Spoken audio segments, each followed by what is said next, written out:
Hello. So let's finally investigate the bishop b5, Ruy Lopez, the most popular move. At least there is a biggest amount of theory after bishop b5, even though nowadays I would say that by popularity it's just one of the options. I don't know, bishop c4 is no less popular. And since, of course, e5 after e4 is a very good move, and in general, normally should be enough for black to equalize. Yeah, so white is now trying to search, to dig in all possible lines. So most of grandmasters are playing white, playing e4. They have bishop b5 in their repertoire, but also bishop c4. Sometimes can play scotch or 4 knights. But yeah, still bishop b5 is a very important move, of course.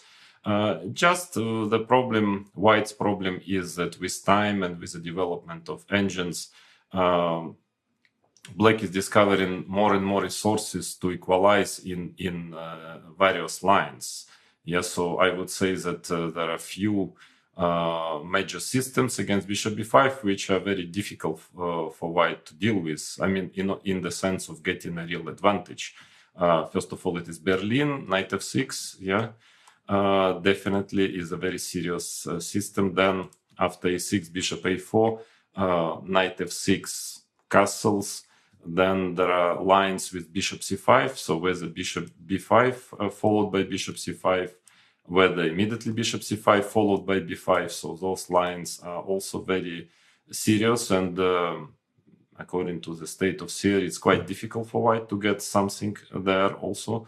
And of course, there is knight takes e4, open Spanish, so to say, even though it's a bit less, I would say, solid maybe, but still not sure if white really has an advantage. I mean, again, only we are talking about the case when black really knows everything and analyzes it well and remembers everything. So that is already another story, but still it's a very serious line. And of course, bishop e7 followed by Marshall, playing Marshall. So quite a number of serious lines. But still, I wouldn't say that there is a clear-cut equality in each of those lines. So all in all, that made, of course, white playing, bishop c4 and other moves more often than earlier. I mean, usually I would say that some 20, 30 years ago and earlier, bishop b5 was considered to be by far the main move in the position, and most of theoretical discussions were going there. But now, as you see, well, people are trying different things with white. But anyway, so bishop b5, there is a lot of theory, and I would say each of the major systems might be a subject of a separate course. So that's why I have quite a difficult task to make an overview of those systems, also trying to do it for both colors. That is the idea of my course, that you can, it can be useful for whether you're playing white or black on the black side of e4, e5, and other openings after e4. So what I want, I will try to share the material in this way. So today, during this lesson, I want to show you major sidelines. Of course, again, I might miss one little sideline or one or two, but again, it's impossible to show you everything. But I think I will try to cover all the major sidelines. So variations, I mean, everything besides those systems which I've just shown you. And then the next lessons, I will try to go one by one, showing those very important and serious systems where objectively white is really struggling, to find an advantage, and there is a lot of theory. So I will try to give you directions, more of directions, certain, again, as another lessons of this course, so more like strategical ideas, potential dangers for each side, and maybe some interesting lines to consider which are not so popular yet. So that is what I'm going to do. And but for now, for this lesson, let's go through the some lines which are probably not enough to equalize. So I would maybe rather show it from the white side, just that if you want, and it's important, of course, you need to know the main continuations for black, if you are playing Ruy Lopez with white, but also you need at least to have a certain idea at minimum what to do against all those outside lines, because frankly, some of those lines are not easy at all. So I mean, it's not easy really. You need to know some theory to analyze it a bit to get a plus. But most of those lines, I believe, are not 100% correct in the sense that they're not equalizing fully, in my opinion. Even though, again, for now, I'm talking to players who want to play it with black. Some of them are perfectly playable. So, but all in all, I would rather say it will be more from the white side. But if some of you want to pick it up and play at least from time to time with black, you need to make some work, of course, and also white players need to make a bit of more work after this lesson to finalize, to choose maybe among 2-3 different options.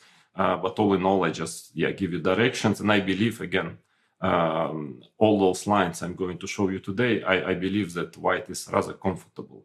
At least against such a solid opening like e5, knight c6 and Ruy Lopez, you cannot get more than that normally. You have a certain advantage out of the opening and very interesting playable position. I believe in all those lines. So, that's already good. And because when we will start to investigate the main systems, you will see that things are much more complicated there, and it's much more difficult to get any even smallest plus, with white. So here, let's start with the very dubious lines. I believe that d6, for instance, of course it's dubious. White is just playing d4. Bishop d7, and now let's say knight c3 takes on d4, and white is simply at least slightly better here without any effort, without even being forced to fight for advantage. Black actually gave this space advantage and a nice position. Again, it's not very bad for black, but there is little sense to play like this. So that is not a problem.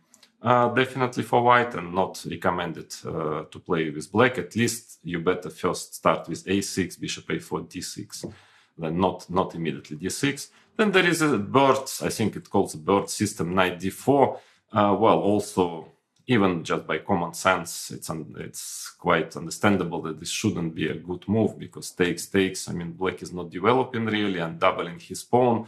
So no doubt white should be at least somewhat better, at least.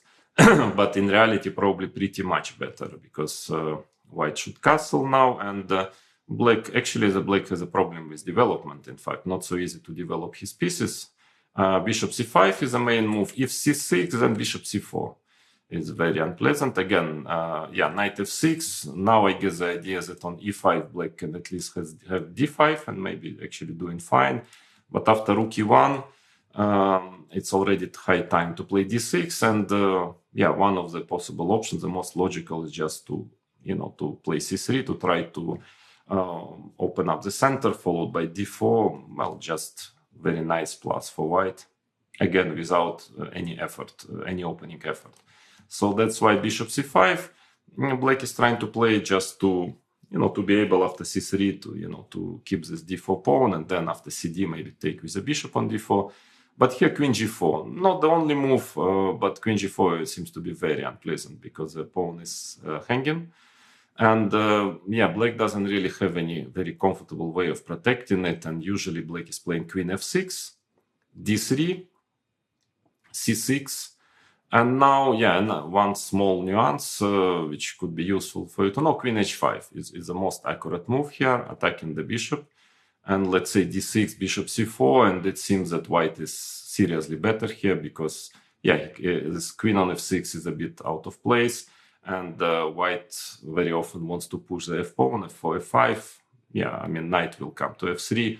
according to the Syrian statistics, it's quite a comfortable and quite significant advantage for white. So I think that knight d4 is not really an option for black. I mean, objectively, it's not really enough to equalize. Then what else? There is a move bishop c5. Actually, this move is not too bad for black. I mean, of course, the test is c3 because now white wants to play d4. But it seems that after f5, at least according to the modern state of series, situation is not so clear. It's not so simple, in my opinion. So maybe black is even okay objectively, even if hard to believe. I always am a bit skeptical about black playing f5 in such an early stage of the game. But at least even with the help of computers, I think so far no clear advantage has been found. But if it will one day, and I wouldn't be too surprised if it will happen, then of course bishop c5, c3 is just very strong. But normally castles is played, and now, black, of course, he can play knight f6 and transfer to the system which we are going to investigate later in my block of third knight f6. I think that this system is not entirely correct. I mean, white is slightly better here after knight takes c5. With the idea knight takes c5, d4, but okay, this we'll check later.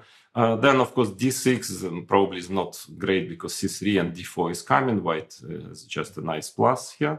Therefore, but knight d4 actually is not too bad. Knight d4, the system is quite playable for black. So I can maybe just advise you to have a look at it. I mean, as a surprise weapon. Again, I don't believe that you can really play it all the time, this system with black, at least in classical chess, because I doubt it's objectively really good. But it's not too bad, and I think that it's pretty rare line. Not so many white players, they know it well, they analyze it. So then actually it can be enough to equalize in 1 or 2 games, or maybe in blitz games, whatever. So anyways, also knight d4. Now, actually, what is interesting, of course, knight takes d4 is the most logical move, but actually b4 is a very interesting move. For white players who likes to play for initiative, I can recommend this move. It's the theory goes like this: bishop takes b4, knight takes d4, ed c3. And it seems that white has definitely enough compensation for the pawn. Quite nice initiative. I don't know if more than that, but anyway, b4 is a very principal move. If you really want to refute, bishop c5, knight d4, this might be a direction. But if you want to be just slightly better with white, then I think knight takes d4 is good enough. Black is trying to take with the bishop, c3, bishop b6, d4, c6, very important, followed by d6. And now, actually, I think the kind of automatic move is bishop a4. That's what usually white plays. But then after d6, black follows with knight f6. It's not too much for white. Not much, maybe very tiny better, but perfectly playable for black. So I would maybe recommend a white player to play bishop d3 here. Because ED is very dubious here because of cd4, and after knight e7, d5 is very dangerous. I think white is just better here, and after bishop takes d4, probably both moves, bishop f4 even, maybe trying to get the bishop on d6, or even e5 also seems to be very dangerous. So that is, unless you are a computer, I would not recommend. Easy to not to finish your development and to lose quickly here. That's why after bishop d3, d6 is safer. But here maybe bishop is better on d3, better place. So white is usually playing bishop e3, knight f6, h3 just to stop knight g4, castles, knight d2, rook e8, rook e1. In those positions, if white in general manages to keep his center, he will be definitely a bit better. Even though, of course, nothing too bad for black. Also perfectly playable, but it's very important to that for white to face d5 always. The d5 doesn't equalize. Here it doesn't equalize. I think because of the e5 and black is not in time. to equalize, and otherwise white should be slightly better. So bishop c5, all in all, I think it's better than its reputation, but still not enough probably to equalize objectively. Then there are all sorts of systems playing g6 or knight e7 first, again with a6 installed or before or without a6. I personally think that maybe it's better to start with a6. There are some nuances, but all in all, those systems are actually playable, and quite many strong players like Mamedyanov, Aranyan used to play it from time to time. But most of the time, they try to play those variations in rapid chess or in blitz, because objectively, probably if white is well prepared, and top players are usually well prepared against every single line, probably it shouldn't be enough to equalize. Yes, so but again, I can tell you that depending on your level, club player, again, amateur level, those variations are perfectly playable if you know the theory, if you know the main ideas there.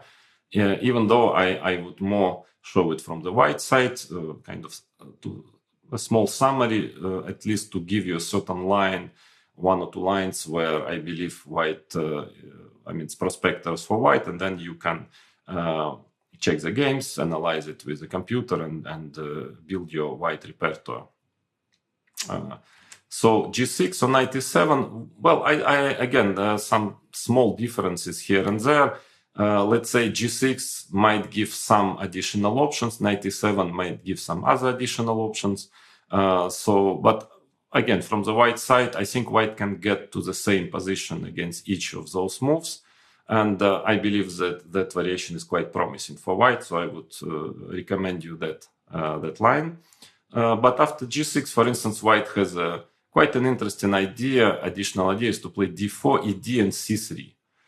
I think the main line here is bishop g5, bishop e7, and so on, which is maybe a little bit better for white, but not too much. But c3 is I find quite interesting, because after dc3, knight c3, it seems that white has quite some compensation for the pawn. Actually, it's not easy for black to finish his development, because, for instance, if bishop g7, bishop g5 seems to be very dangerous, f6, bishop f4, for instance, and of course pawn on f6 is quite dubious. White definitely has at least enough compensation, or sometimes black is playing h6 to stop bishop g5, but then queen b3 seems to be a very, very annoying move, and with the idea of playing bishop c4 after bishop g7. So all in all, c3, d4, c3 is an interesting way of playing, but let's say you can just castle, bishop g7, c3, and then knight e7, d4. This we will consider, this position is quite important, I think. And what I like about it, that white can get it if he wants against all those systems. So let us consider this position via knight g7 move further. Now the thing is that if you start with c3, then maybe d5 actually is not bad. Knight takes e5, d4, as dubious as it looks, but I'm not sure white has anything here. So I would probably recommend you to castle. There are some ideas, like also to start with knight c3, of course, white has a number of options here, but I show you the simplest, I would say, castles. Sometimes black tries to put the knight on g6 and then to develop bishop e7, but I suppose just playing c3, d4, at least, among other ideas, must give white some plus. Then if black plays a6 here, starts with a6, then I guess it would have been better at least to start earlier with a6, because here bishop c4, of course bishop a4 is possible, but bishop c4 is already very dangerous because knight g5 is threatening, and after knight g6, d4, it seems that white has quite a nice plus here. So that's why g6 usually is played. And now again, among other ideas, I think c3 is the simplest one. Let's say black is playing a6 here. Again, I don't know, if you're playing black, you really have to find a correct moment when to play a6, because here again, it gives white maybe some option of playing bishop c4, trying to get knight g5, even though I'm not sure here it's already so dangerous. But anyways, because if you start with bishop g7, d4, and now let's say ed4, cd4, a6, there is an additional option bishop takes c6, which might be interesting also. But again, for white, you can just play bishop a4 and move to the same position. So let's say black worked and made some work at home and finally managed his move order, how to get in this position and to have a6, bishop a4 included. And still, I think ed, cd is usually played. And now castle. Yeah, the thing is that d5 here, or again, without a6, bishop a4 is actually not good because bishop takes c6 check is very strong. I mean, if knight takes c6, as I understand, ed5 can be a serious problem. And then rook e1 check, knight c3. I mean, just black has quite serious tactical problems in this position. So at least computers are not taken with a knight on c6. They're taken with a pawn and then e5. Then simply e5, and here white is quite considerably better. Statistics is really bad for black, so d5 probably is not an option here. Of course, also after d5 you can take ed5 and also have some chances for advantage, or also playing e5. So I mean, yeah, definitely. But I think that bishop takes c6 check is very unpleasant. That's why black usually castles. Here, sometimes including b5, but it has some drawbacks as well. And yeah, this position, it looks like g5 should just give white a huge advantage, but it's not so. Things are not so clear here. Of course, I believe actually white can just play h3, for instance, just to stop bishop g4, and black probably will get d5. What else? Yeah, otherwise white wants just to develop and to have the center. And e5. And it seems to me that even though black will try to get f6 at some point, but it probably must be still in white favor. It should be at least slightly better for white, so that's another good option.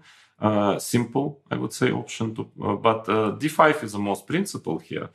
Knight a5, a very strange way of playing, but black somehow wants to get b5, sometimes d6, c6 to fight with the center, even at times f5. So it's not as bad as it looks because it looks pretty strange to put the knight on a5. But let's say if white is playing normal way, like knight c3, b5, bishop c2, d6, some bishop g4, probably black wants h3, and then, for instance, black is playing rook e8, and sometimes c6 or c5. Actually, statistics is not bad for black. I still somehow believe, just by common sense, that it must be slightly better for white because he has center, nice development, but maybe it's not so clear.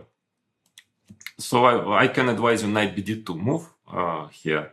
Also rather strange, but actually, of course, fighting against the knight on a5, not letting the knight get to c4, and well, the game continues usually like this. b5 sooner or later, bishop c2, d6, rook b1, and white is preparing b4. And I think statistics is very good here for white. I mean, black is struggling. Maybe if he knows exactly, how to play and analyze it a lot, maybe has chances to make a draw here. But all in all, that is a line I would recommend you with white. If you don't want to spend too much time studying all those g6, 97 lines, then I think this is a safe direction that you will be probably slightly better, at least seriously fighting for an opening advantage, and with your opponent, black player, having quite a lot of strategical risk here. So again, but yeah, it's playable from time to time. At least those systems with 97 g6 are playable for black as well. Yeah, so I just jump in there. Also that here, I mean, we are jumping to the same story that here 97 or g6. There are some nuances because sometimes a6, knight a4 can be useful for white. So maybe white can move to also other lines already. But if you want, you can still play c3 and get to the same position. Yeah, more or less. I mean, of course, here black also sometimes just plays d6, d4, bishop d7, castles bishop g7. And it's it's playable. So quite decent players, playing this system because it's not too bad. But my understanding of Ruy Lopez in general, that if white manages to get his c3, d4, and most of the time in the center is not attacked, so you don't have any concrete troubles because of it, like rook e1, for instance, here it goes like this, let's say b5 at some point, bishop c2, knight f6, h3, and then you develop. Of course, black is solid and it's a game, but okay, in nowadays standards of Ruy Lopez, again, there are so many lines where, if black plays very aggressively, sometimes pushing d5, sacrificing a pawn, there are so many lines where white actually has to be much more modest, trying to play d3 and then slowly getting d4. That this is a dream for a modern Ruy Lopez player. Even though, of course, again, the advantage is not big, but still white is a bit better. So the same goes for knight e7. Castles, let's say g6, again, maybe including a6, bishop a4 gives white some other additional ideas, but at minimum you can have the same position. So now let's come back to the third bishop b5. Then what is left from the sidelines, which f5, Yanish gambit. Actually, this is not so easy. I mean, this is a very interesting opening.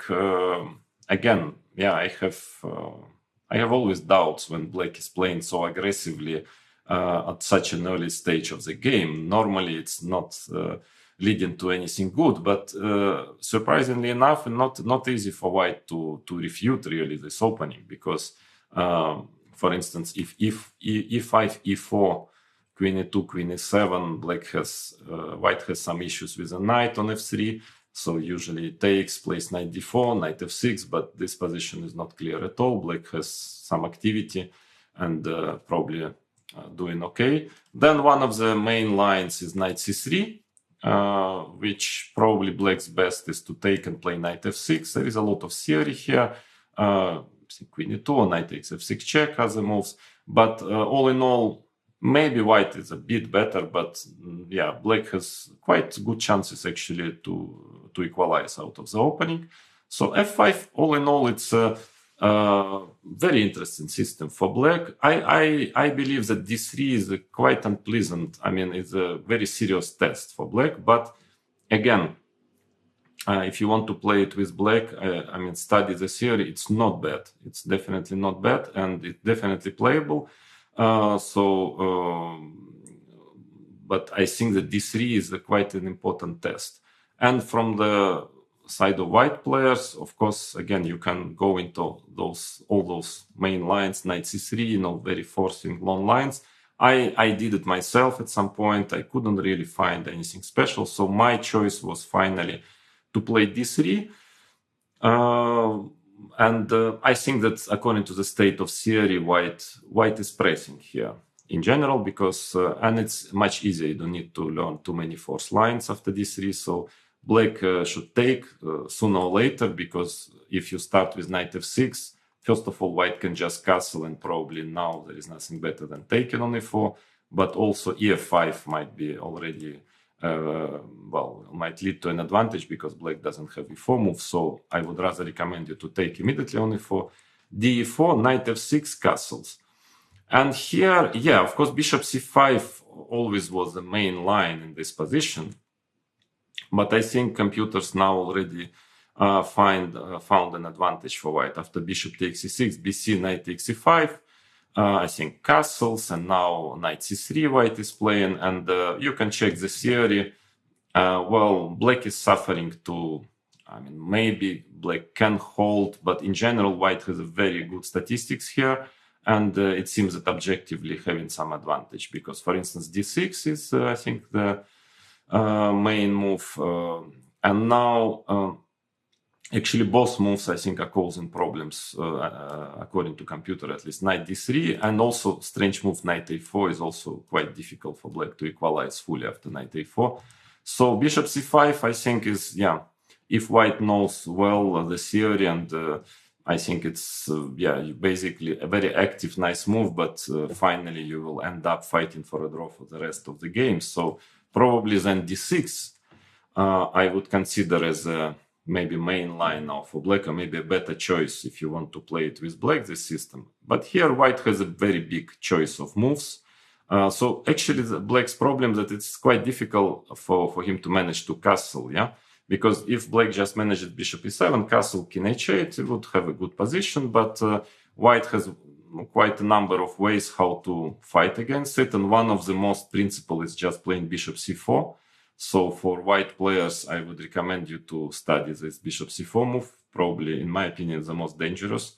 The idea is that, of course, bishop e7, yeah, there is all those knight g5, just ideas coming, yeah? So you should do something about it. I believe the best move is bishop g4, because knight a5 is another option, but I think then after bishop e2, yeah, it's not enough for black to equalize, because let's say if you start with bishop e7, then there is b4. I think it's quite dangerous. Knight c6, b5. And let's say if knight a5, bishop d2 is coming with some damage. And if knight b8, then you are probably just coming with a bishop back to c4. And then knight g5 comes. It's quite difficult for black to just to finish his development. So therefore, bishop g4 is usually the best move. It seems to be h3, let's say, immediately, or one move after. Bishop h5, knight c3. And again, yeah, black is a bit struggling to finish his development somehow. Yeah, so I think it is playable. It's not too bad for black, but probably if you know well, I mean, if you know what you're doing with white, I still believe it's it must be in white's favor, this position. So unless there are some new ideas discovered by new engines, which is happening all the time in such quite sharp variations, my summary on f5 will be that it's playable for black. Probably doesn't fully equalize. In my opinion, d3 is the most unpleasant move, at least in a practical sense, and that is what I would recommend you to do with white against Yanish gambit. So then, what are the other sidelines after a6, bishop a4? There is a move b5. Well, first let's go with the f5 here. It is actually already not working at all. It's if you want to play f5, then you play it on the third move, because here white is just better after d4 already. Don't ask me why, but it makes quite a big difference for some reason, because already fe knight e5 or ed e5, it seems to be I mean, you still need to know some more theory, but seems to be quite bad for black. White is just better. Again, bishop c5 here is also, I believe, not good. Well, first of all, after castle, there is nothing better already than knight f6, and this position you will get. It's a serious system. Then already simpler to start with knight f6.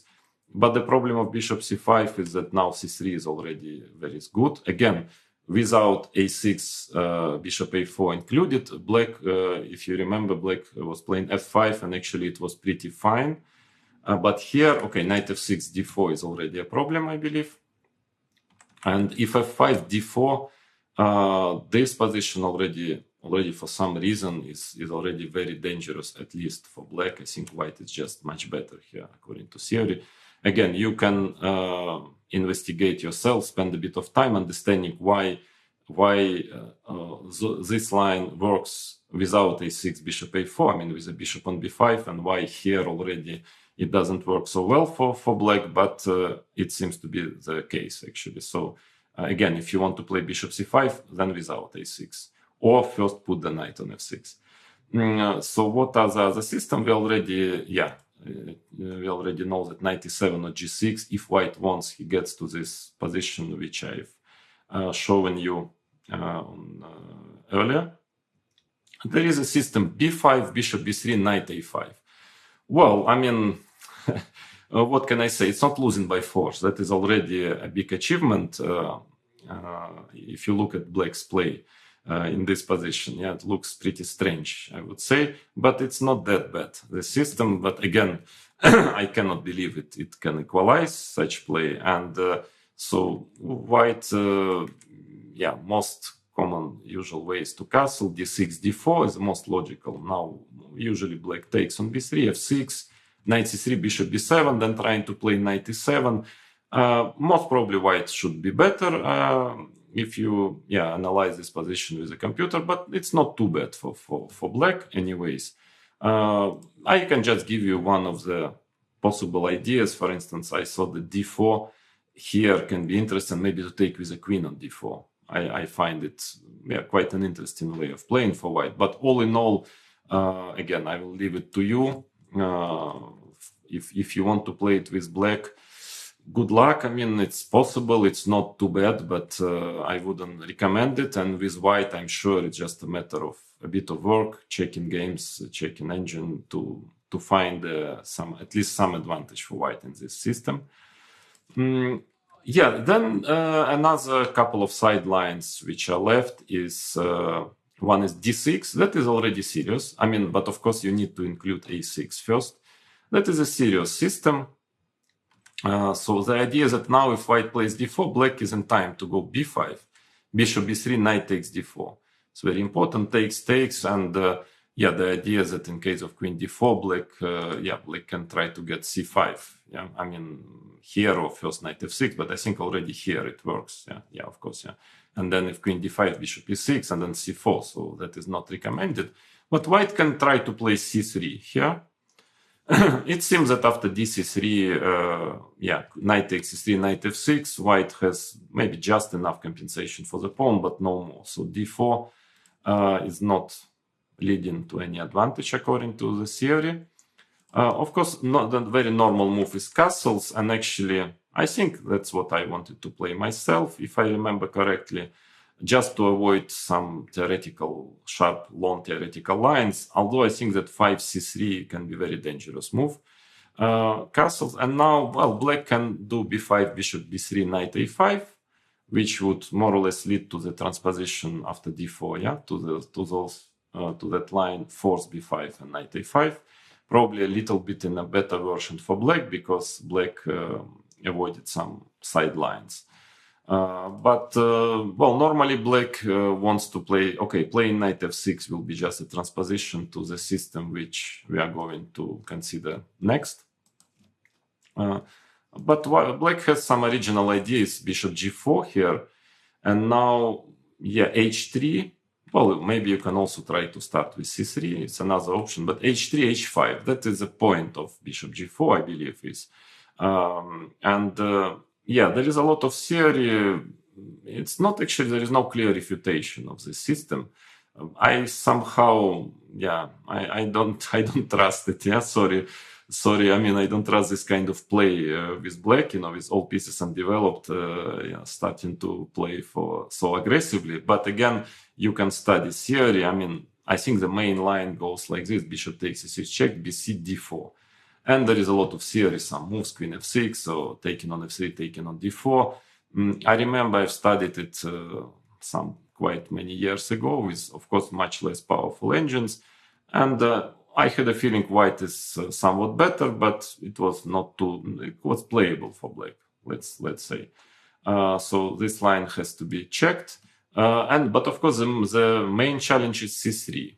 c3, and now if knight f6, white can already, I think, play d4 and be slightly better in a very classical way, as most of those lines when black is just trying to play d6, bishop d7, bishop e7, and not really fighting for the center. But f5, I think according to the theory, it stays well, but it's extremely risky, this play, and white has a number of very interesting choices. And again, it's maybe a matter of engines are getting stronger. I mean, there is no security that one day engines will not simply refute it. For now, as far as I know, it's not refuted. So the theory goes like this: ef5, bishop takes f5, and now d4 castles. d4, of course, is very logical. Then black has very little choice, playing e4.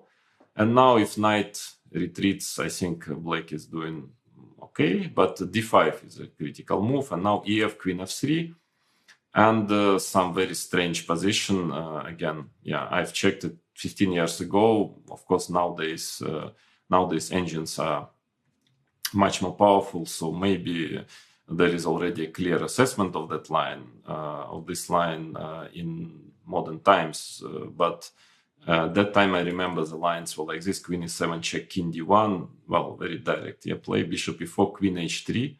For now, for instance, Bishop d5, Rook e1, Bishop e4, Knight d2, and d5 f3. White is getting back the piece. Or Queen f7. I remember there was a game, I think Kasparov Lothier, some long time ago, maybe 94 or something. And now Rook e1, Bishop e7. If I think Gary just took on c6, Bishop c6, and actually Black slowly equalized and made a draw. But nowadays, I think machines are showing Rook takes e4, and this position, I think it should be probably a bit better for White, at least because of two bishops, and still Black has issues of how to castle. Yeah. But another line is Bishop takes b1, dc6, b5, and now White just sacrifices a piece, Bishop b3, Bishop g6, castles, and something like this, Bishop e7, Bishop g5, maybe Rook f8. Well, yeah, a position which you rather don't enter if you haven't analyzed it, move per move with a powerful engine. I don't know. I mean, I don't know if it's holding or not for Black. I think that some time ago, again, when I studied it, I thought that Black should hold here, but I'm not sure again. So d4 is a very serious move also. At the old main line, I mean, safer is to castle, then Bishop d3 already is necessary, otherwise White just plays d4 with some advantage. Now, there is a very interesting move, Queen b3 is complete mess, I don't know, again, needs to be checked with the engine. Rook e1 is the main line, Bishop e7, and White has a safe way of playing here, which is Bishop c2, takes, Knight f6, d4, e4.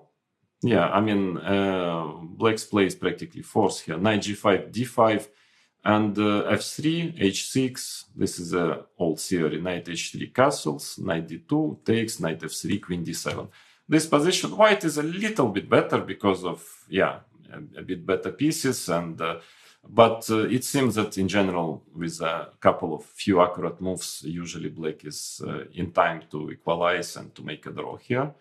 But that is a very safe way of playing for White. A very aggressive move is Queen b3, and again, here you need to analyze it with engines. This position, it's extremely sharp. I think one move is Rook b8, one option. Another option is to play b5, then White playing Queen d5, Queen d7, for instance. That I think is one of the possible lines. Take, Queen c2, Knight f6, d3, and here statistics is quite good for White in this position. So all in all, yeah, I mean, it's a playable system. Again, what I believe that if you just want to play, for example, here Bishop d7 and just to play a game, that is always possible in Ruy Lopez, but then everybody is going to play Ruy Lopez with you because objectively White has a comfortable position. Otherwise, I mean, anyway, if you are fine with this position as Black and you like playing it, why not? Yeah, there is no, I mean, nothing wrong with it really. But all in all, yeah, that's not very ambitious way of playing Ruy Lopez. Otherwise, yeah, I mean, the problem of the system that if you want to really to play it for equality, or let's say for, you know, to get to play principal ways, then it's very risky. So whether castles, Bishop g4, h3, h5, you need to know a lot of theory and very, very risky play. Or c3, then you should probably play f5 and study all those lines with engines and remember them and make sure that finally objectively Black is holding in each line. So, and for White, I would say that again, yeah, it's your choice. You can just play castles. So which of these lines? I think castles is simpler, less theory, but c3 might objectively be, especially if Black plays f5, might objectively simply be refuted one day. So, okay, it's, yeah, not a bad sideline. I mean, it's quite a serious sideline, but still, I believe it will not cause White too much trouble. Yeah, White will find some way how to play against this system. And then another side, well, sort of sideline, yeah, which is knight f6 castles. And now again, yeah, I've shown you already all those main systems which I'm going to explain in the next coming lessons. But there is a move d6 here. Of course, it doesn't make sense actually to start with b5, bishop b3, and now to play d6. Yeah, that doesn't make any sense. Then already better to start with d6.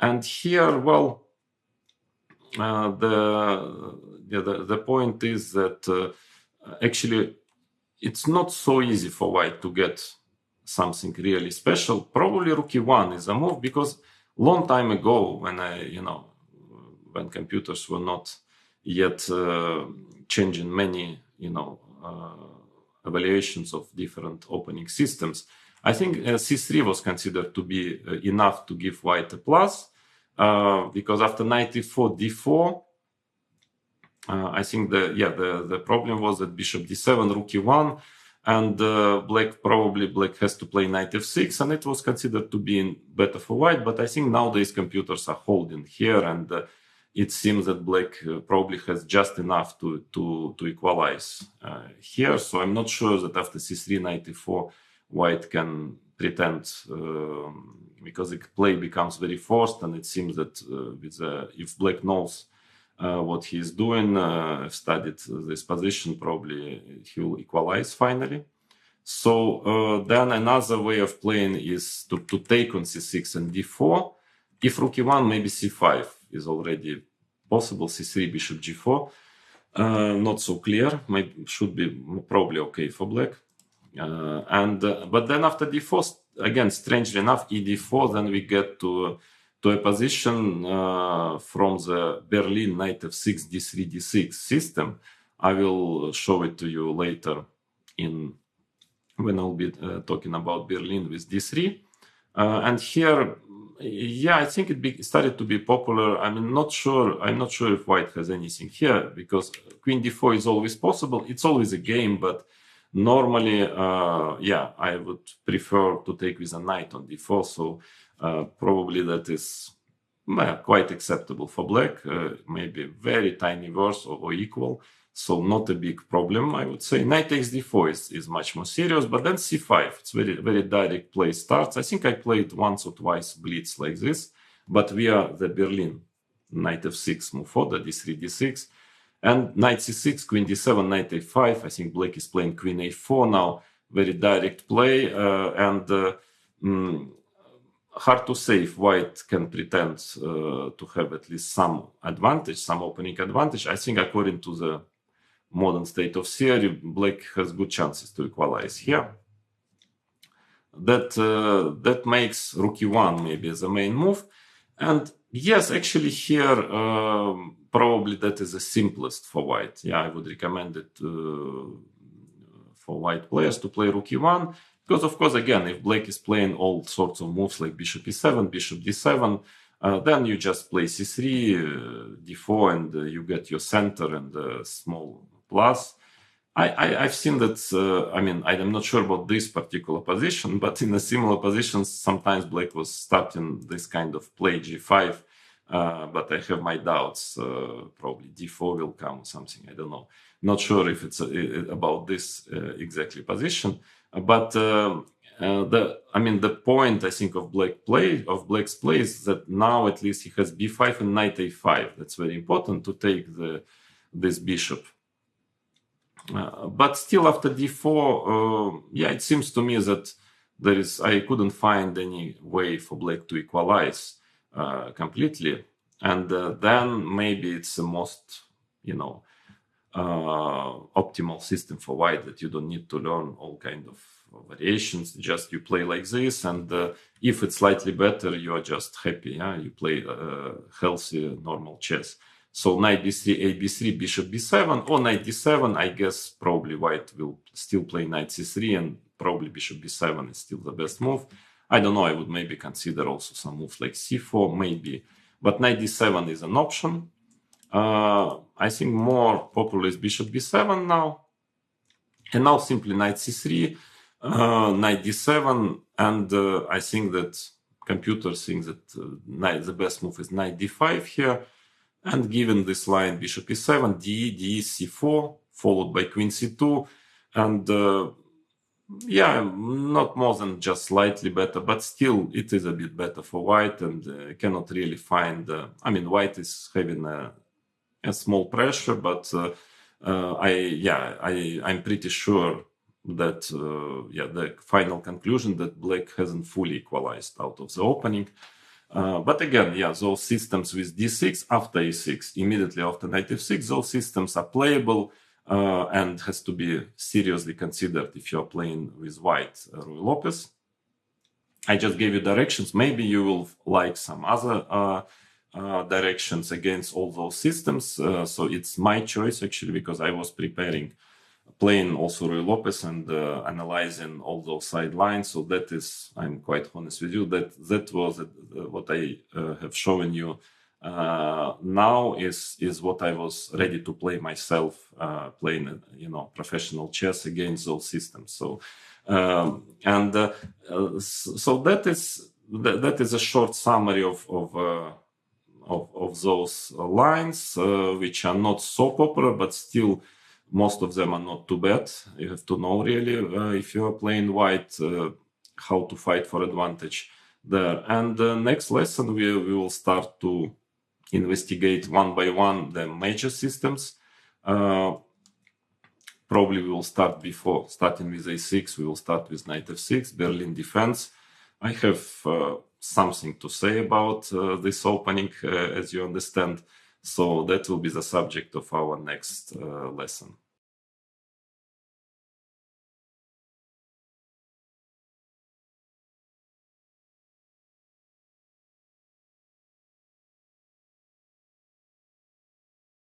Hello.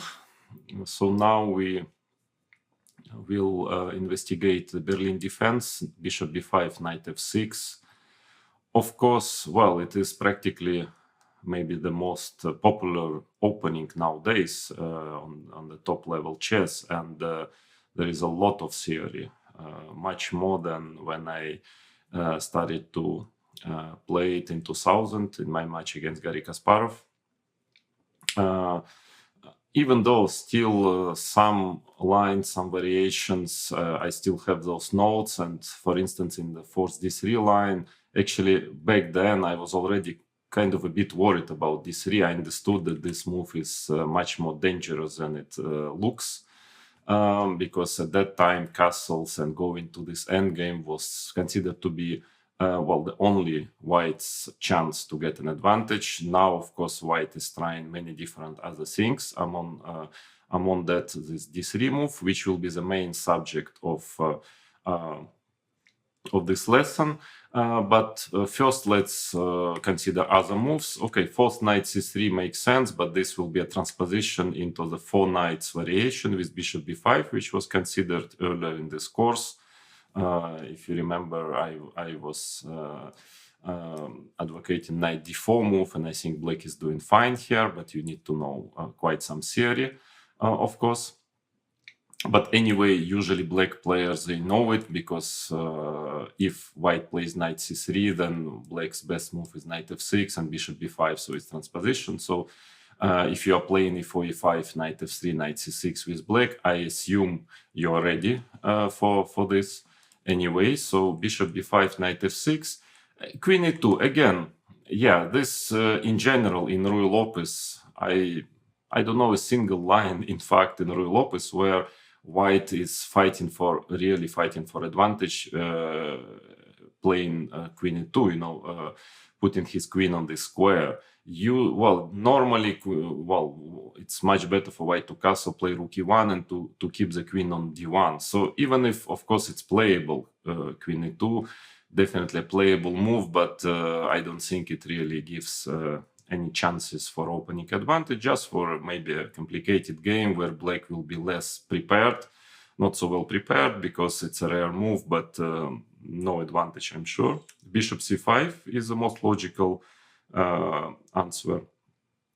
And now c3. Okay, if you start with d3, then of course d6 is possible always, but knight d4 is also a very simple way to equalize. Again, you have the same position with white castled instead of queen e2, and even there it's very difficult to get something with white. So here it's just nothing. So c3 is a better choice, and now black has a different ways of playing. Castles is logical, d3, and now again, I think h6 is perfectly playable. It's a bit risky because white can get some g4 ideas, but I think I've analyzed it, and for instance, if white is trying to organize an attack like this, h3, let's say d6, g4, then I thought that black can always go knight h7, and then followed by knight e7, knight g6 is a very double-edged position. And if, of course, if castles d6, then again, black has a perfect, excellent version of this typical structure, because queen on e2 is misplaced, in my opinion, so white has nothing here. Another way of playing is rook e8, a flexible move, maybe trying to prepare d5, and in case of bishop g5, now black can retreat with the bishop, I think also fine. The most direct is just d5. Actually, very simple and direct move, especially if you are playing this d5 variation against d3, c3, because, well, white can castle, but then it will transpose to those lines, which I'm going to show you later in this lesson, even though black doesn't really have to take on e4 here already when queen e2 is played. But otherwise, maybe bishop g5 is an option, and then black can equalize by taking on e4, playing queen e7, and then one of the possible ideas actually is to play knight d8 next. For instance, here knight d8 followed by knight e6, and black is perfectly fine here. So queen e2, all in all, is I wouldn't recommend you with white to play it. d4, again, yeah, that's of course a very direct move, very important move to know, but after ed4, well, white has nothing really here, and actually the lines are quite simple. So let's say if white castles, then a6, yeah, that's important to know. Maybe not the only move, but the most accurate one, because if white is playing bishop a4, and seemingly he doesn't have anything better than that, then simply bishop e7, and this will transpose to the variation after a4, bishop a6, bishop a4, knight f6, d4, which I'm going to present you a little bit later in this course, and it's totally harmless. So rook e1, b5, black is fine, or e5, knight e4. So that's why maybe if white wants to try something, maybe e5 to play right here, but still knight e4, castles, and then a6. So still the same story. Bishop a4 leads to this theory, which is perfectly fine for black. It's a transposition, and if then what else? White can try to play bishop c4, but then simply d5, ed, knight d6, and black is at least equal here. Or bishop takes c6, dc6, knight takes d4. I think that was played some 10 years ago. So a few games white tried to play like this, trying to make use of this knight on e4, which is a bit, shaky, but without any success, because after bishop c5, c3 castles, rook e1, and now black can just play f5, f3, knight g5, and this position is, well, pretty complicated, but actually probably objectively in black's favor. At least the statistics of computer games is seriously favors black here. So d4 all in all, yeah, not dangerous. Then d3. This is serious. Yeah, I remember I was pretty sure when I prepared Berlin against Garry Kasparov for this match, I was pretty sure he's not going to play d3, because it is not, it's not in the concept of his play, because he always tried to play main line, to fight for an opening advantage, to play in a very principled way with white, and then playing d3 is giving black lots of different choices. I mean, he can play d6, bishop c5. There is no way white can be much better here. I mean, maybe just a little bit more comfortable position in a long kind of game.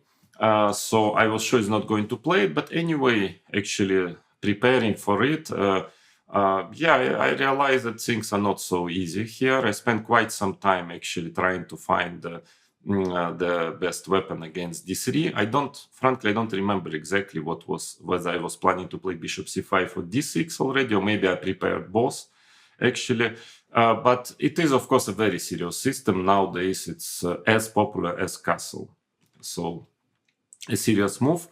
So now the black's two main options is bishop c5 or d6. Bishop c5 is more principal, more popular, definitely among top players nowadays. Well, there is another move, knight e7.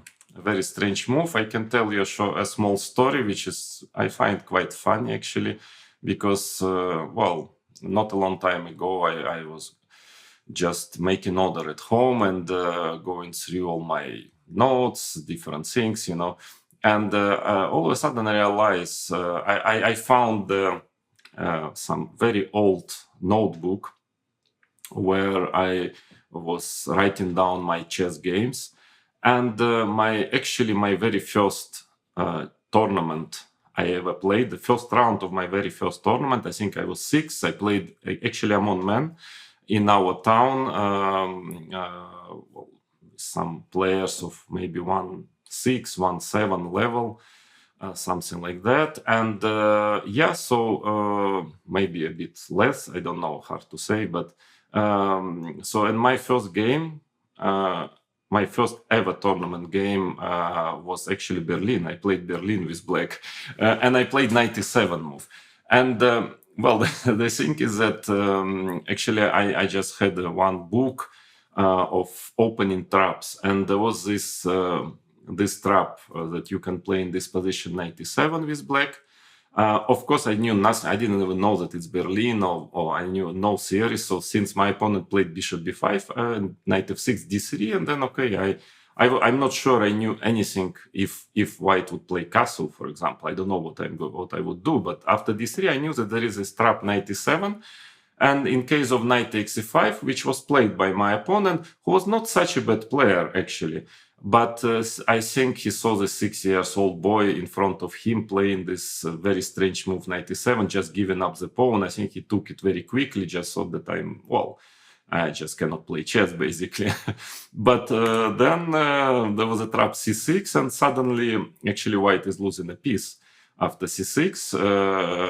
So he realized that bishop c4, queen a5 check, bishop d2, queen takes e5, and black is piece up, and I rather quickly went on to win this game, my first ever tournament game with Berlin. It's a funny story, but actually knight e7 is not such a bad move. In fact, it's not so bad. Even computer statistics here is pretty reasonable for black. So the idea is that, of course, black wants to play c6, knight g6, and to transfer the knight directly to g6. Well, obviously, knight takes e5 is not an option, but white has some options. Probably d4 is an interesting move to investigate. Must be quite dangerous, I suppose. But otherwise, knight c3 is playable. But after c6, bishop c4, d6, castles h6, just to stop knight g5, I suppose. d4, queen c7, for instance, bishop e3, knight g6. Actually, it's playable. I mean, of course, computers, says that it's a bit better for white, definitely. Yeah, so of course, I don't pretend that knight e7 is a move which equalizes in this position, but it's not as bad as it looks. So good memories about this knight e7 move. But anyway, let's be serious. Let's start to analyze more logical moves like d6. Well, it is, again, it is very playable. It's okay for black. I mean, you definitely can play it, and you need to know much less theory than after bishop c5. But of course, after d6, white also has, kind of normal Ruy Lopez with certain chances for opening advantage, a complicated game. So definitely d6 is not a refutation of d3. So let's say if you want really to play a very principled way and trying to equalize really, and to pose your opponent problems with this Berlin defense, probably you rather play bishop c5. But from time to time, especially in rapid time controls, I play d6, and I can say that it's perfectly playable, definitely. So now white has a choice. Well, it is quite important here to understand the move order, because the simplest for white is to play c3 here right away, but that gives black a chance. Of course, he can play bishop e7, and that will transpose to to the other line, because I will show you the theory via the fifth castle move order. I mean, to castle first, but then black has some options, some additional options. So in case of c3, now black has g6. This is a quite a serious difference compared to castles, because then g6 doesn't work so well. The idea is that in case of d4, black is in time to play bishop d7, castles bishop g7. So yeah, in case if white takes a pawn, I mean, the difference is that here black can always just take on e4, yeah, and being fine here. That's why usually rook e1 is played, castles. So black is in time to develop his bishop to g7, which is, well, where it stays actually better than on e7 in this structure. And maybe white is playing d5, knight e7, takes, and you see white has to play c4 anyway. So if you would have not played c3, if the pawn would have been on c2, then white plays c4, and then actually he's just tempted down compared to the same position after castles g6. Still, it is playable. It is playable. I mean, black is trying, he cannot really go f5 too quickly because knight g5. So usually black tries to play h6 followed by f5. It's a kind of King's Indian position. Hard to say if white has anything here, anything special. But in any case, it's not much for white. So if c3, then yeah, then g6 is a serious option. But white can also play castles, bishop g7, let's say rook e1 in a normal, yeah, Ruy Lopez way. Castles, knight bd2. And in case of a6, there is bishop a4. It's a complicated position. Of course, black is already has a bishop on g7, which improves this typical Ruy Lopez. But still, it's all about black sooner or later getting d5, as very often is the main kind of main idea, and for black, yeah, in Ruy Lopez in general, and in this type of positions. But it's not easy to manage it because the e5 pawn is hanging. So I would say it is a complicated game. Yeah, well, playable for white, definitely playable. Of course, nothing bad for black also, so it depends on your taste. But well, I would say that I wouldn't be sure if white is slightly better. I wouldn't say so, but definitely if I would have to choose take white or black, I would definitely take white here. So it's not a kind of clear-cut way for black to equalize. And if you want, I mean, to play it with white, first fifth c3 is a good option, very playable.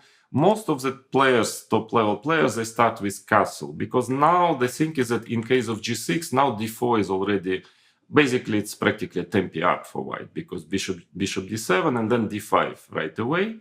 Knight e7, you take on d7. In case of knight d7, c4, you see it's just a tempi for white, even maybe more than a tempi, because rook e1 is not necessary also. So let's say black takes usually with a queen on d7, and then white can play queen d3, followed by c4, knight c3. So you see white, well, just having a much better version of the same structure. Again, it's playable for black. I wouldn't say that it's not bad, but here I suppose this is slightly better for white. I mean, white has a comfortable game. So g6 is not played in this move order because of d4, and I think that top players, they don't like this position. Then after castle, you can also play bishop d7, kind of stopping d4, trying to stop. But the point is that still rook e1, for instance, g6, and now, first of all, if white is playing c3, bishop g7, knight bd2 in this way, actually, bishop d7, I'm not sure if it's such a useful move in this position, yeah? Compared to those variations after e6, bishop a4, when black would castle, and then very often black would play b5, and so on. Bishop d7, maybe it's a slightly better version for white of this fifth c3, g6 variation, but still d4 actually also is possible. Bishop g7, d5, and the same story. Takes, probably already knight d7, and c4. Again, here at least, white has played rook e1, not the most useful move in this type of position, but still it's a tempi, yeah? h6, knight c3, so white managed c4 on the spot without playing c3. And again, playable, but I suspect more comfortable for white. Even though, again, if you like Indian structure, it's not so clear, this position. You can definitely play it with black. The point of the otherwise, I don't see any single problem starting with castle. Looks like a better move order in all senses. But there is an idea of a6, playing a6, and actually it's quite interesting variation to play a6, because if bishop a4 now, you don't have c3, so here b5, knight a5 comes, and just taking this bishop on b3, and with white having played already d3, this should be just perfectly fine for black. So a6 practically forces white, if he wants to fight for advantage, to take on c6, bc6, and now actually this position is quite playable for black. Maybe still a bit more comfortable, okay, not totally equal, but very solid and perfectly playable, in my opinion. Of course, the most important test of this a6 move is d4, e4, knight d4. Okay, queen d4 possible, bishop e7, knight c3. Black usually plays c5, castles. Nothing, not much for white. It's better to try to take with a knight if you really want to fight for advantage. Also because the c6 pawn is hanging. But then c5, and this position have to analyze. Now it's a very strange play. Actually, I played a couple of times in Blitz like this in 2018, I think, and it seems that computers are managing to equalize here with black after some very strange play. Knight c6, queen d7, knight a5, very powerful knight on a5. If white just manages to get his knight c3 and so on, it will probably be better. But queen a4 now is an important move, and some strange play, let's say queen e1, bishop e7. I don't know what modern computers, powerful computers are saying about this position now, but at that time I thought it was quite close to equality. So d4 is an important move, but maybe black can equalize here. And otherwise, you can play rook e1 if you don't want to go into those concrete variations. And here, let's say black can try to start with c5, but then still c3 and d4, or immediately bishop e7. So this position, let's say takes, bishop d7, knight c3, or bishop e7 first, d4 takes, bishop d7, knight c3, or maybe even c4, or c4, knight c3. It's a typical position, one of the typical pawn structures. Maybe a little bit better for white. You need to study this pawn structure. Black has two bishops, but of course a bit of a weak pawns, these double C pawns, and white has more space. Definitely playable for white. I mean, more comfortable for white, but nothing too bad also if you want to play it with black. So a6 is a possible, it's an interesting actually option. And I see it's actually last couple of years, some people, they start to play like this. So the idea is that in case if white starts with c3, then they play with g6 already, and if castle, then a6. Let's say black can also do bishop e7, and then he wouldn't care actually if white starts with c3 or with castle. Then it gets to the same position, because probably white's best is anyway to play c3, castles, rook e1, and now a6 probably has to be played, because black cannot really get d5, and something like bishop d7, let's say if he's playing in a very modest way, then normally knight gets to g3, then white will slowly push d4, and he will get his typical comfortable plus, in Ruy Lopez, So even if, again, it's definitely not too bad, and I remember even if I'm not mistaken, Vishwanath Anand, he won with black against Magnus Carlsen. You can check this game in Bilbao 2010. I believe, so he won this position with black, so it's definitely playable, but still probably slightly worse. So more principle is to play a6, because the idea is that if white takes on c6 and plays d4, then probably, first of all, I'm not sure if after knight d7 there is much for white, but also e4, c4, d5 should be checked. And I think according to the machines, it's very close to equal. So normally white just retreats with bishop a4, and then you get this typical Ruy Lopez again. I would prefer to have my bishop already on g7 with black. I think black has more chances to equalize, but even here it is playable. Yeah, so black has different. There were many games on this position. Black has different ways of proceeding, like for instance rook e8, knight d2, bishop f8, knight f1, h6. This again, as I've already mentioned, it's a bit passive, I would say. And knight g3, then black is trying sometimes to get b5, d5, but white is quite well developed, sometimes playing a4. Normal complicated game, but white has chances for some opening advantage. More principle is to play b5, and now bishop c2. That is very important, that bishop gets to c2, not on b3, because bishop b3 would actually directly transpose into a so-called close Ruy Lopez variation with c3, d3 against the main lines, and knight a5. I'm going to show it to you later. Bishop c2, c5, and here it considers to be okay for black. Seems to be fine. That's why bishop c2, just to avoid knight a5, and then d5.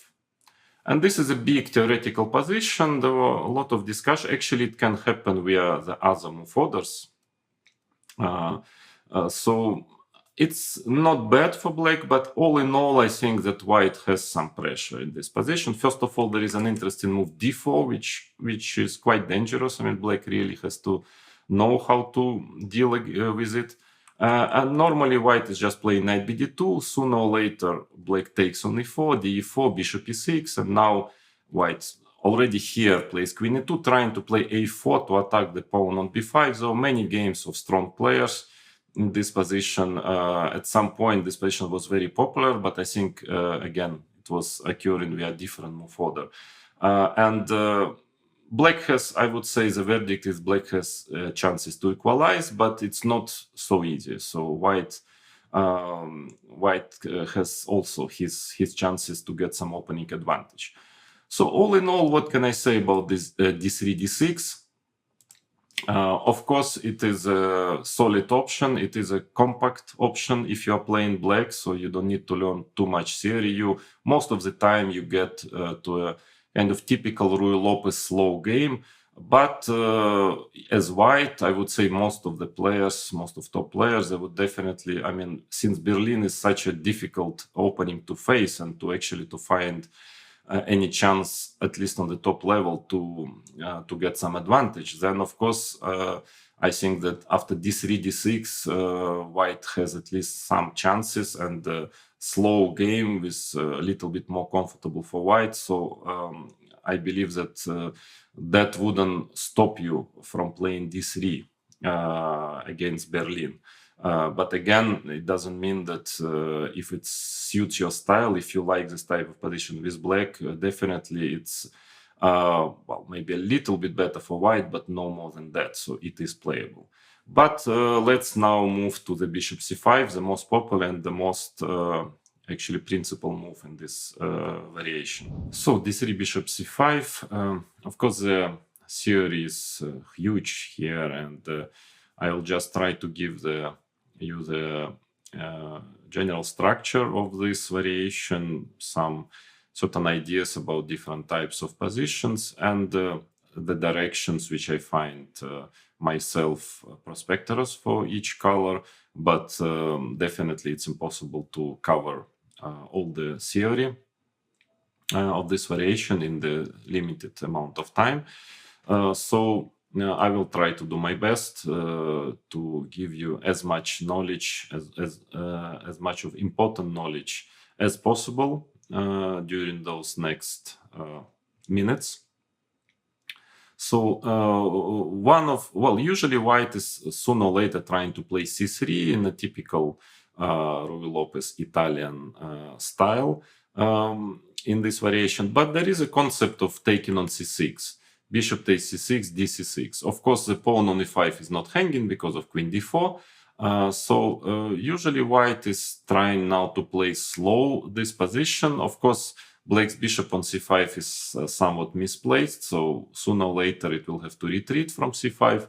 Still, I find it, well, I always found it strange, and I've played a lot of games with black in this variation, because black haven't even played a6, he haven't even asked this bishop to move, so white is just taken on c6 and just continues to play, giving up to bishops, and continues just to play normally this position.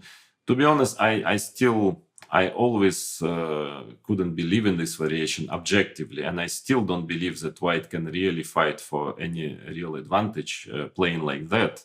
But of course, it has its venom, and many players, they like this slow game. Actually, the play is pretty easy for white, not too difficult, and true that black has to be careful. So there are some dangers, strategical dangers in this position. But again, all in all, it shouldn't be a refutation of Berlin, in my opinion. So main moves are castles and knight bd2. Of course, many other tries were done, but in general, black's plan is quite simple: to protect the pawn on e5, to castle, I don't know, to get his pieces out, and one day trying to maneuver his knight to d4, bishop going out from c5, knight ideally going to e6, c5, knight d4. Yeah, one of the most logical plans. In general, he doesn't really have weaknesses, has two bishops, and there is no reason why, if the game is extremely slow, why black should be any worse. So that is a plan. And the plan of white, well, white has different plans. One of the typical ideas in this position is to try to castle at some point, to play for f4. Another plan is to try to push d4 sooner or later in the favorable circumstances. So, and then to see maybe in general, if black manages to get one of the bishops, to exchange for the knight, if white manages to do it, then he will be slightly better, definitely. So he has a more, of course, flexible, slightly better pawn structure. So that is the main asset of white's position. And white color bishop, black's white color bishop is a bit limited by pawns. A typical Capablanca concept is, that if you put pawns on the squares opposite to your bishop, so white has a black square bishop, so most of his pawns are on the white squares, limiting the black bishop on c8, and then trying to make use of the somewhat better pawn structure. But let's now come to the theory, to some concrete lines. So castles on knight bd2. Again, hard to say. I think lately castles become again more popular. At some point, knight bd2 was by far the most popular move. Actually, black has many ways, many different setups here. I tried myself more than one. For instance, normally knight bd2, everybody was just playing castle, including myself. Knight c4, knight d7. Again, you can see that it's important, of course, that the pawn on e5 is not hanging, because you can take and play queen d4, a typical idea, of course, in this variation. Usually some years ago, white would just castle here. Then black is playing rook e8, and I think we will consider this position later. We had different move order. But at some point on, a few years ago, then white started to deliver this plan, queen e2, and then trying to actually keep the king in the center for some time, and trying to push g4, g5. I think Fabiano Caruana was liked it a lot, played many games with quite some success here. So the idea is that, let's say, after rook e8, white would play bishop d2, sometimes play long castle, sometimes keep the king for the moment in the center, and then trying to push g4 and trying to get some play. Knight would at times go via e3 to f5. Complicated, very sharp position, pretty double-edged, but it has its venom, not so easy for black. Because and it's very important that for that plan that white hasn't castled yet. So he has a king on e1, quite safe, because the pawn structure is pretty closed. And sometimes he would even end up on f1 and just trying to push the pawns. Still actually an interesting plan, but still maybe f6 here is what I would recommend. At least that was, I think, something I planned to play against this setup with black, just to play f6. And the idea is that after bishop d2, for instance, knight b6. So I wanted to really start my counterplay quickly to get rid of this knight. And let's say also to stop g4 for the moment. I think I don't need my rook on e8. It's probably even better placed on f8. And let's say knight e3, bishop e6. I thought personally that it was perfectly playable for black. It's complicated, but black has his counterplay. Sometimes knight a4 comes, so it's not so easy for white to organize this play on the king side. Black is pretty quick with his counterplay. So that I can recommend you as an interesting option for black to play after knight bd2. But another idea recently became popular is sometimes black start with knight d7 and after knight c4 playing f6. Again, he wants to get knight b6 probably, or knight f8, knight e6 as well. Another plan on knight f8, bishop g4, knight e6. So black doesn't want to castle too early, just not to get under this g4 attack. Also an interesting plan, has to be checked. I played myself bishop e6 pretty much, and it's also a very solid move. Bishop e6, castles usually. And again, now I personally myself like to play knight d7 here. Computer quite like knight queen d6. I think it's not so popular, this move, but actually computer is statistics is pretty fine with queen d6, so it can be another option for you to play with black. Again, of course, there will be now nothing too dangerous if you are black here. You'll not get a bad position here. So, but you need to choose the setup which you like more. Many different setups. Always white is trying to pose some problems here and there. Those problems are never dramatic, but still, you need to choose. Even I would say sometimes just a matter of liking what you like more. Queen to d6, put bishop on e6, or castle knight d7, immediately knight d7. So there is a choice. I used to play knight d7, very logical, of course, and I just want to get f6, queen e7, and get my setup. The only issue that white has knight b3, and that's the only way for white, I believe, to fight for advantage in this line. Knight b3, the idea is that if bishop e7, then d4 already comes. Well, black is playing f6 and actually still maybe has good chances to equalize, but I didn't like it so much playing black, so I would always try to play bishop b6, and now knight g5. Again, the only way to fight for advantage, taking this bishop. I played quite some games taking on b3, playing f6, so black is using time, that white actually losing tempest, playing knight f3 back, and then knight c5, trying to get the knight on e6.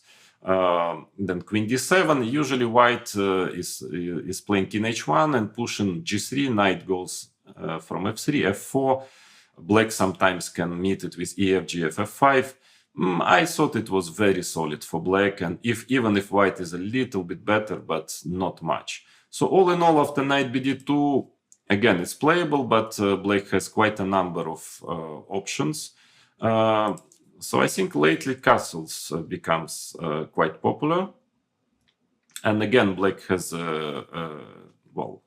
quite a number of ideas. Even I think lately bishop g4, h3, bishop h5 is played sometimes, and with the idea of even, let's say, after g4, maybe at some point black even sacrifice on g4 and just having kind of positional compensation here. I don't know.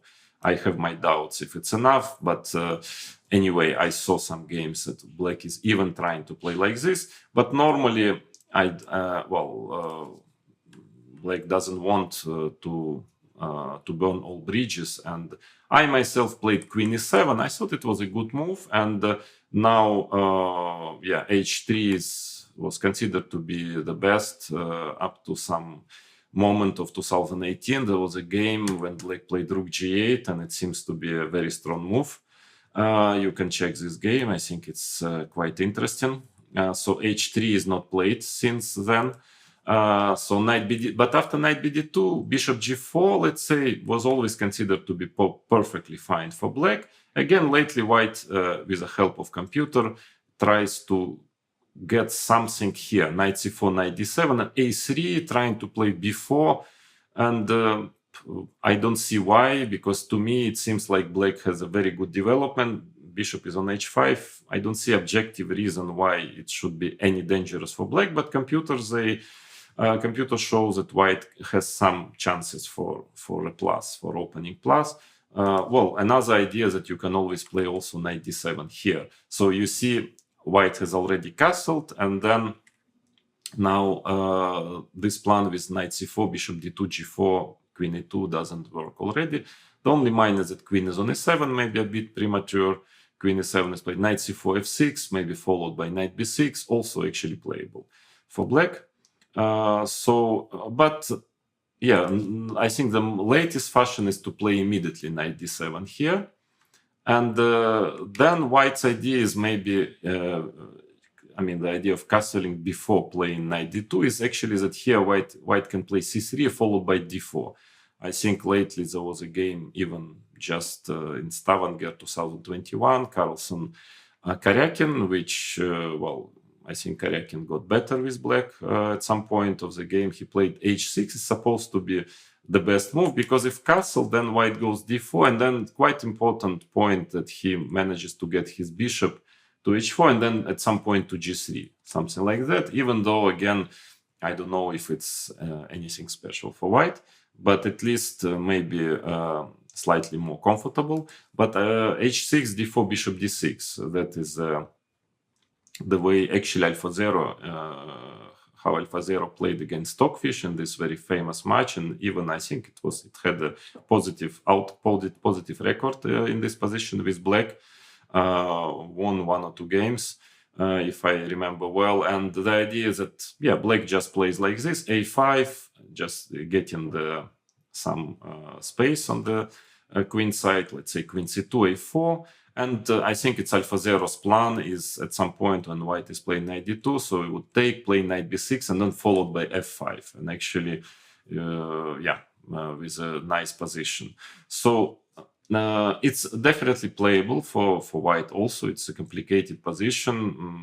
You can play it, but it seems that c3, h6 is this position after d6, d4, bishop d6 is quite okay for black. So after knight d7, then, well, white has a choice, logical choice of playing knight d2, and then we move, then already castle, knight c4, let's say rook e8. Now already, as you see, white have castled, so doesn't have this aggressive plan.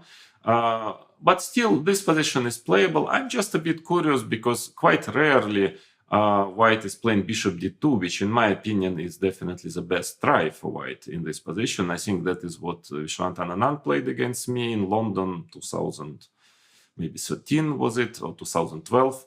I think it's a correct plan, trying to play b4, a4 to gain some space on the queen side, because I think a5 is actually in black's favor to fix this, because then black has a clear plan, b6, bishop at some point retreats from c5, knight starts to jump, trying to get to d4 at some point, and if white is just playing too slow, doing nothing, then after a few moves black will be simply slightly better, because he also has a good space to bishop, so white has to hurry a bit to at least to play some clear plan, to choose a plan.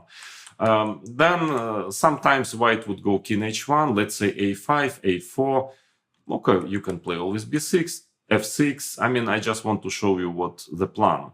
What I think Fabiano Caruana sometimes would play knight g1 here, followed by f4. Well, I don't think it's the end of the day. I mean, shouldn't be too dangerous in my opinion for black. But otherwise, bishop e3, and now bishop f8 usually is played. Well, black is preparing knight c5, bishop g4, knight e6. So, well, he's just setting up his pieces in the best possible position, in the best possible squares. I'm not sure that actually there is anything after simple bishop takes c3 and let's say knight takes, knight c5. Usually white is trying to go knight h4, knight f5, f4, but yeah, I don't think it's white really has any objective advantage. Maybe a little bit more comfortable game, a little bit easier to play, but probably objectively equal. Another story is bishop f8, and white, let's say, tries to play knight d2, followed by f4, but black is quite well also developed, ready to meet f4 with ef, bishop e6. I think it's more or less equal position. So to me, bishop d2 plan is quite logical. f6, for example, another plan which computer actually likes is playing like this: bishop d6, a4, knight f8, b4, knight g6. So to play without f6. But at least here it's h3, for instance. At least here it's clear that it's white who is at least nominally slightly better. Maybe nominally, because probably objectively it's nothing special, but at least white has a clear plan. Yeah, he starts to get maybe b5, a5, some play on the king side.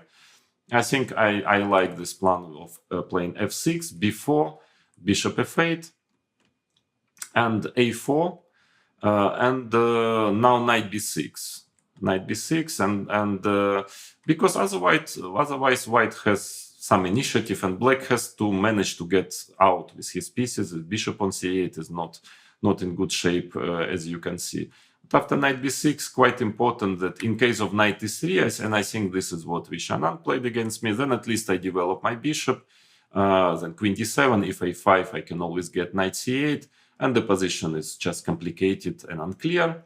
And in case of knight a5, trying to block somehow, black's queen side, I think c5 actually is perfectly fine. It's working fine according to the machine. And again, it's maybe a position which is a bit more comfortable to play with white, but black has his own potential because of two bishops. And one day, if he manages to get out with this bishop on c8, with his pieces, he can also be slightly better, because of this two bishops advantage. So playable position for both sides. Let's say in case of b5, you can just play a6. Quite complicated, but even computers are saying here that c4 is good, actually. Quite strange. dc, rook b8, so queen e2, bishop e6. And in fact, it's like a pawn sacrifice, but it's quite difficult for white to actually to understand what to do with this c4 pawn. Because black wants just to play queen d7, queen f7 to attack this pawn, and according to the engines, black is perfectly fine in this position. So all in all, this is a bishop takes c6 variation, very general summary of the state of Syria at this moment. Playable for both sides. Here, more important to get the general ideas of the position. If you want to play it with either color, you should probably try to look at the games of best players here, and there are many because it's quite a popular variation. Many top players, they at least from time to time play it with white, so you should try to understand the typical ideas. But all in all, I believe it must be more or less equal. I don't believe that just giving up the bishop on move 5 like this and just continuing playing positional chess, that you can really pretend to be better with white. But it has its venom again. So otherwise, then c3 is the main move here. Well, I have to mention that there are different move orders with white. So because lately all plans with playing d5 here or after castles are becoming, well, quite popular and actually quite difficult for white to get anything substantial in those lines. That's why often white also tried to start, let's say, with castle, because without the pawn on c3, it's of course more difficult to play d5. And the idea is that now you're of course threatening already bishop takes c6, knight takes c5. And if black plays d6, then the idea is that white just plays c3 and then avoids all those d5 variations. So that would be nice. Why not to start with castle? Because there is knight d4 move. And there is a lot of theory. It seems that this position takes, c3 is usually played, bishop b6, knight a3, c6, bishop a4, d6. There were many games, including, if I remember correctly, a brilliant victory of Lemon Aranyan with black against Magnus Carlsen a few years ago here in classical chess. Yeah, white is nominally a bit more comfortable, but in general, black is holding pretty well here, and it's considered to be not too dangerous, this variation. Yeah, you need, of course, to study a bit more theory, but there is no real danger. I mean, the worst thing can happen with black, that he will be nominally slightly worse, but in general, of course, because it's quite important that one knight is exchanged, and the symmetrical pawn structure, yeah, black has no bad pieces, no weaknesses, shouldn't be much, yeah, for white, definitely, just out of logics. Then another idea is knight bd2, that what Fabiano Caruana liked to play. Same idea. So white wants to not to allow those d5 variations, and in case of d6 to play c3. Well, the knight is already on d2, which limits a bit white's options, but I will show you this later on. Let's say castle, and this is one of the important theoretical positions in the d6 line. So that's what white wants. He wants to get there. But again, the problem is that knight d4 seems to equalize. It's a bit maybe more difficult here because you need to know some more direct lines, but it seems that after knight d4, black is doing okay in general.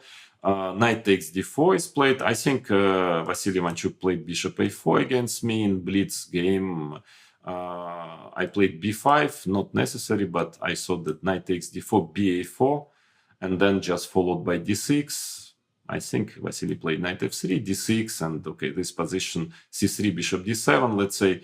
Well, from one point of view, of course, I have my pawn structure, which is compromised, but at the same time, I have two bishops, and yeah, if I remember correctly, the position is pretty equal.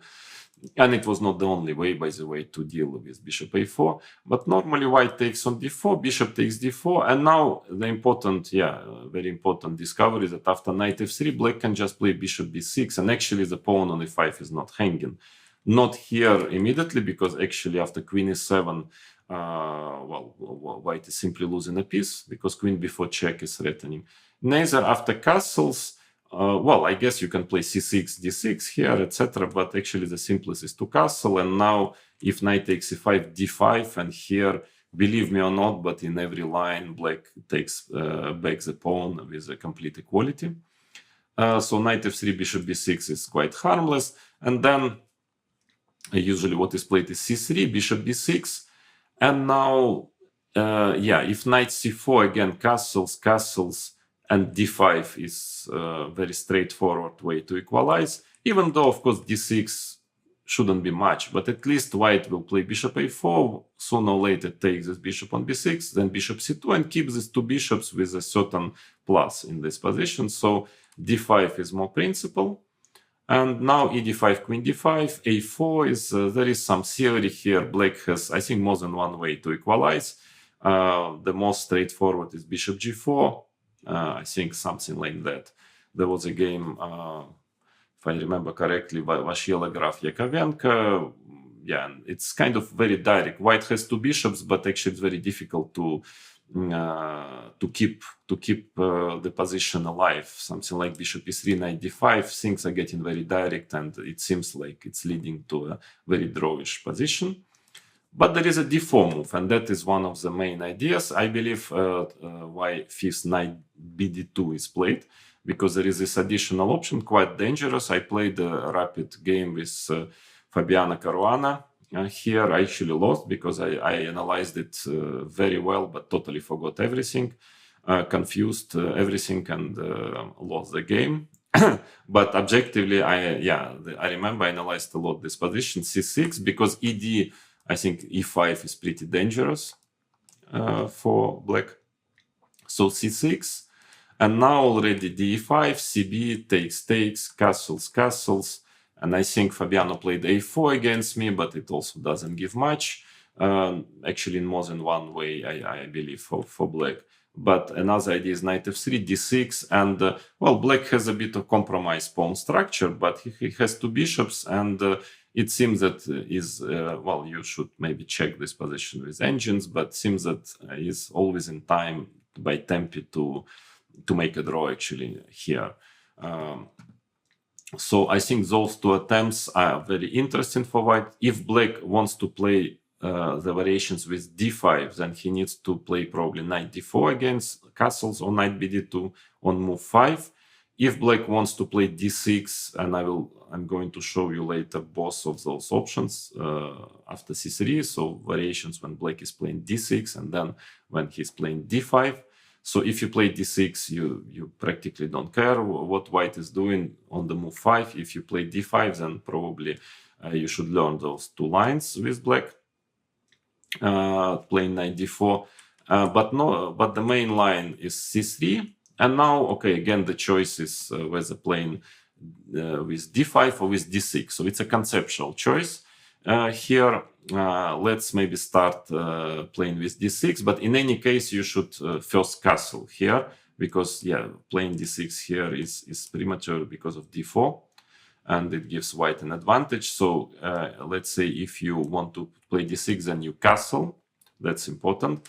Well, the thing is that bishop takes c6, taking the pawn gives nothing. d5, there is a lot of theory. I will not show you here all the lines because there are many, but not the slightest danger. Everything is shown already, and you just have to study it and to check with engines. Zero danger here. I think I played once in 2003, quite interesting game with Vasily Ivanchuk. No, sorry, 2001. In Vaikanze, and I managed to win it. It was an absolutely crazy game. At that time, the theory was not developed yet, and I think we got into like, there was no time increment, and I think we had like 2 minutes for 20 moves each after move 20, and there was a terrible time scramble, and finally I managed to win it. But that is already established quite clearly that taking this pawn, this position is good for black. Then another idea is white can, as an Italian, try to play bishop g5 here, h6, bishop h4, but then bishop e7. Actually, if I'm not mistaken, I even played against Shirov in Isle of Man 2018, maybe was it. I even played bishop e7 first, some tricky move order, and then followed by d6, and only later h6. Actually, maybe it's interesting. But in fact, I think I just discovered it over the board, and so I'm not sure it is so good. But my idea was to avoid h6, bishop h4, bishop e7. That's usually how it's played. And the idea is that, okay, now taking on e5, black has knight takes e4, and it works. And if knight bd2, I think here we move to this famous Carlsen-Karyakin game from the match in New York, the only game which Magnus won. Castles, he played like this, knight h5, takes. Well, he managed to win it, but I think the position is just completely equal here. But lately, white started to try this kind of approach, bishop g3, d6, and now h3. Or another approach is knight bd2, knight h5, knight f1. I think it's doing fine according to the theory. I mean, black is doing fine here, but you need to study some theory. That's why I think I played bishop e7, and the idea was knight bd2, d6. So I wanted to avoid this bishop getting to g3. And only after castles, I already wanted to play h6 and bishop h4, knight h5. So I wanted to force white to castle. Well, finally, all in all, I got a good position out of the opening and won this game. So maybe it's also an option. But normally white is playing castles here. And we will consider the move d6 here. I wouldn't, we have a limited amount of time in this course. So there is another move, rook e8, which was liked and played a lot by Levon Aranyan, Hikaru Nakamura also. It's out of fashion nowadays. I think it's less. It might be fine. It's not a bad move at all. But white has more chances to get some plus, and I think there are different tries. You can check it yourself later. I mean, I always thought, I never played rook e8 here. I always thought that it's gives white quite a choice of different systems, different setups, and it was not so easy to equalize with black. So My advice would be whether d5, whether d6. But we start with d6, which I've myself played, I don't know how many times. And classical chess, rapid chess, a lot of games with practically all top 10 players. I had this position, so I will try to explain you now briefly what is the situation, what is the state of affairs in this d6 setup. The move d6 was considered to be the main line until quite lately, when with new engines actually players realize that black can also play d5 immediately or after castles, and it's much more straightforward. Seems that it's, according to the state of the theory, it's equalizing. So now d5 concept becomes the mainstream, and at least on the top level chess. But there is nothing wrong with d6. I've played it myself a lot, and it reminds very much the Italian. Actually, it is the Italian, just that the bishop is on b5 instead of c4, which has pluses and minuses. But all in all, I think that it's a perfectly solid move and perfectly playable, and I can recommend you, if you want playing black, if you want to get more complicated game, because after d6 you have some winning chances. The position is always very complex with lots of strategical ideas for both sides. I mean, d5 is more a concept of trying to equalize by force, which is quite fashionable nowadays in top level chess. Black just wants to pose maximum concrete problems for his opponent and trying to equalize in a very straightforward manner. But otherwise, yes, I can recommend you to play d6, and I show you the main ideas here after d6. So white has now different move orders, and each of it has its own point. So playing this system with black, you have to understand the ideas of different move orders here. But first, let's check bishop g5 move. Also similar to the Italian, white is trying to pin this knight on f6. After h6, bishop h4, g5, bishop g3. So again, a similar position. But here the main difference is that black has knight h5 move, and that makes that is very important, because you see after knight takes c5 with the bishop on c4, knight takes c5 was a refutation of it, but here knight takes b6, and now b takes c6 is possible, because the bishop is hanging on b5. So that's why that makes knight h5 possible. And knight bd2 white's place, but normally when black, as you know it from the Italian, that when black manages to get knight h5 in this type of position, he's okay. And the main line here is queen f6. I've played it myself, I think, against Bruzon in Baku World Cup 2015, maybe it was it. And I think black is doing fine. You can check the theory here, just a complicated, unclear position. I think even nowadays computers were showing that f5, such a risky move, but according to the statistics, it also was doing of computer games, black was doing fine here also. But anyways, I can just also mention you that there is an idea knight e7 after bishop g5.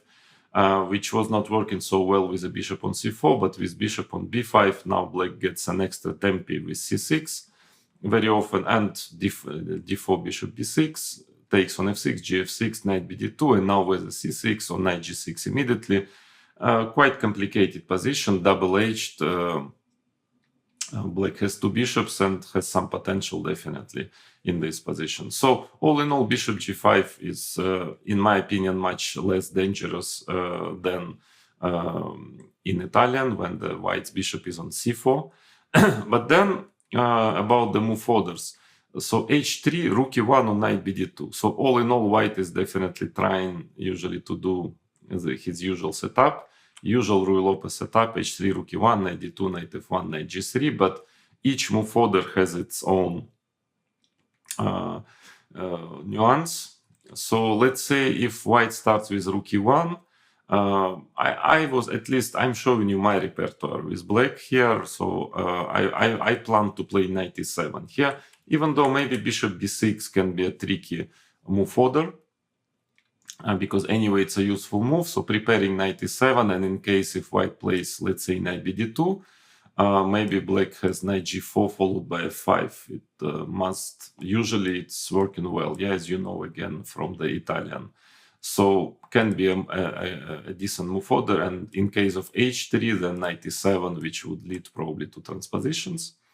But you can also play knight e7 immediately, d4, bishop b6, and it seems that white has nothing better than playing knight bd2, which will transpose to the 7th knight bd2 line, because in case of d, of course, black has knight g4, and if bishop d3 immediately here, then knight c6 actually is good, and then bishop g4 comes, so attacking the pawn on d4, very typical idea for this type of position. And of course, if white plays d5, then black comes back with a knight, and the bishop on b6 is powerful. Black wants to get c6, also it has a good game. And after knight bd2, well, black can play knight g6. Already here, I don't know if it's advisable or not, because white has knight c4 option maybe. But simply e takes d4, c takes d4 would lead us to the main line after knight bd2, in the knight bd2 variation. So h3 is very popular move here. So my plan was, I tried to play knight e7 here. So there is another concept, is just to play a6. In case of bishop a4, bishop a7, followed by knight e7, maybe that would be a slightly better version for black than immediate knight e7. But I was always worried about this type of position, takes on c6, maybe d4, bishop b6, rook e1. ed, very often black takes cd4, and then, well, has two bishops, and seemingly everything should be fine, but there is a center and a little bit compromised pawn structure, so maybe quite often it's the question is if black can equalize immediately, like playing d5, but I'm not quite sure if this is the case in this position. After e5, knight e4, not totally sure. Knight c3 maybe. I mean, I'm a bit worried about, okay, black has to be really accurate here, not to get into the worse middle game.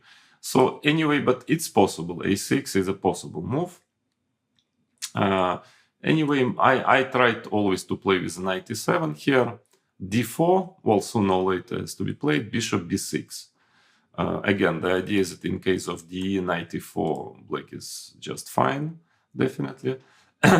So here, bishop d3 is probably the most accurate move, because in case of if white starts with rook e1, then well, knight g6 is obviously a very logical move, but there is also d5 idea, d5, and it seems to be very close to equal. White has a, well, kind of slight nominal plus after knight takes e5, and there seems to be nothing better than that. Knight e4, knight d2, let's say knight d6, bishop d3, f6, knight f3, bishop f5, knight f1, c6. Now we are actually moving pretty much similar to this Petrov defense variation. After knight takes e5, d6, knight f3. Maybe even better version for black, so I believe this should equalize actually, maybe even the simplest way of playing. But still, knight g6 is also possible, because probably the best move here is anyway bishop d3, because if white starts with knight bd2 here, then black has quite strong ed, cd, d5. I think it's pretty strong. e5, knight h5, and then followed by f6. And black has, in this particular version of this this concept ED and D5, which is quite typical for this variation. Here, black is really doing fine. If I remember well, there was a game here, Svidler Anand, and which Anand got better here with black quite quickly. So all in all, yeah, rook e1, maybe the simplest is d5 if you want to equalize, but anyway, knight g6 is possible. That's why bishop d3 is more precise. Well, here knight c6 already is not so powerful because white can always retreat the bishop to c2 and there is no bishop g4, so white manages to keep his center at least. So after bishop d3, knight g6, I would usually play. And now this kind of tabia, rook e1, rook e8, knight bd2, a logical move, c6. I've played again a few games. Here you need to study it. I mean, to check move per move, because, well, basically, as I've already mentioned, in this type of position, it's very important for white to, if he manages to get his knight on g3, bishop e3, just the setup, he has a center and actually a better position. But it's so black has to be very careful always to always to meet knight f1 with d5. Yeah, to be always ready to get d5 under favorable circumstances. Sometimes it works, sometimes it doesn't work. So that's why it's all about this, the whole battle here in this position. I analyzed it really a lot, trying to make sure that this position, which is a very important position in this variation, that I'm always in time to get my d5, and it seems that it works. At least I analyzed it, and also I played games, and I always was managing to get it correctly, d5. So I think bishop c2 is now one of the moves. Trying to wait here, d5 doesn't work so well. So I think I was planning to play bishop c7, even though h6 might also be okay. Knight f1, d5 might work, but I thought bishop c7 is more accurate. And again, now let's say a4, a5. So it's some kind of Zugzwang. White doesn't really have a move in this position, because whatever, let's say if he's playing b3, then again already d5 works well. And in case of knight f1, a5, by the way, after a4 is not absolutely necessary, of course. The knight f1, I think d5 also is enough to equalize. So yeah, all in all, I thought it was perfectly fine for black. Maybe the main test is knight bd2 move. So the idea is, well, in case of bishop b6, white has knight c4, obviously. Already at least getting two bishops. And yes, in case of a6, then maybe white can try to do something like that. I remember game Carlson-Grishuk from Candidates 2013. Magnus was actually playing it in a simple way like this, h3, not hurrying with d4, a5, and then he was maneuvering around, even let black play d5 at some point and won a game, even though probably it was equal at some point. I'm always a bit worried, as you know already, about d4 and this type of position, queen c2. Well, maybe black can equalize here. There is a lot of fear, and I think with a very precise play, black actually is capable of equalizing.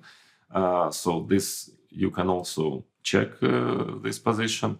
But I then found knight e7 move, I think some years ago, and since then it became the main line. I think the first time I've used this move, well, was like 2014 or 15. And here, yeah, the point is that, okay, if white plays in the same fashion, then we get to a similar position, something like this. Again, you need to be a bit careful with black about the details, where the pieces are staying, bishop on b6, on c7, but all in all, in majority of cases, it works with black, and he's in time to get d5 and equalize. So the test is d4. So the idea is that now, of course, bishop b6 is not working anymore because d5 is possible and the pawn on e4 is protected, and also after knight g4, pawn on f2 is protected. So, but I realized, strangely enough, that after e d4, giving up the center, cd, bishop b6, actually white has quite some issues protecting the center, because black has a very active pieces, a lot of pressure, trying to get bishop g4, knight g6, sometimes d5, e5, knight e4 ideas. And well, this is a position, again, I played quite a number of games here. I don't know what are the modern engines saying about it. I remember analyzing it a lot, and sometimes the game would get very complicated, actually very double-edged. You can really play for a win here also with black. So the main move is rook e1. h3 would be very, very important, not to allow bishop g4, but then black is equalizing with d5. e5, knight e4, queen e2, bishop f5, bishop d3, and very important move, knight c6 here. And it seems that white has nothing better than all these exchanges on e4, and the position is very drawish after that. And then let's say rook e1, then immediately black gets his bishop g4, h3, bishop h5. And yeah, this is a position, very interesting actually, position, very rich. So you can analyze it, check the games of strong players. I think it's all in all, it's extremely complicated. I mean, very equal, very unclear, pretty equal probably, dynamic equality. I quite liked it with black because again, you can really play for a win here also. But maybe, well, under some circumstances, well, don't forget that white has a center, and of course he can also get an advantage if he manages to develop his pieces, and black will not be in time to create some counterplay. So all in all, very interesting position. You can play it with both colors, and to sum it up, d6 is a perfectly playable variation, and there is nothing wrong with it. It's only that that modern way of playing, which is d5 here or one move earlier, is much more straightforward, and at this moment of time white is really struggling to find any, well, any advantage in this variation. So I'm going to show you now all those d5 concepts. Actually, most of the time black is playing d5 right here.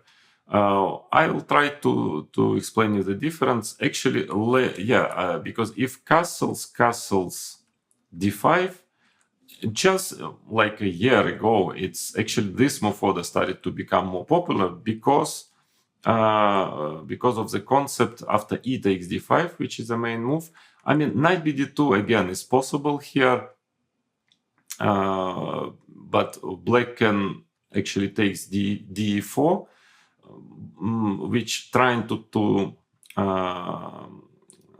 get to this position, which I will show you via the fifth d5 move in this variation. So let's say if d4, then we have a transposition to the line I'm going to show you now. But only that white has knight takes e4 idea, which makes some sense, but probably it's not a big deal. Let's say takes queen f6, and it seems that, well, little accuracy is required, but nothing special for white. Queen e2, h6, bishop e3, bishop d6 probably is the most accurate move. Knight d2, bishop d7, and yeah, it's, well, a typical situation in this d5 line, in this pawn structure. White has a little bit more comfortable game, but all in all, black is extremely solid and, well, practically very close to equally, if not just totally equalized. But so knight bd2 is an option after d5, but also instead of d4, there are some ideas like bishop g4 seems to be also interesting to investigate, and even a very strange idea, rook e8, which is showed my computers, e d5, and now a6. Don't ask me why a6, but seems to be the best move according to the engines, and it might also be actually enough to equalize. So, but the point was that d5, e d5, queen takes d5, bishop c4. This is the main concept. Now the problem, black's problem, is that the system with queen d6 is already not working so well, because white has b4, bishop b6, and now bishop a3 is very unpleasant move, and white seems to be better here. So that's why actually if black wants to play queen d6 system, then he probably needs to go d5 one move earlier before castling.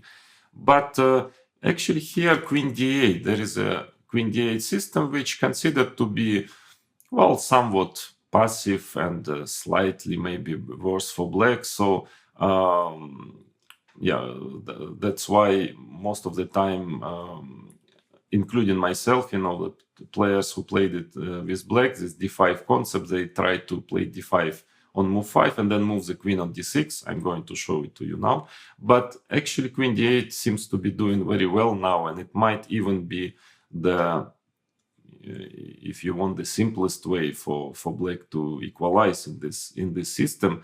At least white is really struggling lately to get anything here, because the main idea is that in case of bishop g5 followed, let's say if black just plays h6, then taking on f6 and playing knight bd2, this position is more comfortable for white. Again, it's very little, it's not much, but at least it's sort of prosperous. I mean, white at least has something. But actually bishop g5, e4 is very strong. Simply e4, and it's very straightforward. Takes, bishop g4, and black has enough compensation here for the pawn. So that makes white players nowadays trying to play with a b4, the most logical move. You can also start with knight bd2, but here maybe it gives, first of all, black an additional option of playing a5. Just a useful move, trying to stop white from advancing his pawns on the queen side. Let's say queen e2, bishop d6. And in general, this type of position is extremely solid for black. I mean, very, very difficult for white to get anything special. But of course, it's a game. I mean, white can still play rook d1, knight f1, h3. A position to play, but in general, I think black is quite okay. Or you can also play simply h6. And again, the same story. Take, rook e1, a6, rook e8. So black is just trying to tell white that, well, he just equalized and he has a very solid position, and with a very good kind of reserve. Yeah, I mean, that even if something goes wrong, it will not go wrong too much. And it's true, black's position is very healthy. Yeah. So that's why b4 seems to be the most popular move here, even though there are not so many games still in this position. I think this theory of this line is just developing right now, because, in Berlin, like in many very solid openings nowadays, black is always finding some new lines, not actually because the old ones were bad, but just because even easier ways to equalize, as they consider to be even easier. Yeah. So because after all, d6 is doing okay. I will show you now d5 on move 5. I also don't think white has anything there, but this is very straightforward, and also you don't need to memorize too many lines. So nowadays, this castles d5 and queen d8 seems to be the main line, main choice of the top players who play black this Berlin. So after b4, yeah, the idea is that in case of bishop d6, now already bishop g5 is possible, and of course after e4, white can simply take on e4. Yeah, so that's why actually bishop e7 is played. Black is like losing a tempi, because b5 is not dangerous because of knight a5. And after knight bd2, simply playing a6, just stopping b5, and then can just keep on developing, like a4, bishop f5, queen e2, queen d7, let's say bishop b2, bishop d6, rook e1, rook a d8, and h6, rook e8. So, okay, white has a bit of pressure, of course, in this position, and yeah, I thought that, yeah, what I played later, d5 and then queen d6 system is more direct. Yeah, I thought, okay, this should be a little bit better for white, but nowadays engines are just basically assessing it as equal, and you cannot really. I tried a bit to move here with white to try different plans, but it was very difficult to to show anything to the engine, because black's position is very solid, and it's probably very little for white, if anything. Again, the position is full of life. There are a lot of pieces on the board, so it's playable, but a very interesting option to play this castle and d5, to play it with black.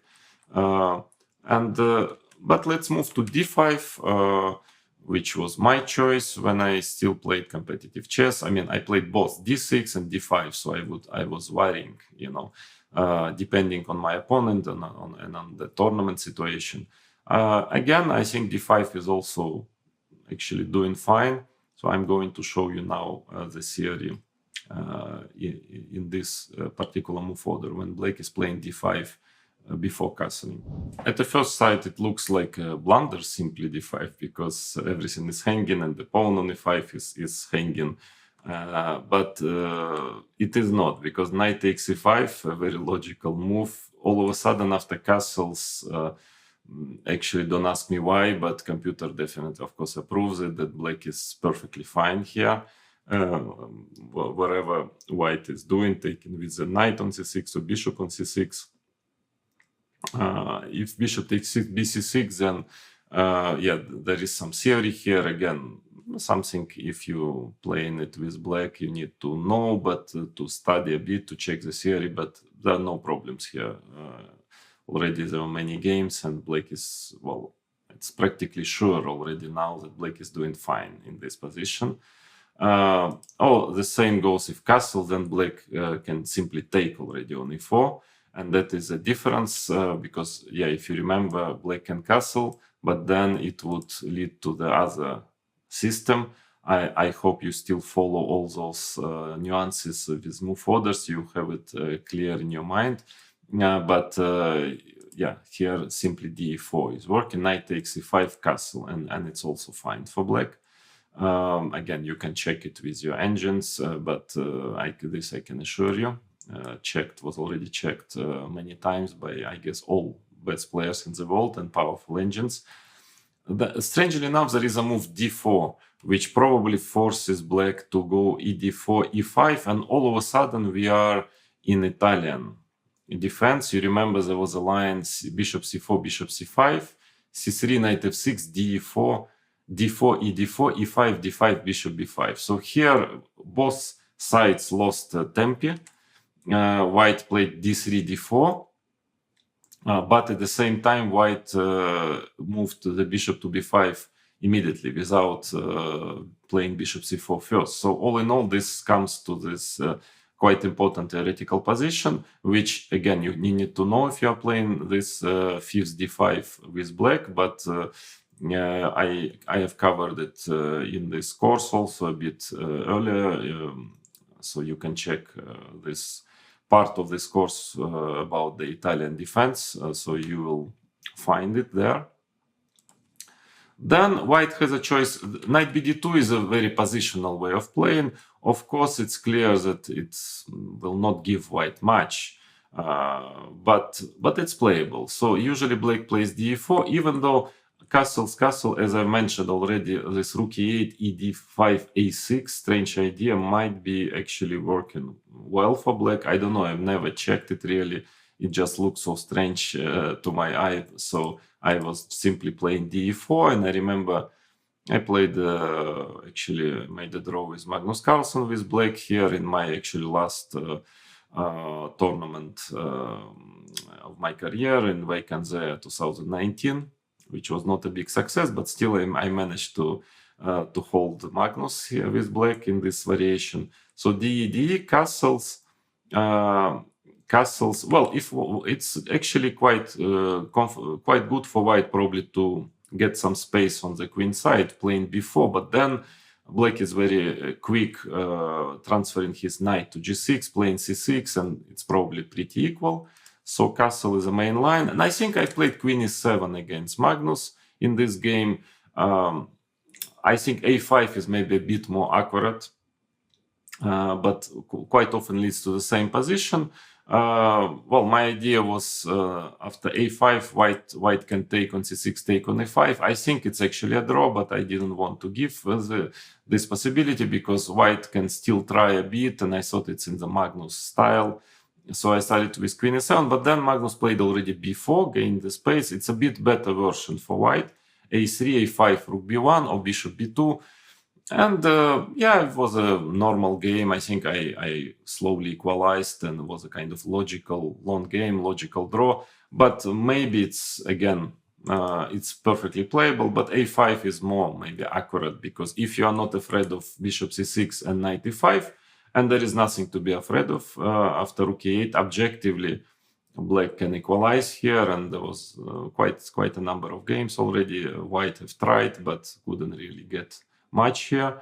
For instance, if knight b3 takes bishop b6, and then if knight takes c6, queen d7, knight d4. Actually, even a4, strangely enough, such a move is probably enough to equalize according to engines.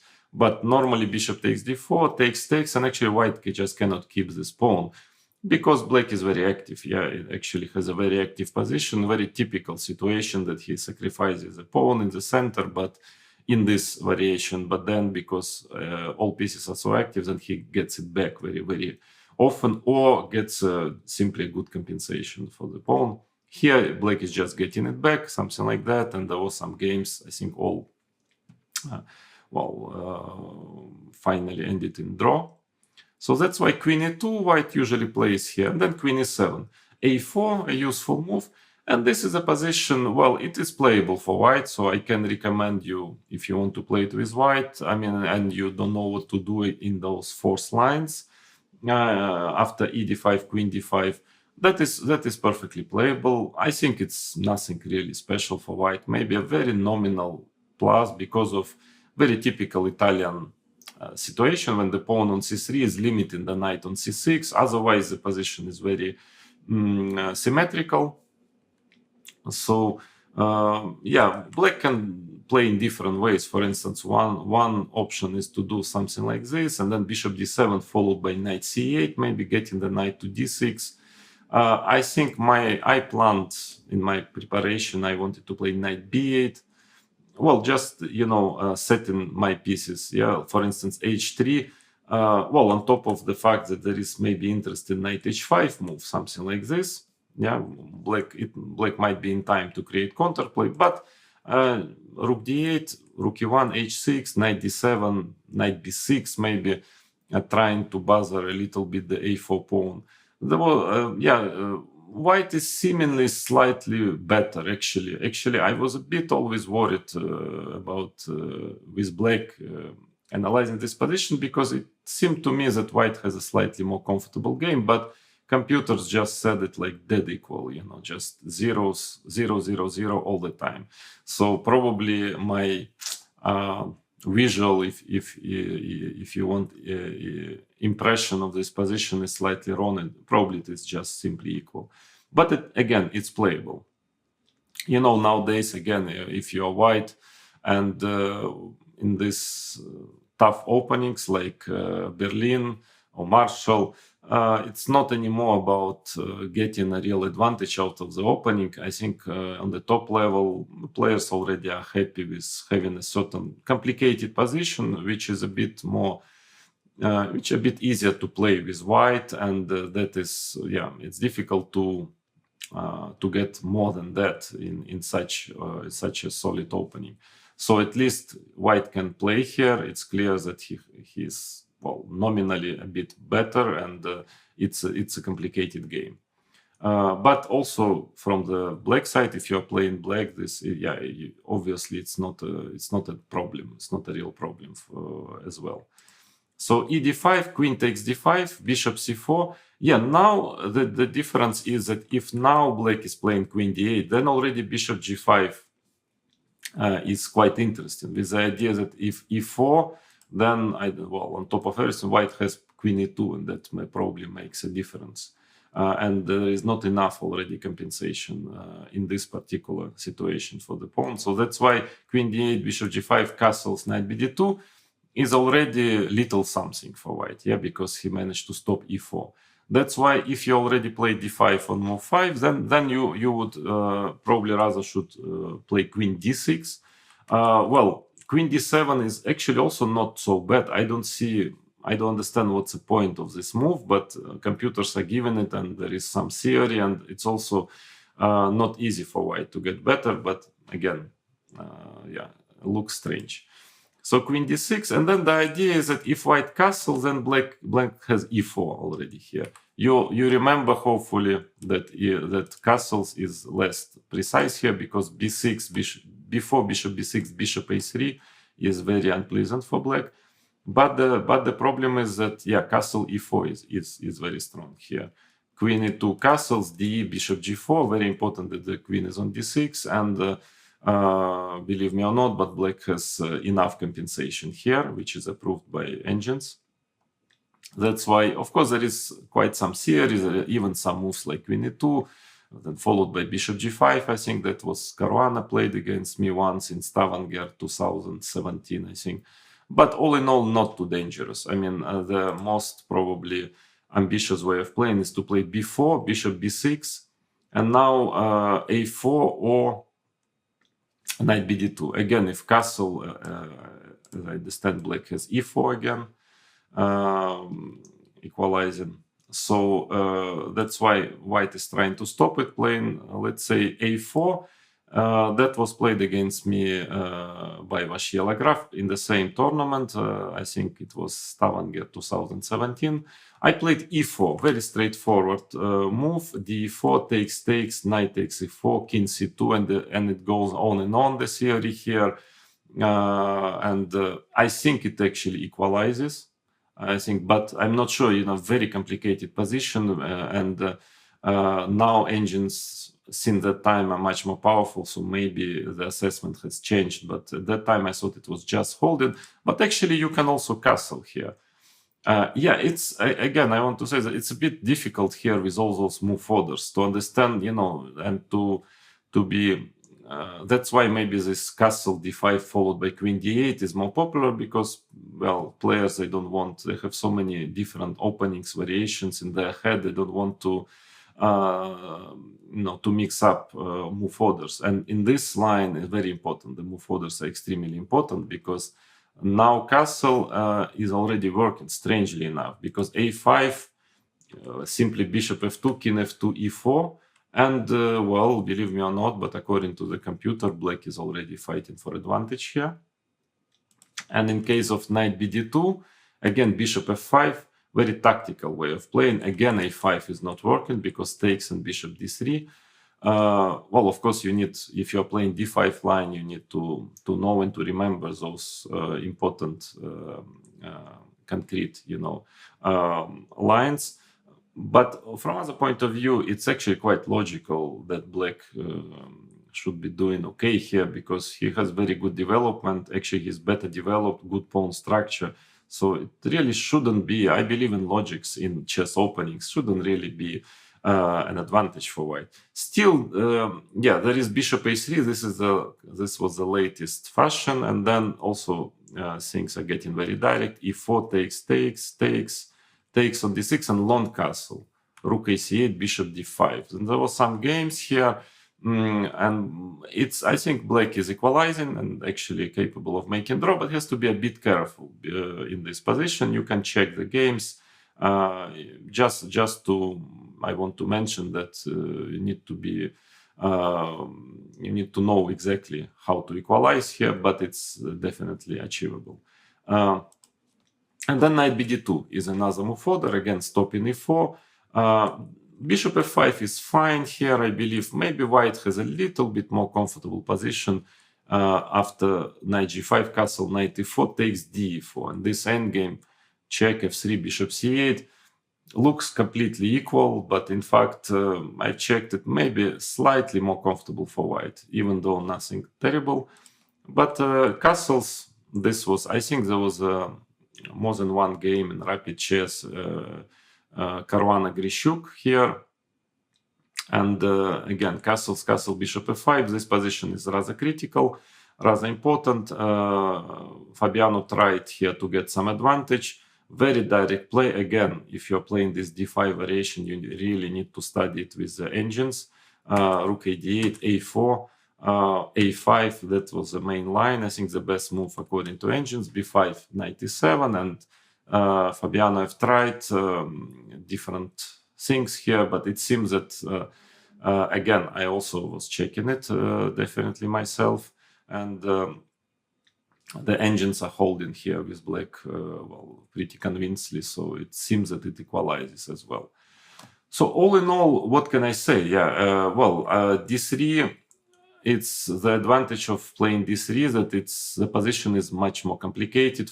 You know, you have more game, so to say, in this variation. But as you can see, well, d6 is a solid move, but not the most principal after d3. And d3 bishop c5, in general, I think it's doing perfectly fine. Black is doing fine in all lines. Of course, needs to know quite a lot, but actually what I also like, especially playing black, of course,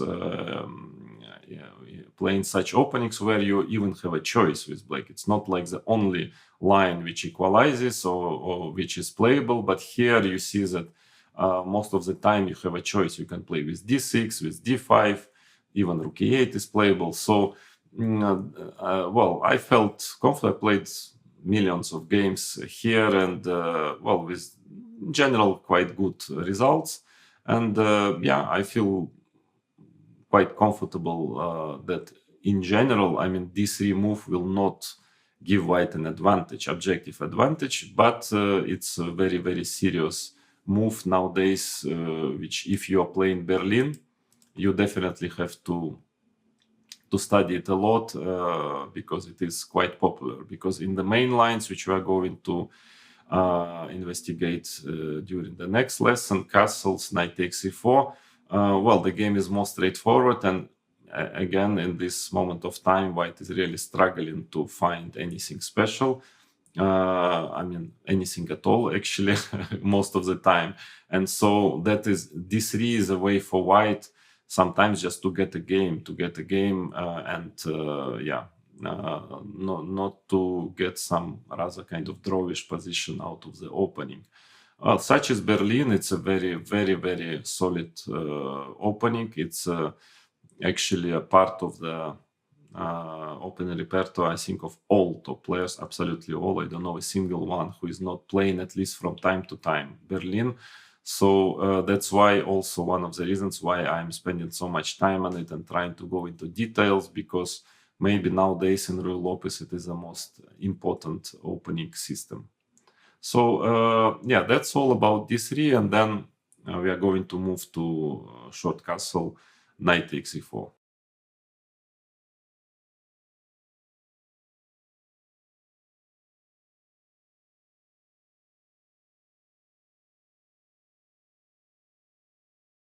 Hello. Now we are going to check the main line of Berlin defense, which is short castle. And black probably should try to take on e4. There is a bishop c5 move, even I think it was quite popular in the 90s. Well, again, nowadays with computers, it's practically proven, I would say, that white is better here because he can just take on a5.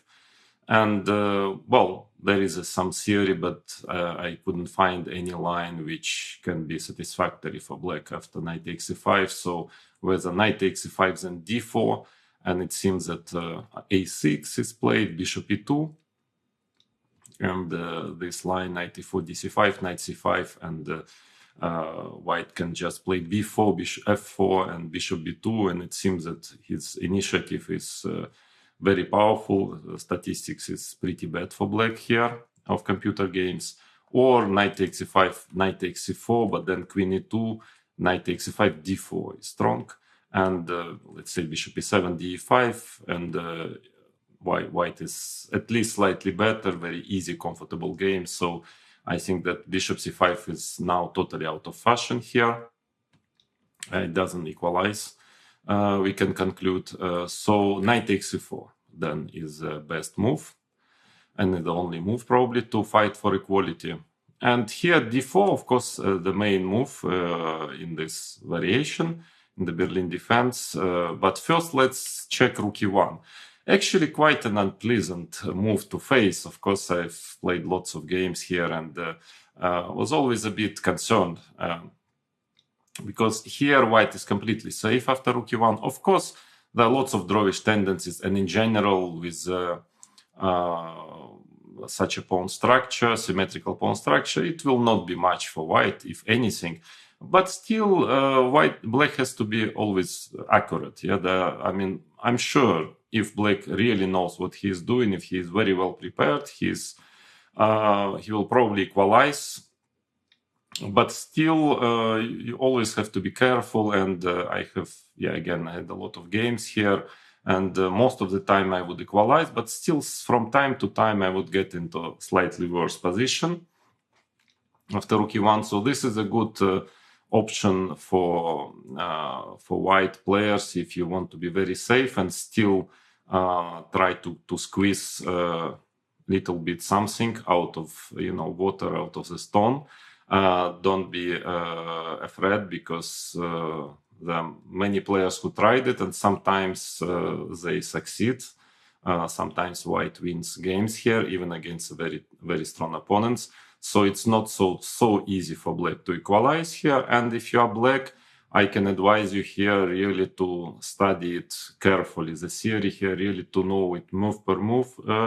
What are you going to do? How exactly you are going to equalize? Because otherwise you can end up actually defending a slightly worse, maybe nothing terrible, but slightly worse position for the rest of the game. And this is not something which a player likes to do. Even if at the end of the day he manages to make a draw, still, it's not a great prospect. So that's why rook e1, knight d6 has to be played, knight takes e5, bishop e7. And now bishop f1 is the best move. Well, the old move bishop d3 is totally harmless.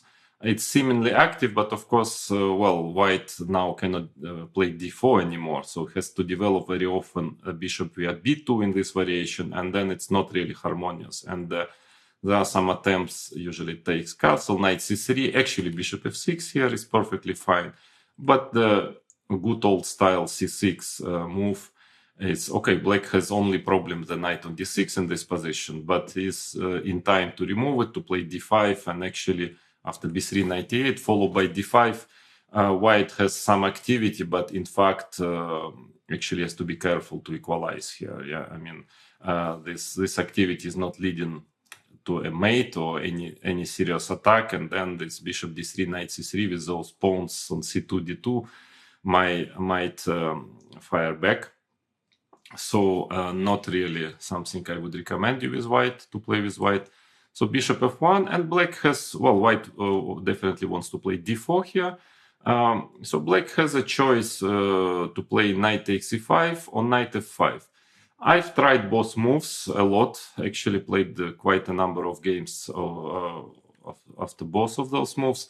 Knight f5, actually, I think I tried it this move when I wanted to have a chance to play for a win, at least the slightest chance, even though, of course, white's position is extremely solid. But after knight f5, it can get a little bit more complicated than knight takes e5. And actually, strangely enough, I've managed to win some games with this knight f5 move. But maybe, my opinion, objectively, knight takes e5 is a bit more sound. It's because after knight e5, it's again, if you want to have a certain chance to get a complicated game, maybe that's what I would advise you to choose. But it might not objectively fully equalize. Because here, first of all, the problem is that white can just play c3 here, trying to get d4. And black has nothing else to do than to play d6, castle, d4, d5, and white is extremely safe here. Black has a better version of the main line of knight takes e5. So here black has absolutely no problem, but winning chances are also not huge. Looking at this position, you understand that it will be very difficult to win, but still. And well, White's main move is knight f3 here, trying to go d4. I mean, d5, d4 castle, and let's say c3. So White is having a bit more harmonious setup, because knight on f5 is a bit, you know, maybe a little bit strange in a way. Knight on c6 with a pawn on c7, you know it already that it's not always the best place for the knight. So Black needs still some time to regroup his pieces in this symmetrical position.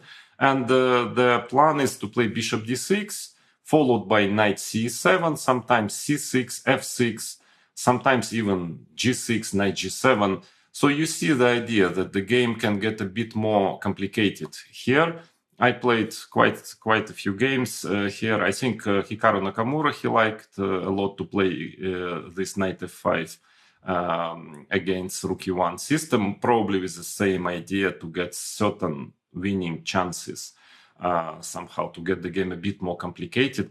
But yeah, all in all, I was not totally sure if Black fully equalizes here, so it might be slightly better for White. A little bit, not much. Well, you cannot expect to be much better in this rook e1 variation, but still White can try there. So that's why most of top players nowadays are just taking on e5, including myself. Finally, after playing few games with knight f5, I started to take on e5 here immediately. Just I understood that anyways there is very little chance if you're playing against a top player to win after rook e1. So at least better to make a you know, very accurately, precisely draw, taking on e5, castling. And now White has a choice of two moves: d4, knight c3. I would say equally popular. Maybe d4 is a little bit more popular than knight c3, but knight c3 is a serious move as well. So the idea is that using this fact that the knight is still on d6, White want to try to get two bishops. For instance, bishop f6, and I think that's what I played against Michael Adams, London classical chess, maybe again 2012, maybe the tournament was 2012. Rook e1, rook e8, but knight d5. So White actually manages to get two bishops. And even if, yeah, that was my plan, to play b6 and then followed by bishop b7. And why Black has more, you know, better development. And in general, of course, it's not much for White. But still, I couldn't really find a clear way to equalize here, because at the end of the day, for instance, queen e3, rook e8, queen f4, let's say queen f5, bishop d2, and finally White will put his pawn on f3, change queens, maybe change rooks. Of course, Black must be able to hold this position normally, but he's still on the defensive. Yeah, he still needs to be accurate, and I wouldn't say it's something which is well, which would worry me a lot if I'm Black, but still I wanted a bit more clear-cut solution. So that's why knight e8, and that is a move which is normally played nowadays. Most popular move is knight e8, and now knight d5, bishop d6, rook e1, again c6, knight e3. So a bit strange this play, White's play. His knight is jumping around, but the thing is that after the normal move bishop c7, then knight f5 comes, because Black is ready to play d5 and have no problem. But knight f5 and d5, knight e7 check. Finally, after this long maneuver, White manages to get this bishop, and he's having two bishops. Yeah, it's better to put the pawn on d3 in this position. Again, I've played some games, analyzes this. A computer is always given here, even nowadays, machines 0-2 for White or 0-3 sometimes. In my opinion, actually, it's very safe for Black. I mean, okay, of course, White is nominally slightly better, but I mean, Black has this Capablanca setup, Black square bishop, all pawns on White squares, so quite difficult for White to get something really out of this position, but he can still play a bit. So of course it's not 100% equal.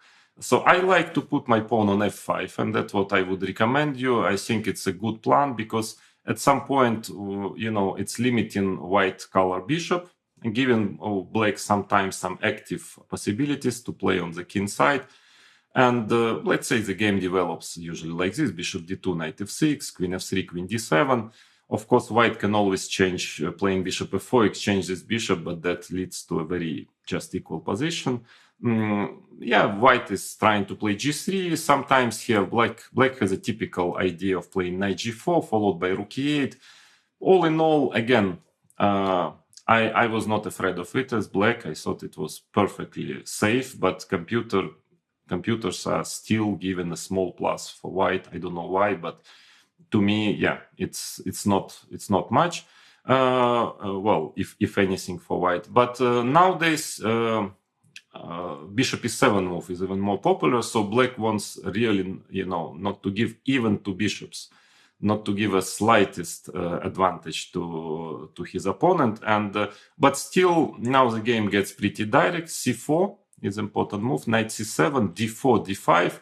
So black just needs one tempi, bishop e6, and he is fine. But white is just in time to put a little bit of pressure still after c d5, bishop b4, bishop d2, takes, knight d5, queen d5, rook e5, queen d6, bishop c4. Very important to stop bishop e6. And there are some games, still the theory goes on still here. Of course, white is active. He wants rook e1, etc. Has some initiative, but very limited material. And I believe that with a precise play, black is managing here to make a draw also. So that is the knight c3 move. But d4, we can say it's a main line. Usually bishop f6 is played here, even though knight e8 is an option also, but bishop f6 is by far the most popular move. Rook e1, there is a move rook e2. Carlsen played it against Karyakin, I think, in the World Championship match 2016. And if I'm not mistaken, Fedoseev have played it against me in Vaikanze 2019. I never considered it as a dangerous move. I'm not sure that rook on e2 is any better than on e1. So rook e1 is a main move. Rook e8 now. And yes, so this is a position. Lots of games on top level as well. Carlsen, he played it a lot, sometimes just to make a draw when it was favorable for him. He would win a tournament with a draw. Sometimes he would try to squeeze something still out of this position, and actually from time to time managing it. But in any case, you have to be careful here with black. You have to know this here. You have to be careful, because if you mix up some move order, you can end up in, as I've mentioned already, in a slightly worse and comfortable position. But all in all, of course, it's if anything at all, it's very, very little for white, but safe. So c3 is a main move. There is this bishop f4 idea, which became popular for a short while, a few years ago. So the idea is that after rook e1, queen e1, if bishop takes d4, then taking on d6 and playing knight c3, white definitely has enough compensation, at least enough. So usually black doesn't want to go into this position. But in fact, after bishop e5, probably with a very accurate play, black can also equalize. But normally black just play knight e8 here, and then knight c3. This is the idea of the pawn sacrifice. Bishop takes d4, knight d5, d6. And there is some theory. You need to learn some lines here, but now I think it's totally sterilized, and it's already proven that, there is nothing for white. And it's a forced draw, or if white is overpressing, he can get worse. So this is already out of practice nowadays. So c3 is usually played, takes on a1, knight e8. So black just develops slowly, trying to get d5, c6. Of course, white in this symmetrical position, white has a couple of extra tempis, and as well as the position of the bishop on f6, which would have been better on d6 after, of course, black manages d5. So white is, of course, pressing a bit, but nowadays there is not much anymore space here, because there are so many games played that it's quite difficult to invent some new idea. And if you know the theory here with black, you should be able to equalize slowly but surely in this position. The latest trend was d5. I think it was also played against me by Jan Nepomniachtchi, Vaikanze 2019. Well, sometimes black tries to play c6, immediately trying to counter in the center, trying to attack this d5 pawn. I think also d6 is okay. If even b6 is possible. I mean, many ways to play for black. It's has a bit of venom, this d5 move, but no big deal, so to say. Or maybe even queen e7, I think, is another idea, and then changing queens leads to nothing, and I think white was playing queen d1. Strange, looks like the position is totally equal, but there are still some small problems to solve here. But the main line is bishop f4 normally. That's what white plays, d5, and now white has an option to stop bishop f5 because, of course, black wants to develop his bishop now. But then important maneuver is g6, knight d2, knight g7, followed by bishop f5. I myself made few draws like this already. And many other players. So it seems that here there is nothing to catch. Black still need to make a couple of accurate moves, but it's just a draw. Lately, white is trying a bit to play knight d2, and after bishop f5, queen e3, trying to go rook e1. And of course, it's a bit more comfortable for white, obviously. It's white has more active pieces, but normally, with accurate play, queen d7 or c6, and some knowledge of the theory, black normally should be able to slowly equalize and make a draw here. So all in all, this variation a bit uncomfortable. Rook e1 is a little bit uncomfortable for a black player because practically zero chance to play for a win, at least on the top level, and still some accuracy is required. But once you learn it, once you really know exactly what you do against it, then objectively, of course, it's not going to be a big problem here.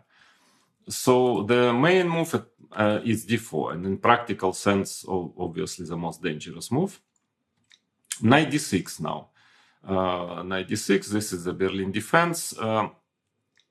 That is, I think there is a variation, bishop e7 is possible, but okay, that's another story. I think knight d6 is clearly the best move in this position, and the current state of theory is doing very fine. I mean, white cannot prove an advantage here. So let's concentrate on this. It's classical Berlin. Knight d6. So now white has, d5 is becoming extremely popular now in rapid chess and online chess, but for bad reason. Actually, players just want to make a short draw like this. In fact, it's not necessarily can lead to a draw, because after d, knight b5, it's not a blunder, because white can get this knight back playing a4. There is an option to play c4, but here black is at least equal, probably slightly better. It's much better. a4 is stronger than c4, because here d6, e6, this is the idea of white, also after playing a4. But here both bishop e6 and knight e5, also f e6, maybe even better, cb, knight e7, and here, white barely has enough compensation for the pawn, maybe actually not enough, which is a totally different case when after a4, so white has this position, and then the a line is very important here. So that's why a4 is better.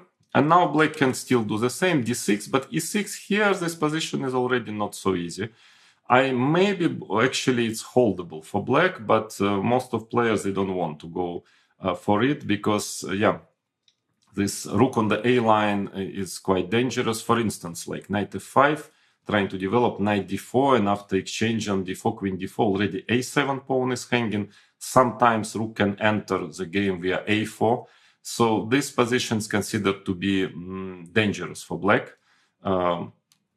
That's why this much safer is to play knight d4. That's what most of top players are playing, knight takes d4. And now the choice is actually how to get, let's say, if we are talking about this position, which all of the chess audience knows very well, I guess, who follows nowadays online tournaments. So black, well, doesn't have anything better than getting here, but the question is how to get there, because on the way, white can try to avoid it. For instance, if you are doing it directly, takes in d5, then white also has an option to play, let's say, queen d3, c6, a5. It has some venom. I mean, of course, shouldn't be anything special, but there is some idea behind it, because there are some small troubles developing, because if bishop e7, there is queen g3 trying to attack the g7 pawn. You can check it. I'm sure black will find ways to equalize, for instance, maybe playing g6 here, but still it's so to say triable from the white side. That's why maybe it makes sense to start with d5 here. And then, for instance, now knight c6, bc6, it's a little bit different pawn structure. Hard to say. If the pawn would have been on a2, maybe it would have been a bit better for white. This pawn structure, just because it's more solid. Here, maybe there is some pressure on the b line. If the pawn is on b3, then maybe some piece can land on b4. All in all, I think it's perfectly playable, just a very unclear position.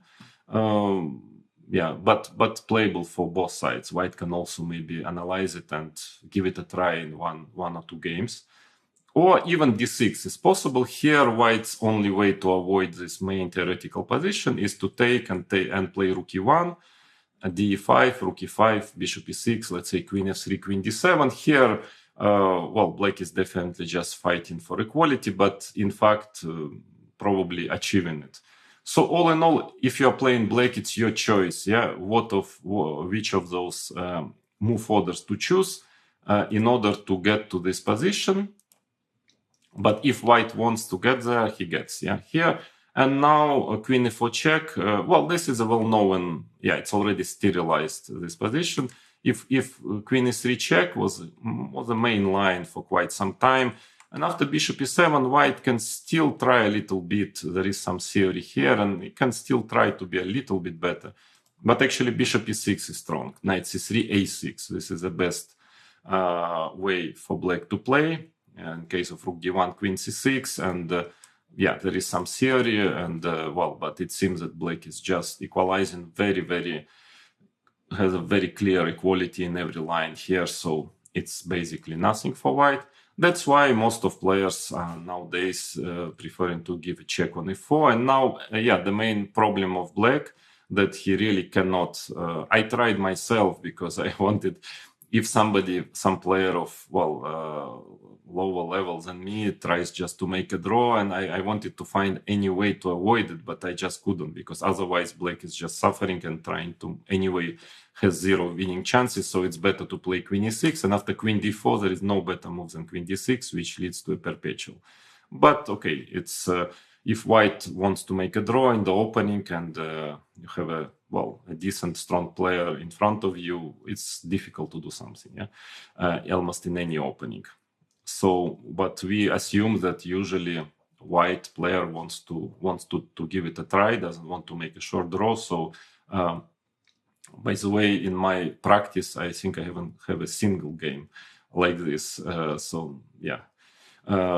It's not a problem that sometimes there are some lines where your opponent can just force a draw. But this is definitely one of those lines. You can still try, if you want really to play for him, you can still try to play this position. It is risky, but here there is more play, but you need to know to analyze it and to be sure that you're just not going to get mated very quickly. Because still it's better to make a draw than to lose in 20 moves. Then, what else here? Bishop takes c6 is definitely the main line. Recently, bishop a4 is becoming rather popular. Again, you need to analyze. My feeling is that this popularity is not going to last for too long, because nowadays computers are powerful, and in general, I don't think that this pawn sacrifice can really give white an advantage. But I see some quite strong players, and very strong players like Jan Nepomniachtchi trying this move, bishop a4, and it's still, still black is searching for the most accurate way to get a good position. I'm sure black is not worse here, objectively, but maybe it's this moment of time. Also, I believe white is not worse. It's just a complicated position where white has always enough compensation for the pawn, probably not more. But you need to study it with nowadays with powerful engine, or to wait for somebody like Wesley So, who knows theory very well, who works a lot on chess and using powerful engines, who will just show you the very accurate way to sterilize this bishop a4. Maybe. I think it's very possible that sooner or later it will happen, but for now there are some battles going on here on the top level, mainly in rapid chess, but still, which means definitely that this move deserves attention. So black has two different ways of playing. One is to try to hold the pawn, like e4, rook e1, bishop e7, knight e5, castles, knight c3. So that is, and now probably if black, playing knight f5, he can be slightly worse. So black probably best is f5, and the position is extremely complicated. Black is pawn up, but he has this bad knight on d6, so white definitely has compensation. Both players are in risk, because white, because he's pawn down, central pawn, black, because he has very poor development and coordination of pieces. But so I would advise you, if you go with either color for this position, you better analyze it well. And there is something more, maybe safer a bit, to play ed4 and then c3. This is the idea. So very much this gambit 19th century style. It's advisable for black not to take another pawn, but to play bishop e7, cd4, castles, and knight c3. And black has different options here. I think, for instance, I thought, okay, some time ago, I analyzed it a bit. I actually saw that knight c4 was perfectly fine. Here, I don't know what is do the new engines talk, say about this position. But my old analysis were going like this: knight c4, d5, knight e5, and something like this: bishop c2, d6, knight d4, rook e8. Very complicated position, very double-edged. I thought that black was doing okay at the end of the day, so maybe dynamically balanced, complicated position.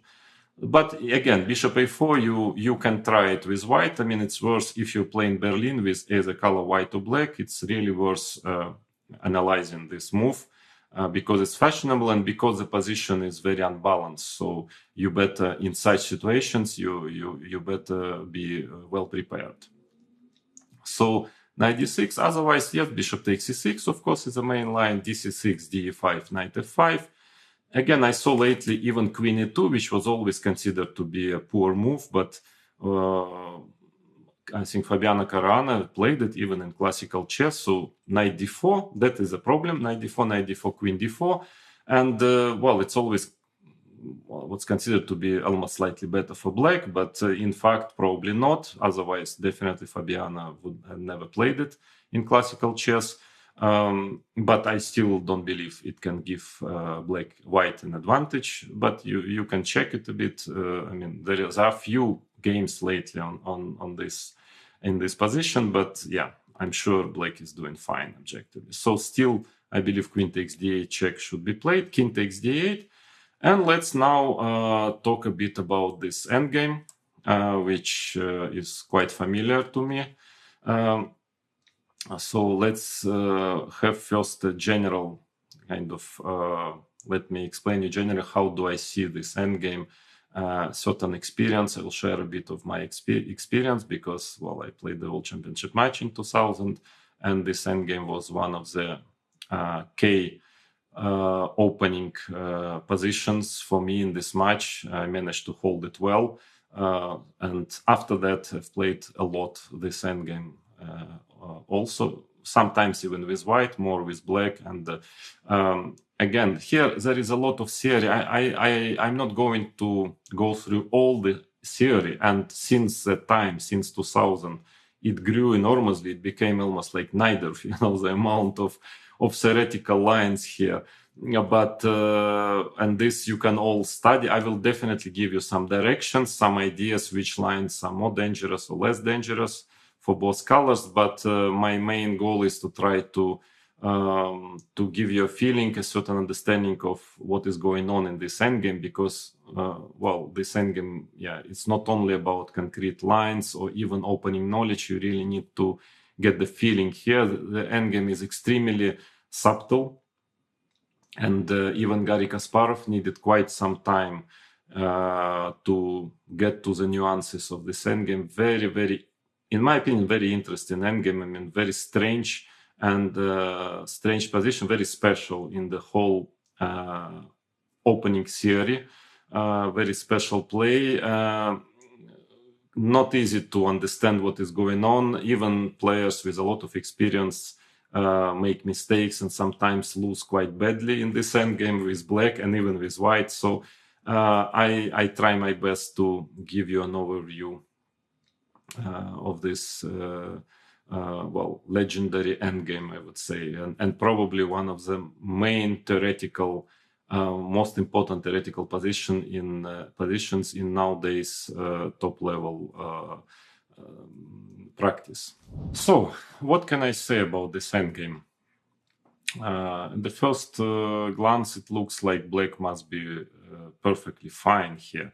Because, there are, of course, usually in those type of positions, when the pawn is on e4, it somehow limits the white square bishop, black's white square bishop, and it's maybe strategically more sound for white. With a pawn on e5, all these white squares are becoming, sort of weak, I would say, and potentially this bishop on c8 can become very powerful. And black has this nice square on f5, for his knight, sometimes for the bishop. But the main problem of black here is that it's extremely difficult actually to connect rooks. And in fact, to develop pieces in a certain way that white doesn't start to attack them or to exchange. For example, in these positions, once black wants to play bishop e6 to develop like this, then knight g5 comes, and usually it's a problem, because if white manages to exchange the knight for the white square bishop, then most of the time he is better, unless black has some very concrete tactical, resources. So it's it's very difficult for white to develop his play. So actually, black has time. Black doesn't have to hurry, but still, it's not easy. Not easy. There are many different setups, but in any case, not easy to manage. Let's say the perfect thing: bishop e6, bishop e7, king e8, rook d8, and then double rooks somehow, or change all pair of rooks. Of course, then black would be even slightly better, but it's quite difficult. So black's problem mainly is coordination. White's problem that black has two bishops and there are no targets really for white here. I mean, so he has his main plan. He has two actually main ideas in this position. One is to try to get e6 sometimes in, of course, with exchanging, let's say, knight to f4, rook e1, e6, and quite often it would lead to a better endgame. Still not always, by the way. Of course, his main asset is a better pawn structure. So he has this extra pawn on the queen side. On the king side, sorry. But black double pawns on c line are not that bad, because quite often he plays c5, b6, and somehow pushes. So he gets some play on the queen side often, and sometimes these pawns can get, like taken on d5 or taken on d4 after c5, knight d4, so you can undouble these pawns as well. And so one idea for white is to get e6 at some point, and the main idea basically is to try to push the pawns on the king side, like h3, g4, potentially f4, f5. This is basically the main plan.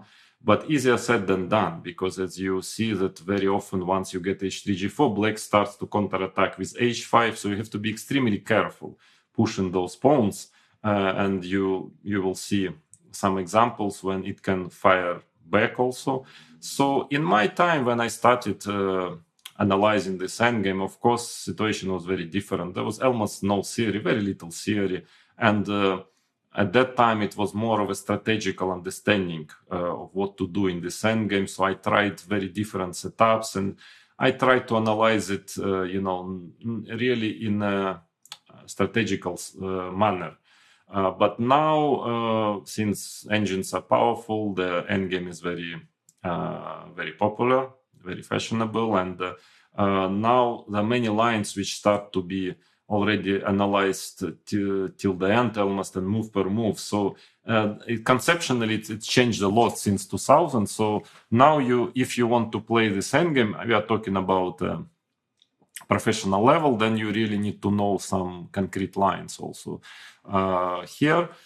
So usually white is playing knight c3. He can start with h3. Sometimes white starts with h3. Probably the only real difference starting with h3 is that in case of bishop d7 variation, if black plays king e8, then probably anyway knight c3 is the best to put the knight on c3. There is nothing better than that, in my opinion. But in case if black is choosing the other concept, trying to put the king on c8, like playing bishop d7, then white has an additional possibility to play rook d1, king c8, and now g4, knight e7, knight g5. Very direct play. Bishop e8, f4, followed by f5. There were many games. I had quite a fascinating encounter here with Fabiano Caruana, I think Moscow 2013, which ended in a draw. There were many other games, Caruana Adams, and I think Fabiano played a lot this move order, tried to fight against the bishop d7 system. All in all, I think, it's pretty unclear, I would say. White has some chances for advantage, but probably black is just in time to be fine here, because you see, of course, if white manages without any problem put pawn on f5, knight c3, knight e4, king g3, he will be strategically almost winning, but black always gets some h5 or h6, h5, so he's trying to create counterplay against these pawns. Very, very sharp and very direct play. You need to study it.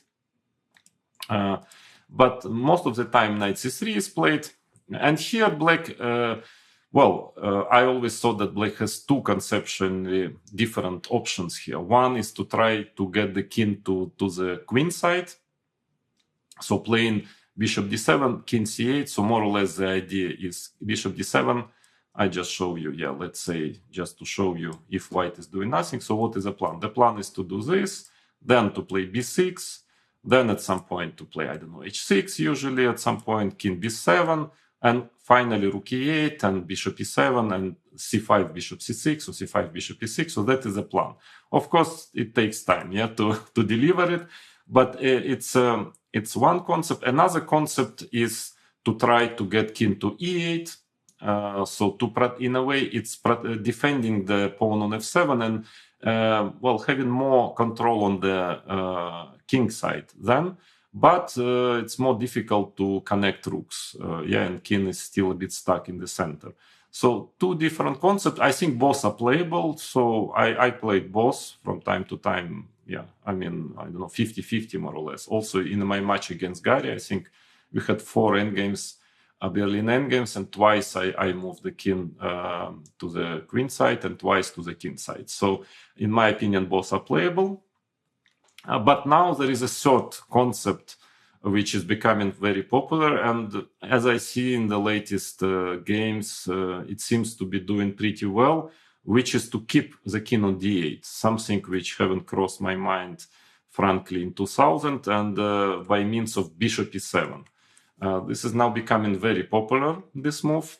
The idea of h3, which is usually anyway the move white needs to play sooner or later, preparing g4, and now knight h4. Very, very direct way of playing. The difference is compared to the same variation when black first plays king e8. that sometimes a king can go to c8. I mean, very subtle nuances, but it seems that it's quite important. So this bishop e7, I think in the modern state of theory is doing well, played by many top players like Alexander Grishuk and Wesley So, and you have to pay attention. So whether you play white or whether you play black, I mean, it's maybe the first line to analyze, to try to find what is the situation on bishop e7, because again, if you are white, you have to have something against it nowadays. And with black, if it's doing very well, then white to study all the other lines. But anyway, by the way, studying other lines wouldn't harm you, because it's important to get the feeling also of this endgame. So bishop e7 is interesting. Then, there are some ideas also, like knight e7, h3, knight g6, certain ideas to play like this with a king on d8. Let's say rook e1, h6, and trying still to, not to make up your mind where do you go with your king finally, to c8 or e8. But I will not go into these details. Usually, black players, they try to also, to play some more straightforward way. I mean, to make up their mind where do they want their king finally, on e8 or on c8.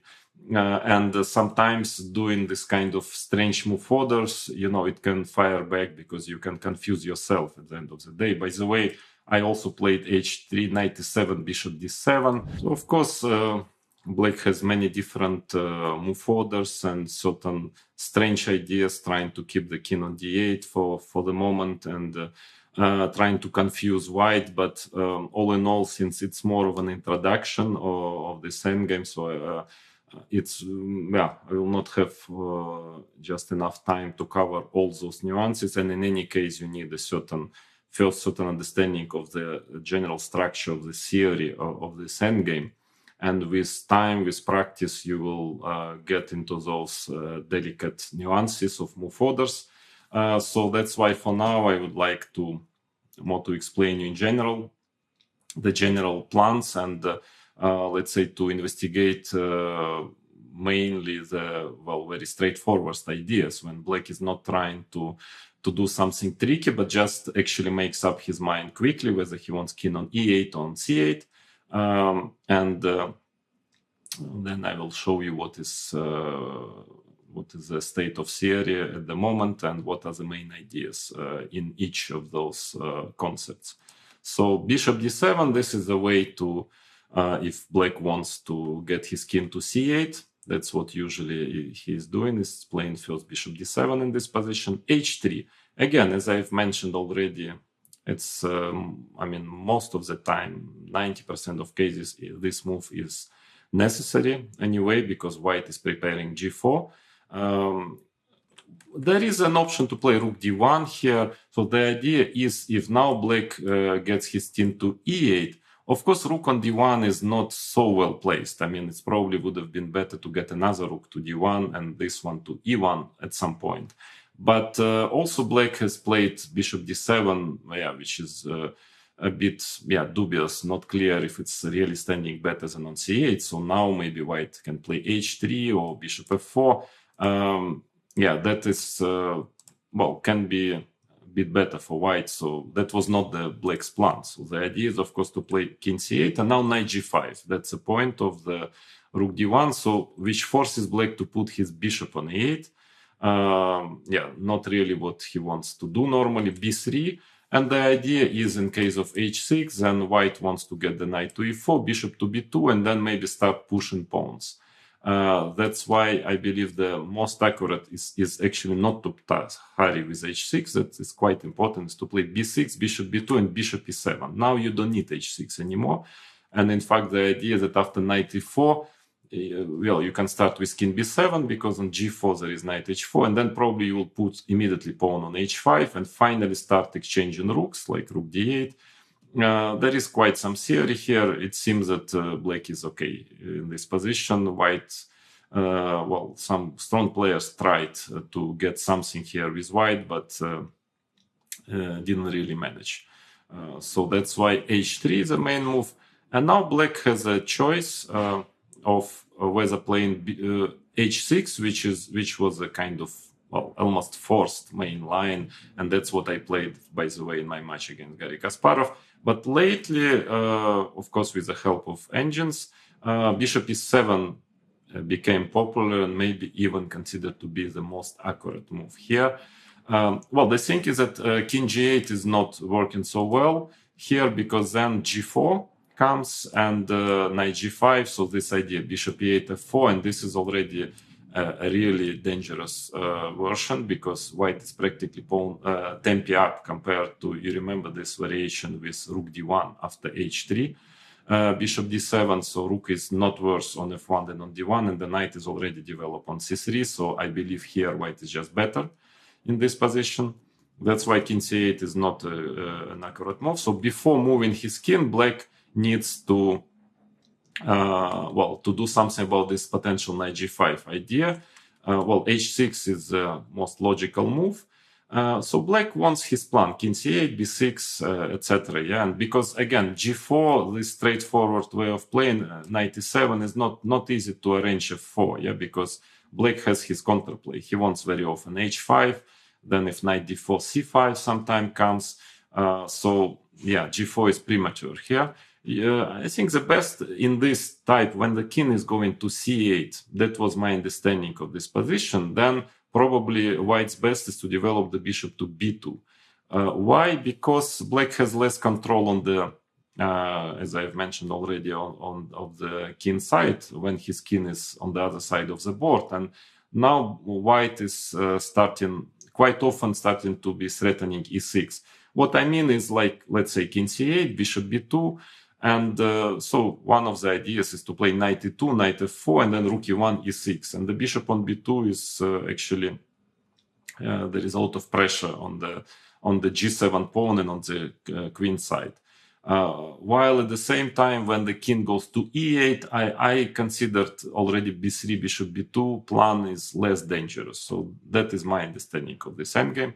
And it's proved,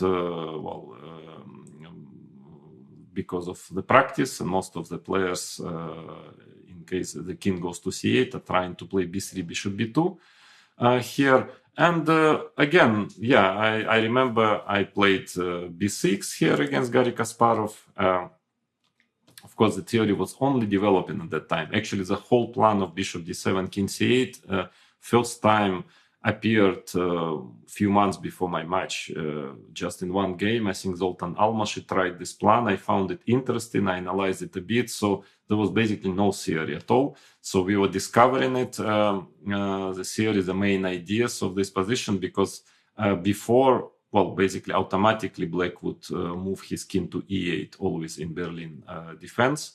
There is some point of playing a5. There are a lot of kind of delicate move orders here. Well, once you start to go deeper into this endgame, study it on your own, check the games of strong players, you will start to understand all those nuances.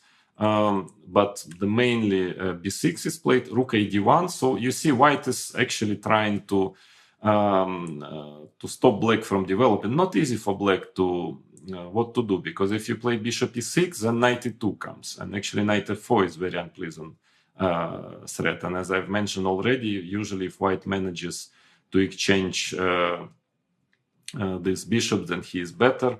Also, maybe bishop e6 is not so good because of this idea, knight d4, so the bishop gets, under attack, and if bishop d7, f4, and f5 is coming, very dangerous for black.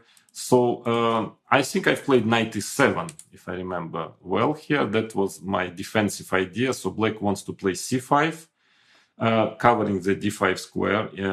And in case if knight goes to e2, then I think my idea was I tried to play knight g6, stopping knight f4, and then again wants to play c5. So I'm really trying to take care of the e6 idea. So for example, yeah, if white goes knight g3, by the way, another typical idea for white to get the knight on h5. Not always it's so dangerous, but I mean, you can actually probably even ignore it, playing like c5, knight h5, bishop e6, followed by king b7, rook g8. Sometimes it can be a bit tricky, this knight on h5, somehow holding the bishop on f8. But maybe black has enough counterplay with a5, a4 on the queen side. But also sometimes knight f4 is another idea here. And let's say bishop c1, knight e6, and then c5, etc. Okay, I understand it's if you are not very familiar with Berlin endgame, it looks all very complicated and strange. But well, that is a Berlin endgame. It's very subtle, and yeah, a lot of accurate moves are required here for, especially for black, but also with white, because you can also get worse with white here, especially when the king goes to c8. So if black manages his plan, let's say c5, king, bishop e6, king b7, knight g6, bishop e7, rook d8, and well, you know, he has two bishops, and especially once you already put your bishop on b2, which is, well, basically limited by the e5 pawn, you better make sure that you whether play e6, whether you manage to push your pawns at some point, yeah, because otherwise you also risk to get a bit worse, yeah, with white. But I think later I analyzed this position. I didn't like knight e7 because of knight d4. I found that knight d4 was quite an annoying move. Of course, white just wants to play rook e1 and e6, and during the match I saw that c5 was just fine, just losing a tempo. But then knight e2, and it's not easy for black, yeah, to coordinate his pieces. This e6 idea is becoming quite dangerous. So, for instance, if I play, okay, bishop e6, as you already know, there is always knight f4 coming. If I put the knight on g6, then all sorts of f4 ideas, f4, g4 coming. So I saw that this knight d4 is quite dangerous against knight e7. And lately, the main move in this position is c5. Again, in 2000, I was really afraid to play c5, just letting the knight get into d5 and pawn on c4. And it's true, it's risky, but actually it's also pretty direct. Also, the idea is of c5 is that if knight d5, black is just in time to get a5, to get his counterplay on the king side. And that is the whole point. If white would just manage to stop with a4 and c4, let's say play two moves, and the knight is already on d5, I think it would be simply better for white, but he's not in time, because after a5, so in case of c4, black plays a4, and it's very important in this type of position to get this counterplay on the a line. So which is really bothering white very much all the time. Yeah, this AB, rook a2 potential idea. So, and in case of a4, very important that black is in time to play c4. Basically, it's an only move in this position, because, for instance, if black plays something like bishop c6, leaving white the chance to play c4, which is blocking the queen side. And then white will start his rook e1, e6, g4. Black actually is in quite difficult position.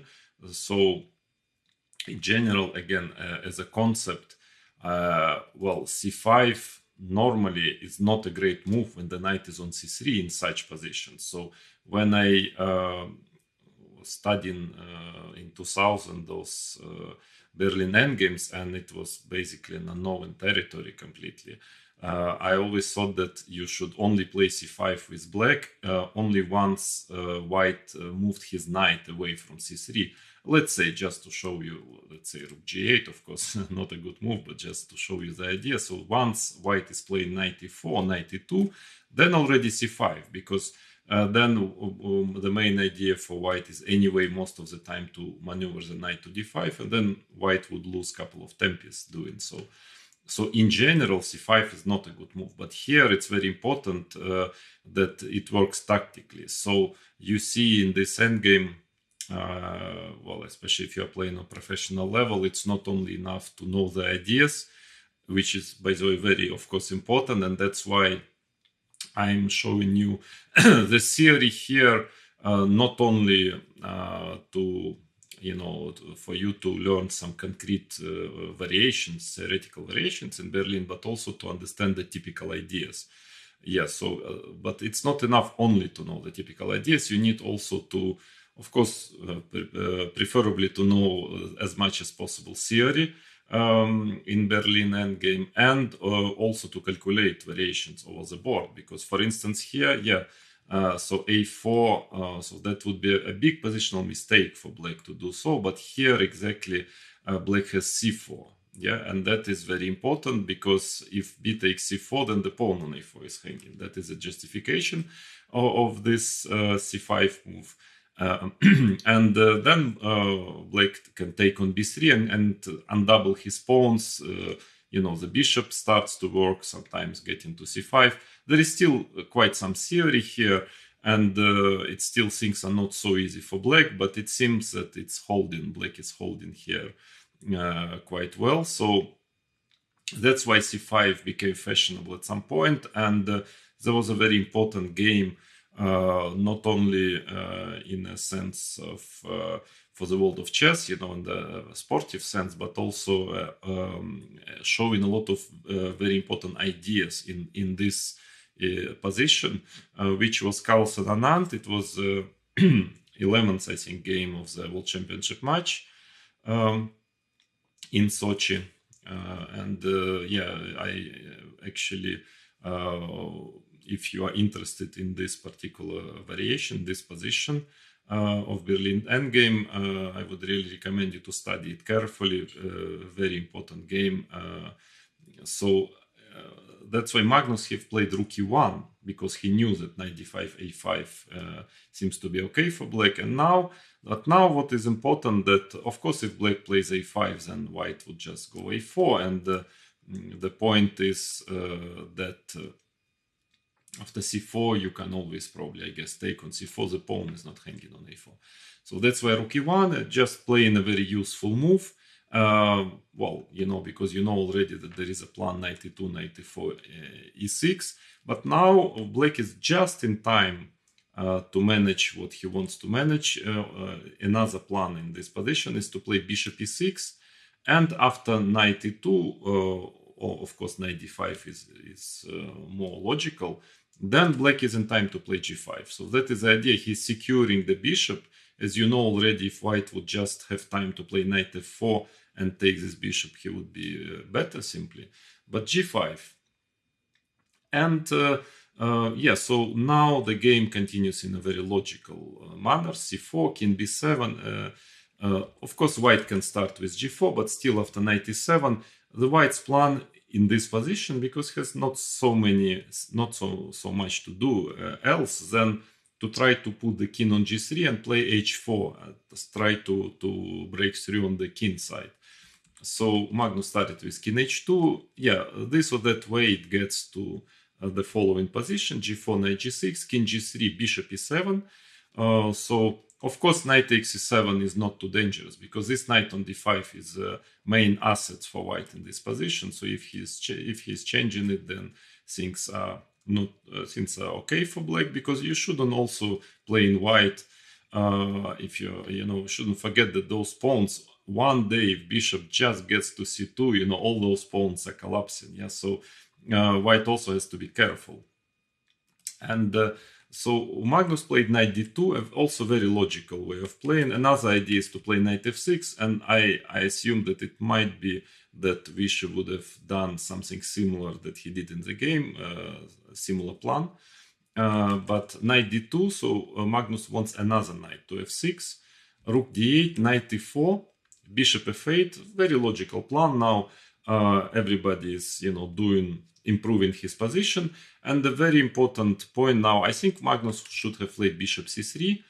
Maybe it was a bit more accurate, but still Vishy could have done the same as the same plan, and it's very important plan in this position, because otherwise, even if it's very difficult for white to break through in this position, but then black is extremely passive. So black is just waiting and hoping that white will not find a real plan to improve his position. But Magnus, he went knight f6, and I guess he's preparing f4 probably here, something like that, starting his play on the king side. But a very important resource is b5, very important move. So the idea is that in case of AB, there is some a4, I guess, coming. So black starts to create counterplay against white's pawn. not an easy thing to see, but it seems that Black is just in time, like often in Berlin, just in time with his counterplay. And actually Magnus played bishop c3 here. He didn't take this pawn, and ba king c6, and in fact Anand was already slightly better in this position. Even if he lost the game finally, okay, he had to play for a win. He took too much risk at some point and lost the game, but Black is already, it's very, very important that he gets this counterplay on the B line. And that makes, and also the c4 pawn becomes weak, so impossible practically to get f4. So Black is more than fine in this position. Therefore, maybe bishop c3 was more accurate prophylactic move against b5, but actually doesn't really stop b5. Still is possible. b5, ab c6 now, for instance. bc king takes c6, the knight is hanging. I mean, Black just wants to take back the pawn on d5, and when the knight retreats, let's say to f6, then again takes a4. So Black is in time again to organize enough counterplay for equality in this position. So a very, very important game, but still the position is rich. I mean, very, very subtle position. So h6 line, I would say, is well, it's not refuted, it's perfectly playable, but it's also not bulletproof, so to say, line. Yeah, so I would say in general this variation when you are trying to put the king to c8, I mean to get him to c8, b6, king b7. Of course, it's a very harmonious way of connecting rooks, and in this line, sometimes actually Black also has his winning chances, but at the same time, it's more risky than all those variations with a king on e8, which we're going to consider later on in this lesson. So yeah, it's a choice. Yeah, I think that if you are playing Berlin, yeah, I was actually playing both. Yeah, so I would play sometimes king to c8, sometimes king to e8, depending on circumstances, depending on the tournament situation and on my opponent. But the line in general is perfectly playable. And then later on, I even started to play actually another move here, which is also I find interesting, and I want to draw your attention to this move, which is b6. A very subtle move order. So the idea is that I want first my opponent to clarify his plans. Yeah, so I want him to make a certain move, because again, yeah, if you remember, after h6, White's probably best setup is to play like this. So he's not losing a single tempi. He's trying rook d1, and then maybe trying to go knight e2, knight f4, rook e1, etc. So b6, the idea is that I mean, if I want to play king c8, king b7, anyway, b6 is always useful. Yeah, and I want in case of b3, if White is preparing and doing the same thing as in the previous line, then my plan was already to play something like this: bishop e7, bishop b2, and maybe h5. Even sometimes moving my king already to e8. But actually h5. So I'm trying to manage without h6 here. So another setup, and it seems that there was, for example, there was a game, I think Almasi Ilyanov, and it seems that Black is doing okay here. Rook a1, king c8, knight e4, for instance, bishop e6. I'm not sure it is the only way of playing, but even this was actually quite okay for Black. a4, king b7, rook d3, c5, and here, well, Black has already connected the rook, and what is very important in this type of position, that, just to show you the idea, that the bishop on b2 obviously is pretty passive, but it's difficult to, in fact, to activate this bishop, because one day White is playing, let's say, bishop c1, trying to get this bishop to g5, then of course here rook d8 is also possible, but actually knight d4 comes here, and White starts to have problems with those pawns. The knight is good on d4. So that is the idea of b6. Yeah, so after b3 I'm trying to manage without h6. And there are some other options for white. Again, if white plays rook d1, then I already king c8, and it's a wrong rook, so to say, on d1. So in case of b3, I can follow up first of all with bishop e7, but even already h6, and then it's not the best rook on d1. Yeah, I guess I can also play bishop e7 here. So that is the idea. And in case of g4, now that is important, that knight e7, knight g5, another typical dangerous idea for black, but now I already play king e8. That's why black left his king on d8 for a while, just to have this option to play king e8, and after f4 trying to get f5 just in time to play f6. And actually this position takes knight e4, king f7. Yeah, I analyzed it. I think it's okay for black here. Then he's trying to play knight d5, and it's pretty equal, complicated position. It's all very, very subtle and difficult, I understand, for you, all those move orders.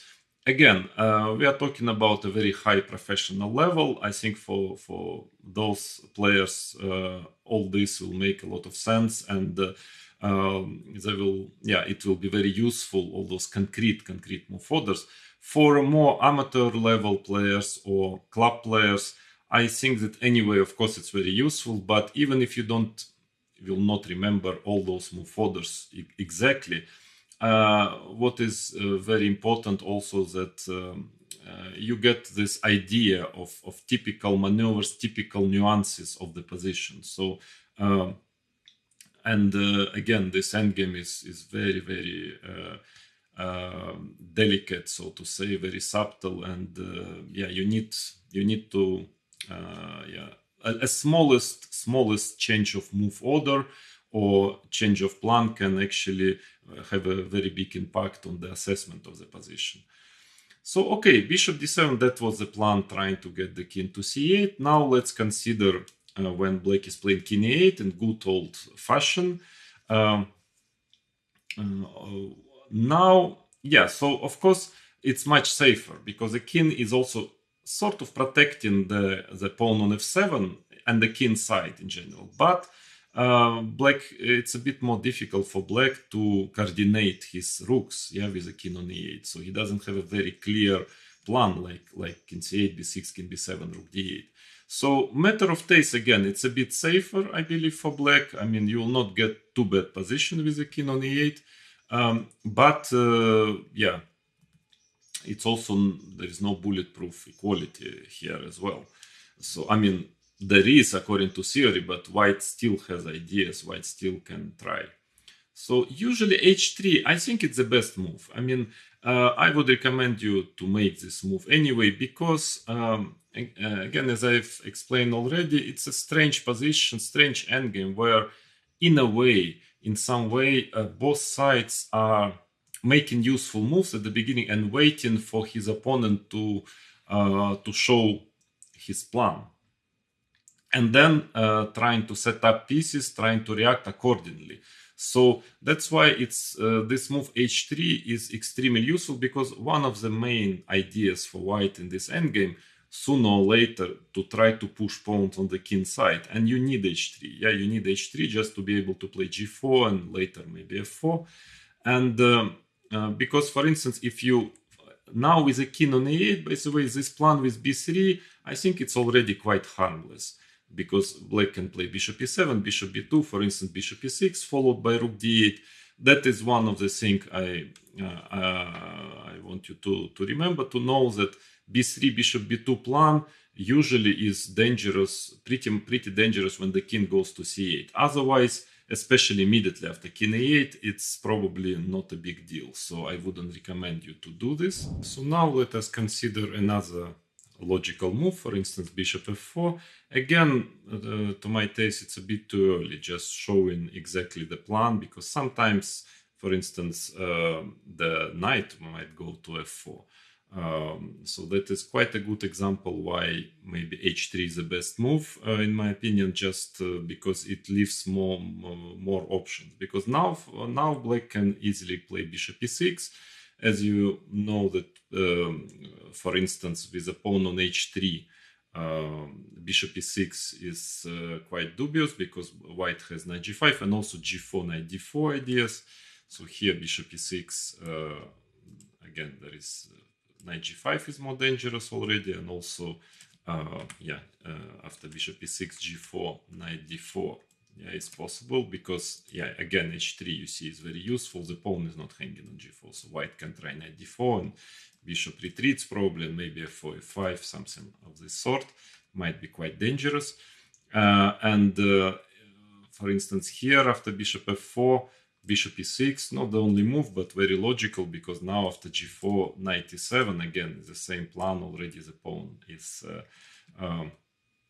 hanging on g4, so that makes a big difference. And I guess if knight g5, black has bishop c4, attacking the rook, and then h6.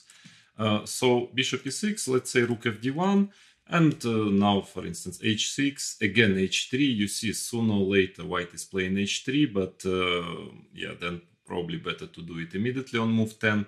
And here black has, for instance, bishop b4 is the main move in this position. Also, actually, bishop c5 makes some sense, a little bit strange, but after g4, knight e7, so the idea is to develop the bishop, knight a4, bishop b6. By the way, one of the very important strategical ideas of this position, especially with a king on e8, that black is most of the time, especially if he gets h6, bishop e6, he's happy to exchange his black square bishop against white's knight. Like this, or sometimes playing bishop b4, bishop takes c3 if white allows it. Usually it's in black's favor, so don't be afraid of playing black if you have this type of setup to exchange this bishop for the knight, the black square bishop. So that is a little strange to put bishop on b6. In general, not recommended in this Berlin endgame, but here it works tactically, it seems to be okay. Or bishop b4, which is also a theoretical move. And now again, black is well developed, and as often happens here, is tactically actually managing to coordinate his pieces. For instance, if white is playing g4, knight e7, now knight e4, then bishop d5 is very unpleasant because there is no e1 square for the rook. And let's say if black plays knight d2, then as we know already, exchanging this bishop, especially since white has to take with a knight on d8, that shouldn't be any problem for black. He can play rook d8, bishop e6, etc. It's pretty okay. So all in all, I hope this small example was instructive to explain why h3 actually is commonly played. It's by far the main line in this position. And now after h3, well, black has all sorts of moves, lots of moves. Even move like a5 is actually possible, a little too abstract to my taste. I doubt it's going to be equalizing, but even this move is possible. Otherwise, I think practically all moves were tried already in this position. Well, let's start with bishop e7, which is, very logical way of playing, of course, just developing the pieces. Actually, I think I played it practically, it was the first time it was played on the top level. I played it against Garry Kasparov in 2001, already after the match Vaikenze 2001. And Garry played bishop g5 against me, which actually probably is not too dangerous. Finally, I was still suffering a bit. I managed to make a draw, but here I don't think that bishop g5 is the main attempt. G4 is very important move, and the knight h4 takes. And here again, it's a strange position, strange line, opening line, because I think in general, if white manages a setup, which I'm going to show you, I think he's it's very unpleasant for black. I mean, maybe he can hold the draw, maybe not. There was a very important game, which I'm going to show you now, part of it, which Yakovenko against Yang Yu, or Wang Yu, I don't remember exactly. Actually this Chinese player was making lots of draws in this endgame, and then Yakovenko analyzed it and managed to find the correct plan and posed problems in this endgame. But the point is how to reach it, yeah, because there are different move orders, and Yakovenko started with rook d1 here, and maybe it's he thought it was the most accurate move order because yeah, you can start with king g2, then h5, actually nf3. Probably, I think it is okay. Why not to start like this? I don't know, but probably he had something in mind because, for instance, there was a game Adams 1u, and it was bishop e6, bishop e3, and finally bishop e7, knight e2, rook d8, rook fd1, and we will see, by the way, this position actually in the Yakovenko game. So maybe it's a bit more accurate move order. You have to check really. But Yakovenko played rook d1, and Van Yu anyway played bishop e7, so he wanted his setup. But maybe I saw recently a game when Wesley So played against Grishuk, I think in Rapid Chess. He played h5, which was supposed to be g5. I think that is the idea of Yakovenko, because now he is threatening rook d4. And probably after f6, he thought that this position takes knight e4, fg, bishop takes g5, takes. It looks quite dangerous for black, yeah. But I don't know. Wesley So played king e7 and actually rather quickly managed to equalize and make a draw. So maybe this h5 is interesting. Again, it's about the move orders. But let's say if white manages what he wants, so this h5 f3. So this is a kind of tabia position, bishop e6, and now it seems to be actually quite almost harmless, yeah. But in fact, white found a very unpleasant plan here, and I wouldn't say that it's winning, of course, but it's no fun for black to play this position. Knight e2, let's say rook d8, bishop e3. This is a a6, a game Yakovenko against Van Yu, and also Adams against Van Yu. Knight f4, g6. So that was a setup of the Chinese player. He just wanted to give, yeah, check. White has probably nothing better than to takes, and he thought that this endgame actually, because sooner or later it will get to a bishop endgame, and he thought it was a draw. I mean, you know, almost by miracle, but a draw. But in fact, I remember the story Yakovenko told in his interview.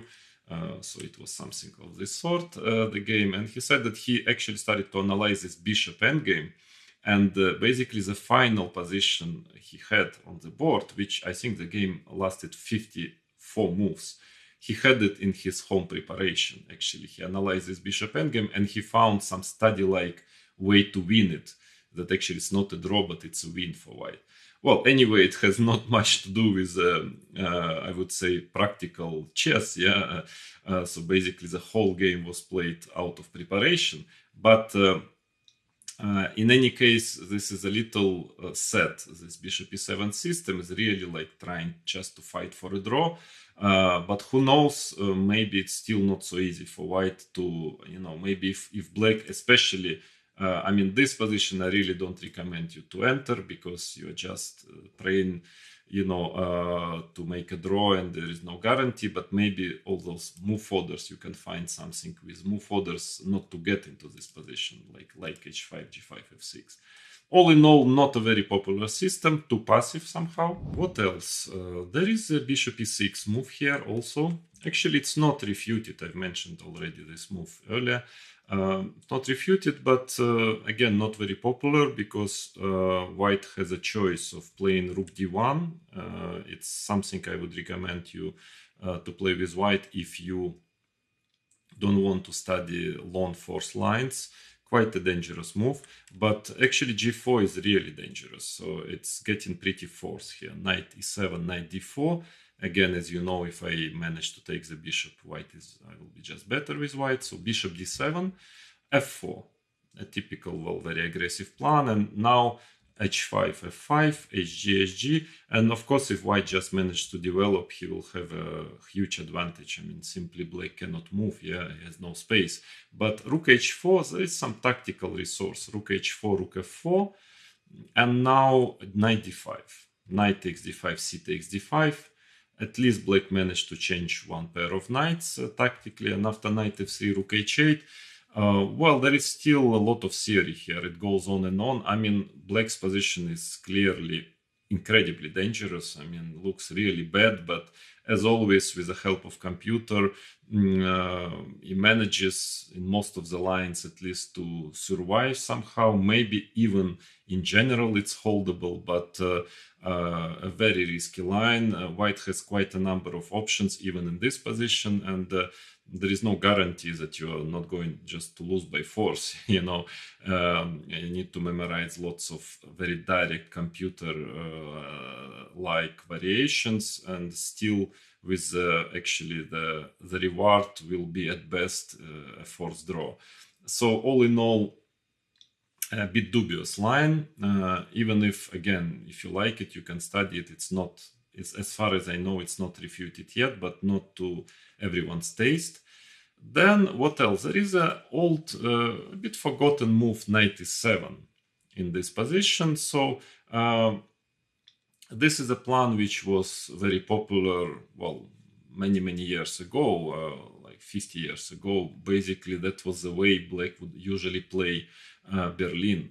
So he would try to maneuver his knight to g6, just to, as a prophylactics against g4, just to stop white from pushing his pawns very quickly on the king side. It makes sense, of course, yeah, because knight on g6 is not is kind of bothering the pawn on e5 and leaves the diagonal for the bishop, and now you don't have to worry about these g4 ideas. But it's also a bit slow. And again, it's almost disappeared from the tournament practice now. And in fact, to get something with white here, you really need to know very well what you are doing against this move. It's a very principled actually move, and if I can also recommend you with black sometimes as a surprise to study it, maybe to play, because again, if white doesn't know it well, you can equalize very without problems. But I think in the main line black is experiencing problems. So rook e1, or you can start with knight e4, knight g6, rook e1, or rook e1, knight g6, knight e4. I think this is a very important position of this variation. And now, well, the black's problem is that he cannot really develop comfortably in here. For instance, okay, if he's trying to play bishop e7, very logical move, but the problem is knight f6 check, so tactical. That's why basically you need the rook on e1 in this position. Knight f6 check, and okay, if takes, then white takes back the bishop on e7 with a big advantage, obviously. And in case of king f8, very unpleasant is knight h5. So, well, that followed by g4, slowly king h2, king g3, pushing pawns. Okay, the rook on h8 is really out of play, and here white is simply better, so bishop e7 is not recommended. Then another way to develop bishop e4, then again, first of all, knight g5, bishop d5, e6 has to be checked, looks very dangerous, but also knight d4. Knight d4 bothering this knight bothering the bishop on e6, and in case of bishop d5, white has a very annoying move b3, just trying to play c4, rook d8, bishop b2, and it seems that well, c4 is a serious threat. Also sometimes knight f5. There is also quite some tactics in this position, yeah, with the king on e8, all sorts of tactical ideas. For instance, after knight f4, well, trying to, in case of c4, to get the knight maybe to d3 at some point. But then e6, also very typical idea here with rook on e1 and king on e6, and king on e8, e6, and in case of knight e6, knight g5, well, threatening c4 at the same time. So it looks like black is having serious trouble. Black is worse here. So that's why another idea is after knight e4, c5. You remember I've mentioned it was in the line with the king on c8, but I mentioned this idea that once the knight is going out from c3, going to e4, e2, black already quite often plays c5, and then white needs time to get back to d5 with knight c3, knight d5. And actually this move would have been not bad at all, but and it was played, it was quite popular at some point of time. But then white, I guess with the help of computers, found a very tactical, very dangerous refutation. I mean, very dangerous move h4. And it seems that after h5, let's say bishop g5, this bishop is very powerful on g5, and a lot of tactical ideas coming. It seems that white is better. And in case of bishop g4, white has knight h2. That is very important. And bishop e6, h5. And yeah, taken on e5 doesn't work. I will show you this a little later in the similar line. And in case of knight h4, for instance, g4 followed by f4, and white is just much better. So c5 would have been not a bad move at all, if not h4. This is an important move to remember. And that's why finally h6 is the main line here. So making a useful move, again, yeah, waiting for white to clarify his plans. And but here the idea is that in case of knight d4, also, by the way, typical idea, once the knight is already away from f5, to play knight d4, because you cannot really take on e5 because the knight will be pinned. Yeah, I mean, something like knights going somewhere and then f4 or f4 immediately. So this is a mistake. But then black has c5, because otherwise white's plan would be, let's say, if black is playing something like bishop d7, also just to play f4, and in case of c5 already knight f3, and then trying to push g4 f5. Quite dangerous, actually. But c5 is possible, and that is the idea of h6, actually, that after knight b5, black has king d7. A very strange way of playing, but actually black king goes to c6 now, where it's standing pretty well, and there was some games here black is doing fine, and you need actually h6 here. Otherwise, if black pawn would have been on h7, white would have knight g5 move here, attacking the f7 pawn. Actually, that is one of the main ideas of h6 move, is to have c5 after knight d4. b3 is quite a dangerous move, also a very serious move, but yeah, maybe black can hold his own playing b6. So preparing this plan c5, bishop b2, c5. Let's say the play can develop like this: rook a d1, bishop e6. Finally, you know, when white doesn't have knight d4 idea, black's pawn is on c5, so he can put his bishop on e6. Now white is also making this typical maneuver, getting back the knight to d5. Again, if you cover this square on d5, then I come back, and now d6 square becomes weak, so the knight starts to get to d6. So you cannot have it all with black. Yeah, I guess in case of rook d8, the problem is knight b5, also quite tactical. The pawn is hanging, and a7 is also hanging. So rook d7, yeah, otherwise everything would be fine, if not the pawn on a7.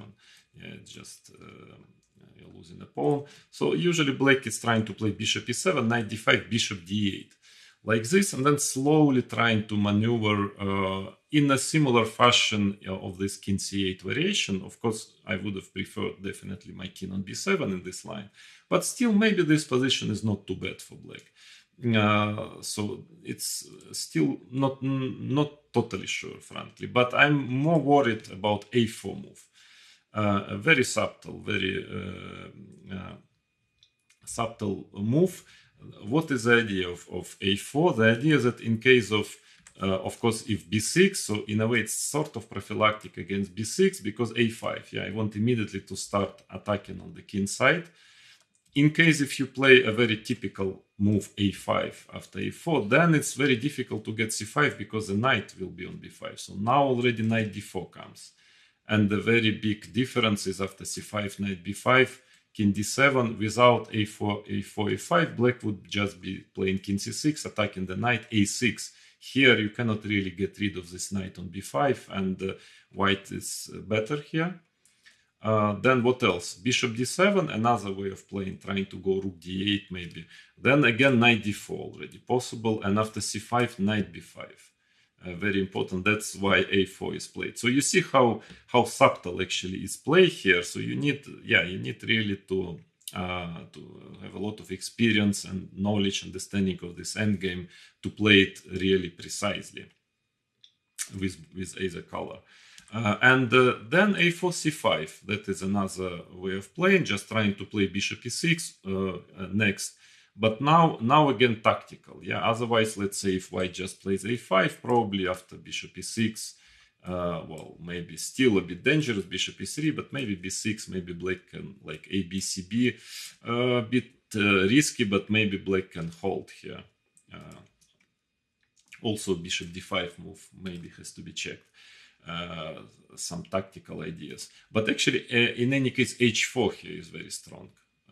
That is again the same idea as you saw immediately after c5, and it's still very strong because bishop g4, knight h2.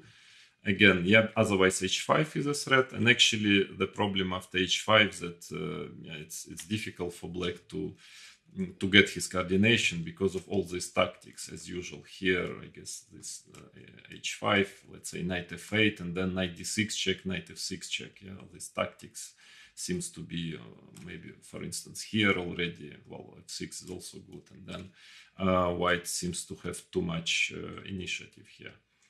Well, at minimum initiative, actually just being better. So after h4, bishop g4, knight h2, bishop e6, h5, and yeah, the problem is of knight takes c5 that f4 comes, and in fact knight c6, f5, black is in trouble here. So you see, well, you need to be quite tactical often in this endgame in order to achieve some strategical pluses. Like, for instance, you need to see that knight takes c5 doesn't work. And then if it doesn't work, let's say black is playing knight h4, then you're already strategically better. Playing g4, let's say rook d8, f4, and finally king f2, king g3. This position is simply pretty bad for black. He's not in time to create counterplay, and white is pushing his pawns. So all in all, knight e7 is a very logical system, but white has really to know very well what he is doing. But for the moment, black is experiencing problems after knight e7. Then b6, actually a very strange move, but I found it in 2001. Actually, I was preparing for a match against Garry Kasparov, not the match which I played in 2000, but we played a shorter 4 games match in Moscow in 2001, and I wanted some new idea, maybe to invent some new idea against Berlin, and I found this b6. I haven't played it, maybe wrongly so, because actually it's not a bad system.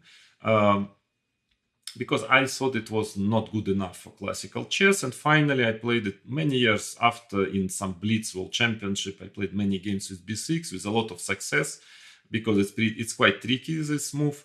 But I knew that actually rook d1 is a very annoying move. It's definitely the best move after b6. And that was the reason why I didn't play it, because I knew that rook d1 is unpleasant, but maybe not as unpleasant as I thought back then in 2001.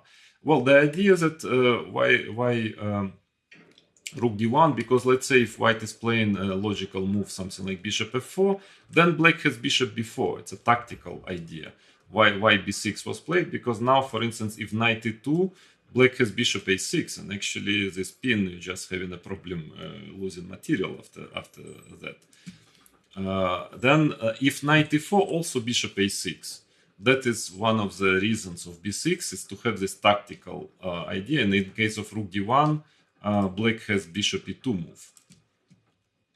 And or let's say rook c1, black can play rook d8, or maybe still bishop e2 even. I think I've had a blitz game against Alexei Shirov, and I won it playing like this. So yeah, if white plays rook e1, then bishop b4 is already good. As I mentioned, it's very good for black to change this bishop. So normally with a rook on f1, white would just remove his knight. Here, because of the pin, he has to play bishop d2, and now black would maybe go bishop e6 or something. Then simply, let's say a3 just takes and plays c5, and black has no problem whatsoever in this position. So all in all, I would recommend you with white to play rook d1, and I thought it was really better for white. But then lately there were games, and maybe it's not so simple. For instance, bishop b4, strange move, bishop b4 becomes quite fashionable. I have my doubts it fully equalizes, but at least it's not too bad. I mean, you can investigate it with black if you want, because b6 is also maybe a line which not every white's player knows really well. And but the idea is bishop b7, trying to get c5, and yeah, actually there is a move bishop f4. I think I was planning to play bishop e7 here. Also, yeah, not bulletproof, so to say, but I remember analyzing in 2001, I really was very afraid of a4 move. And because the idea is that in case of a5, white is playing bishop f4, and now, well, the quite a serious difference is that in many lines, when white is playing e6 and then taking on c7, you know, the b6 pawn becomes yeah, weak, and actually that is well, quite a serious problem. It's just hanging. So but maybe bishop, and if bishop e7, maybe white is starting to play a5, and again a bit difficult for black to, for instance, connecting rooks, and maybe you will get some issues on the a line. So all in all, yeah, for black it's playable, probably playable, but you need to analyze it if you really want to try this line. With white, for sure, I can tell you, play rook d1, and then maybe in case of bishop b7, I would recommend you to play a4, but also bishop f4 is interesting. So finally, after all those moves, finally we come to the main line, nowadays modern main line, which is h5.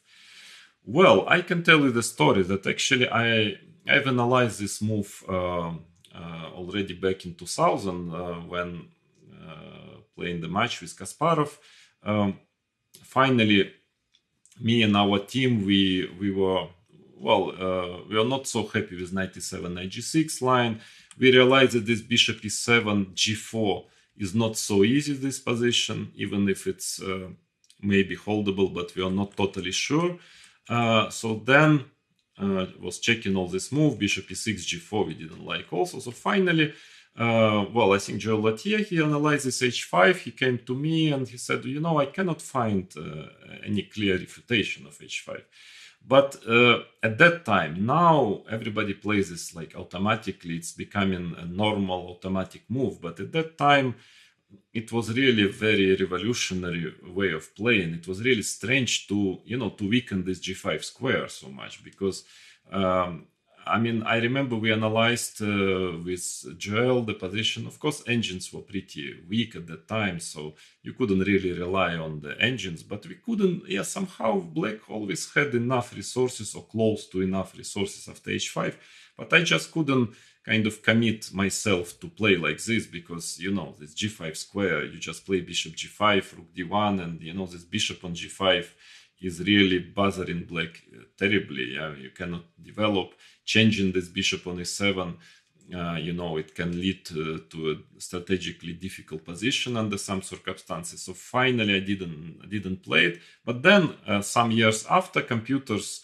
started to like it, and now it is the main line. And actually, it seems to be the theory here is enormous. You need really to know a lot of theory here if you are a professional player. And many of professional players, they know it, of course. It's maybe the most popular line nowadays in Berlin with black. And I think I played a lot after this line, a lot of games with more than once with Aranyan, maybe 3 games with Aranyan, couple of games with Vishan and with Michael Adams and other players. Well, so all in all, the state of theory, I think black is have always enough resources to equalize, but white has quite a number of attempts, and I will tell you now briefly what are the main ideas for white in this position. Here, in this variation, you really need to know a lot of direct lines. So the theory of this variation is developed incredibly, so many games that, now here, if you want to play this line, maybe it is the most, the safest one for black in Berlin. So it's, I think, according to theory, it's holding well, and many strong players are still playing it, like Karyakin, Grishuk, and many others. Nakamura, they play this line, but of course now I don't recommend you to play it if you don't know move per move all this theory. Well, bishop g5 and bishop f4 are two main moves. There are also some ideas of playing knight e2. For example, is also an idea, and strangely enough, for instance, b6, I think, is an interesting move here already. You need really to know here the theory. I will not show you all those variations because you all have engines and databases, so you can check many games of strong players here. So there is enough of examples here. But that I thought after knight e2 b6 was the safest way and probably enough to equalize, even though sometimes here the game can get very complicated. I remember I played this position with white against Malachov. And actually he managed to equalize. And another two different concepts. One is very logical, that white can put the bishop on g5. Then black usually plays bishop e6. At least now there is no knight g5. So once white has this bishop here, then he cannot play knight g5. And in case of knight e2, then he always has this idea of playing bishop d5. Somehow it works by tempest always. So white is playing rook d1 normally, bishop e7. And then, check, for example, my games with Aranyan and many other games. So black wants to put the pawn on h4 here. f6 sometimes becomes an idea. Well, you still need to know quite some theory here, but I think that it's holding, at least since that time when I played it several games and I was doing well with black, always out of the opening, and also as a result, I think it was ending in a draw all the time with very strong top players. I made many draws with black here and didn't really experience any opening problems, and I haven't seen the latest practice anyone who managed to put some serious problems for black here. But still, I remember Aranyan beating Karyakin a couple of years ago in this endgame, especially with this bishop g5 idea. So you need to be careful. You need to know it, but I think it's doing fine for black. And the most popular is bishop f4. Bishop e7, rook d1, and now you need to study all this theory, which is very, very direct. Bishop e6 is usually played. I think I've tried to put bishop on d7, but it's a bit strange just to play rook d8 next. I was not totally sure if it's the best move. I just wanted to avoid all this huge theory after bishop e6. But then in other games, finally, I played bishop e6. And now knight g5. Usually, actually, bishop g5. Normally, it's actually good. It's a good way for black to give up this bishop for the knight and have this very powerful bishop on e6. But it's normally good via this bishop before bishop takes c3 sometimes. Yeah, it happens that white plays b3 and with a rook on a1, black goes bishop b4, takes on c3 and then plays c5. And he is equalizing, but here black has a huge problem simply with connecting his pieces, his rooks, and here it's not recommended. White is better here. So that line would have been actually not playable if not rook h6, a very strange move which was found by computer some years ago, and there were a lot of games in this position, and still. Some games going on here. I mean, white is still trying from time to time to get something, but the theory is already, very often goes up to move 40 here. For example, I remember Bashir Lagrave Karyakin game in St. Louis one of the years, few years ago, and I think they actually played like in 10 minutes 40 moves here, all out of preparation, and it ended in a very sharp draw. So here computer analysis and knowledge of the theory is very important, but in general I think it's holding. I even played with white this position once. So the idea is, for instance, knight e4, knight e6, rook e6. Here in general this position, this structure is very good for white. If he would just be in time to get knight e4, g4, white would simply be better, but he's not in time. Knight e4, there is tactically f6 works, and because ef doesn't work because rook takes e4, and then the bishop on f4 is hanging. And then black actually maybe wants to play g5, g4 also. And in case of g4 also, it's a very, very concrete line, like take, knight h4, etc. And black is always in time, to create enough play to make a draw. So finally, the best move is considered to be rook e1 here. And maybe actually rook d8 is holding. I'm not sure, but this position. But again, this strategically is very dangerous. I just need my c3, b3, g3, king g2, and white will be pressing for, till the rest of the game, and maybe actually have good winning chances, because here it's very important that black doesn't have any more two bishops. But again, it's very concrete. Yeah, c5, then maybe black wants c4, rook a6, rook b6, starts to bother the pawns on the other flank. I'm not sure if it's working, but the main move by Fa is bishop b4 now.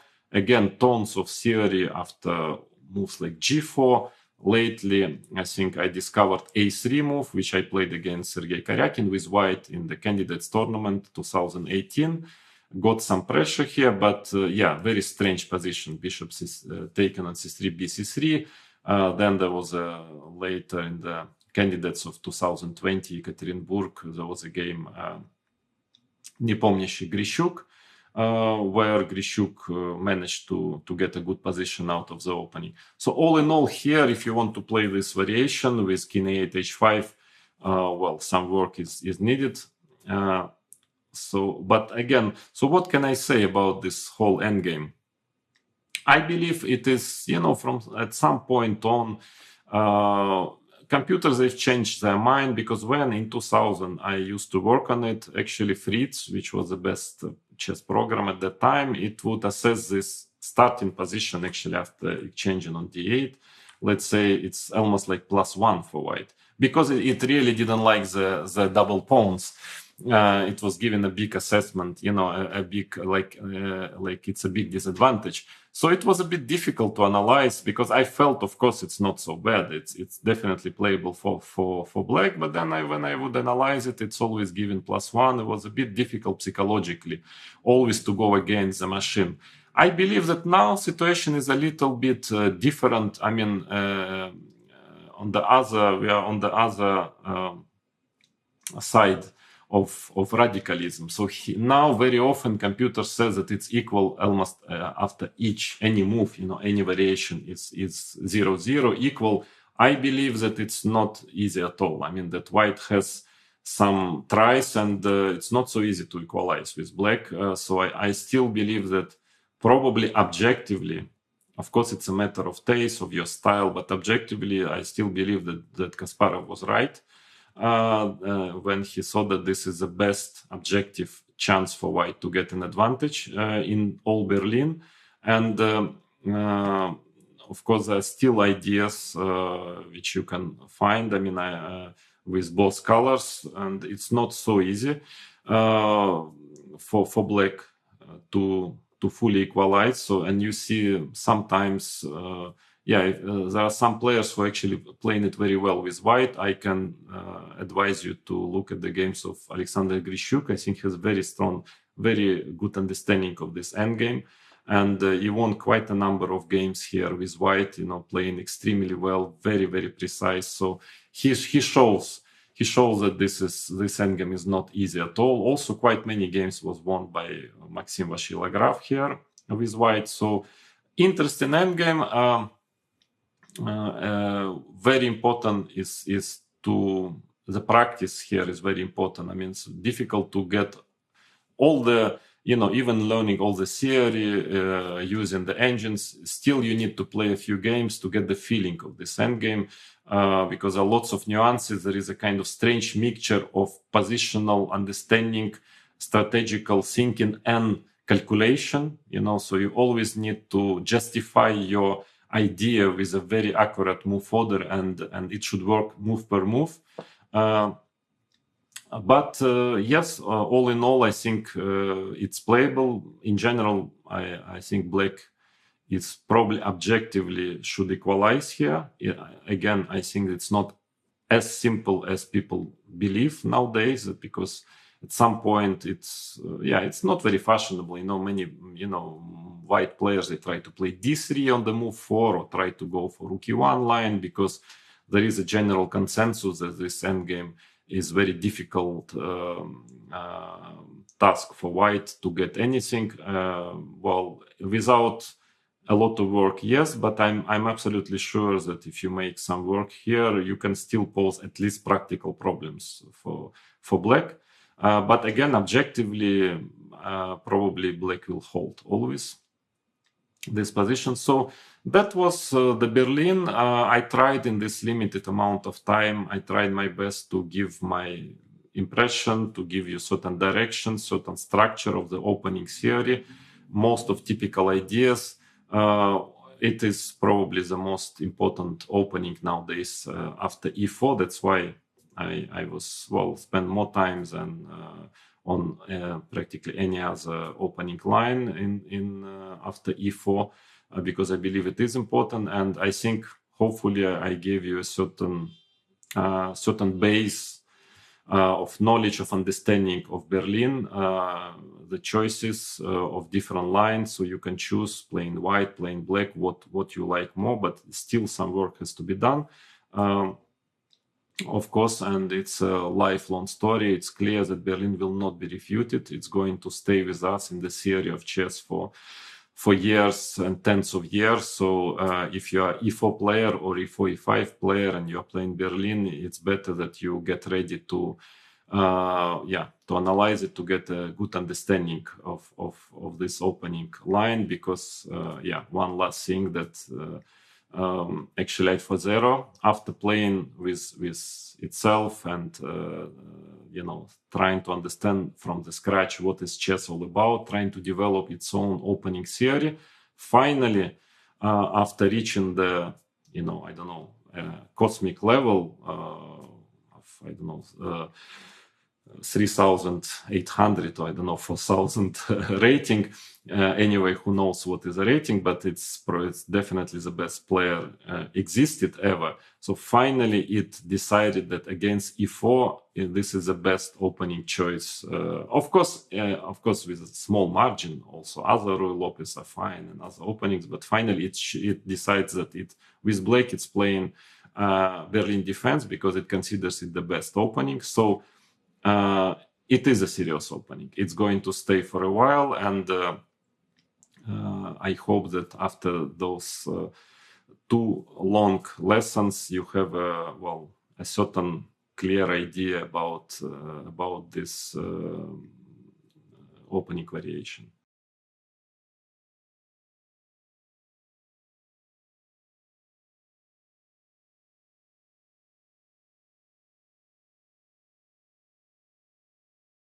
Hello. So let us now move to the bishop b5 a6, which is a main move that this used to be for ages, even though now knight f6 Berlin defense is extremely popular, but still a6 is not refuted, and there are quite many options for black, quite many variations, which are, according to the modern state of theory, doing pretty well for black. I mean, white is objectively struggling to get an advantage, but of course it's also neither of those variations are easy for black, and it requires lots of knowledge, lots of concrete knowledge, and white has quite a number of options always in all of those lines.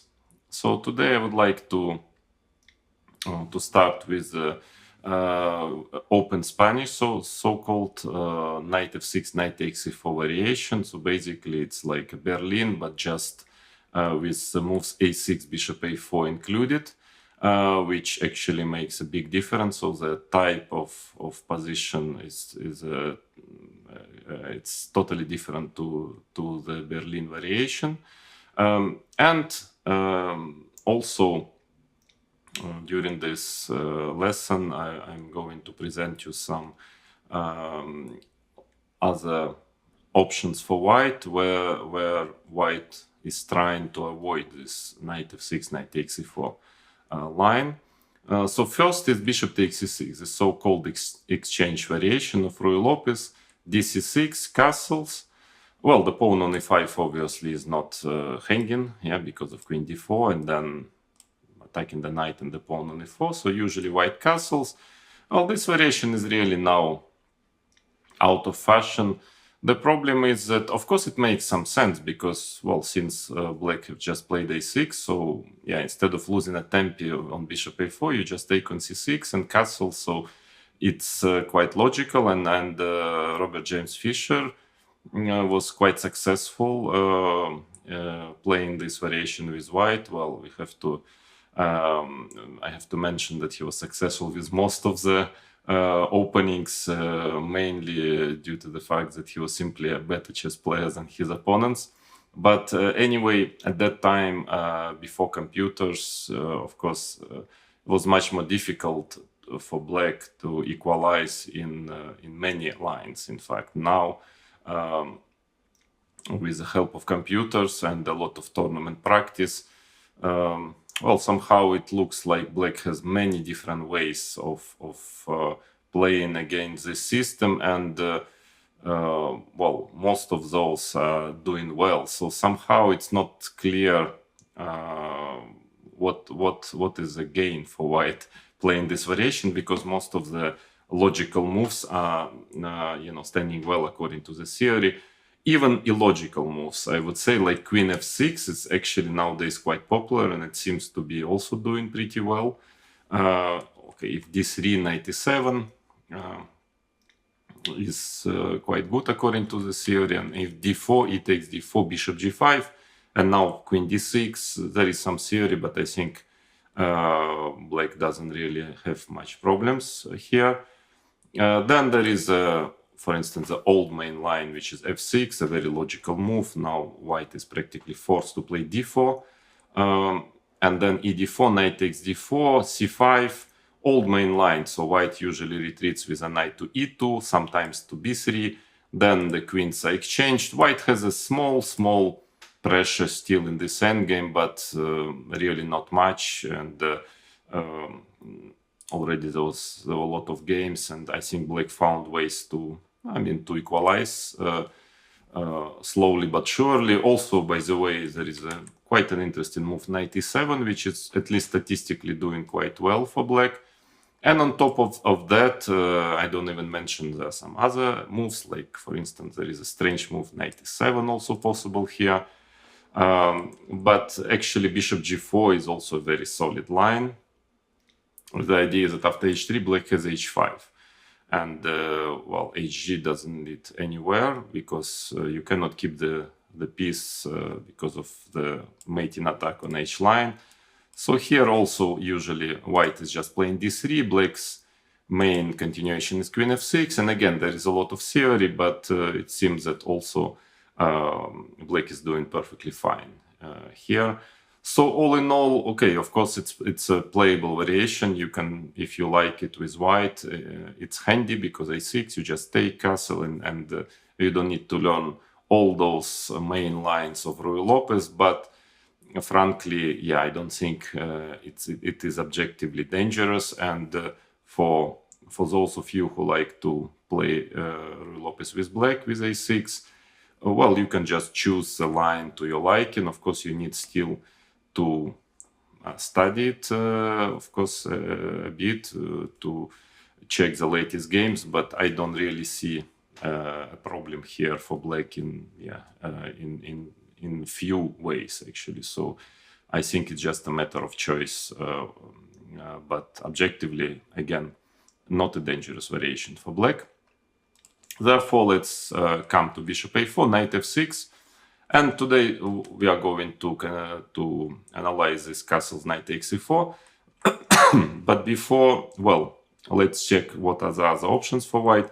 Queen e2 is always possible, but in all those Italians or Ruy Lopez, in general, usually queen is not the place for the queen on e2. So most of the time, when all those lines, when white is playing queen e2, are not really dangerous for black. So black can play, depending on what variation you prefer against a main line with black. So if you want to play with bishop c5, then let's say b5, bishop b3, bishop c5 seems to be just a better version of those variations, which we'll consider in our next lesson.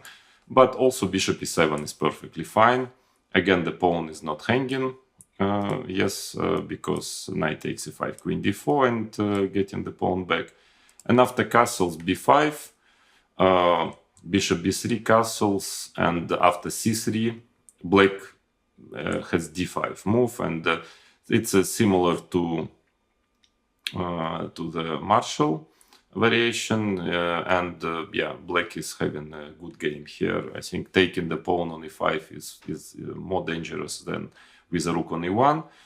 So probably white's best move is d3, but yeah, it's perfectly fine for black. So queen e2 is really, I wouldn't recommend you with white to play. Then if you want to avoid knight takes e4, then rather I would recommend you to play d3 maybe. But before moving to this variation, let's check the d4 move, e d4 castles.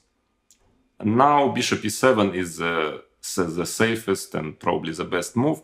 This is a very important actually variation, because it can get we can get here via different move orders. You can also castle bishop e7, play d4 with white, and even via Berlin, knight f6, d4, e d4 castle. Then I saw that a6 was the best move there, transposing to this position if white wants. And a very principled way of playing for white, but I think it's just already sterilized. You just need to know a bit of theory here with black, but I don't see a slightest idea for white in this line. So it's already not played on the top level.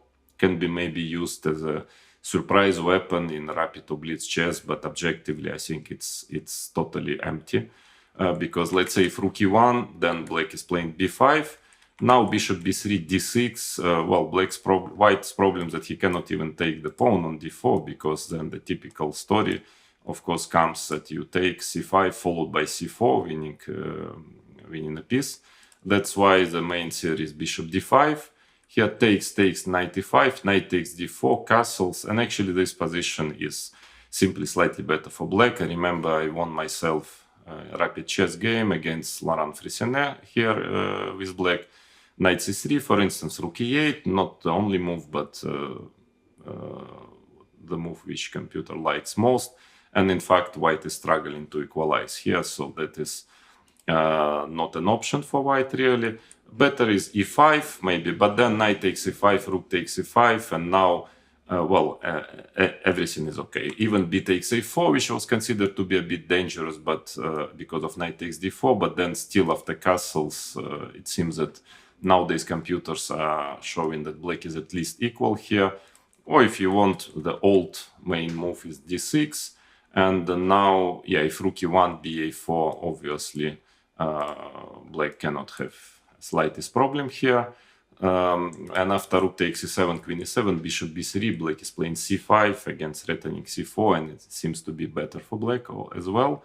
So that's why in this position white usually plays e5, knight e4, knight takes d4, castles, and not so many options actually for white here. Knight e5 is the main move. Another option is rook e1, but then knight takes d4.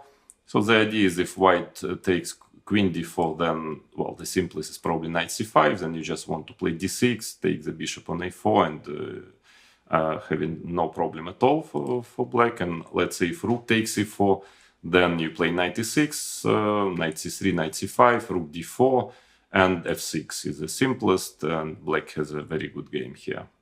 So knight f5, the old main line is actually d5, which is doing also fine. Knight e7, knight e7, c3, let's say knight c5, bishop c2, bishop f5. It's very important that black is in time to exchange the bishops, and is having, a perfectly fine position, no problem really.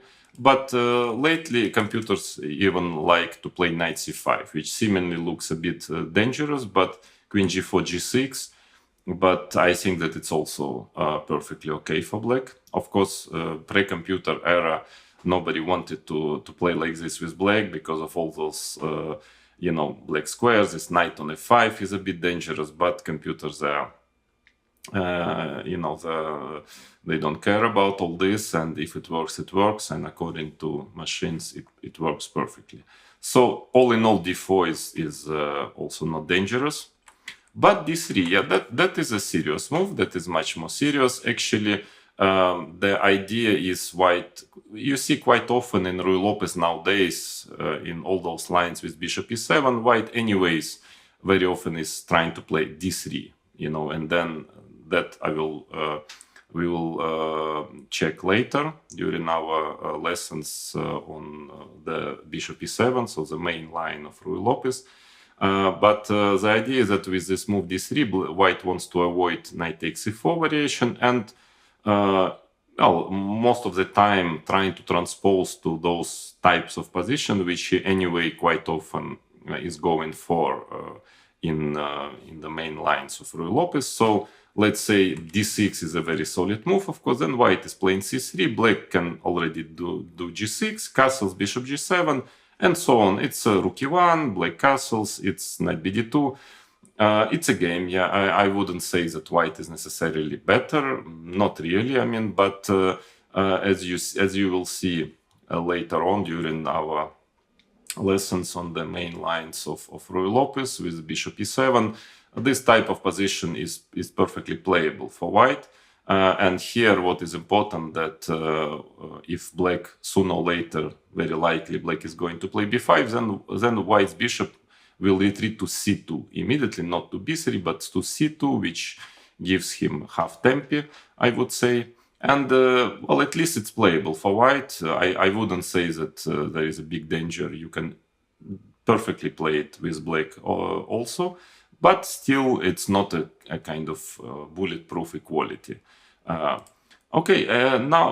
if you want, anyway, if you are playing lines with bishop e7 in Ruy Lopez, so if you are not taking after castle, if you don't not playing knight takes e4 or bishop c5 lines, then you can actually with black just play b5 and bishop e7, and well, the difference is that usually you have castles, both sides castle already in this position. Here it's not the case yet, but most probably it will happen anyway. So I don't think any side can really gain much trying to, to make use of the fact that both sides haven't castled yet. So let's say if white plays a4, then black can proceed with his usual b4 move. I mean, one of the variations which we're going to consider later.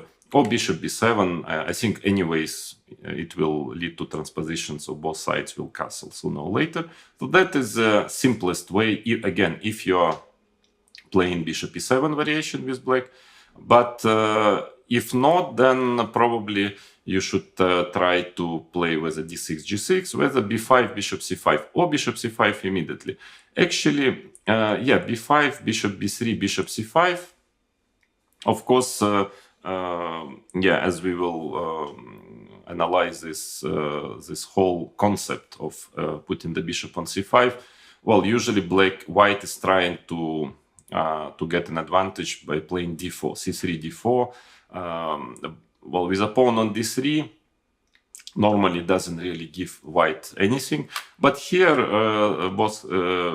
since both haven't castled yet, white has a couple of, well, interesting options. One is knight c3, d6, knight d5. It's not so simple. I think black is equalizing here with accurate play h6 because bishop g5 was threatening, and then c3. But yeah, there is a venom on this in this variation because the main difference is compared to Italian that normally the pawn is on b7, yeah, in Italian. Then you could have just taken on d5 very often. Here, knight takes d5, there is bishop takes d5 and a bit of annoying pin. So black, maybe bishop e6 is actually enough to equalize. But okay, it's a bit tricky, yeah, because you have to watch out for all kind of d4 ideas. Well, usually the old main line is rook b8, castles, d4, bishop a7, white is playing bishop e3. There is quite some theory here. And well, at least in my time when I analyzed this variation, yeah, black was, well, finally able to equalize here. But you need to know this line with black, because otherwise at least white has a center and quite a healthy position, so you need to be accurate here. But actually nowadays c3 becomes quite popular,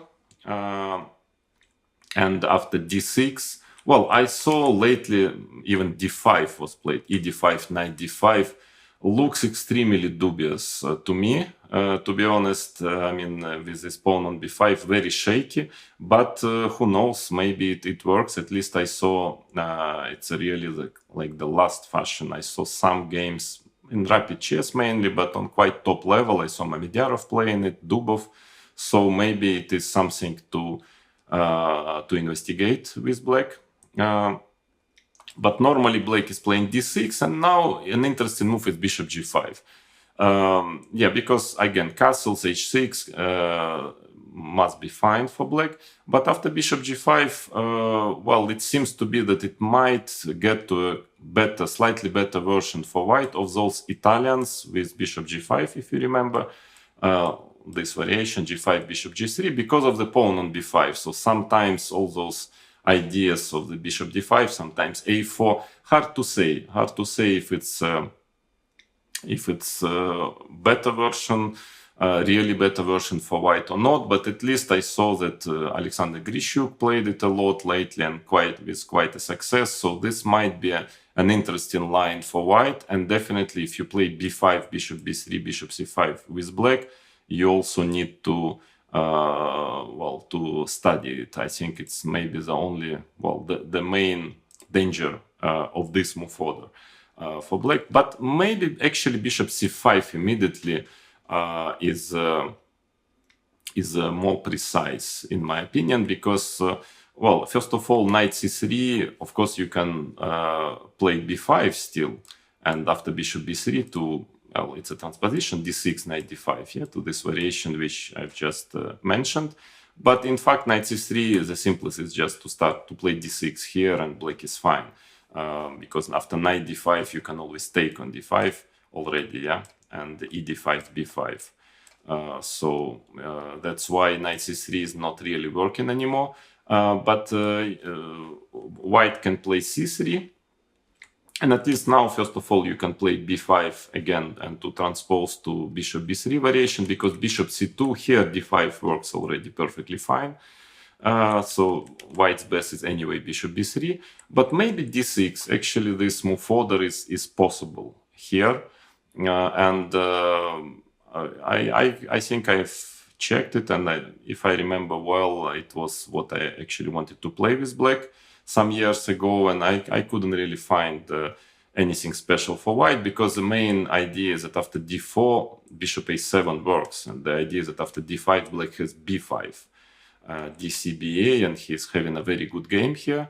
If castles and bishop a7, so black is not hurrying, you know, playing b5 here, and so castle, bishop e7, and for instance, some kind of Italian can rise, like h3 castle, rook e1, and maybe knight e7.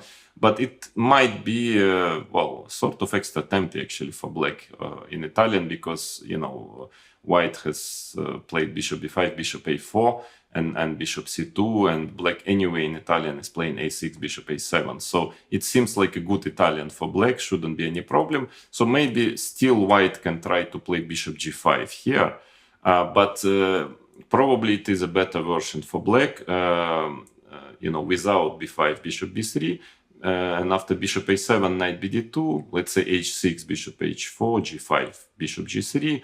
Maybe, for instance, there is some idea I saw recently, some strong player played bishop d7 followed by knight e7 and knight g6, or maybe even castles, although of course always have to be careful playing g5 and castles, but at least computers, they approve it, and after, well, computers do not find anything better than castles also. And now knight e7 already works, and this is quite a difference compared to Italian because after d4, a typical reaction, because in those positions, if black just manages his knight on knight to g6, he will be doing very well. So d4 and now knight h5. It's a very important tactical resource. d, knight g3, hg, d. And yeah, if I understand correctly, after knight takes e5, there is queen d6 move.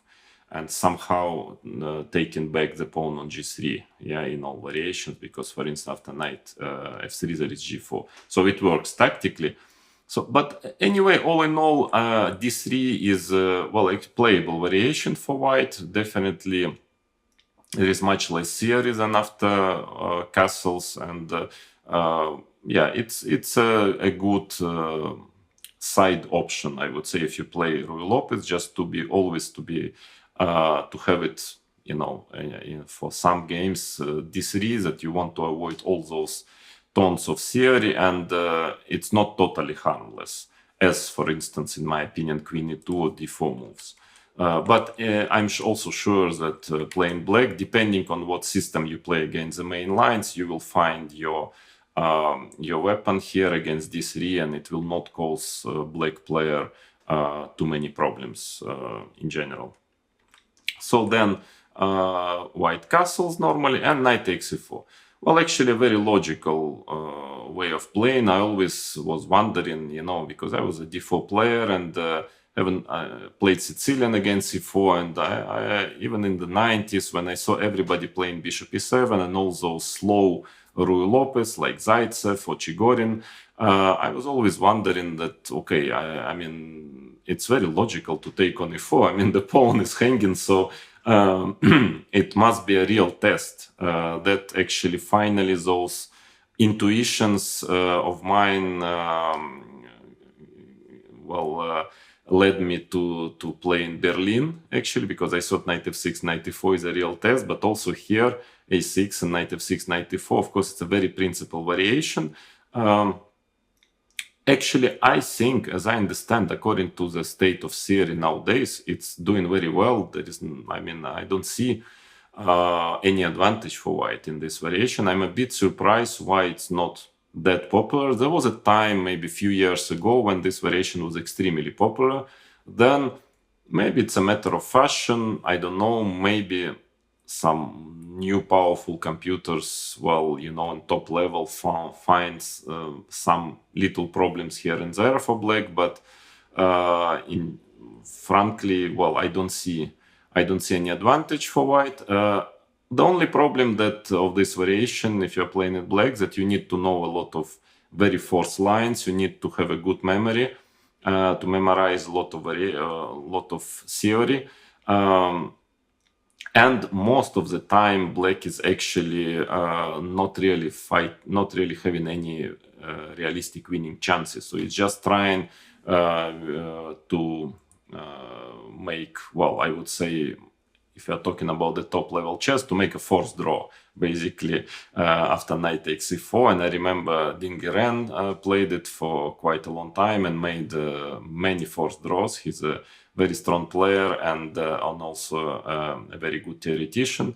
So all in all, yeah, a very serious test for white. If you're playing Ruy Lopez with white, you really need to have something against this system.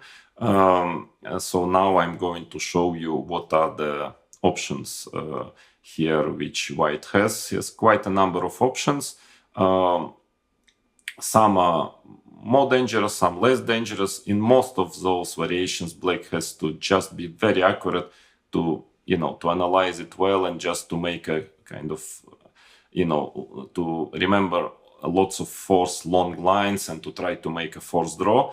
But the problem, which is sometimes not, well, obviously not to everyone's liking, well, the only little problem of white is that seemingly, again, at least according to the modern state of theory, black is actually managing to make this forced draw everywhere. So yeah, now let's come back to the theory. So after knight takes e4, d4 is considered to be the main move and almost the only move for quite a long time. Well, it was like the forced move to fight for advantage, but lately computers found rook e1 idea, which might be interesting also, at least to try. I doubt it objectively gives white an advantage, but black has to know what to do against it. Knight c5, bishop takes e6, dc6, knight takes e5. Well, if d4, then actually e4 seems to be doing well. But after knight takes e5, well, normally, of course, the structure, pawn structure is not dangerous because black has two bishops, and it's just about a very concrete play. You know, black has to be in time to castle. And for instance, if he's playing bishop e7, the most logical move, then white tries to do something like that. d4, knight e6, bishop e3, castle c4, followed by knight c3. And maybe is having a bit of pressure because of this knight on e6 and the bishop on c8, which is a bit passive and not so clear what to do with a knight on e6. So it seems to be playable for white. Then the other options, black can try to play knight e6 with the idea, let's say, against d4, maybe he can actually already put the bishop on d6. But then white is playing queen h5, queen f6, d4. And now, for instance, g6, queen d1 back, bishop g7, knight d2, followed by knight df3. And again, the same story. Black has, well, small issues with this knight on e6. I don't know if it's anything really special for white, probably not, but still, well, it's not totally equal yet, at least. And then another way of playing is bishop e6, well, trying to play knight d7 after d4. Then again, queen h5, and something like that, queen e7, d4, knight d7. You can check this. I mean, again, I'm sure that black will be able to equalize with good analysis, but it's definitely a try with white. And you can analyze it and have it in your pocket as one of the weapons against open Ruy Lopez. This rook e1 move, not as harmless as it was considered for many years, in fact. But anyways, d4 is the main move. And now, well, the old, very famous old line, which is ed4, I mean, a century ago, well, people were trying to equalize like this, but it seems not to work because after rook e1, d5, well, the knight takes d4 is actually the main move here, and it leads to an advantage to white's. It's in white's favor, but in fact nowadays computers also find that bishop g5 is also strong, and if queen d6, c4, and white is better, but knight takes d4 is good enough. So all in all, ed4 is not playable in my opinion, because knight takes d4, bishop d6, knight takes e6, queen, bishop takes h2 check. This was the idea of black. So the idea is that after king takes h2, black checks on h4 and then takes on f2 and gives perpetual simply. Yeah? But it seems that king h1 leads by force to a better endgame for white. Queen h4, rook takes e4 check, d4, queen d8 check, queen d8, knight takes d8 check, king takes d8, king takes h2. I remember, I think Capablanca won this endgame against somebody. So this line was known already a century ago. And yeah, true, white is better in this endgame. So ed4 doesn't seem to be a good idea. But actually, lately, I see more and more on the top level bishop e7 move, which actually has to be checked very carefully, because I mean visually it looks really awful, the position after rook e1, and this is pretty forced. Black is playing b5 now.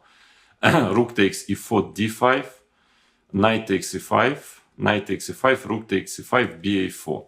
Well, looks like black is in real trouble after knight c3, and that's why this line was always considered to be dubious. But yeah, I saw Mamedjarov playing this line, and even Magnus Carlsen in rapid chess, and maybe it's not so easy for white to get an advantage. Again, you need powerful, if possible, powerful engines to analyze it. I'm not sure it fully equalizes, but again, it's not that bad because there are some tries. I think white is trying to play queen e1. and just trying to fight against black castle, something like this, bishop e6, f4. It's one of the ideas, trying to push f5. But of course, the most natural is knight c3, and now black simply castles and just giving up all the pawns. But after, for instance, rook takes d5, bishop d6, bishop g5, queen e8, well, it's not so clear if white is better here. So this is something to analyze for each color. But normally, of course, black is playing b5, bishop b3, d5. So this is tabia. I mean, d takes e5. Actually, knight takes e5 also makes some sense. Takes, and now c6, so bishop e6. Also possible c6, knight d2. Of course, in general, the knight on c6 is quite a problem in this variation, and black sooner or later has to, in this position after d, bishop e6. So sooner or later, black has to do something about this knight, moving it away and trying to play c5. So in some sense, of course, here it makes black's task easier. From other point of view, white has this f3 ideas, f4, so he can push the f pawn. All in all, I don't think it gives white an advantage, but again, it's a try. So black has to know this variation, what to do against it. In my opinion, both moves are okay, c6 and bishop e6, but still, just wanted to draw your attention that this knight takes e5 is also not totally harmless. But normally d5 is the main move, bishop e6, and this is a tabia. Well, strategically, black has active pieces, and everything is quite okay and no weaknesses. But there is a strategical danger because of this pawn structure, the pawn on c7. So and this knight on e4, which is kind of can be attacked in many variations. So let's say if black is playing it too slow, this position, then white just develops. Let's say if knight d2, if black, let's say, exchanges this knight, then bishop d2, c3, rook e1, bishop c2. Strategically, the position can become very dangerous for black because white has a potential attack on the king side. But that's why this variation was not so popular again before the computers era, because there is a strategical danger. White has quite a number of different systems and ideas.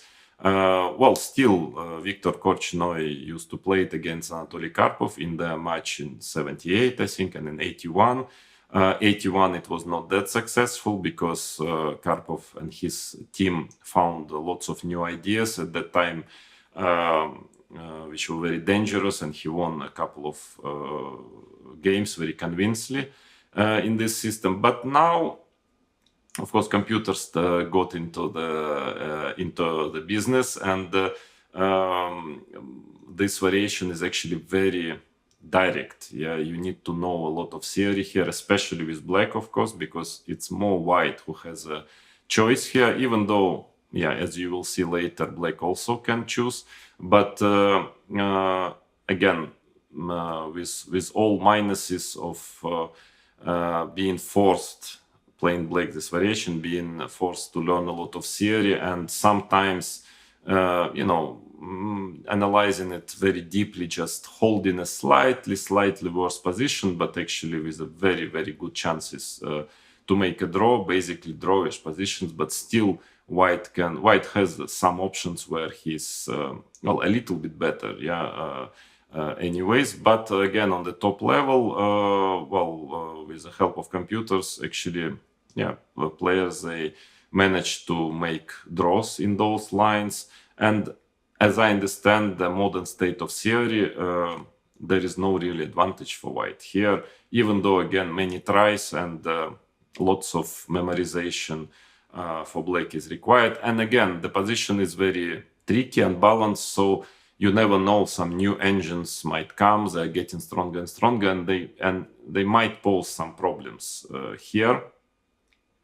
So it's not that the assessment of this variation is already clear and it's forever. Not really. But again, for now, I think black is able to equalize in all lines with a lot of knowledge.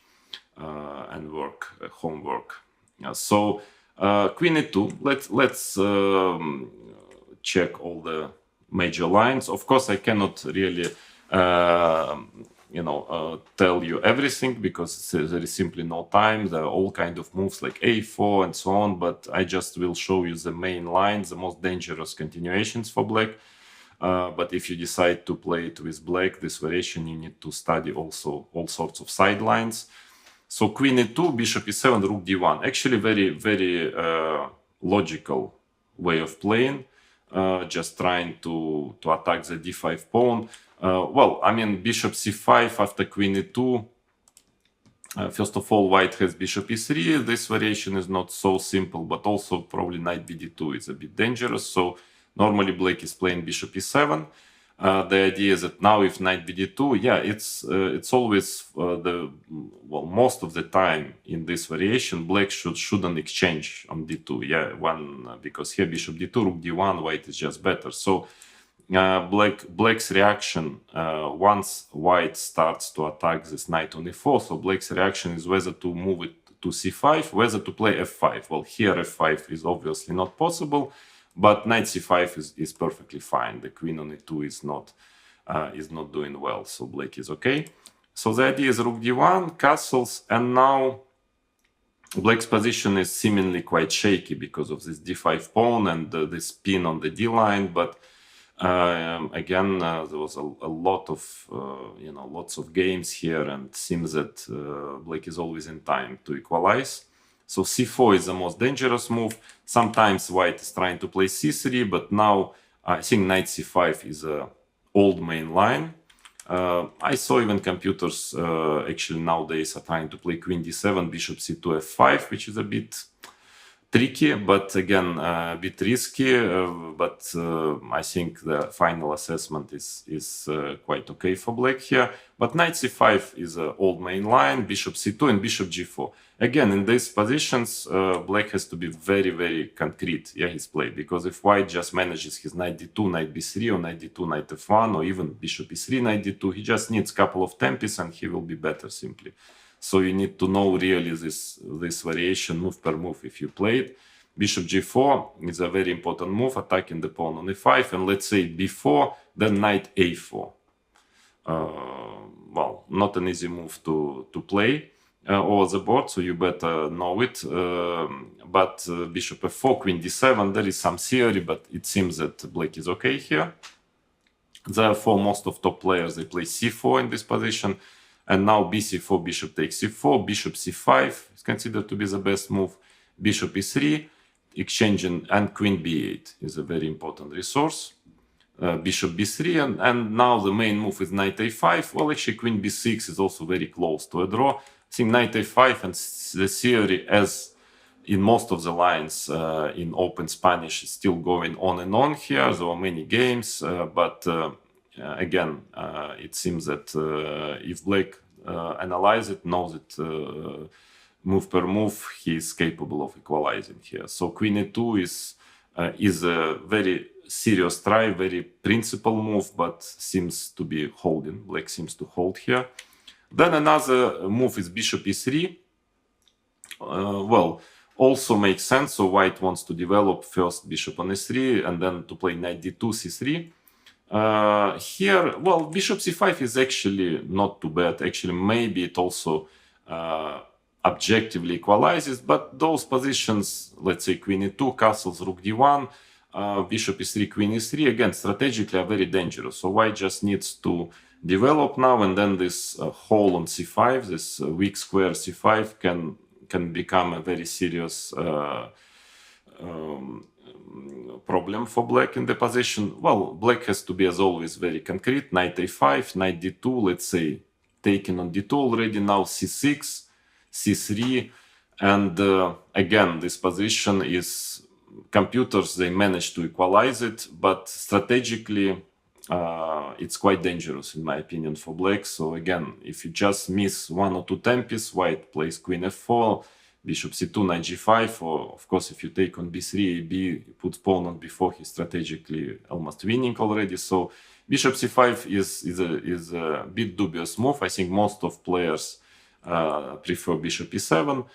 c3, castles, knight bd2. This is the main tabby of this bishop e3 variation. It can also appear via the other move order, which is c3, and if black plays bishop e7, now white can play bishop e3. So it's a very important position. So here for quite a long time, queen d7 was the main move, and huge theory here. Rook e1, lots of games. Again, black is very close to equalize, but white is always a little bit better. But the problem nowadays that, again, this bishop g4 move was considered to be well, slightly dangerous, so to say. And nobody wanted, before the computer era, nobody wanted really to enter those positions and to fight for a draw. But nowadays, computers, I think bishop g4 is almost forcing a draw. I mean, knight takes e4, d4, queen d5. That is the main point of white against bishop g4. And, well, both positions considered to be slightly dangerous after queen takes d5 or ef3. But nowadays, I think engines are holding each of those lines quite convincingly. So, for instance, ef3, queen takes e6, fg, queen takes g2, pretty forced play, queen d7, and now bishop h6. Otherwise, black has no problem. But bishop h6 is an important resource. gh, f3. And now rook a8, don't ask me why, is the best move. And still, of course, yeah, black is just fighting for a draw here. But, well, the position is also, you see, very direct. And it seems that in all lines, with the help of engines, black is holding here quite well, without too many problems. Or also queen takes d5. This is another endgame, which ef3, bishop c6, fg. And now white has king takes g2, even sometimes playing rook fc1, trying to get c4. Again, before computer era, I think black were a bit afraid to enter this endgame because of the potential weakness of the queen side. But nowadays engines are also holding it quite convincingly. You know, it seems like, well, actually, if you study it carefully, it's probably just a draw. This position. That's why bishop e3, bishop e7. Now the ball is on the white's side because of this bishop g4 variation, and that is a reason why it also went slightly out of fashion on the top level. Therefore, now there are two main moves, I would say, in this position: c3 or knight bd2. There is well, it might lead to the same position. Sometimes it leads to the same position, but each of those moves gives black a very interesting additional option. So if you're playing this open Spanish with black, then you have a choice. So whether you go to this position, which is c3, let's say we have this move for the bishop e7, knight bd2. This is a tabia. So well, I can say that with black you can have it. If you want, you have it. But and white cannot really force black to get into this position. Black has a choice. So if you are happy with this variation, which I'm going to show you in a second, then yeah, you just play it against both c3 or knight bd2. But let's say the difference is that after knight bd2, black can, yeah, again play bishop e7, and now white's probably best c3, because knight takes e4 here leads to a, well, nominally slightly better endgame for white, but computers again are already drawing it without any problem. So takes knight g5. Well, if bishop takes g5, queen h5 check, obviously. So queen d1, rook d1, takes on g5, takes, castles, a4, h6. You can check this with engines. It seems like it's a draw. I mean, a little bit of still couple of accurate moves are required, but all games of computers end in a draw here, and it probably means that the position is just drawish. That's why on bishop e7, probably white's best is anyway to play c3 here. But if white starts with knight bd2, then a very serious variation is, of course, knight c5 here. Knight c5, and after c3, d4. Old line, probably many of you remember the Kasparov-Anand match, 1995, when Kasparov won a beautiful game, sacrificing the rook on a1. So at that time, I was actually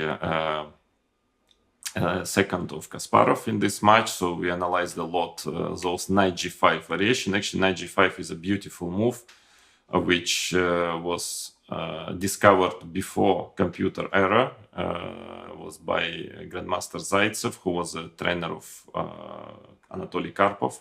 They discovered this move. Actually, you need quite an imagination to find this move. So knight g5 was for a very long time was the main line, and that was what Kasparov played against Vishanant in the match.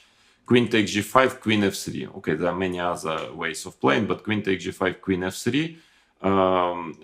Actually, black has quite a problem with the knight on c6. But now, yeah, there is a very direct line. Long castle, bishop takes e6 check, f e6, queen takes e6, queen takes e5. Extremely direct. And I remember before the match, actually, we analyzed a lot with Gary this position. Before queen d5, again, at that time, there were no computers, or there were very weak engines. So we were mainly analyzing it, together over the board. Queen d5, e d5, bc5, dc3, knight b3, d4. Well, what a position. Yeah, the pawns are running. Hard to say who is better and why. Actually, it is white who is fighting for advantage. White has no risk. And this position, bishop a3, if I remember the main move, and our analysis were going on and on here. But of course, nowadays, the machines are very powerful machines. And I think the final assessment here that actually it's practically a forced draw. But you need to know a lot of variations. You need to remember it. But I think it's basically a draw. That's why knight g5, and after knight g5, white has no way out from this position. So that's why knight g5 is not so fashionable anymore. And so bishop takes e6 now is played mainly. Knight takes e6, c takes d4, knight takes d4. This is another tabia, actually, which was played in the Karpov-Korchnoi match in 78. And knight e4 was considered to be the main move always. Also, it has some venom. Usually black is playing bishop e7 here. But yeah, lately, I think the main line is bishop e3, knight f5, and so on. Of course, still black has to be accurate, but it seems that, with time, black found ways to equalize here, and seems that it's not a big danger. But then Karpov team came in 1981, and Merano came with this a4 novelty, which is, again, before computer era. And it still considers to be the most dangerous move here. A lot of theory here. I wouldn't say that there is no clear way for black to equalize, like just to make a forced draw, but it's very close. Actually, it's this type of position which, frankly, you don't want to play with both colors, because with white, you think that it's too little, and probably your opponent is a good player, and will probably make a draw here. With black, maybe you don't want to play because it's not totally equal. It's just a little worse still. But anyway, it's a very serious line for black after knight bd2, and if you manage to analyze it and to hold it well, then knight bd2 actually is having a problem, because this position is very direct also. I think bishop e7 is one move, but the main line is bishop b4, and after ab, let's say after knight f3, ab5, one of the main lines, rook a8, queen a8. Well, black just needs to castle and he will be not worse at all. But white has this very important knight g5 move. And still, I remember analyzing it again long time ago. And it was, I wanted to play it with black, but it was not so easy to get it to a clear draw. So white was always posing some problems here. But maybe nowadays engines are already managing it, a draw here. But there is also a solid move, knight takes b5, and then the game is more positional. Black, of course, black manages to castle. He has a healthy position, just that the pawn structure is a little bit compromised. So it is not much for white, very little. but still not totally equal. So that is actually that is a situation in many variations of in Ruy Lopez knight takes e4. So it's practically a draw, practically equal. I mean, almost nothing for white, and computers often are showing that it's 0-0, but in fact, sometimes in a practical game, white still manages to win such positions or to pose some practical problems. So that is about knight bd2, and then c3. Let's come to the c3 move.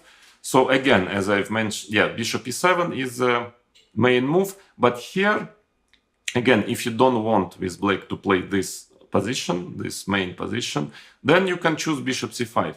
You need, again, as always, you need to know a lot of theory here, a lot of variations, but it seems to me that, well, according to the modern state of theory, black is managing a draw here. I mean, managing an equality, even though, of course, the positions are very unbalanced after bishop c5 in the main lines, and this can change with the new engines. So it's a very tricky line. You need to, so if you play it with black, you have to be ready that one day it will be refuted. It's not impossible, I would say, but for now, I think that it's not refuted yet. So white has a safe choice of playing queen e2, castles, bishop e3, but then here black is in time to take and play f6. Very important to get f6, and ef, queen f6, let's say knight bd2, knight d2, queen d2, rook d8. In fact, it seems like completely nothing for white, but it's not so easy, because again, because of this pawn structure on the queen side and the pawn on c7. So I think black still has to be accurate here to equalize, but with a precise play is capable of equalizing. But the main test is knight bd2, castles. Now queen e2 is harmless because of bishop f5, bishop c2, and this is a tabia. There are many moves played. I think Korchnoi liked to play bishop f5 against Karpov, but knight b3, and I think he even won one game here with black, but objectively nowadays it considers to be not enough to equalize. Then there is f5 move. I think also black is experiencing problems now here after knight b3 and knight d4. Probably not enough to equalize also. So the main move is knight takes f2. Actually, rook takes f2, f6. This is the old main line, and ef, bishop f2, king f2, queen f6. Well, I will not show you all the theory here, and a lot of lines are going as far as to move 40 here. Again, it has to be checked with very powerful engines nowadays. In my time, I spent quite some time analyzing this position, this variation. I thought that if black knows very well what he's doing, a lot of lines, but black was always in time to equalize here, basically. But you need to, of course, this position you cannot just play over the board, especially if your opponent is prepared, because yeah, it's there is a lot of theory and which goes on and on. So this is so bishop c5 is not refuted in my opinion. Maybe it's even objectively equalizing, but you need to be very well prepared there. That's why bishop e7 is a safer choice, because here, well, there is bishop e3 move which transposed to the bishop e3 variation. There are some little ideas, a4, but again, you can check it, but in general, it's not too dangerous, considered at least not very dangerous. So main move is knight bd2, and that is a tabia. So this position is a very important position of the open Spanish. Knight takes e4 variation, knight bd2. Now black has a choice. Actually, lately, I see more top players are playing castle, this variation, bishop c2, f5.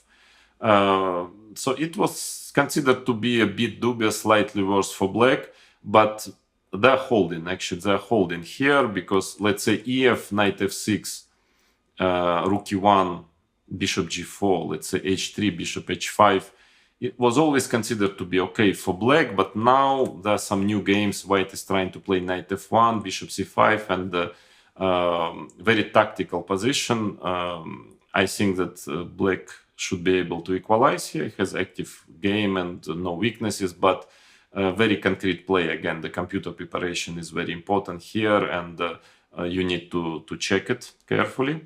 But always the main line was knight b3, queen d7, knight d4. So knight takes d4, knight takes d4. This is a c5. It's a well-known variation. Knight e6, queen e6, f3, knight g5.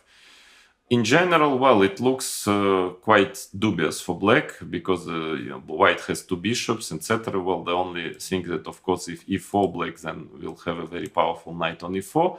So knight g5, white's plan is usually here to take on g5 at some point, play f4, and then try to get g4, something like that. So usually it starts with a4, let's say rook d8, takes, and then there were many games here. Of course, black is just fighting for a draw here. No doubt that he has, well, normally not the slightest chance to take the initiative in this position. But again, a lot of theory, a lot of computer preparation here. Let's say takes f4, bishop e7. But seemingly, black is holding here.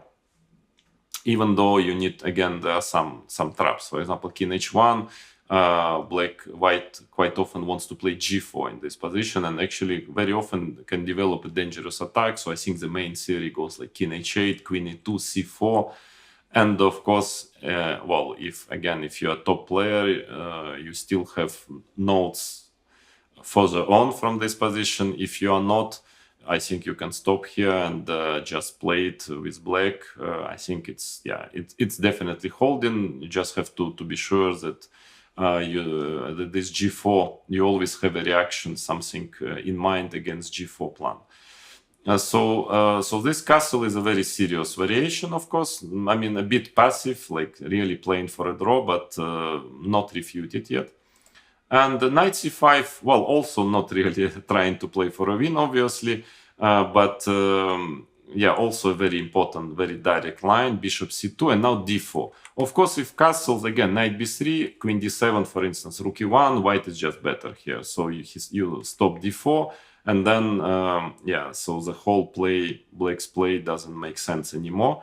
Again, this I want to mention that this variation open Royal Lopez is very direct, so you need to play very, very concrete chess here. That's why bishop c2, d4 is important. And well, that is a variation which was extremely popular a few years ago. Very, very forcing line, because black in general has no problem. It's just his development. If he castles, he will simply have an excellent position. So very direct line. Maybe it is objectively holding for black, but again, I guess you need to be a professional here to play it, because you need to, there are quite some attempts white has. For example, knight b3 is one of the moves. Well, actually, knight e4 is also possible, but after d3, white plays knight takes c5, and dc2 leads to the same position. That's why most of the players who like to play it, they play knight b3 first. Also because after d3, knight takes c5 is not necessary. But c takes d4 is a serious move as well. Knight d4, queen d4, knight f3. Now queen d1, rook d1. Actually, this endgame, because white wants bishop e3, knight d4, is seemingly slightly worse. And I remember that was basically the reason why this variation considered to be not sufficient for black, not enough for equality. But again, nowadays, with computer help and a lot of practice, it seems that black, if he analyze this position well, he knows exactly how to play against each of white's attempts to fight for advantage. It seems that black holds here in this position. That's why knight b3 is now considered to be the main move. The idea is that after dc, knight c5, bishop c5, bishop e4, very important intermediate move, which practically forces black to play queen d7, and considers to be not good for black, but actually maybe even this can be holding, but very, very dangerous. So not recommended. All strong players are playing d3 here, and white has a choice between playing a very safe knight takes c5, dc5, dc2, taken on d8, taken on e6, bishop e3, rook d5. Then white is taking this pawn on c2. After rook c1, rook c2, black takes the pawn on e5. There were some games.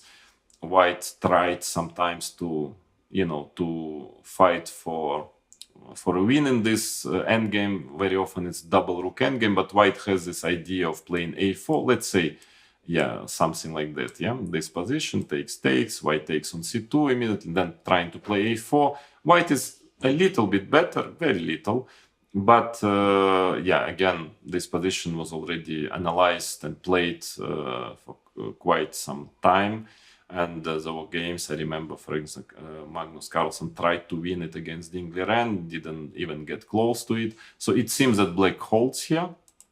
So now that's why the main test is bishop b1. And, this d3 pawn is hanging, so black takes, plays bishop f5, bishop e3, and this position is a very, very complicated, very double-edged, so white is trying very often just to surround this d3 pawn and actually to take it. Again, here a lot of theory. This is just a starting point of computer analysis. Lots of games, Caruana, Mediarov, many games. I think that there was no clear verdict yet if black holds in every line here. Finally, black is doing fine, or I think Fabiana was coming with some new ideas all the time here. So here you need to check the theory, you need to analyze this position. It is very dangerous for black. I mean, without very deep and accurate analysis, you better don't enter here. But again, according to as I understand, to the state of theory, it seems that black is holding here for the moment, even though it can change at any moment. So it can finally, there was maybe some nuance will be found with powerful engines, and finally it will not be equalizing anymore, because the position is very rich and still not, I wouldn't say that the last word has been said here. So all in all, this is knight takes e4 variation. Well, what can I say? A very principled line. I think it's not very fashionable nowadays because, as you see in the main lines, black has to know a lot, to analyze a lot, and most of the time, most of the cases, it's just actually to be able to make a very accurate draw, holding a very nominally slightly worse endgame, for instance, or middle game, and just with accurate move make a draw. Not really to everyone's liking, but again, a very principled variation. And if you analyze it well, if you are happy with this type of position, if you are sure about your analysis, and maybe even more important about the capacity of your memory, then it's definitely playable. Again, I don't think that white objectively has any clear way to get an advantage in this opening. But again, this is a type of opening line. You need to mentally to be ready to play such variations. And with white, there is quite a number of choice, and definitely you can always find something for one game. But again, as a top player, I remember playing e4 sometimes and playing against somebody who is extremely well prepared and has a good memory like Dingley-Ren. I was always a bit worried of that it can lead to a kind of forced draw. And my opponent would analyze everything till move 40 and make a forced draw in a slightly worse endgame. So that's always a danger, of course. But again, I think that this, from the white side, players who play Rui Lopez, they're not so worried about knight takes e4, mainly because of it's like a psychological battle. Mainly because they believe that there are not so many players who are ready to play it, who has a fantastic memory, memorize everything, all those lines, and ready to play this variation. So it's a psychological battle. I would say that after castles, actually, I think that if let's say in a match, a player would always take on e4 and just try to make a draw, on the top level, maybe white will switch to Italian or fifth d3. But if white castle, then maybe not every player will actually want to play knight takes c4. So a strange variation, which is kind of slightly uncomfortable for both sides in a certain sense. But all in all, a serious variation. So that is all about open Spanish or open Ruy Lopez, castles knight takes c4, and now next lesson we are going to move to all this concept when Blake is trying to develop his bishop on c5, and after we are going to move to the classical Ruy Lopez with bishop going to e7.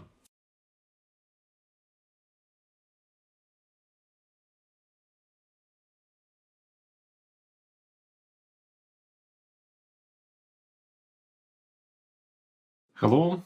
The thematic of this lesson will be all black systems where he's playing bishop c5. There are different move orders, but all in all, when black tries to develop the bishop on c5, of course, the main move order is this, the most popular one. Of course, obviously, the bishop on this diagonal, well, very often it goes to b6 after it's more active than on e7, and putting some pressure on white center, because white pretty often is playing c3, d4. So it makes a lot of sense, of course, to develop the bishop on this to this diagonal. The drawback of it is that, of course, black is losing some tempis. Again, white can try to play c3, d4, so which will force black to lose a tempi, moving his bishop from c5.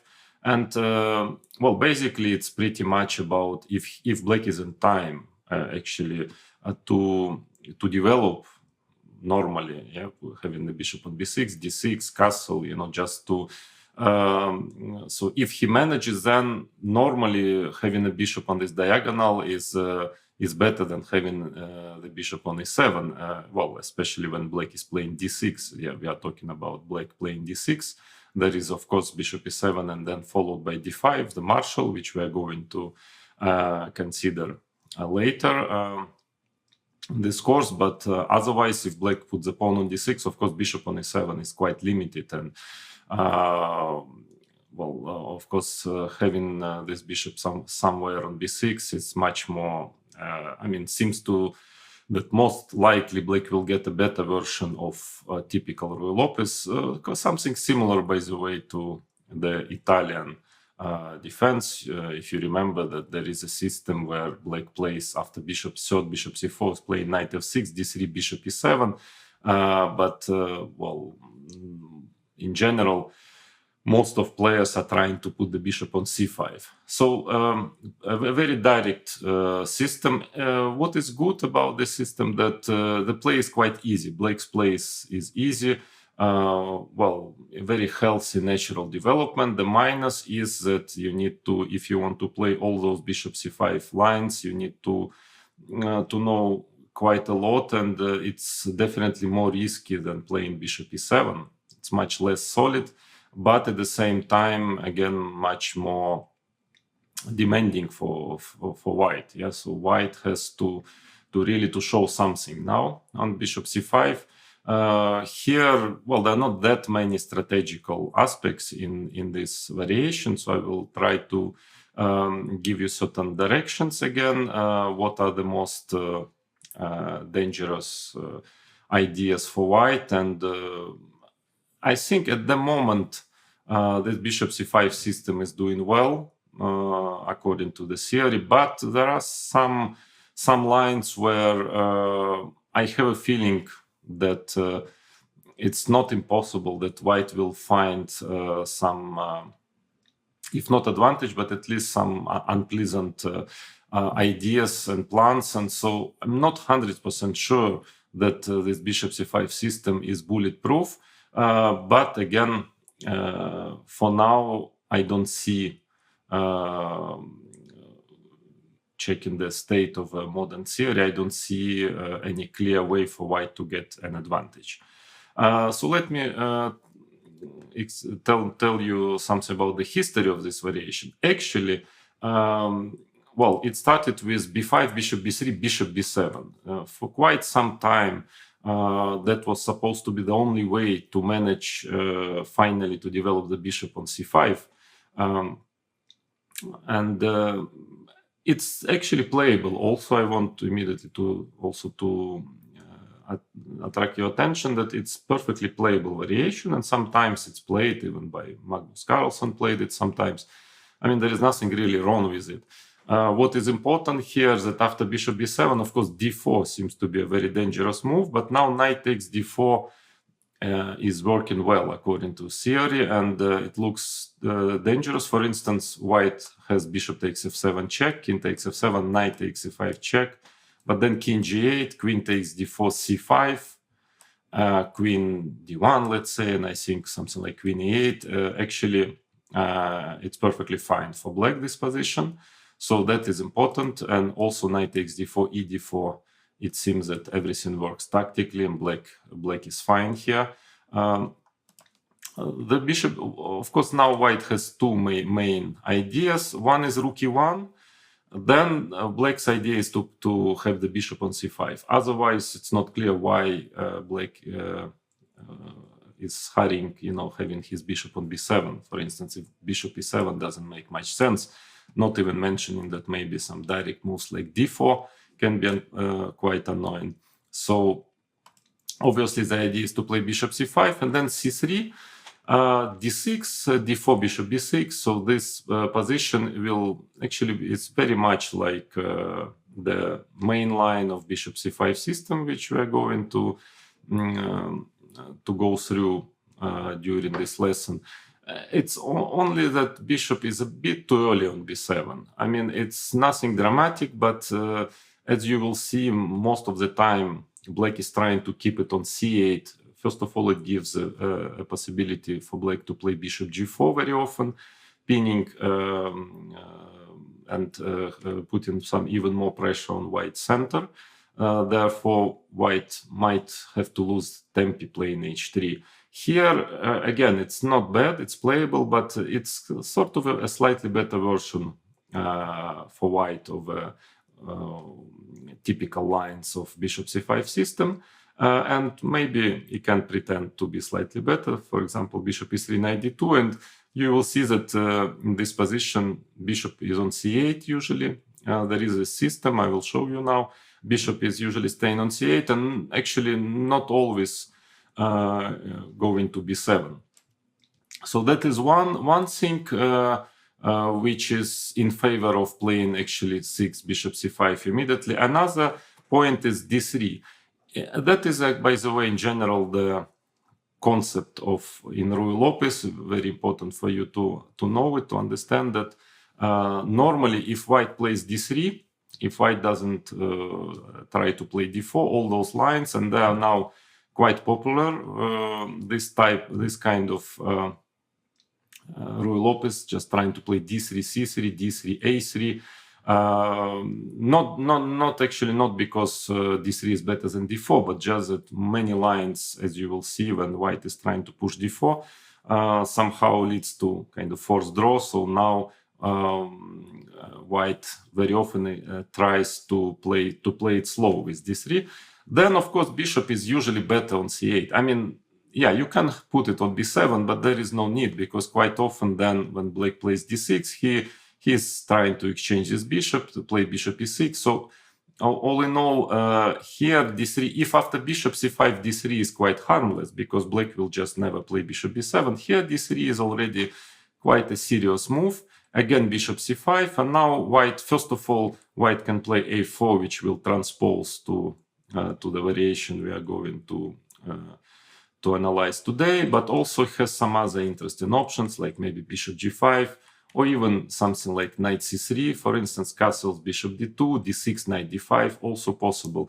Again, all those lines when bishop is on c8 are usually quite harmless. With bishop on b7, which is having which is blocked by this pawn chain, d3, e4, those positions are a little bit more dangerous, not so easy for black to equalize. But again, bishop b7 is playable. It's just that once And I think it was beginning of 90s when people started to play bishop c5.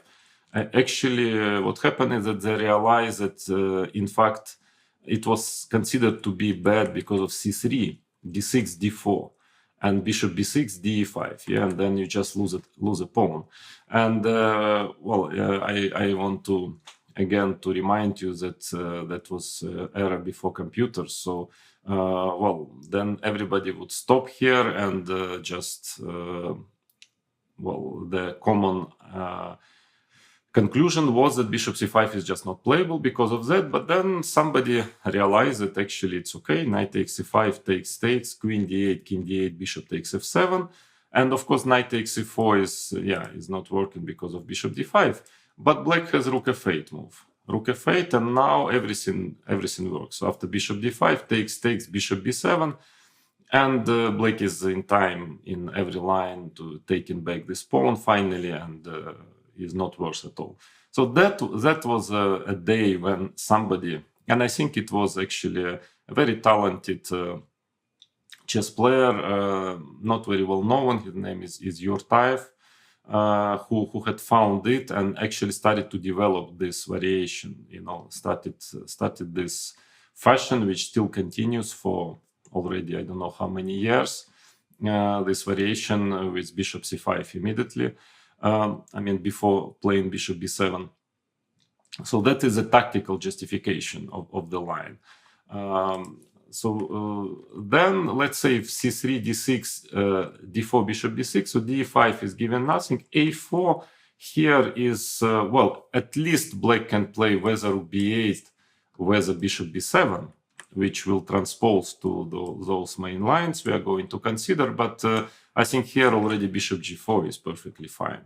So that is why also important to know that if you want to play a4, and this is considered to be the main line for white, then you should rather try to do it here. That is important, that black doesn't have this bishop g4 plan, and forcing black to make up his mind what he is going to do with this b5 pawn. And black has usually, two major ways of playing, rook b8 or bishop b7.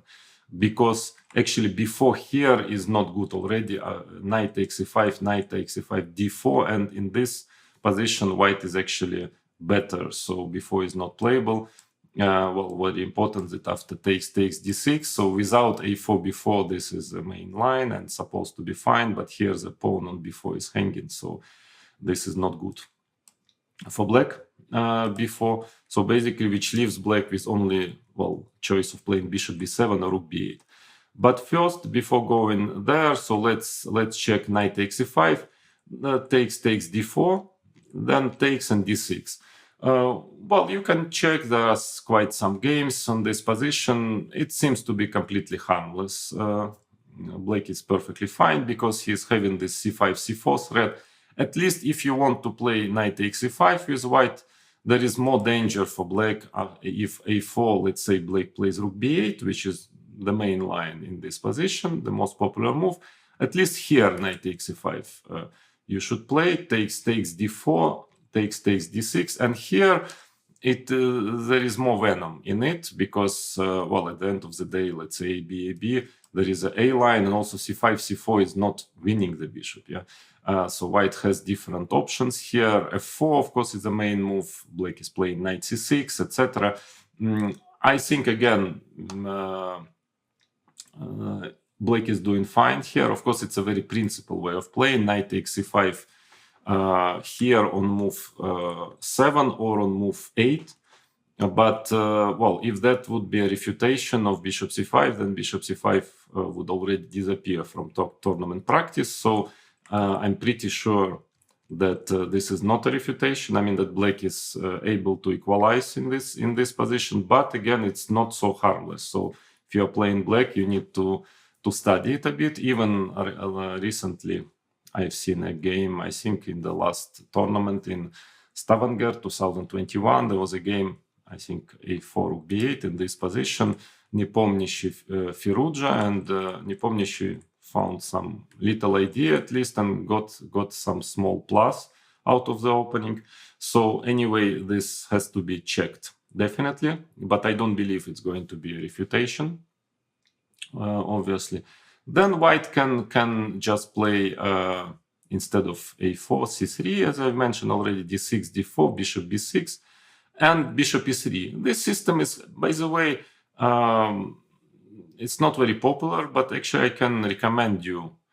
I recommend to consider it, at least playing white, because it's very solid. It's not easy to equalize with black, and you don't need to learn all those lines, lots of force variations after a4. So a very solid system. I think I had it in mind myself. Playing, if I would face this variation with white, I thought that I would maybe sometimes try this bishop e3. Because what is important that bishop g4, a typical reaction is not so, probably doesn't fully equalize, because white can play knight d2 here, and somehow it all works tactically. Don't ask me why, but for some reason taking this pawn on d4 is not working so well. So usually castles, and now h3, bishop h5, and d takes e5, and all in all in this position. Again, I'm not sure it is much for white. Probably black is very close to equalize, but still it's not so simple. So that's why most of the time black just castles here. Now knight bd2. Actually, h3, this you can also do via this move for the h3 castles bishop e3. So, and just to avoid bishop g4 and to try to get to the same position.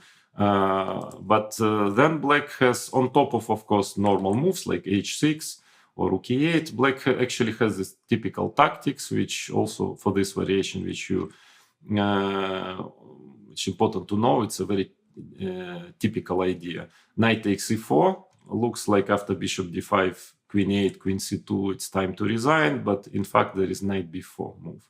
Queen takes e4, takes, and d5, and suddenly the bishop on e4 is trapped, and black is fine in this position. So that's why white should start with knight bd2 if he wants to fight for some opening advantage. So now, of course, knight g4 is not working because of bishop g5. Doesn't make sense. That's why black usually plays h6, already threatening knight g4.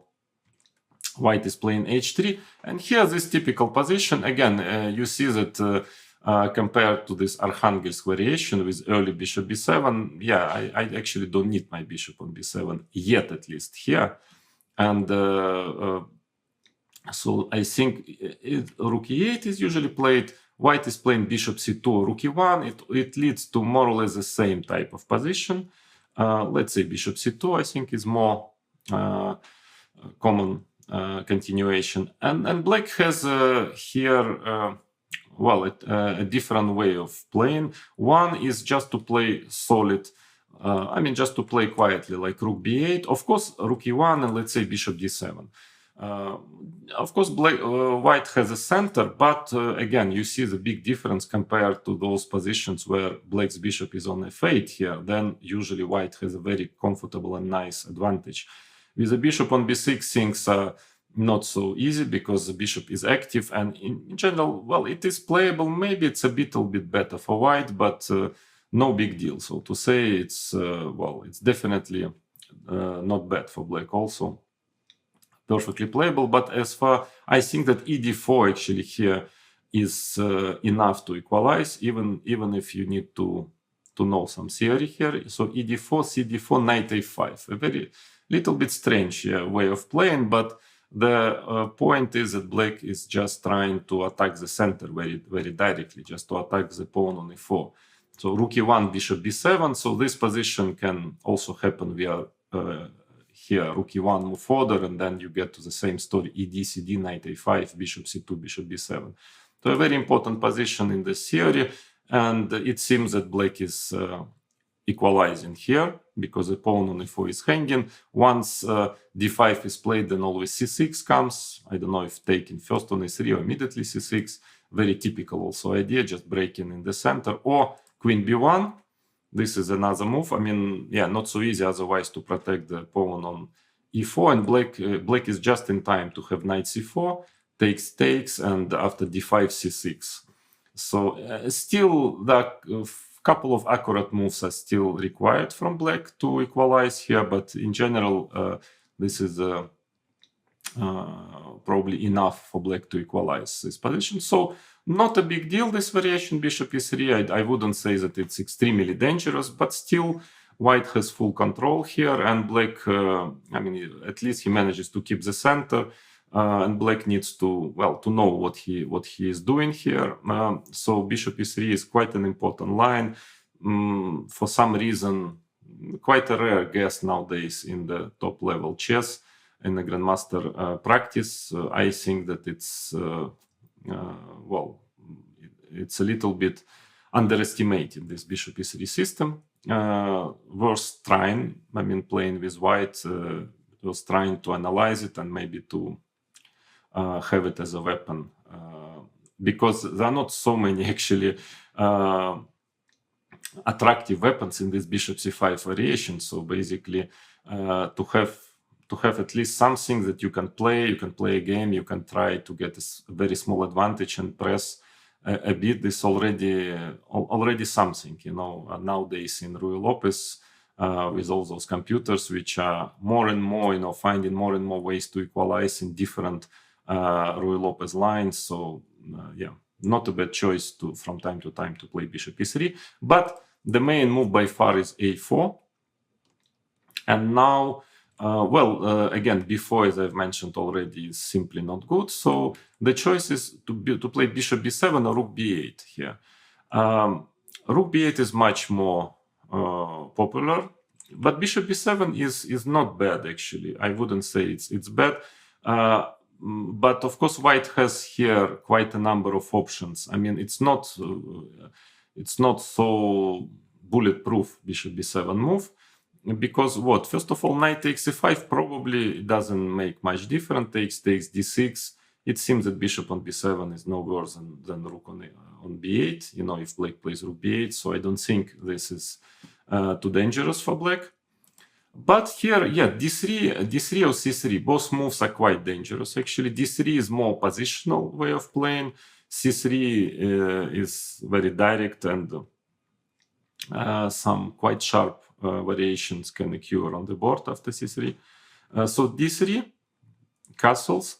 Yes, and now for quite a long time, knight c3 was a main move. It's true, it's very principal move. Actually, I played this with black, this position. Exactly, I think we have this move order against Garry Kasparov, actually, in the World Championship match. If I remember correctly, it was game 11. So we went straight to this endgame, knight a5.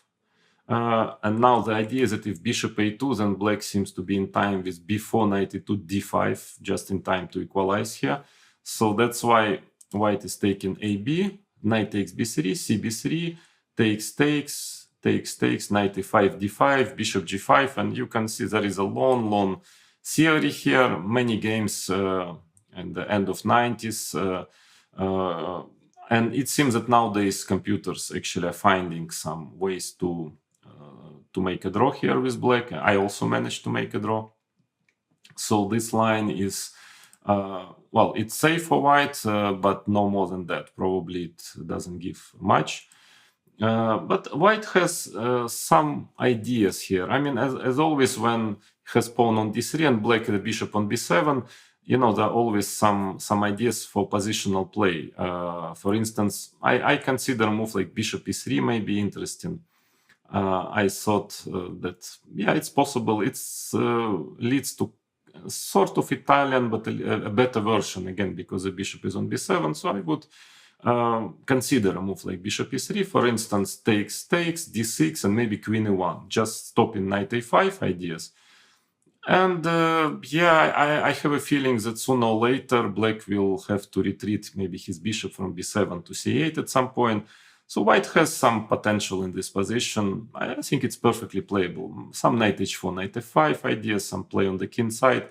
For example, white has also other options here. I even saw somebody playing bishop d2 here, trying to stop knight a5. A little bit strange move, but maybe still possible. So all in all, d3 is a serious move here.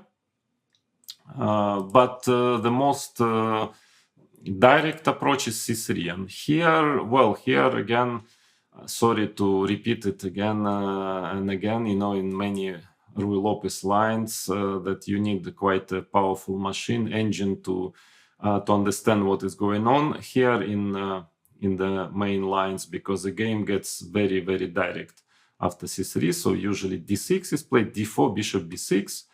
And now, because the bishop is on b7, first of all, white has this option to play bishop g5, which was considered to be quite annoying, I would say, for black in the 90s, again, when computers were much weaker, or non-existent even, beginning of 90s.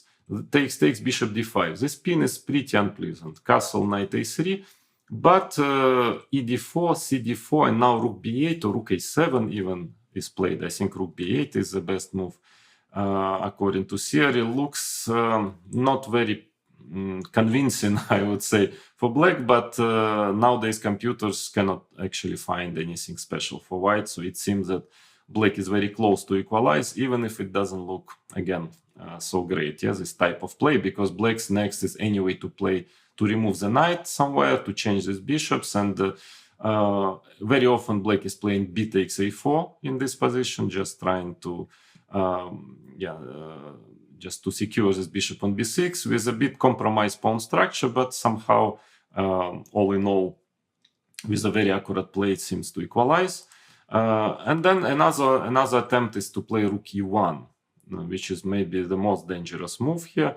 So the question is castles or h6. Of course, castle, the problem is bishop g5. If black is trying to play h6, then bishop e3. And here it seems that black is experiencing some problems, because if castle, then d5 already is unpleasant. You see why the bishop on b7 is sometimes a trouble, because here, for instance, after bishop takes e3, white has intermediate dc6. With a bishop on c8 and rook on b8, that wouldn't be dangerous, of course, but here is winning a piece. That's why it forces black, let's say, to play knight a5 and then to spoil the pawn structure. And I think both bishop c2 here or takes knight a3 looks very dangerous for black. Again, in those variations, much better to have bishop on c8. Then at least black would put him on the bishop on d7. So bishop on b7 here will have to retreat to c8 sooner or later. That's why. And if knight g4, then suddenly bishop d5 is actually very dangerous. Knight takes f3, f takes e3. Of course, an awful pawn structure for white, but castles knight a3, black has just very concrete issues with the b5 pawn, and it seems that, according to theory and computers, seems to be in white's favor, this position. So that's why after rook e1, castles is the main move. And here, yeah, again, if h3, h6, everything would be quite okay. But the main issue is bishop g5. And again, I really don't know. I've analyzed this position some time ago with less powerful engines, but the position is so complicated that you need to check it with more and more powerful engines. And hard to say, maybe assessment will change at some point, because black kind of has to play g5, otherwise you just cannot really get rid of this pin. It seems, I mean, if he wants to equalize, otherwise, of course, he can maybe make some moves like queen e7, but I think the only principal way is ed4, g5, or immediately g5, and then knight takes g5. This is a very critical move, hg, bishop g5. And, I have quite a number of computer games here, like 10 years old computer games, and even computers are not totally sure about this position. What is the final outcome? Is it a draw finally? If black holding a draw or not? I think knight takes d4 is supposed to be the best move, and now white is playing bishop d5, and you need to analyze this position. Knight e6, if I remember correctly. This strange move is the best. White can play bishop h4, so very strange position, very dangerous, because you see one of the white's ideas is rook a3, very typical for Ruy Lopez. Rook a3, rook g3. Okay, if this position is holdable, then the whole variation is probably pretty playable, even though white has, as I mentioned already, this option to play bishop g5, an option to play instead of c3, d3. So bishop b7 is not refuted. This variation is not refuted, definitely. But nowadays, anyway, rook b8 is supposed to be, well, much more popular. And actually, it's true that rook b8 is, is quite logical in a way, because first of all, the pawn on b5 is protected, and the bishop, very important, can go to this diagonal to g4 one day. So that is now the the played in at least on top level chess, played almost like 9 games out of 10, which rook b8. So now what, knight takes e5 I've shown you already. This position is definitely needs to be analyzed, especially if you're playing this variation with black, but it seems that black is in time to equalize in all lines here. Then, well, now, of course, if white is playing d3, again, I already mentioned black simply plays d6, and with the bishop on c8, black has no problem at all. It's just simply equal. So basically, white's probably only chance, real chance to fight for advantage is to play c3, d6, d4, bishop b6, a very important position. Here, again, d5 doesn't bring much. Knight takes e5, the same story. Black is just in time to take back the pawn. So what are the options? Of course, if white is playing slow fashion, h3, castles, bishop e3, h6, for instance, actually it's better for white if he wants already to play this bishop e3 system. I think it's better to avoid playing a4, rook b8. It's just in black's favor. For instance, rook e8, rook e1, and here, for example, black has b4, and his rook on b8 is very good, actually creating counterplay on the b line. So this doesn't make much sense. Then already just play on move 7, c3, d4, bishop e3. So what is the theory? The main line here, I think bishop g5 also is not too dangerous here, because h6 and then g5 coming. There are some options that white tried almost everything already in this variation, obviously, but I don't think there is anything which is too dangerous, especially if you have an engine. If you study this line with black, I don't think there was anything really which can trouble you, besides those lines which I show. So knight a3 is actually the main line. The main line. I don't know. I actually consider maybe a5, very strange move. a5 is also very dangerous, maybe even more dangerous than knight a3, because knight a3, of course, it is dangerous. Don't misunderstand me, but the theory here has developed so much that basically there is not much play after knight a3 in this position. It's so direct play that if you study it carefully, you have good analysis and good memory. Well, it seems that at this moment of time, in every line, black is holding, and having enough counterplay. So that's why if you are white, okay, if you want to play knight e3, then you need to have certain idea what to do in all those very forced lines of this variation, whether you already play some other system. Because here knight a3, castles is played usually. Well, you can start with bishop g4, but anyway, white just takes the pawn, and black has nothing better than castling. So let's say castles, a, b, knight takes b5. That's the only idea why knight a3 is played. And now bishop g4.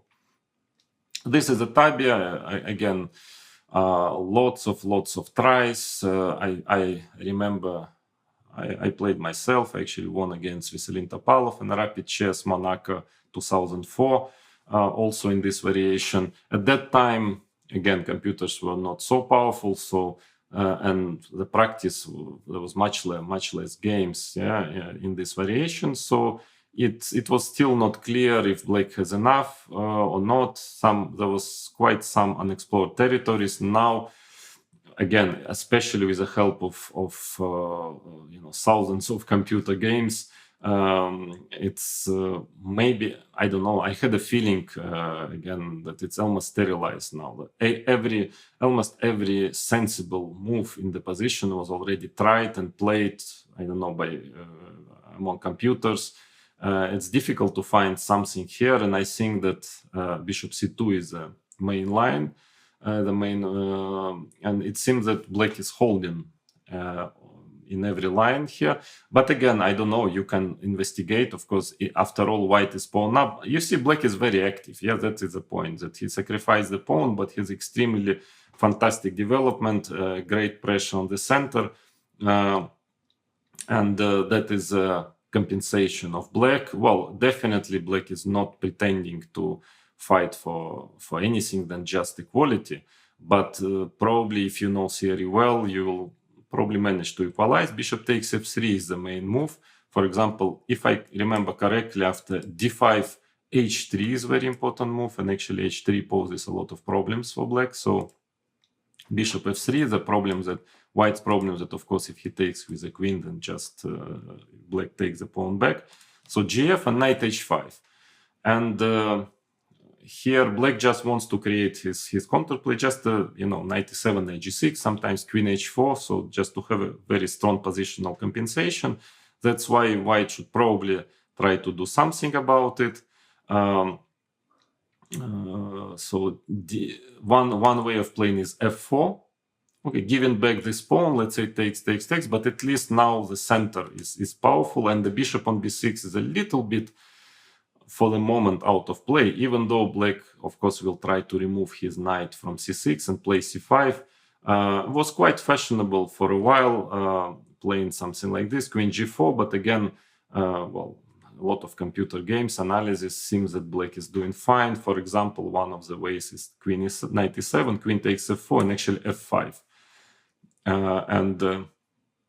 Again, according to engines, black has enough counterplay in this position. Or another way of playing is d takes e5. Of course, if d takes e5, black just wants to change queens. Knight takes e5 then f4, but then queen h4 here. Yeah, here you better be prepared playing this variation, because ed6, knight e5, not something which is easy to find, or at least to be sure that it works, but it seems that it does work. Knight e5, king g2, c takes d6, knight d4, for instance, one of the main lines according to engine. Bishop takes d4, c d4, knight g6, king h1, knight hf4. Not obvious at all. White has two bishops, two pawns up, but what can we say? I mean, computers pretend that black has enough counterplay here, and is trying. I think the main move is bishop e3. Black can just take the pawn back and finally have enough compensation for a draw. No more than that. I mean, if white knows the theory. But it seems that, of course, white has quite a number of other options, like d5 is another variation, knight e7, now trying to protect this pawn on e4. There is a number of variations here possible, but again, it seems that black is doing fine according to nowadays theory. That's why actually I would recommend you with white to pay a lot of attention on the a5 move, which practically forces black to play bishop a7, because knight a5, suddenly rook takes a5, bishop a5, d5. Well, chess is a strange game. It seems like white is absolutely not ready with most of his pieces on the first rank to get that aggressive, to sacrifice an exchange, but it works. It works, and it seems that white is better here. Knight g4, bishop g5, and so on. This is not good for black. It's not actually practically not playable. I think the idea is that if queen d7, I think white has e6 and knight d4, something like that. So checked by machines already. Machines play bishop a7 as practically only move, so you can be sure that this is correct. Bishop a7, and now h3. So you see the same type of game as I've shown you after bishop e3, only that white has a bit more, control, so to say, on the queen side, and black doesn't have this knight a5 idea quite often. Well, the drawback is that the pawn on a5 sometimes can be hanging. So the same type of play, maybe a little bit better version for white. compared to the immediate bishop e3 variation. So here h3 is played usually. The thing is that if you start with bishop e3, already here bishop g4 works pretty well.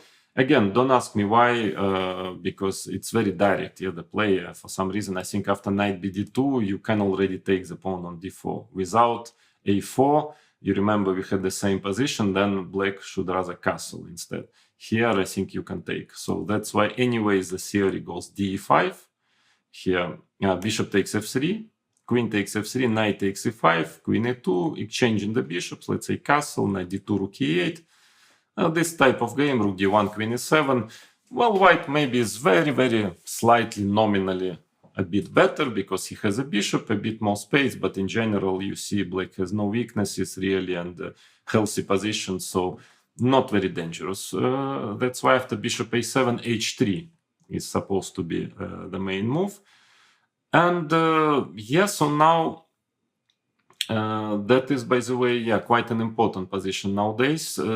It's still not quite clear what is black's best here. So normally black castles here, but castles, and that was supposed to be fine, again, until some new engines came, much stronger and actually much less materialistic, so ready to sacrifice pawns for long-term initiative, and then they changed, in quite a number of opening lines, different openings, they changed the assessment of the position. And if I remember well, it was considered to be, castle was considered to be perfectly fine some good 10 years ago, bishop e3, and now it's just ed4.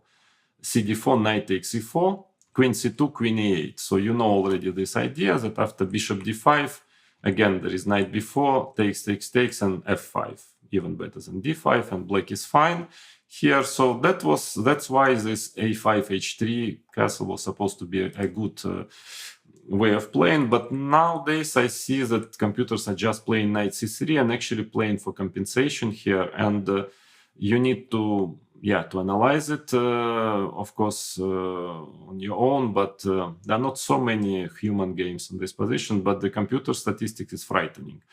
It's like 70% for white here. So it looks like it's really dangerous, probably, this initiative. And it's true, I can understand, because it's bishop on a7, especially if once black, if he takes on c3, you can take maybe with a pawn, even or queen. I mean, this bishop is very difficult to get the bishop back into play. And white has this very powerful diagonal, bishop on b3. So I don't know, maybe it's holdable, but it seems to me that it's extremely dangerous. That's why after bishop e3, probably, because white also wants to take d5, this is the idea. Let's say if you play h6, now, immediately or move after, there is d5, and if bishop e3, there is ef6, and then followed by fg7. So maybe black should, strangely enough, play rook a8 back. I understand a very strange play, but still white also lost some time moving his pawn to a5. So rook e8, that is playable. Knight bd2, h6, let's say queen c2, rook e8. Again, the same type of position, but I think that white, it's very complex, very, complicated position, but probably white has some chances for some opening advantage. Here, I mean, it's definitely playable for white, but after castle bishop e3, probably this rook e8 followed by h6 rook e8 is the best way probably for black to proceed. And I've checked my notes, like 10 years old notes, and that was the way I wanted to play. I mean, I thought it was the best way for black to play, but I was not totally sure if this is objectively enough to equalize, but of course it's a complicated position. So, but now I see that bishop b7 lately became fashionable already here.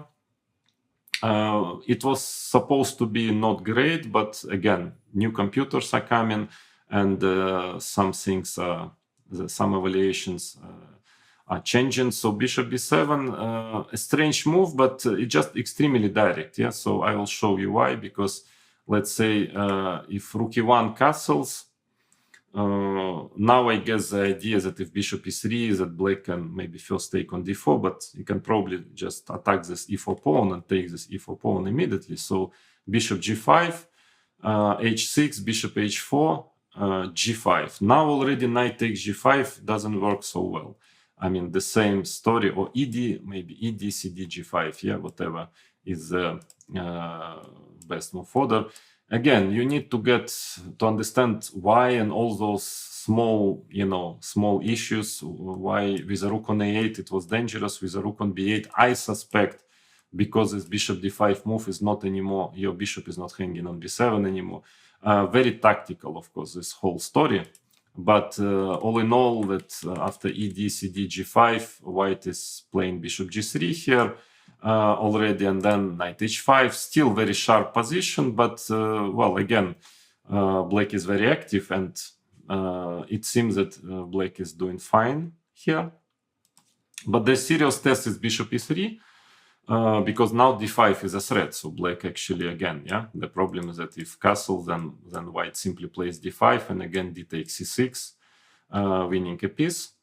And now knight takes c4, and I think there was recently a game, if I remember correctly, even in the World Cup, Sochi 2021, this very forcing variation, so d5, well, it's still, the last word hasn't been said yet, if it's a draw or not draw, I don't know. Even computers in the Blitz games, not so many in this position, but sometimes white wins, sometimes it's a draw, more draws than wins, but yeah, I don't know yet. But I just want to tell you, to show you this important line, that it's quite important, but you can maybe analyze it yourself and try to see what is the final outcome. So bishop takes c3, dc6, knight takes f2, queen e2, of course a crazy position. As you see already in general, yeah, this variation, you better don't play, especially against prepared opponent, as having black, you don't play it just over the board. Yeah, you have really to be prepared. Knight takes h3 check, king h1, knight f2 check, rook takes f2. I mean, I'm showing you this line because it is important, and because, yeah, it's a line which is very difficult to play over the board. I mean, to play like this, bishop f2, queen f2, now bishop c8, looks like, well, it's just lost, bishop f7 check or something, but I don't know. I don't know why, but it seems that nothing, I mean, it's working, it's not losing. Don't ask me why. So knight takes e5 now, castles, knight takes f7 and d5. At least I'm showing you some computer game in my database, and finally white was still trying, but finally it ended in a draw. I don't know, again, yeah, so that is a line to analyze. But all in all, yeah, maybe this a5 is quite a dangerous, quite a serious try.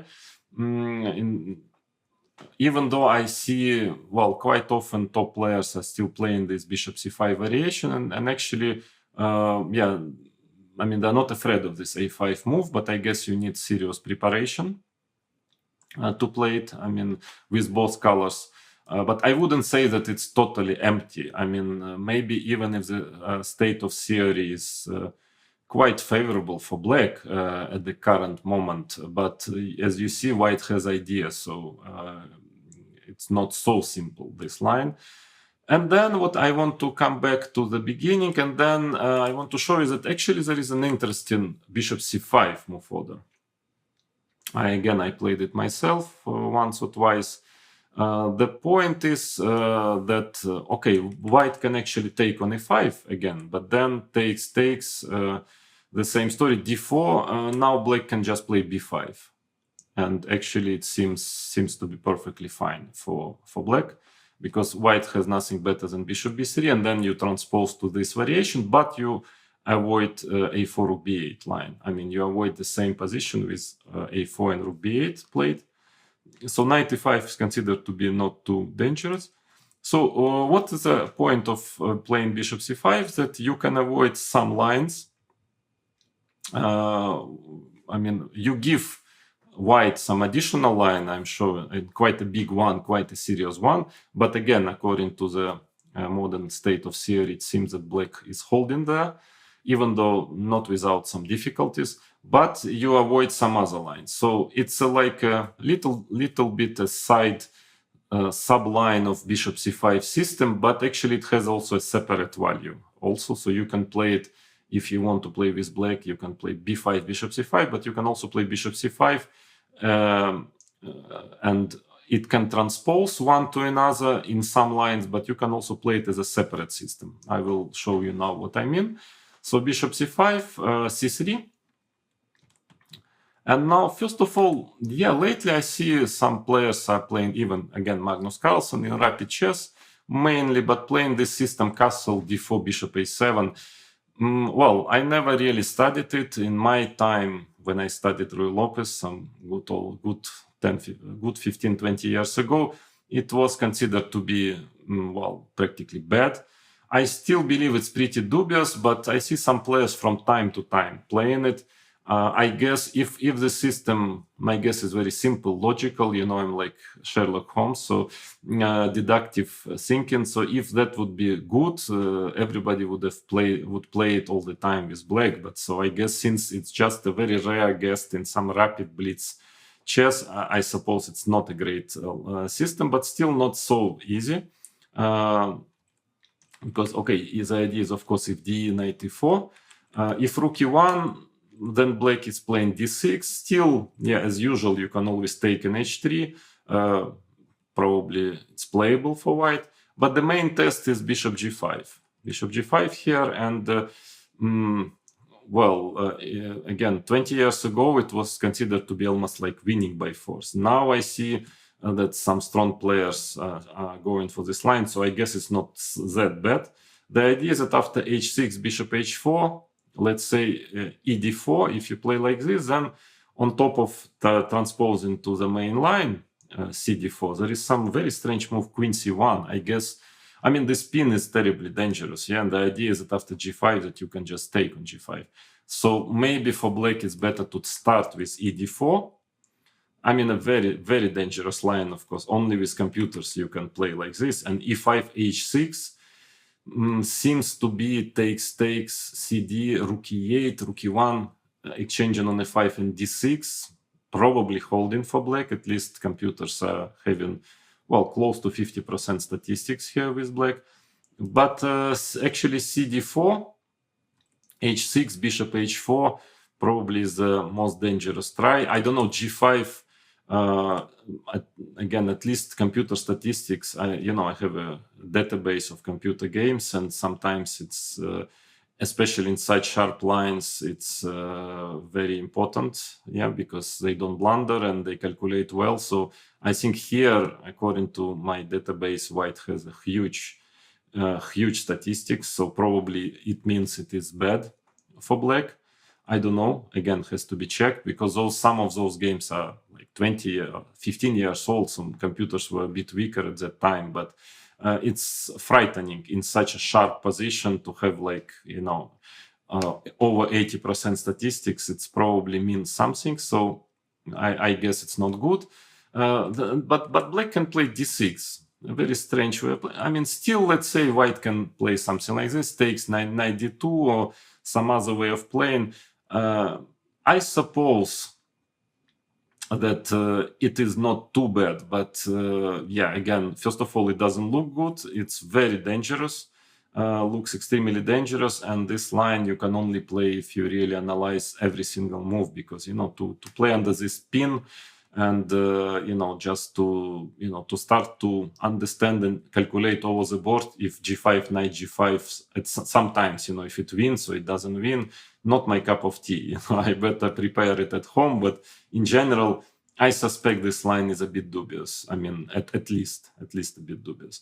So, but normally c3, b5. So you see, the idea is that now, of course, bishop c2 is a separate kind of line. But if white plays bishop b3, then at least black had avoided quite a number of lines. So black is playing d6 here already. And for instance, this a4, knight takes e5 line, immediately knight e5 after b5, bishop c5. So black has avoided quite a number of lines. And on top of everything, after a4, which is still considered to be the main line, now black, of course, can still play both bishop b7 and rook b8. By the way, if black is playing bishop b7, then he also avoided the variations with d3, followed by knight c3 and so on, so without c3. So, but black also has two separate options. One is bishop g4, which is slightly maybe dubious, but not so clear, not so easy. Also, this line, I think usually white is just trying to put pawn on d3 already here and playing slowly because, I mean, let's say h3, black can take on f3. Sometimes playing like this actually is not too bad because he has some b4, some knight a5, some counterplay on the queen side, even though still, I believe it considers to be slightly in white's favor. But another variation which I myself played, which is b4, this is totally new thing, very computerish way of playing, d4, and now bishop a7. Don't ask me why, but bishop b6 was really bad, but bishop a7, and it looks terrible. But yeah, there is no clear refutation. At least I played it with Jan Nepomniachtchi, I think in Dortmund 2018, probably, yes. Actually, I lost the game at the end of the day, but I had a normal position out of the opening. I don't know, there was not so much developments in this variation, but again, it was more an idea of surprise, to surprise my opponent, because it was completely new at that time. I had doubts if it's objectively sound, but not so easy. I couldn't really find refutation again, so this you can analyze it. So what I mean is that if you play bishop c5, c3, b5, bishop b3, that you don't necessarily have to move to, you know, to transfer to this rook b8 to bishop b7 variation. So, but the most important test is bishop c2. So, of course, if here bishop c2, black has to play d5. Okay, d6, d4, this is already simply practically a tempi up. Let's say white can just play quietly bishop e3, knight d2, and it's practically a tempi, and white is definitely slightly better here. So the idea is bishop c2, d5. So if this system is holding for black, if black is doing fine here, then I see no reason to start with b5. I think it's much more convenient to start with bishop c5. But of course, here you need to learn a lot. You really need to learn a lot. And again, as I understand, it seems to hold every line here. There are a lot of very direct, very long forced lines. So without a very high level preparation, you better don't go here, or without a good memory, because you need to memorize long lines. Again, I think it's holding well on a professional level. So there are many. White has some strange move a4. You can check, there are many games of top players, including Caruana and so on. Very, very long line. I think up to move 30, 35. But according to the modern state of theory, I think black is holding here. Then there are some ideas like e5, queen d5, d4, e4, and some rook e1 check, but also doesn't seem to bring anything for white. So the main move is d4, and now d takes e4. And white has a number of options. Again, this you just need to check games. The play is extremely direct, so the computer, the explanations of your engine will be more useful than my explanations here, because there is not much to explain. You just need to push the button and to memorize the variations, but I just give you the directions. For instance, white has a number of choices. d5 is one of the options. Then black takes on f3, ef, gf. And as dangerous as it looks, but it's holding, according to engines. Another idea is very strange, knight bd2, but actually quite dangerous, knight bd2, and now probably black's best is ef, queen f3. So white is taking the piece back, bishop e7. So you really need to know lines here, yeah? You need to remember it well.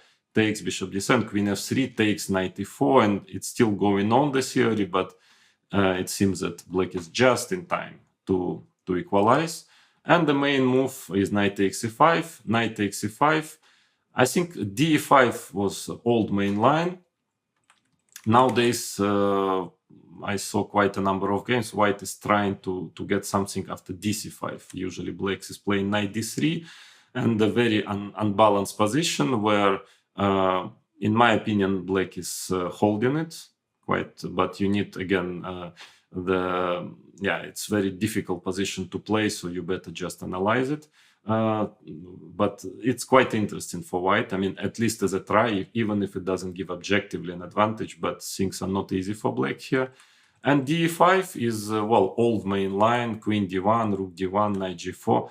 And again, I just show you the main line here, just for your information, but of course you need to work on it. So bishop takes e4, knight takes f2, check, king e7, rook d5, bishop b6, bishop e8. I mean, black moves are completely forced here. White has some choices, also not so much, but black is practically forced to do this. Takes, knight a3, bishop e6, rook takes e1, rook takes a8, rook d3, and white is exchange up, but his bishop is bad. The knight on a3 is pretty bad, and actually with these two bishops and very powerful diagonals, it seems that here, and this is approved by computer and a big number of computer games, that black seems to hold here. Bishop f5, rook g3. Actually, rook is actually difficult to find a square for the rook, because always attacked by the bishop. So usually rook g3, and now rook d8, knight c2, rook d2, knight d4, and for some reason, of course, bishop g6 is a possible move, but for some reason bishop e4 is more precise, and here black is doing fine. So all in all, again, bishop c5. If this position after d5, if you want to analyze it and all those lines, and you're sure it's doing well, then I would advise you at least to start with bishop c5, and then in case of c3, in case if white is playing like this, then you already choose where you want to play bishop b7, rook b8, or maybe other lines like before bishop g4. One thing what I can then tell that from the white side, at least you can always have this position, I mean d4, so this and bishop e3. This variation, maybe it's not too dangerous, I mean, but at least you can have it against all move orders, whether black plays b5, bishop c5, or immediately bishop c5. So you can always have it. That is good news. All in all, I think that is more or less the structure of this bishop c5 system. As you see already, you need, like in many, practically all Ruy Lopez nowadays, if you are playing black, there is a choice whether you don't want to study too many forcing lines, you want to play solid and safe, but then most of the time black is slightly worse. In many of those side lines, when black wants just to play d6, bishop e7, etc., not fully equalizing. But if you want really to equalize, to play very principled lines, then, very often you need to study some theory. I mean, again, I'm talking about the professional level. If you're talking on a club, if you're playing on the club level or amateur level, definitely what I've shown you already, that is definitely enough to play any of the systems which we are studying here during this course. But for a professional level, if you want to equalize, you need to work and you need to memorize variations. But again, you see the situation is quite similar in a way to the open Spanish with knight takes e4. So it seems that white doesn't really have any clear way for to get an advantage, but he has a few tries, and I also cannot, you cannot be sure that that black will be doing fine, for the next coming, 30 years in this variation. White has some options. So the last word in the theory haven't been said yet. In all of those lines, including bishop c5. But of course, it's an interesting line. Again, I want to repeat that bishop c5 is a quite simple line to play. And if you're sure you make good work, you're sure that you're holding in every variation, then of course it's a very serious weapon with black.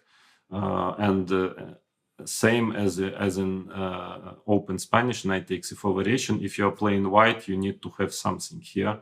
But the difference is maybe with Berlin, for example, that here, if you have some interesting novelty, well, you can really get a serious advantage. If your opponent is not prepared, then, well, it's quite tactical, the position, and the importance of preparation is much higher than in Berlin, for example.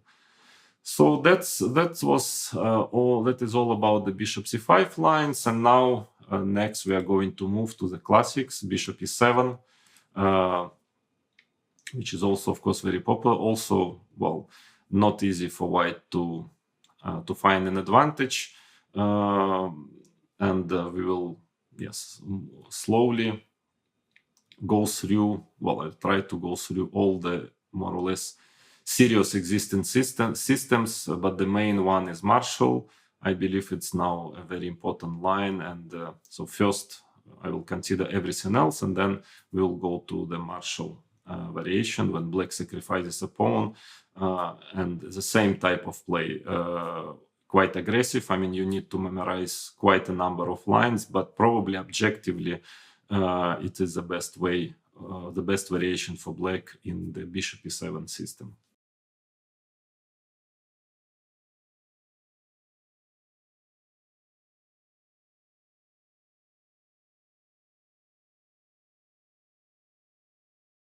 Hello. So now we finally move to the bishop e7 variation. Well, the most solid one and the most popular, because nowadays all those lines with bishop c5 are well, becoming rather fashionable. But some time ago, you know, at the beginning of the Ruy Lopez, when the theory was developing, then bishop e7 was by far the most popular move. I can remind you also that at that time Berlin defense was supposed to be passive and not very, you know, not really equalizing. So most of the players who played Ruy Lopez were playing bishop e7 here. Of course, then with computers, there are lots of assessments,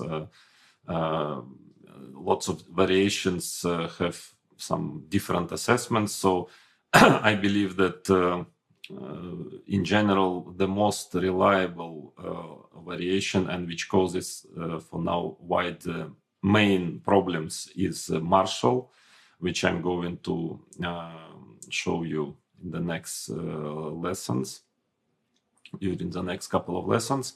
So now today I want to show you everything besides rook e1, which is a main move here. Rook e1, of course, logical, because white wants to get c3 d4 to get the center, but as we will see, it's not always realizable. So lately white, well, in a way out of desperation, because at least on the top level, it seems that the Marshall gambit is doing very well. So white is trying some different options to avoid it and to get a game, maybe a slightly more comfortable position with playing d3. So today, now I will show you the d3 variation. But first, let's check d4, d4, e4. This is the transposition. We have checked it in one of the previous lessons. Totally harmless, in my opinion. And you can, I think, you can check it in this lesson when I was telling you about the knight takes e4 variation. I mean, open Spanish. Open Ruy Lopez, knight e4, and then if white, before castling, playing d4, e4 castle, then black's best move is bishop e7, and I think it's well, there is no problem at all for black. I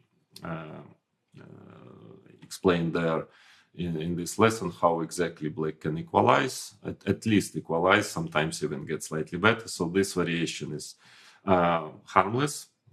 Sometimes white takes on c6, which is looking very strange, of course, dc6, because basically, a couple of moves ago, black have played a6 and white could have taken immediately on c6, which also, of course, I consider in one of the previous lessons, and I think black is perfectly fine there.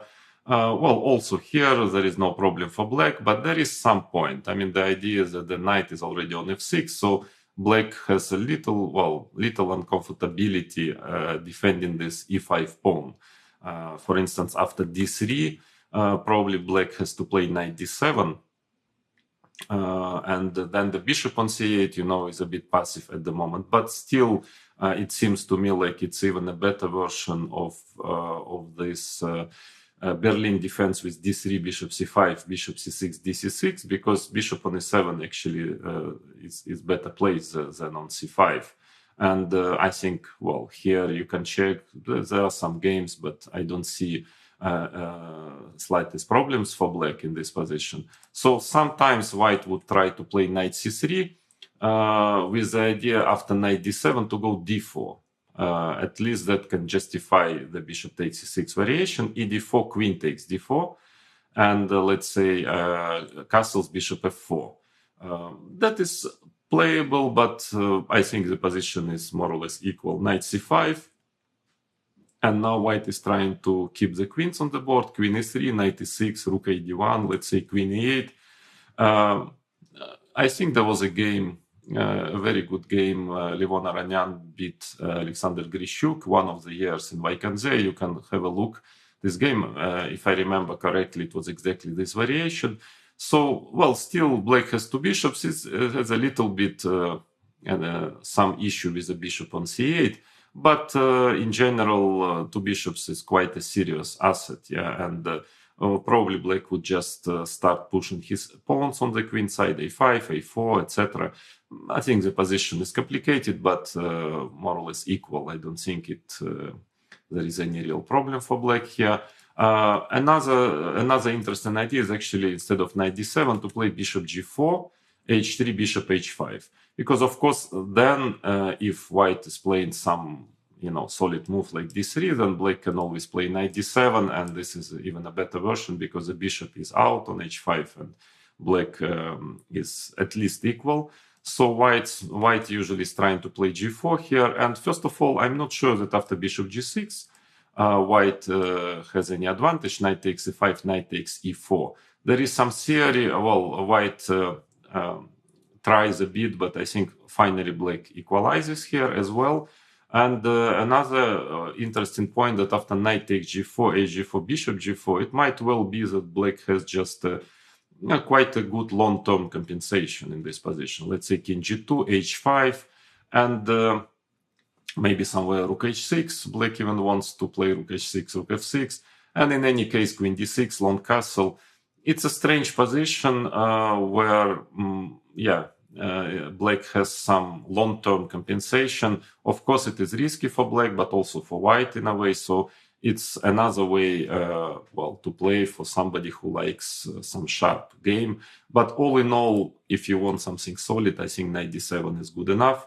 So bishop takes c6 is quite a rare guest nowadays in the opening theory on the grandmaster level. But d3 is becoming popular nowadays, quite popular. Frankly, I don't really think it's very dangerous, but at least in this, I've played it myself some few years ago. It's a strange situation that in all those lines with d3, a3, knight c3, it's quite a new system. I would say it became popular maybe 10 years ago. People started to play it, and it's a strange situation because I will show you there are lots of different options for black, and it seems to me that practically each of those lines are good enough to equalize, but none of it like equalizing fully, completely. So I always felt that with black I wouldn't worry much playing against the system. From other point of view, you need to choose. You need to choose which exactly system you want to play. And to analyze it, to be sure that you are equalizing there, because always white keeps a little bit of pressure, very, very tiny plus, almost nothing, but still there is no way yet for black to totally equalize and, like completely and to kill the line, so to say. It's not killed yet. And for instance, Jan Nepomniachtchi is scoring very well, scoring lots of victories in this seemingly harmless variation. So d3, b5. Now, of course, the pawn on e5 is already hanging, so black has to play b5 or d6. Actually, d6, c3. All of a sudden, castles rook e1. Now we transpose to this variation, which, if you remember, also can occur via the Berlin. Strangely enough, if in this move order, I already spoke a bit about it. Knight f6, d3, d6 castles, bishop e7, c3, and let's say here probably black's best is anyway to play e6, and white plays bishop a4, and we get here. So if you want, you can have a look at this lesson where I'm discussing knight f6, d3. I mean Berlin with d3. But I can repeat a bit here, just that after c3, castle rook e1, I personally consider that this is not a clear-cut equality. I mean, in my opinion, that is definitely playable for white, even though, again, probably with a very precise play, black should manage to get a decent game, I mean, good game. b5 usually is played. Okay, this, of course, it's possible to play it like typical Ruy Lopez plan, rook e8, bishop f8, but it's a bit slow. For instance, h3, h6, and maybe d4 is interesting now. Because black's idea, maybe after knight f1, to try to get b5, bishop c2, d5. And that might be good enough to equalize, but white has some interesting try, like playing d4 here, b5, bishop c2, some kind of, typical also Ruy Lopez, which reminds a lot the Zaitsev variation. We are going to study it later on.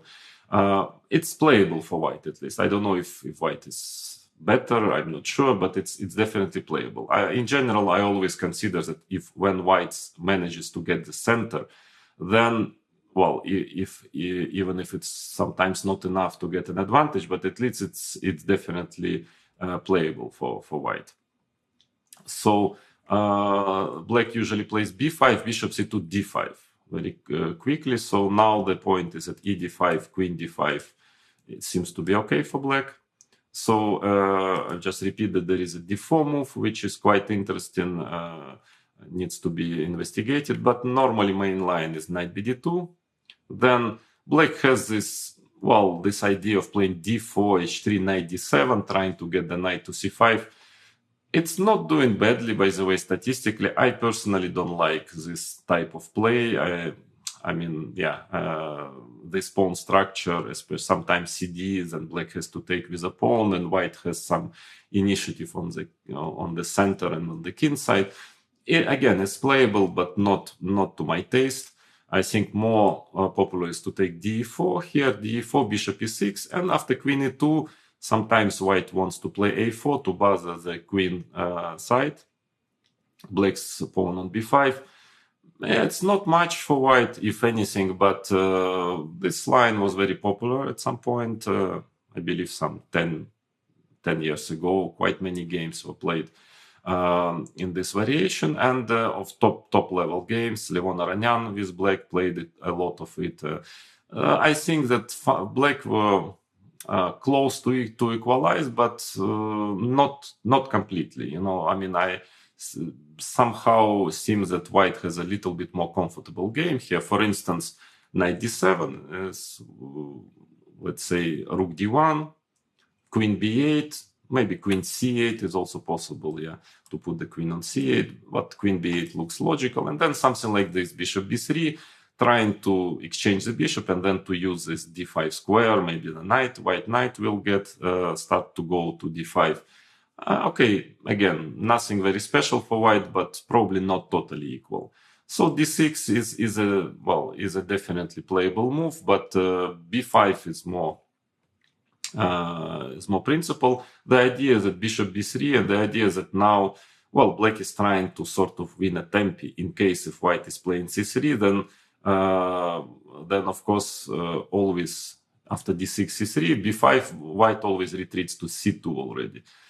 So now, for instance, after if black plays d6, then already c3 variation is much less dangerous because black has knight a5, c5, which we are going to see in a minute. But first, I just want to tell you that hard to say which move order is better, to castle. Actually, maybe castling is also okay.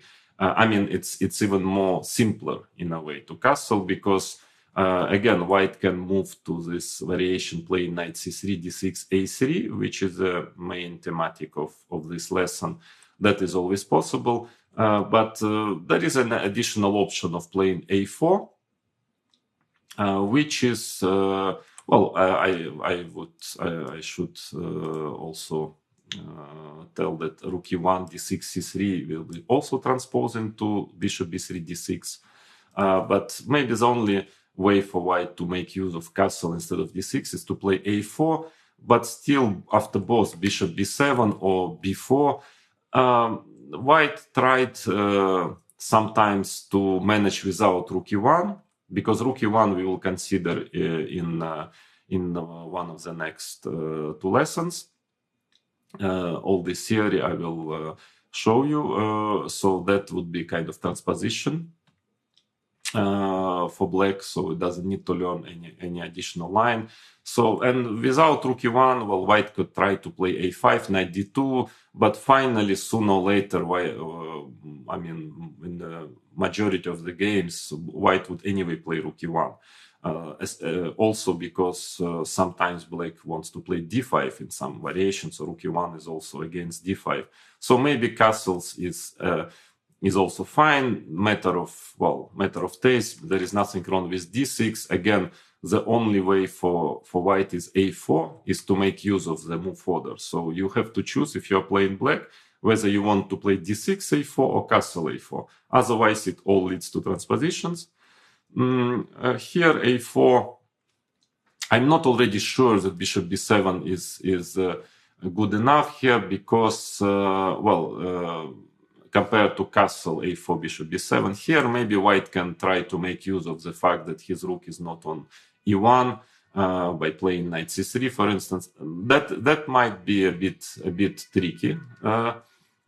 So that's why here after a4, first of all, black can simply play b4 and a5, castles and knight bd2, bishop e6. Again, we will consider all those variations. Well, usually white has a rook on e1, but I mean 90% of cases white will anyway play rook e1, and this is a very solid line for black, I believe, perfectly fine.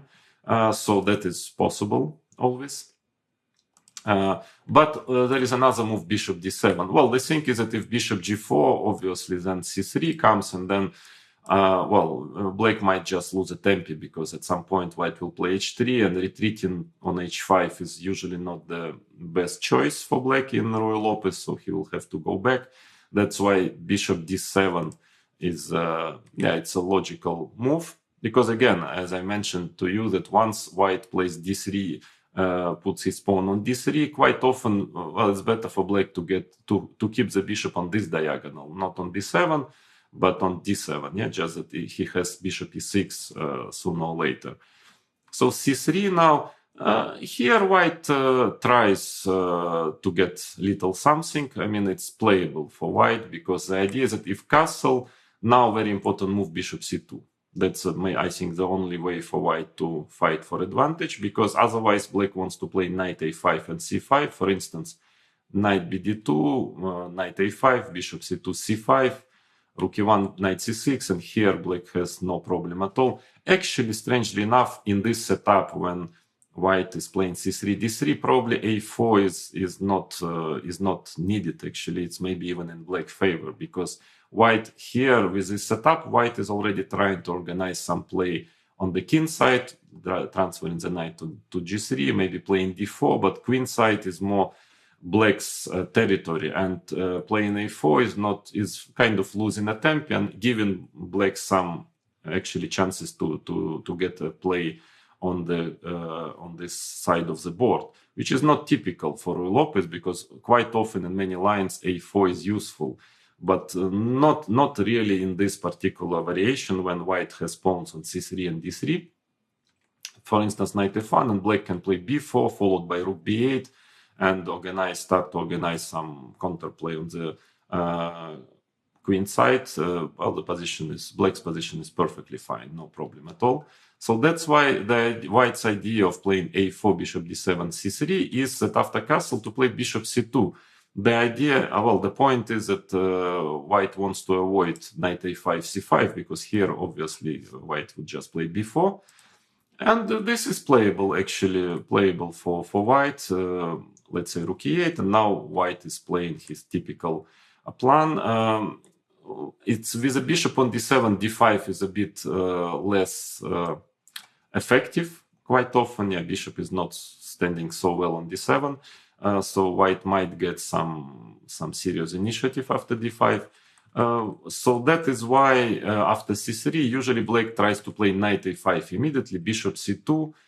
There was some games white played bishop a2, but it's a bit, a little bit strange. For instance, b8, knight bd2, and then actually white would try to play quite often bishop b1, bishop c2, and try to get back the pawn. I think finally black was doing okay in this line.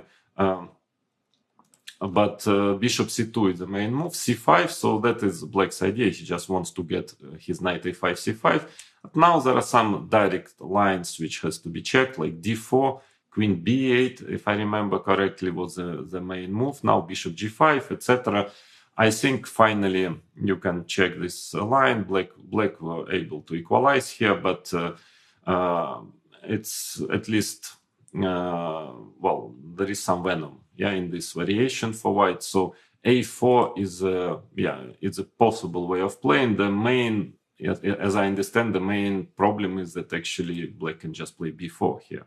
So all in all, usually white is trying to play a4 after rook e1, not d3. So if white is playing d3 instead of rook e1, then most of the time he wants to play whether this system with c3, so-called closed Ruy Lopez.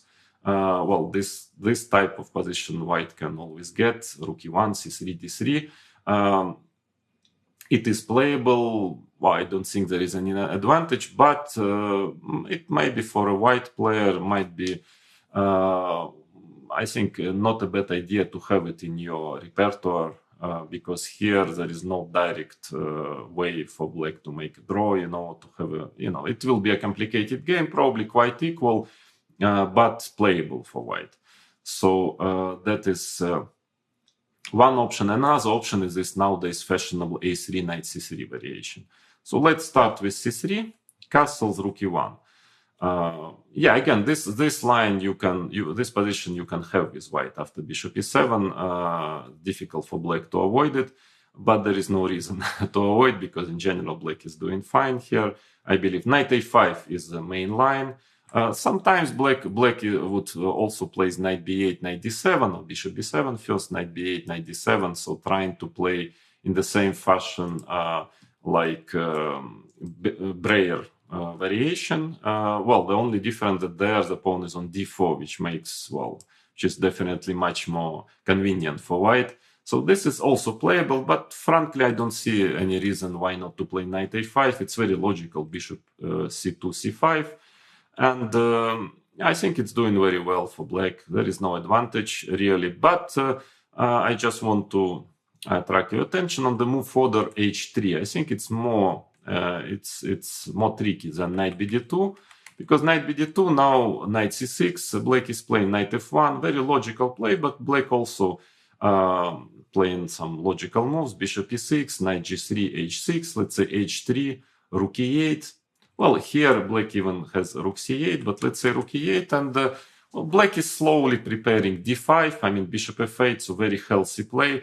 If white starts to go knight h2, you know, this typical Ruy Lopez play, queen f3, knight g4, knight f5, and black is well, already can push d5 and has a very good game. You know, this knight on f5 is far from mate yet. Yeah, bishop will get to f8, not so dangerous.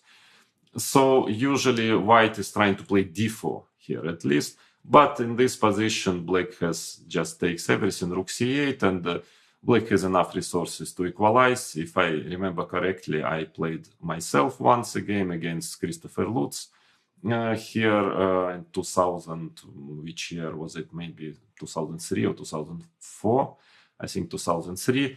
And yeah, it's fine for black. Bishop b3, and now d5 is enough to equalize. So this is pretty harmless, I believe.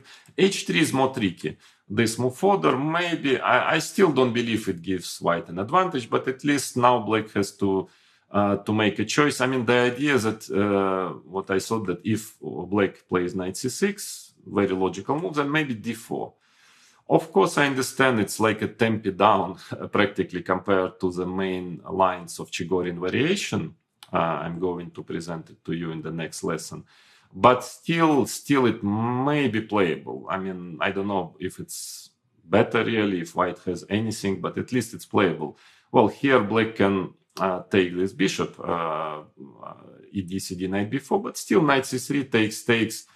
Well, maybe a little bit better for white. I mean, at least it's possible to investigate this variation. Then another idea is that if you just take on d4, whatever with, let's say here, queen d4, maybe knight will get to c3. Let's say bishop e6, knight c3. Again, I don't know if it's anything really special for white, but it's better than having the knight on g3 and, you know, okay, at least may be interesting to check. This, and otherwise, so the idea of h3 is that if knight c6, d4, if white will be a bit better here, or at least if you are happy playing this, then with all other moves, let's say queen c7, now already you move to this plan, and actually queen on c7 is not the most convenient, you know, the place for the queen here. Or let's say if bishop b7, that white also can start to play knight bd2 and knight f1, etc. I mean, bishop on b7. Usually it's not bad, still probably it's good enough for black. Black should probably equalize, but already it's a bit more difficult, because I consider this line when black simply goes knight c6, bishop e6, h6, rook e8, for example. This is really clear-cut equality, very difficult for white to find any real idea. But with a bishop on b7, already a little bit more chances for white, you know, to get at least an interesting playable position. Let's say here bishop f8 and maybe now d4. Even though it can be that something like that, after something like that, black might be in time to equalize, but a bit, at least not so simple as with this setup. And what else after h3? Well, maybe rook e8. I was thinking about it and finally had an idea that for black, you know, I would maybe consider playing rook e8. The idea that after knight d2, just to move to the same line, yeah? I mean, playing this and bishop e6 and d4 again here. Well, it's probably fine, even with a knight on f1 instead of knight g3. Still, that should be okay for black. And rook e8 is a useful move in any case. And in case of d4, if white insists on playing this d4 with a knight on b1, maybe then you can just already take everything, bishop b7. And this is a kind of theoretical position with a very important tempi, rook e8. Probably should be fine for black.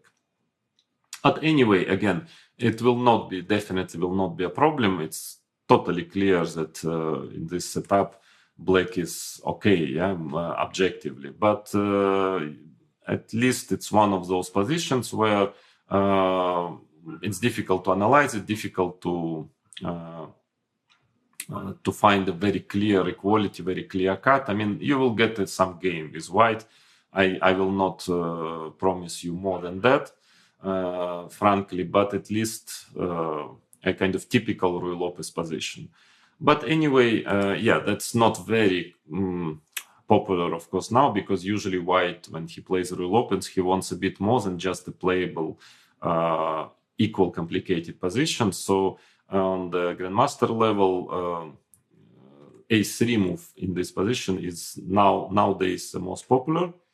Well, the idea is that white wants to play knight c3, and then, I mean, sometimes, first of all, knight can get to g3 via e2. So this maneuver, knight c3, knight e2, knight g3. So anyway, very often white is trying to transfer the knight there, and also having some knight d5 ideas. So it's yeah, it's quite popular nowadays.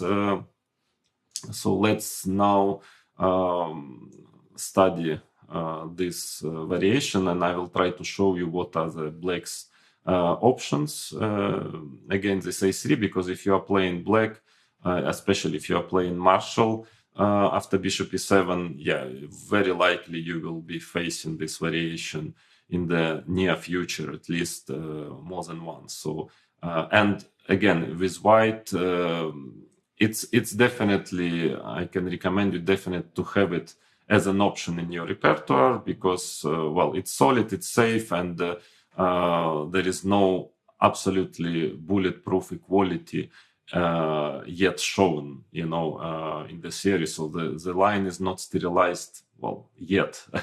So yeah, and that is already nowadays Ruy Lopez, yeah, which is a very solid opening and very difficult for white to get anything special. At least getting a slightly more pleasant, complicated position is already, I would say, quite an achievement by the modern standards. So let's now, after this introduction, I will show you what is the state of affairs, theoretical state of affairs in this opening line. First, it's important to mention that it pretty much depends on the move order. So if black starts here with a castle and white still plays the same line, knight c3, d6, a3, then we get to the, well, main position of this variation. But in case if black starts with d6, a3, then he has a couple of other options which are quite interesting here. First of all, okay, bishop g4, as I've mentioned already, white just moves already to the c3, knight bd2 setup, and bishop is misplaced on g4, even though, of course, it's still not too bad, but that is at least white is usually happy playing this position with a kind of extra tempi a3, because most likely after h3 black will retreat somewhere to e6 anyway.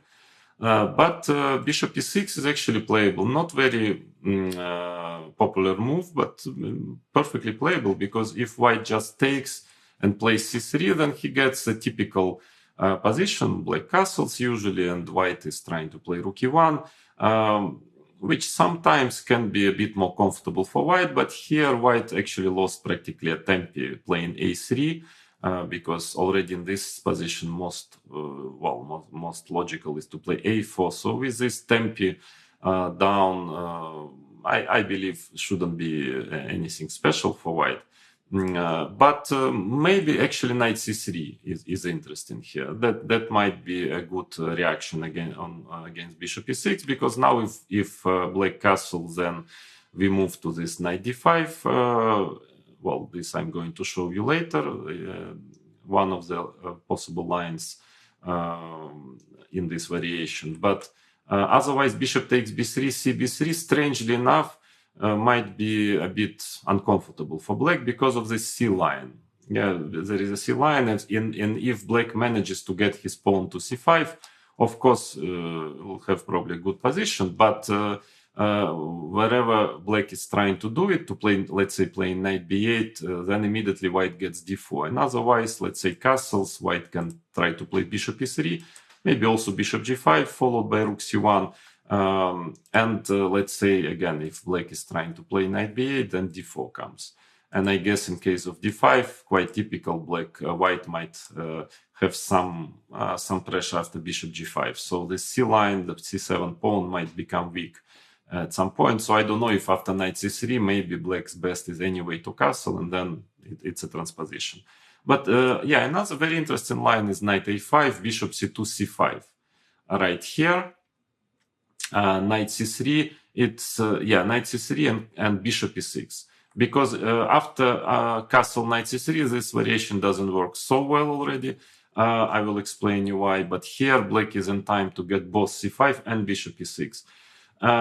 And it's very solid. It's very solid line. I think, well, some strong players like Dean Liren used to play it. Then he dropped this line, started to play some other variation. I don't really see a big reason why, because I'm not sure if white really has any advantage here. But I mean, it's definitely possible. I mean, playable for black. Mainly white has now two options. One is very positional, to play bishop g5, let's say take on f6 and knight d5.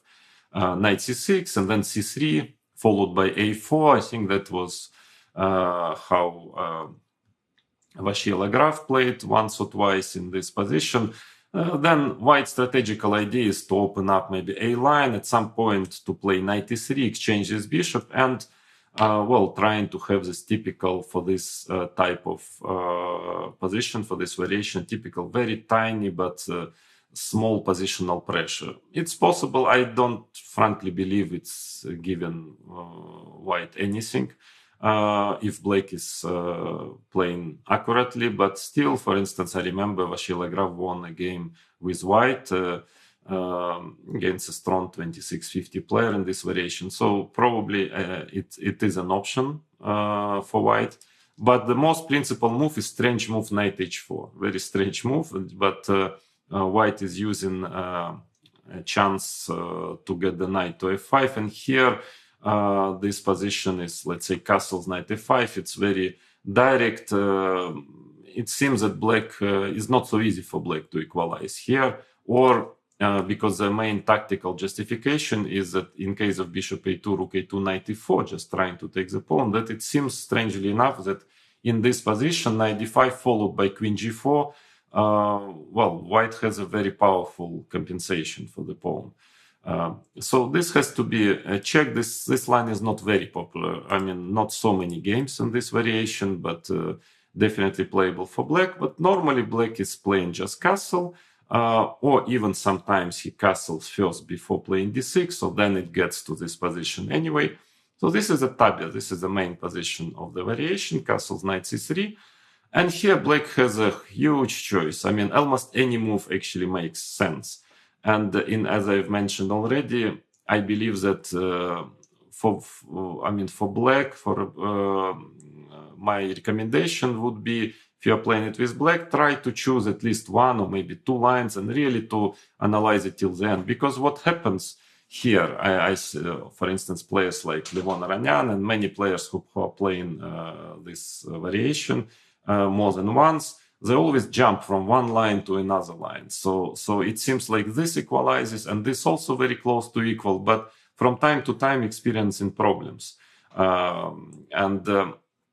So maybe what I would do as black is to choose some line and really just to analyze it, because I'm absolutely sure that with good opening preparation, with good work, you will manage to equalize here with black. So I mean, which line depends, it's a matter of taste, depends on what do you want. I mean, you want to play for equality or you want to get a more complicated game. So, I mean, there is a white choice. So let's go one by one. The most straightforward is bishop g4, very direct move. Bishop e3 because knight d4 is a threat, and now knight d4. So, okay, bishop takes d4 is forced, takes knight d5. And actually, yeah, this is quite popular nowadays, maybe because of the fact that it's extremely straightforward. And again, black has a choice. I think black is doing pretty well at this moment of time in this variation. I mean, normally knight d7 was for quite a long time the main move. But now Levon Aranyan started to play knight takes d5, bishop takes d5, rook c8. Well, using the fact that white cannot, black wants to play c6, and white cannot really take this pawn, of course, because rook b6 and he's losing the bishop. Well, a bit strange concept. I mean, this pawn structure, this white color bishop is very powerful, yeah, and the pawn structure is a bit, yeah, compromised, black's pawn structure, so cannot be much anyway. But yeah, it doesn't look so convincing, frankly. Yeah, but well, I don't know. Maybe it equalizes. I believe that Levon keeps on playing this variation with black, and yeah, most of the time he's making draws with all top players, so it's very possible that this line also equalize. I just don't strategically don't like, so to say, the look of it frankly, but maybe it's yeah, it's good enough, because now if white is playing a4, very well logical way of playing to try to get the a line, then the idea here of black is to play d5 and in ed5 c5. That is the point. Then put the bishop on d6, and probably this extra pawn will not mean much with this bishop on b3. So I think white's main move is bishop c6 now, according to the theory, trying to prevent it, and then bishop f6, a4, rook b8. Again, yeah, not to my taste, this kind of play, because there is a strategical danger. Black color bishop is quite passive with this pawn on d4. But again, I trust Levon Aranyan. He is a very experienced Ruy Lopez player. And by the way, if you want to study, game from the black side of the bishop e7 in general, how to play this bishop e7 system, I really recommend you to analyze his games, to look at his games, and probably there are nowadays at least two players who are playing incredibly well with black. All those positions after bishop e7, though, this is well, without no surprise, Magnus Carlsen and Levon Aranyan. So his games you should really check if you want to play bishop e7 to have it in your repertoire. And I trust that even if it doesn't look great to my taste, but if he's playing it, it's definitely not bad. He knows what he's doing. So that can be a choice. Then another, a very even more strange, nowadays c5 becomes popular, which is really, yeah, because you just give up this d5 square. It looks very strange, but Ding Liren is playing it all the time and having good results. He's making draws here all the time. Maybe it works. And his idea that after a4, again, the typical move to try to get the a line, he just plays bishop e6. And this position, it looks pretty dubious to me from black, because knight usually is stronger than a bishop. Here, white has a bit better pawn structure and looks like a pleasant plus for white, but computers are not agreeing with it. And Ding Liren is very comfortable playing this position. So maybe it's also okay for black. But usually what was always the main line is knight d7, threatening knight e5. So white is playing h3, taking on f3 and c6. There are a lot of games of Tomaszewski. If you want to study this variation, then probably you should study his game first of all, because I know that he analyzed a lot this position. He tried, to fight against this system in a most straightforward way. And I believe it must be enough to equalize, even though still you need to know what you are doing with black, because white still keeps a bit of pressure. For instance, he can usually, at the beginning of this variation, white would normally take on e7 here, play queen g3 and start to push the f pawn. Let's say rook c8, f4 c5, bishop a2, and then keep the structure and trying to go for rook e1 e5.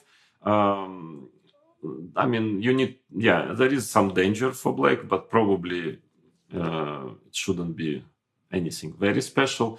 But then I saw also white Caruana played knight f4 here, so he tried to keep the knight, knight to e2, sometimes even g4, queen g2, knight e2, f4, this kind of plan. Of course, strategically, black has, a bit dangerous position, because white's bishop is very strong. It doesn't have the opposition. And the black color bishop is definitely much more passive. So maybe it's okay for black, but again, as in many other lines of this system, close to equal, maybe objectively, let's say computer-wise, it's equal, but in a practical game, maybe not so easy. So again, bishop g4. Maybe it's good, maybe it's equalizing, but a bit more pleasant for white to play. And in general, when analyzing, studying this variation for white color, I was quite happy. I thought, okay, it's maybe not much, but no forced draw, and I can still press. So frankly, myself, I would probably not play this line, not because it's bad, but just because I believe there are some other variations which are, probably easier for black to play, and probably also good enough for equality. What are those lines? Well, another direct move is bishop e6. Again, maybe now bishop e3 makes sense. Well, the difference is that black has d5 already here, and then bishop g5. There were some games like this. Well, I'm not sure if white really gets anything here, but it's interesting to check it. Anyway, knight d5, that's, by the way, what I played once with Alexei Shirov. Maybe it was 2017 year in Sochi. White is a little bit better here. And by the way, there was a game Karyakin-Carlsen, one of the games of the World Championship match. I think game number 11, if I remember correctly. Knight d4. Again, it's a bit passive, this variation. Black is really trying to play for a draw, but frankly, maybe he has enough resources to make a draw without too many efforts. So usually white is playing this structure. Takes, let's say, and then strategically, white's strategical plan is to get queen g4 and then bishop d2. Then he wants to push pawns on the king side, f4, h4, h5, so he has a better pawn structure, slightly better pawn structure. Of course, that's all he has. Maybe a little bit better bishop, but all in all, obviously, it shouldn't be much. And black has to try to create counterplay, playing c5, c4. That's important, because if black is playing passively, then white will slowly gain some space on the king side, and maybe his advantage can increase. So here, queen d7. By the way, I think queen c8 might be also interesting, to put the queen on c8. But Alexei played queen d7, and I think quite important for white, before he starts some actions on the king side, is to get b3, a4. This type of structure. Sometimes also bothering black on the a line. If he moves, let's say, his rook away, then the a line might become an asset at some point. So a4, and after c4, I think that is what Shirov played against me. And now I played h4. White has different ideas. Bishop g5, one of the ideas, with the idea that bishop g5, hg5, and then f4, f5, sometimes also h5, h6. Actually, at some point, I got finally the game ended in a draw, but I had already a serious advantage. So again, very close to equal, probably nothing really for white here. But you need to, if you want to play this line, I'm sure if you analyze it accurately, you will find a very precise way to equalize and to make a draw here, probably. But over the board, it's not so easy. So again, white keeps a bit of pressure in this variation as well. Then, of course, there are many moves just to play a game. Let's say rook b8. Even I think Magnus Carlsen played it in tiebreak against first game of tiebreak in his match against Karyakin. Also possible. Rook b8 makes some sense. Move, but not that popular, because after all, of course, if you are playing black, you want something a bit more direct, because rook b8 is just improving the position a little bit, and as if saying, okay, saying to white, show me what you want here. But still, not too many players, they want to play like this. So another way of playing is bishop b7. Again, as I've mentioned already more than once, that once if white has this c2, d3, e4 pawn structure, Well, normally bishop on b7 is not that good, but again, also very playable. For instance, h3, and the plan is maybe an interesting plan for Blake is to play queen d7, and then White has all kind of moves. Okay, he can play knight d5, but quite often it's a bit too early because Blake can change knights, maybe play knight d8, change bishops. So, but White has lots of moves like rook e1, bishop d2, lots of waiting moves. I mean, not really waiting, improving the position a little bit, but definitely playable. But let's say if White is trying to maneuver the knight to g3, I think there was a game Giri Grishuk, rapid chess, very logical way of playing, getting the knight to g3. Then I just want to show you a very interesting plan in this position, which is to play knight d8 and to transfer the knight to e6. Then Black is trying to play c5, and at some point trying to get d5 also. So yeah, bishop b7 is playable, but also I believe White, it will not make White stop playing this line. So, well, not again a clear-cut way to equality. I can recommend you if you just want a complicated game with, and you can play bishop b7, queen d7, and just play a game. But maybe White still keeps a bit of a advantage here.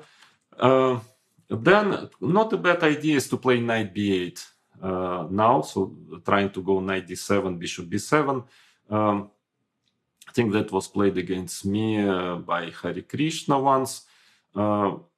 Obviously, So used to play also like this, a very solid move. So White has a choice of playing a4, which is quite straightforward, before knight d5. Maybe actually he can get a bit better here. Take c6, bishop b3, knight d7, d4. And let's say if queen c7, maybe a5. Playable position, probably not much for White, but it's an option to play like this. I played knight e2 here myself, and I think this is the most popular move. Knight bd7, Black probably wants to get knight c5, bishop e6, something like that. So I think I played c3 just to have knight c5, bishop c2. And this position, yeah, it's a game. I would say it's not too bad for Black, but White at least has a typical Ruy Lopez position. Let's say c5, knight g3, knight b6, d4, queen c7, let's say h3, a5, rook e1. Black has, of course, some, much better version than this Chigorin variation of the main line, which I'm going to show you during the next lesson. But still, again, it's also playable for White. The computer is assessing this position as close to equal. But okay, yeah, it's a game. If you like this type of game with Black, just a complicated positional game, typical for Ruy Lopez, definitely playable. But it's again for White also. He has some prospects of getting some plus out of the opening. But the most straightforward is knight a5. This is now, I think, the most popular move in this position, knight a5, bishop a2. And now already c5 is not working so well because b4. White is in time to play b4. That's why, if you remember, in this position, if you start with knight a5 here, bishop c2, c5, here b4 is not so dangerous already because Black can just play knight c6. And in case of knight c3, bishop e6, that is important, because in this position, if Black is doing the same, c5, then b4, knight c6, and knight d5 is already quite unpleasant. It's a bit better for White. There were some games, but I don't think Black can fully equalize here. So that's why after bishop a2, already Black plays bishop e6. So the idea of knight a5 that if you remember, when Black would play bishop e6 immediately, then White has knight d5 already. Here, knight d5 is not dangerous anymore. And this is a kind of main position maybe of the variation. White, Karyakin played d4, I think, in the World Championship match against Magnus Carlsen in the second game of the match. This is very solid, very safe, but I think it's quite harmless. Black takes rook a2 and rook e8, for instance. actually I think is the most accurate move, because if you take on e5, then black gets back this pawn quickly. I think this is not much for white. I mean, practically nothing. So d4 is solid but quite harmless. I think nowadays white tried to play this position, take on e6, play b4, and then bishop d2, and slowly maneuver around. Sometimes queen b1, even the ideas queen to b3, playing a4. I can advise you to check the games of Fabiano Caruana, especially he won a fantastic game against Levon Aranyan. I think it was this year of San Luis tournament where he scored, I don't know, 10.5 out of 10. Very good game, which shows that the position has some venom. I mean, it's not so simple, but I think that after that game, black found some ways to equalize here, but again, it's playable. But I think the main move now is b4. So of course, if knight c6, again, knight d5 is already quite unpleasant. So black takes on a2, rook a2, knight c6. And frankly, this position looks totally equal to me, but I mean, visually, but strangely enough, bishop g5, and there are quite many games now played in this position. And even if I still cannot really believe, to be honest, that white can really have anything special here, but statistics is in white favor. It's not so easy, and even modern engines show some little plus for white. I mean, it's but again, I'm pretty sure that if you spend some time analyzing this position, you'll find some way to equalize. But even Ding Liren, I think, lost a couple of games here, and so that is a position maybe to investigate for both colors, whether you want to play it with white, and also if you want with black to equalize, to play a very solid way. And basically, this is maybe the most solid and kind of simple to play variation against this system for black. But you need to find out the very clear way how to equalize. Because, for instance, if knight g4 was played, then the white's idea is actually not to exchange the bishop, to play bishop d2, black would come back. And then rook e1, I think it's one of the important positions, queen d7 and knight d5. So actually white's plan is to get a4, c4, to get some play there. And let's say knight d5, e d5, knight a7, a4, followed by c4. There were some games of Vashiela Graf here. Again, looks very close to equal, but still maybe a bit of pressure white still has. And then queen d7 is nowadays maybe the most popular move. And then a strange concept, white just wants to take on f6, takes knight d5, and then try to play c3, a4. Again, sometimes there were some games here on the top levels. Most of the time, black manages finally to equalize, but sometimes not. Sometimes he's losing here. So, okay, that is the situation in this a3, knight c3 variation. As you see, again, nothing special in any of those lines, but some little problems to solve still for black. So I just repeat myself again that if you are playing black, you better find some line and really, play one, choose one of it and analyze it really well, that you know that you equalize. And the choice is quite big. Many lines, many ways for black to get a position very close to equal, but still some small problems to solve. And with white, again, a good weapon to have. I don't know if, not sure if you have it, if you play it all the time, maybe your opponent will find some ways, will be preparing for you and then find some probably equality in one of those lines. But from time to time, definitely, a variation which is, I believe, you should have with white in your repertoire, because the play is quite simple, not too many forced lines, not much to learn, again, there is no like 100% bulletproof way for black to equalize and to close this line yet. So that was about the D3 variation, which is becoming quite popular last few years. And now we move to Rook E1, of course, definitely the main move. And I will show you first all those variations when black is playing d6 here, so he doesn't want to give up a pawn for nothing. And then the marshal, when black castles and tries to play d5, sacrificing a pawn. And so those are two kind of different concepts. So, and the next two lessons will be first about the old-fashioned way of playing d6, and I'll try to make a summary of what is going on there in all major lines, give you my advices on what to do with white and which line I consider the best for black after d6.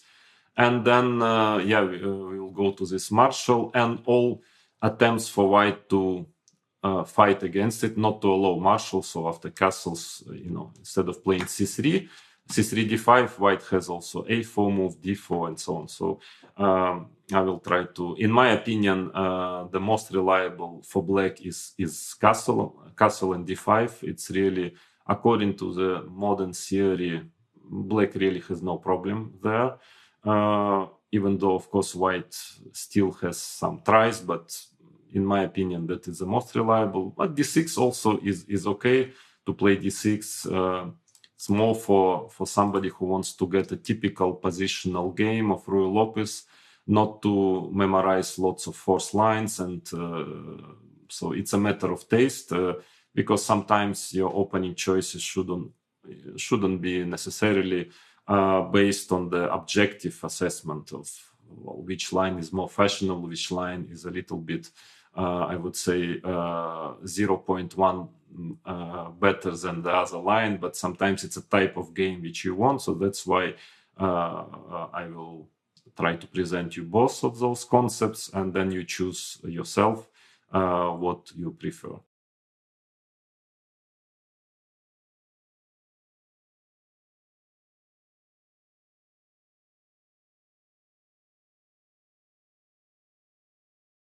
Hello. In the previous lesson, we have checked bishop e7 d3 line, and now let's move to the main and the most ambitious continuation, Rook e1.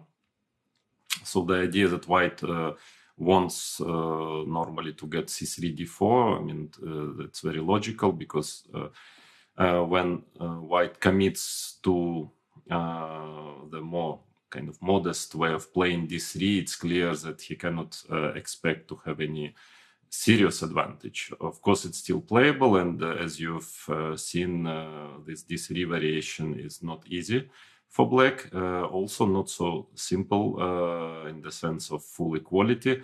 But Rook e1 is a ambitious way of playing. So if white manages c3 d4, of course, it's much more favorable for white, even though, as you will see in this lesson, it's still not so easy to get an advantage. And so now I want first to start after b5, bishop b3, to start considering all those lines when black is playing d6. And then the next lesson will be about black castling here and trying to play the marshal gambit, d5. So now it's much more popular to play d5, because according to the state of theory, it's doing very well. It's very difficult for white to find any real idea there. So after castles, white quite often is trying to play a4, d3, some d3, c3. So, but again, it's a matter of choice. If you are playing black, first of all, if you are playing white, you still need to know all those variations with when black wants to play d6. And quite many players, with black, they play Ruy Lopez, they want to play a kind of solid positional game. They don't want to learn lots of forced variations which you have to learn if you want to play Marshall. So it's it's a solid choice. Of course, d6. So now first the question is, what is a move further? Basically, you can also start with a castle. The only difference, as far as I understand, if you want to play d6 anyway, the only difference is that white can play a4. So after castle, a4 is possible, and this we will consider in the next lesson. In my opinion, both moves here, b4 and bishop b7, are doing perfectly fine.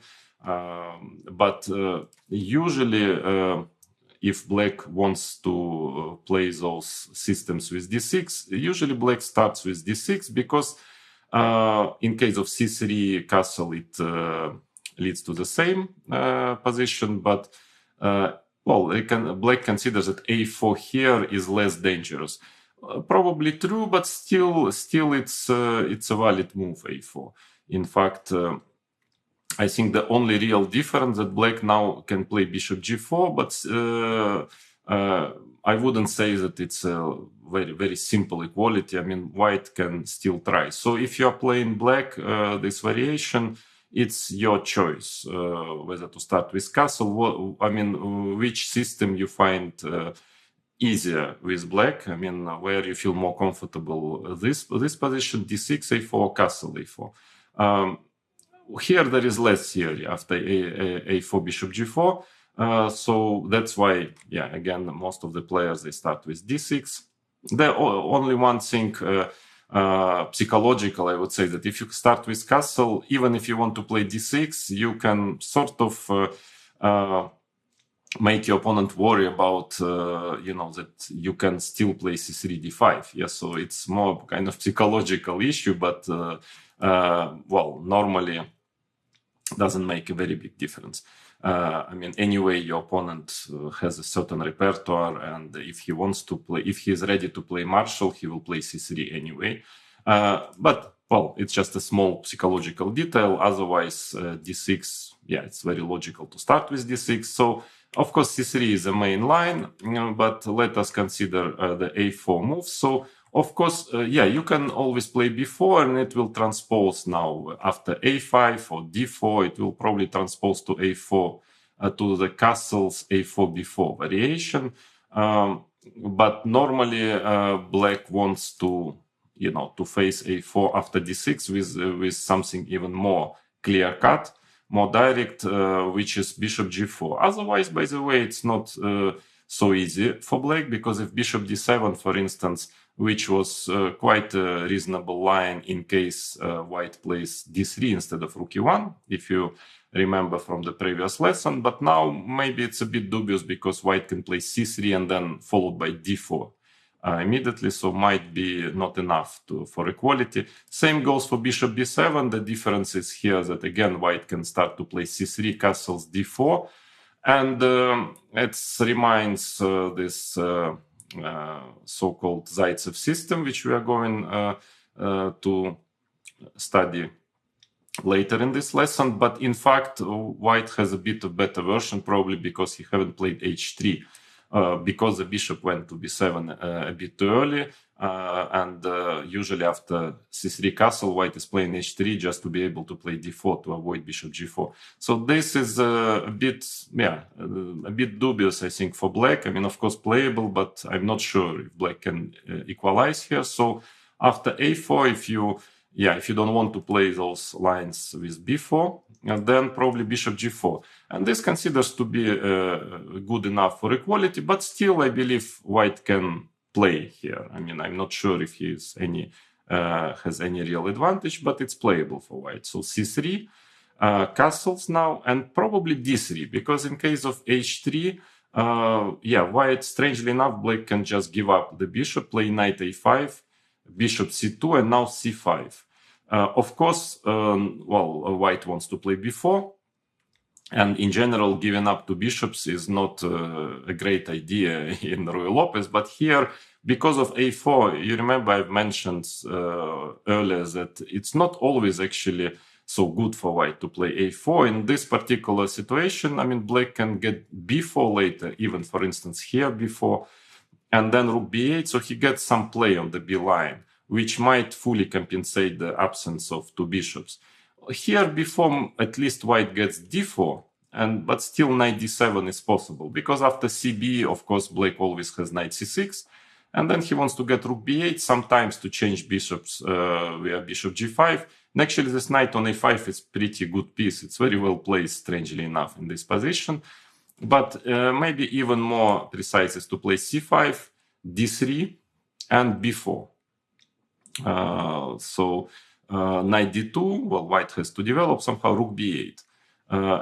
Yeah, white is a little bit uncomfortable on the queen on the queen side, because of the pawn on a4. If the pawn would have been on a2, then there is not much play black would have. But here the b3 square is making quite some difference. So maybe actually this position is perfectly fine for black, because let's say knight f1 is logical, and now there are two ways of playing. Strangely enough, computers are even happy with this move knight e8, knight e3, knight c7, just trying to go bishop g5, and if in case of knight f5, simply playing knight e6,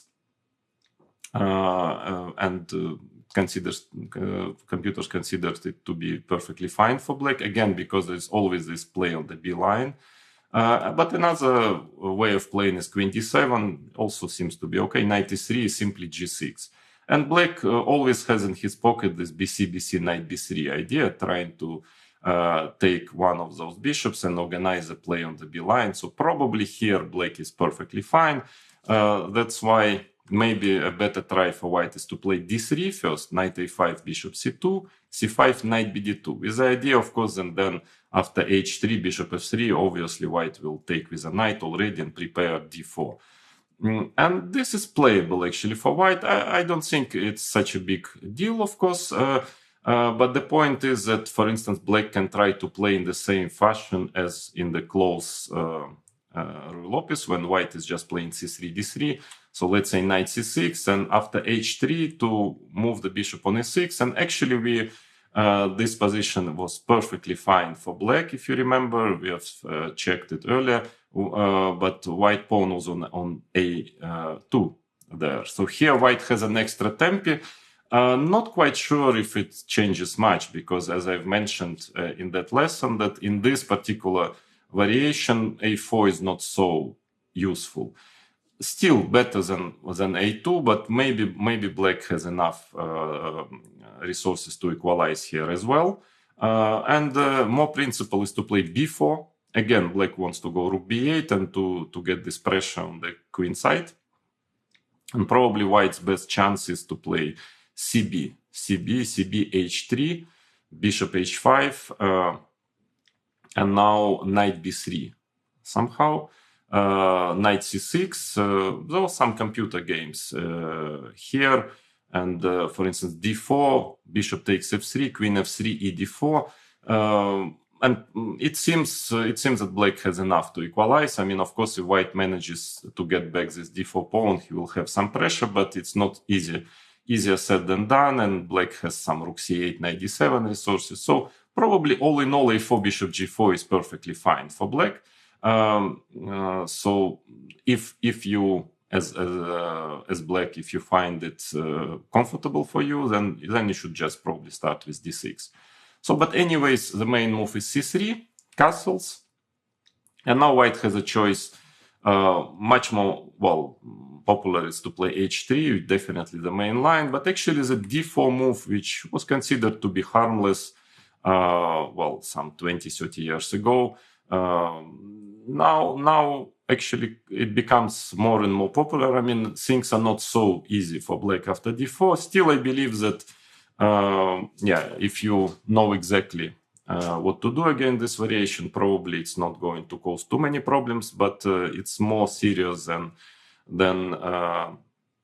it was considered in the 20th century. So d4, bishop g4. That's why, of course, h3 is played here, just to be able to play d4, because here after bishop g4, black immediately puts pressure on the center. Now d5 is really harmless. Knight a5, bishop c2, c6, and There is a lot of theory, lots of games, but in general, it's black is doing very well here. So this I don't recommend you to try with white. I think it's just totally nothing. So bishop e3 is definitely the best move in this position. And here, the main line is ed4. Lately, white started to place bishop h5, a very delicate way of playing, very, very strange move. I suppose the idea is that in case if white just plays knight bd2, now knight g4 is not good because of bishop d5. But I suppose black's idea is to play knight a5, attacking the bishop, and then after bishop c2 to play knight g4, trying to take this bishop, and maybe it's fine for black. Well, another idea is to play like this, and probably it's a better version of the main line, which I'm going to show you right now. But actually, white can just play h3, and it's not quite clear if black has, anything special here. Then to move to the main line, which is ed-cd, knight a5. Maybe black can try to play bishop g6, knight bd2. Still the pawn on e4 is not possible to take. But maybe there are some ideas ed4, and white can try to take with a knight d4, bishop d4. Will not be much, but can be a little bit more comfortable for white. And in case of cd, there are some ideas of playing knight b4 now. Very tactical, very tricky. You have to really check it with engines because it might not work. But white is playing knight h4 and then c5, and it seems to be playable for black. So bishop h5 is an interesting move. Actually, if you are not happy with the main line, ed4, then you can try to analyze bishop h5. But ed4, in my opinion, it's doing fine in general. cd4 and now knight a5. Well, actually, d5 was, before computers entered the world of chess and the world of opening preparation, d5 was considered to be good enough to equalize e5, knight e4.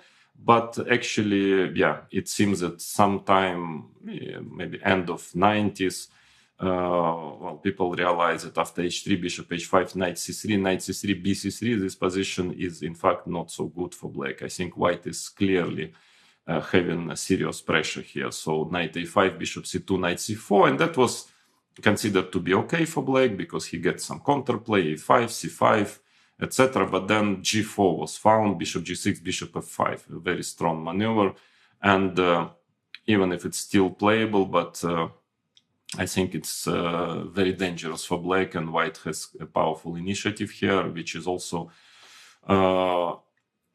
admitted by engines because there are some computer games here, and white has quite a serious advantage statistically here. So I don't recommend you to play this line with black. But knight a5 is a old main line, and now bishop c2, of course, very logical. Nowadays, even knight bd2 computers are trying to find something after knight bd2, but I don't believe so much that giving up this bishop, you can really pretend to be better, even though it might be playable. Knight b3, b3, c5, and then h3, bishop h5, for instance, queen c2. I think there was a game, maybe Rapid Chess, if I'm not mistaken, Fedosseev against Magnus Carlsen. Magnus played knight d7 here. Must be okay for black. Because finally this bishop is very important, of course, and Ruy Lopez to give it up for the knight, shouldn't be a big deal for white. So bishop c2, of course, is the main move. And now black has two options. c5 was, before actually h3, very important move was found. c5 was considered to be a very simple and easy equality.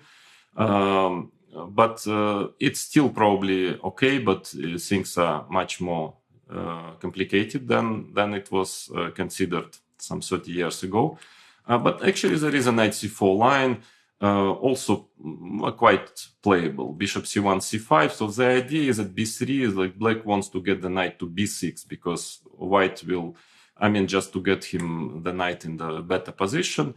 Of course, white still keeps the center, and probably it's objectively a bit more comfortable for white, so slightly better, but it's a game. It's a complicated game, and definitely not much for white. So knight bd2, the idea is that in case if you take, then h3, white will definitely get this pawn back, so probably even via g4 and then taking with a knight on d4, so that I wouldn't recommend you to take on d4 too early. So knight fd7 is usually played, bishop b2, rook c8, h3, bishop h5, and then some slow positional game starts, like rook c1, rook e8, bishop b1 sometimes. Well, still white has a center, but black has also all pieces in good places. So even if it's something for white, it's not much, but it's again, it's perfectly playable for white. Yeah, black still has to prove that he had fully equalized here. That's why c5 is supposed to be the main move. And now, yeah, h3 is important. Yeah, because dc5 was earlier considered to be the main line. dc5, there is some theory, but it's well, it's completely equal. Then nothing for white. Yeah, but after h3, things are more complicated, because what is important that now cd4 I would recommend you to play, because if bishop h5, then white simply has g4, bishop g6, knight bd2, and this position seems to be really better for white, quite dangerous, because now after cd, white can of course always take with a knight, and that is much more convenient than taking with a bishop. So after h3, cd4, intermediate move, forcing white to take with a bishop. And well, the thing is that bishop takes f3, queen takes f3. I think that was the discovery that after rook c8, it was supposed to be, well, more or less equal. But in fact, computers are showing that after queen d1, let's say knight c6, knight c3, there is no really way for black to equalize here. And even if it's definitely defendable, but slightly worse. And I don't recommend you again with black to go for this position. Very passive, no winning chances, and still you have to, work to make a draw here. So I think that better is to play bishop h5. And this position, yeah, it's an important position of this variation. White has some chances for a plus, but probably it's okay for black, in fact. And then if this position is fine, then there is no really danger in this c3 d4 variation. So, well, usually the game develops like this. White is playing g4 sooner or later. Let's say here, bishop g6, knight c3, rook c8, rook c1, and now black has knight c4 move or knight c6. I think both moves are quite okay. Even if white has something, it's very, very little, because again, white has a bit more control on the center, a bit more space, but all black's pieces are in perfectly good places, healthy position, so it's not going to be much for white. So, but still, again, the c3 d4 variation is still, I mean, d4, bishop g4, bishop e3, this variation is still playable for white. I mean, black has to be well prepared to equalize here. So there is still some life in this variation. But h3 is more dangerous in my opinion. And in fact, here I will give you my opinion. I believe that the only system here, maybe it will sound too harsh or too radical, but I believe that the only system which objectively, I'm talking about objective assessment, which objectively might equalize, is the so-called Zaitsev system, which we are going to consider after I show you all other reasonable variants which black can choose. But yeah, otherwise, I don't believe that all other lines can fully equalize. Of course, they are playable, again, especially depending on the level you play. Of course, I'm talking about the really objective and top-level chess. But it seems that all other systems are nowadays in a small or big crisis, in my opinion. So before moving to the Zaitsev variation, I want to show you. Okay, first of all, the old Chigorin, so-called Chigorin line is knight a5, bishop c2, c5. White is playing d4, and of course, in the 60s, 70s, 80s, lots of games. Karpov was incredibly good with white, winning a lot of games here. And I believe, and computers actually are also proving it, that black doesn't have full equality. Black has a lot of different ways of systems here, but none of it, in my opinion, equalizes. It doesn't actually mean that you cannot play it with black, and even many top players are playing still from time to time this, but definitely from the white side, I would be happy to play it every game I have white, because nowadays you know that it's quite difficult to get anything really out of the opening, and here white has quite considerable chances to get some opening advantage. So queen c7 is usually the main move. Knight d7 is another system which gained some popularity, in fact. But hard to say if it's, I'm not quite sure. It's very dangerous actually, because white usually plays knight bd2. In fact, d5 is also interesting move. Black is playing knight b6, trying to get f5 later, but also I'm not 100% sure if it's enough for equality, but knight bd2 is annoying enough. So here you need to really study some direct lines, very dangerous lines. Hard to say if it works or not, but not to my taste, frankly. So black's idea is to play like this: ed, cd, knight c6, and the idea is that after d5, that's why knight d7 is played, that black can play knight e5. Probably d5 is the best move here.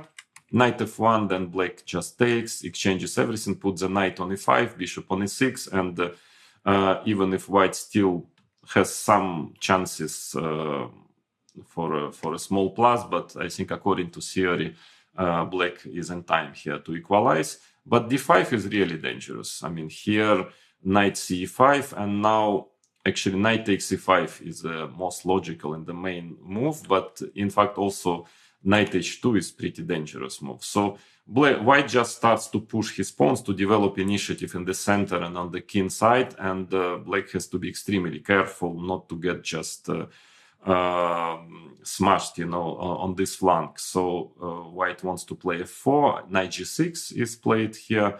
A4 is always useful move, but also maybe it's an interesting way of playing is just to play g3, preparing f4, knight f6, h4. I saw some computer games. It was quite dangerous also. Another way of playing is a4, probably b4 black has to play, because rook b8, ab, well, it definitely, then it's clear that including a4 is in white's favor. He got the line, and also what is important in this type of position, that sometimes white gets this typical idea of via rook a3 entering the rook one day, to g3, f3, helping white's attack. So usually before it's played knight g4, a5. This position is playable for black, dangerous, because of course white has potential quite dangerous initiative on the king side in the center, but maybe not too bad still. But knight e5 is the main line. Takes a4. Actually, I think that it's maybe interesting to consider playing a4 first, maybe. But even this knight e5, a4, here bishop d7 seems to be the best move according to engines. And now f4. This line is extremely dangerous for black. Knight g6, knight f3. Well, white is ready to push f5, e5, to push the center, and black is the only justification of black's play is this very strange move, bishop h4. And, this position has to be checked. Of course, it's tricky, and if you play it with black, you can, if your opponent is not so well prepared, you can easily get confused here, but objectively very dangerous. I just show you some lines. For instance, if rook f1, the idea is to play bishop g3. And one of the important lines, if white just plays f5, knight e5, knight g5, h6, f6. Extremely dangerous, but seems that it's black is holding here. If I remember correctly, g6 was the correct move, but you see that it's a bit tricky, I would say, but seems to hold. And maybe more convincing is rook e2. Again, bishop g3. Otherwise, there is no point of playing bishop h4. And now e5. And at least I can show you what is computer's main line. It's playing f5 here.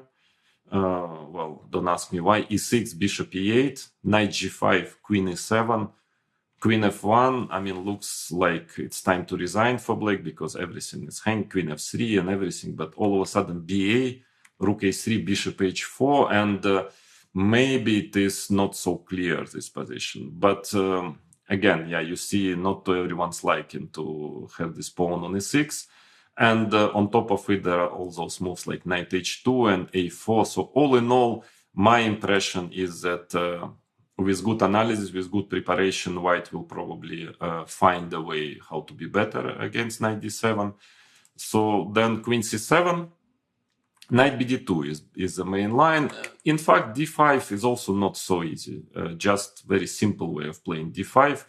I think black probably best is to move the knight because white sometimes wants to play b3 and then to really limit this knight on a5. So knight c4 is usually played, b3, knight b6, a4, bishop d7, and a5, let's say knight c8, bishop e3, followed by knight bd2. The position is very closed and hard to say if black has fully equalized here or not, but it's in the 20th century, it was considered to be okay for black. Now, maybe the assessments of this type of positions is a bit different, and still white has quite a serious space advantage, and not totally clear if it's completely equal, if black has equalized completely. But knight bd2, the main line is unpleasant enough, I would say. Because black has tried lots of different ways of playing.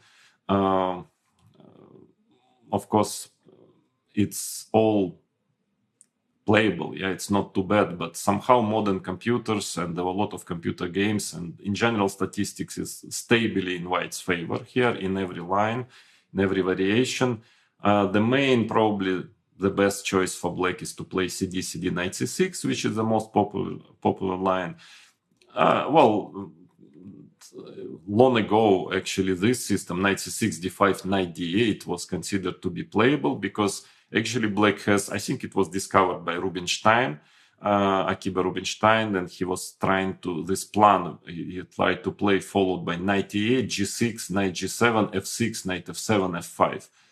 Actually, a very good plan, I mean, very clever idea, but it takes a bit of time, yeah, as you understand. So, of course, white will do something. And I think nowadays a4, rook b8, and now b4 is considered to be really better for white. Black is just not in time to deliver his plan, and white starts to play on the A line here. So this variation I don't recommend you at all. Maybe bishop d7, there are many moves, rook e8, bishop b7, lots of moves are played, but nothing really convincing. Bishop d7 is possible, but knight f1, let's say rook c8. Again, I'm not quite sure if black cannot just get some plus playing d5, but knight e3 is also quite unpleasant. For instance, this variation cd, knight c6, d5, knight b4, bishop b1, a5, otherwise a knight is lost. And now, very important that after a3, knight a6, okay, black wants to organize play here with knight c5, maybe a4, knight b3, but now b4 is possible, ab, and black's problem is that after knight b4, bishop d2, he's just losing this knight on b4. So queen b7 is played, bishop d2, and I remember it was this position was considered to be perfectly playable for black.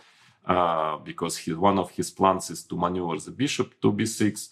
But nowadays, I saw the statistics of computer games, and it's just overwhelming for white. So probably white is just better because still there is space. Knight on a6 is out of play, and I also don't recommend you to play this line. Yeah, it's so finally probably the best line is take knight c6, but still white has many different options. Quite comfortable for white actually here. First of all, a3 is not so easy after a3 to equalize, because now white wants to play d5, so which forces black to take on d4, knight b3, and then well, black is trying to organize some play, maybe at some point to push d5, but I'm not sure if he has enough to equalize. But the main line goes like this: knight b3, a5, that is the idea. That is black's idea. Bishop e3, a4, knight d2, and bishop d7, let's say rook c1, queen b7. A lot of games were played in this position. I think I had a game against Michael Adams also in Sofia 2005, if I remember correctly. It ended in a draw. Yeah, this line is playable. If you already want to play this Chigorin variation, c5, queen c7, I believe that this is probably must be your choice. But still, white has quite a big range of different plans and possibilities, and in general, I think it's slightly better in many ways. For instance, one idea is to keep the knight on d2 and to play bishop b1, for instance, rook c8. a3 is possible, but queen e2 maybe. Then usually black is trying to maneuver his bishop somewhere to b6. But also knight f1, I think it's more straightforward, more direct, very logical, trying to get the knight to g3. And rook fc8, knight g3, bishop d8, let's say queen e2. So very logical, healthy plays. And white, let's say g6, bishop b1, followed by rook d1. And finally, well, because ed, knight d4 very often doesn't fully equalize, I think it is slightly better for white. Even though you can check games of Michael Adams, he used to play this line for a while and had pretty good results here. But still, nowadays engines are showing quite a stable, not a big but stable plus for white. But again, playable for black. In any case, I don't think it objectively equalizes. Knight a5, and then of course black has many other moves, bishop e6, even moves like rook b8 are possible, but well, normally if white gets d4 here, well, yeah, it looks strange, all those moves. So I don't believe that such moves can equalize. Therefore, well, we can move to this system knight b8, a Breyer system. I played it also myself. It is definitely playable, but again, well, I would be happy playing with white this position. d4, knight d7. Of course, it is logical and solid, but somehow one day I started to think about it, and I actually started to compare it with Pirc, which is supposed to be, well, a playable opening, but slightly better for white in general. Yeah, and I don't see why it is any better than Pirc, because in fact black's play is not logical. He put the bishop on e7, and then he loses two tempes maneuvering the knight from c6 to d7. I just don't believe it can equalize, frankly. And I think it doesn't. It actually doesn't. But again, you can play it. Depends on the level. On the top level, yeah, I wouldn't recommend to do it because white's play is quite easy, and when white is well prepared, he knows the theory here. I think probably you will end up suffering here, but on the club level, amateur level, definitely, yeah, you can play it. Knight bd2 usually is played, but in fact c4 is a very dangerous line, I believe. For, I mean, no real reason. It's not too popular, but it's a very serious line. I remember when studying and playing a bit of this Breyer with black, I always was very worried about the c4 move, because usually black is playing c6 now, and white just wants to put knight on c3, pawn on e3, bishop e3, so very healthy play. So the thing is that how exactly to achieve it, because if white starts with a3, black has this tactical possibility bc, bishop c4, knight takes e4, which maybe works actually fine, because if d5, d5 seems to be very unclear position, bishop a2 has to be checked, but probably it is okay for black. Well, white can also play rook e4, d5, and now sacrifice an exchange. It has enough compensation here for the exchange, but well, maybe no more than that. d4, knight c6, queen e8, and take on e7, and so on. Yeah, this is probably not too dangerous, but knight c3 is serious. Knight c3 is a serious move. Because now, in case if black just plays slowly, queen c7, I think white has a very comfortable game. a3, bishop b7, bishop e3, followed by rook c1, and yeah, slightly better, very nice position. So then before is the idea, so because white has to move his knight to a4 and now c5, that is the point. Trying to fight against this knight on a4, d5, and this position is, yeah, it's considered to be okay for black, but again, matter of taste. I'm not totally sure. I still believe that it's kind of one-sided. Yeah, probably white doesn't have enough to really win this position, but he can press for free practically for the rest of the game. For example, rook e8, a3, black will probably play a5, and now white is trying to drive back this knight. Usually black puts the knight on g6, knight b2, let's say bishop d7, knight d3, queen c7, and the question is if white will manage somehow to create some play on the king side. Of course, position is very closed and very solid for black, but it's only white who is playing here, because another plan is trying to double on a line with rooks somehow after a long series of maneuvers, and trying to enter on a line, trying to push f4. One day, black quite often is playing h6, knight h7 here, and then maybe trying to change pieces, or even under some circumstances to push f5. Probably it's not a drama for black, but interesting from the white side, also interesting way of playing. Well, the thing is that actually knight bd2 is good enough, so that is that's why maybe most of players don't want to bother analyzing this position after c4, because I think they're happy playing knight bd2, and the main line now goes like this: bishop b7, bishop c2, rook e8. Well, the main difference compared to the Zaitsev system, which we are going to consider next, that now white can manage to drive his knight to g3. Which is not the case in Zaitsev, and that makes quite a big difference. Even though sometimes white still plays like this: b3, bishop f8, bishop b2. Well, usually black is playing g6, bishop g7, something like that.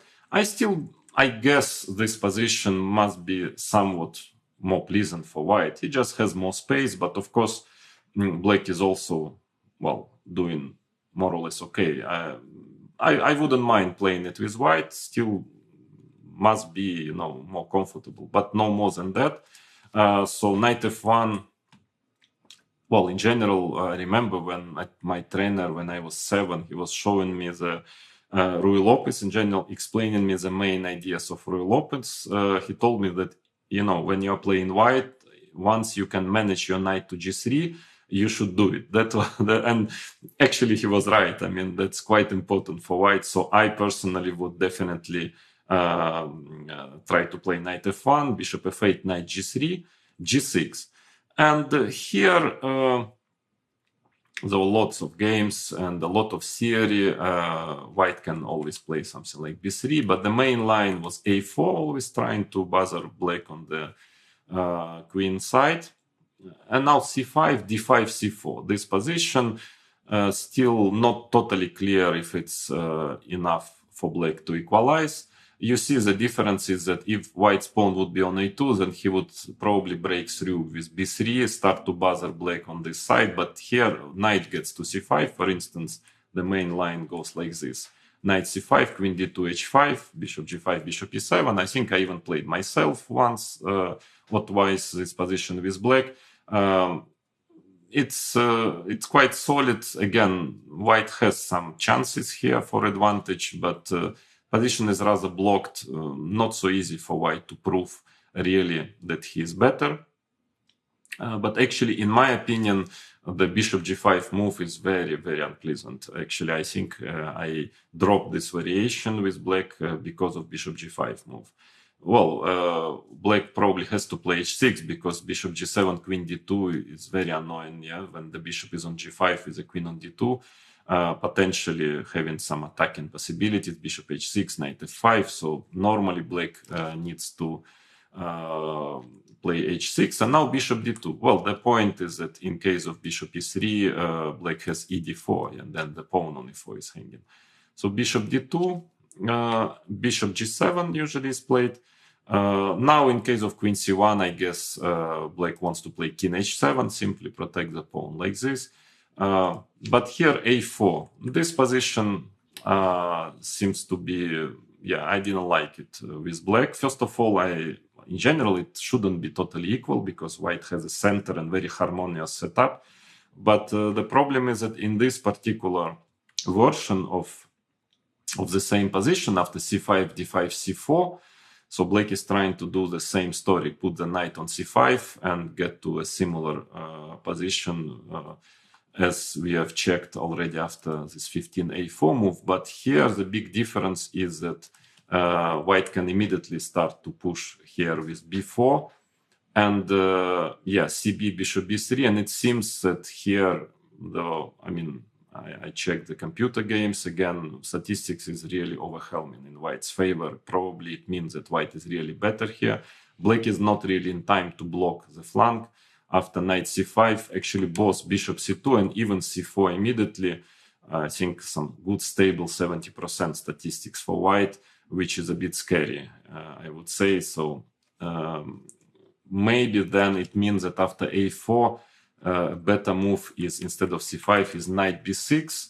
But still, well, again, it is playable, but I don't believe that just giving up the center, white has set up his pieces in the perfect positions, well, shouldn't be equal, I would say. So I would be very happy playing it with white. So all in all, Breyer's system is it's not refuted, and again depends on the level you are playing. You can definitely have it in your repertoire, but against the top players or very strong grandmasters who are well prepared and who knows all these typical ideas of those positions, probably it's not a great choice. That's my personal opinion, that then it's already, if you already decide to play d6, then my choice would definitely be bishop b7, knight bishop b7. In my opinion, it's clearly the best system, even though still not, well, white has chances here to get an advantage, and it's not so easy for black still, but at this moment of time, according to theory, there is no clear way for white to get an advantage in this system. Well, before moving to the Zaitsev system, bishop b7, I want to mention that there is a, well, a bit strange but actually playable variation, knight d7, d4, bishop f6. Well, doesn't look great, but it's not bad at all, because it was, by the way, played by Karpov in one of his matches against Garry Kasparov, I think in 1990. He tried this variation on 1990, I think, yeah. And actually, sometimes he would get a decent position with it. So black's idea is that he wants to prevent knight d2. Yeah, he wants to prevent the knight getting to g3 because the pawn on d4 is hanging. And in case of bishop e3, very logical move, trying to get knight d2. Then black somehow is trying to play like this: knight a5, knight c4, bishop c1, bishop b7, and then quickly to get d5. It seems to be quite okay for black. So the main move here is a4, probably the most dangerous, bishop b7, and knight a3. I think that was finally Kasparov's choice, and he finally won one or even two games in this line in this match. And since then, it's considered to be well, not easy for black. Probably white has some advantage here, but it is, well, still playable, and you can investigate this variation and you can try to play it maybe with black. It's not too bad, definitely. But still, somehow, yeah, I don't really believe in this 97 bishop f6. Sorry, maybe it is some kind of superstition, but well, putting the knight on d7 from f6 and trying to equalize in Ruy Lopez. Well, I don't know. I don't believe. I'm sure that sooner or later, if you work with white with engines, I'm sure white will be at least slightly better here. So bishop b7 is, to me, is much more logical, and actually maybe the most logical way of playing. So d4 and rook e8 now. That was actually a very important discovery of Zaitsev, because before black was afraid of knight g5, so he would start, let's say, with h6, and then again, very important, white is in time to get his knight to g3. And when the knight is on g3, well, his position is very pleasant. So rook e8, the discovery of Zaitsev was that after knight g5, rook f8, now in case of f4, which was supposed to be a refutation of rook e8 move, he found, and again, don't forget, it was before computers, yeah, so you had to find it over the board, I mean, in your analysis. So he found this idea, ef, bishop takes f4, knight a5. This is actually the justification of the whole line. And after bishop c2, knight d5. Yeah, a very important tactical resource, which is nowadays, well, proven by engines that this works. E d5, bishop takes g5, and in case of queen h5, h6, and black is fine here. So that is why knight g5 is not so dangerous after rook f8. The only problem of the Zaitsev variation that white can play knight f3, and if you are not happy with a draw, then you have to do something, yeah, because white can just actually repeat moves against Zaitsev line. But well, of course, not many who want to make a quick draw with white, so that's why usually, of course, white is trying to be more aggressive, more, I mean, to play for a win, and is playing knight bd2. So that is why, by the way, this is called Zaitsev variation, because he was the one who found that rook e8 is playable, and that changes the assessment of the bishop b7 line, because now after knight d2, bishop f8, white is simply not in time actually to transfer his knight to g3, and that makes quite a serious difference. So let's say after knight f1, black can just take on d4, and after, well, then the e4 pawn is hanging, also cd4, I guess knight a5 is possible, and the pawn is hanging. So that's why here white has a big choice, of course, as always, of different options. I think none of it really leads to a clear advantage, but of course there are some which are interesting for white. So there is still some room for white for some new ideas. The main line is a4, and I was a witness of this Kasparov-Karpov match. I remember as a kid following it closely. They played lots of games, and Kasparov was actually putting a lot of pressure on Karpov. He won quite a number of games with this move, a4. It is probably the main line. It's a very dangerous move. Nowadays, with the help of engines, it's a bit easier to play with black. Those positions which arise practically by force after a4, very complicated, sharp positions. At that time, it was quite difficult, especially, I was quite surprised by Karpov's choice going to this line again and again, because it was so much in the style of Kasparov that even if it objectively is fine, Kasparov was just probably superior than Karpov in those type of positions, and he proved it by winning a number of games here. I will show you the main line just after we check all other moves. Of course, bishop c2 is a very solid way of playing. g6, and now, so white's idea is just to try to play d5, b3, c4, just to build the center. But it's playable, but probably black is quite okay in this variation.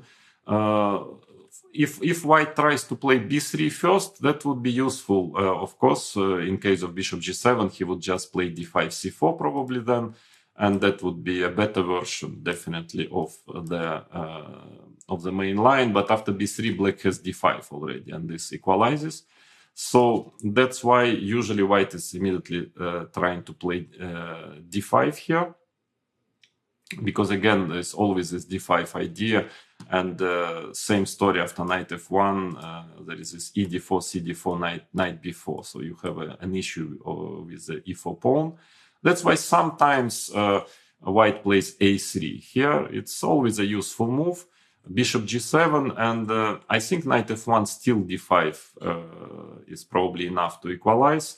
But there is an interesting move, knight b3. It can be, well, checked, because white is actually having a dangerous threat of playing d5 followed by knight a5, because it is strategically very important in this variation in general for black to be able, after d5, after white is closing the center, to be able to play c6. Yeah, and that's why this is d5, knight a5 is a serious positional threat. But probably after a5, it seems that black holds d5, knight e7, a4, and c6. It's a sharp position, but seems to be okay for black here. But anyway, a3 is an interesting move. I'm telling you now already, for the players who want to play it with white, it's an interesting move here, or one move earlier, interesting concept, which is not yet fully investigated. But normally d5, this is supposed to be main line, knight b8, so black wants to play c6, and white's idea is just to meet c6 with b3, c4, just to keep this center. Of course, white has a certain strategical asset, has more space, but black is also, having quite a flexible position, so it's a complicated game. Knight d7, knight f1, let's say rook c8, bishop e3, and now, for instance, bishop g7, rook c1, rook c7, sometimes trying to play queen a8, rook ec8. I think it's, well, of course, a little bit more comfortable for white because he has center and a bit more space, but in general, there were games here, and it seems that black's position is quite fine here. It's perfectly playable. So bishop c2 is not the most dangerous move. Then, for quite some time, d5 was considered to be a very dangerous resource for white. But I think nowadays it's still from time to time played, and still black has to be careful. But I think that it's in general, according to theory, black is doing fine here. Knight b8, knight f1, knight d7, and well, okay, normally white just wants to play knight g3. So now it is, maybe black can just play h6 first, then followed by knight c5, c6. But the main line is knight c5 immediately. It is quite important, yeah, to get the bishop, out to c2. Immediately c6 is too dangerous, yeah, because the bishop is, it's maybe just basically bad because you take and play knight g5. So in general, rook e7, knight f5, yeah. But in general, it's usually what black is doing is playing knight c5, bishop c2, and now c6. So at least before knight d7, dc, bishop c6, bishop 6, and bishop b3 is anyway played. So black practically won a tempi playing like this. And here, I think there is a move knight b6 in theory, maybe also quite decent. But the main line is h6, and white is trying to get quickly some play, because black will just play knight b6, push d5, and with this pawn structure he can even be slightly better at some point. So white has tried to play knight h2, followed by knight g4, knight f5, I think knight b6. It's fine according to theory. And another try is knight h4. And now again, knight b6 is possible. Then some players are playing a5 here. You need to study it, the games here. There are quite many games of strong players. But all in all, I think that it's holding pretty well for black, this line. So I think there is no real advantage for white. But it is a very, well, if you like this position, if you find it attractive, it's very simple play. At d5, knight to g3. If it's better for white, then the whole Zaitsev system is not playable. But I think that black holds here pretty well. So then a4 is the main move. I actually consider a3 is quite interesting and pretty dangerous for black. I mean, maybe it's finally okay, but there is a point. So the idea is that in case, for instance, if black plays h6, a typical move, now sometimes it's interesting to keep the bishop on this diagonal, playing bishop a2, but also bishop c2. So now you see that white simply wants to play knight f1 quite often. For instance, after g6, maybe already knight f1 works because there is no ed cd knight b4. Yeah, the b4 square is protected. The only thing that you always after knight f1 have to calculate d5. Yeah, if it works, then black should be fine, but not so clear if it works.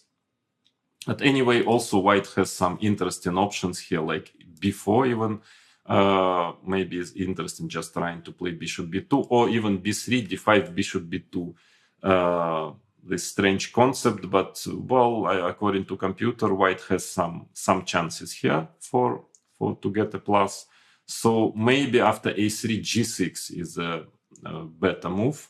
And again here, well, bishop c2, bishop g7 probably is already a better version for black. He doesn't need h6 anymore if bishop retreats from b3.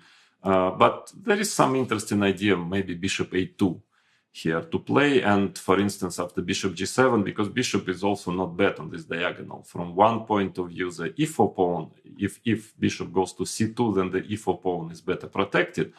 But from another point of view, this bishop is also working quite well on this diagonal. And this position has to be checked. For instance, again, b4 is interesting move, very tense position. Again, if white manages to develop bishop b2, etc., probably he will be better. But black has always some ideas, a5, d5, to, it has to be checked carefully, this position. But it's quite interesting for white. And another, for instance, idea is to play d5, knight b8, and for instance c4, c6, b4, some very, very strange concept. Again, the idea is that in case of bc, maybe white can try to play something like this, takes knight a5 even or something. At least, yeah, I think that theory of this a3 move is not yet developed so much. I mean, as in other variations in Zaitsev. But I think there is still a space for white to find some ideas, and it's more dangerous than, in my opinion, than it's considered to be. A very interesting way of playing. Otherwise, then you play a4, and then it's almost force. Okay, black usually plays h6. Here, well, maybe he can take h6, but it doesn't make much sense because at least white can play bishop c2, but maybe some other ideas as well. So usually black is just starting with h6.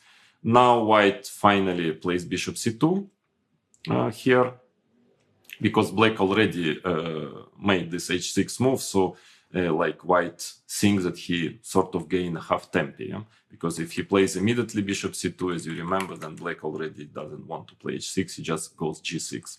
That's why a4, h6, bishop c2, and black is almost forced now to go into this ed cd knight b4, bishop b1, c5. And it's a very interesting, extremely complicated position, which was a subject, of a big discussion in Karpov-Kasparov encounters, more than one match, and general Karpov results were quite disastrous in this position. in few games which they played. But maybe it's objectively fine. It's just a matter of taste, because the game gets extremely sharp and very dangerous for black.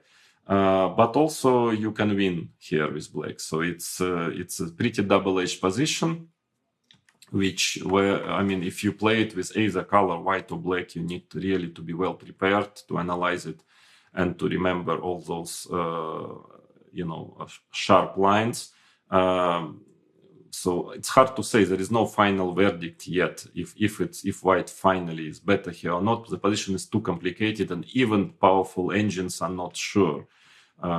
Too many options, for both sides. I think white must play d5 if he wants to fight for advantage, because rook a3 immediately, then black equalizes by taking on d4 and taking on a4. That is a good concept. Rook a4, a5. Let's say rook a3, rook c8, and then g6, bishop g7. Black, you see, black pieces are extremely active.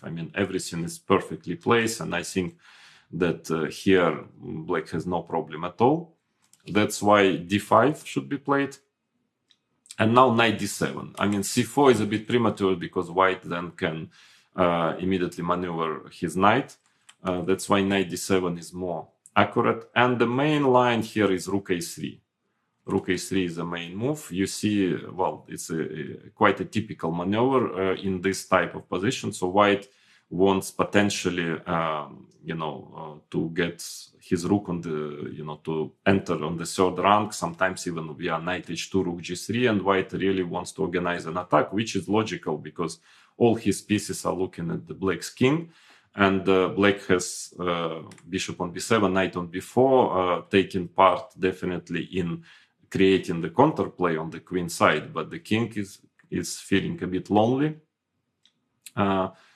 Yes, so knight f1, f5 it's considered to be fine here for black. That's why rook a3. And now, now that's a question. For some reason, most of the players nowadays, and of course they analyze with powerful engines, they're playing c4 here. I don't think that f5 move is refuted. Actually, f5 was played by Karpov more than once in his match against Kasparov.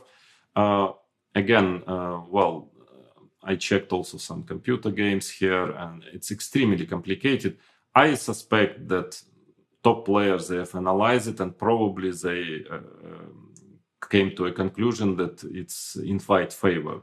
f5, that's why most of players are playing c4, but there is no clear refutation of this move, at least according to the theory. And white has a huge amount of options. I think Kasparov played ef5. He had played also rook a3 in the match. Another very dangerous move is knight h2, just trying to get the rook to g3 and start an attack. Even g4 actually is played, believe me or not, but also quite a serious move. But knight h2, and I will just give you one of the possible variations just to get the feeling of how the game can proceed here. For instance, computer games, they play queen e7, g4. So you see white is starting the direct attack, trying to attack the king, but black's pieces are pretty harmoniously played. So he also, the game is extremely double-edged. For instance, f e4, knight e4, queen f7, g5, queen takes d5, bishop d2, knight e5, and well, extremely sharp, complicated. I don't know. You need to analyze it. But at least I have some computer games on this position. The statistics is more or less equal here. So probably it's not too bad for black, but you never know. Again, nowadays, more powerful engines can actually change the assessment completely of this line, because, it's extremely sharp. But most of the time now f5 is out of fashion, and mostly c4 is played. And here again, white has a number of options. Well, knight d4 seems to be not the best, because black is in time to play queen f6. Here, knight f3, knight c5, and it seems that he is doing okay here. AB, knight d4 is one of the most direct attempts. Rook takes a3, b takes a3, knight d3. There is a theory here: bishop takes d3, c takes d3, bishop b2, and now black has queen b6 or queen a5 moves. Again, yeah, it's of course this position you just it's very dangerous. I mean, for black, because if white manages to get the pawn on d3, also there is a potential very dangerous attack after knight f5. But I think according to the nowadays computers analysis, black is holding here. I'm not totally sure again, but because again I mentioned that the new engines which are changing sometimes the assessment of established assessments of important lines, especially such sharp variations. The new engines are less materialistic, and sometimes I find some very interesting attacking possibilities. So I will not dare to give a final verdict of this position. And by the way, for some reason, computer likes also to play rook e3, a move which wouldn't cross normally your mind. I don't know why this rook to e3 actually, but I think the idea that after knight c5, try to play b3 here. Well, now black can play f5, and another way of playing is c3, rook c3, f5. Also possible. Well, all in all, this is a very, very important line of Zaitsev variation. Of course, the most principal way of playing with white, and but my feeling is that in general, black has enough resources in this position. Then the question is if you like it or not, because the game is extremely sharp.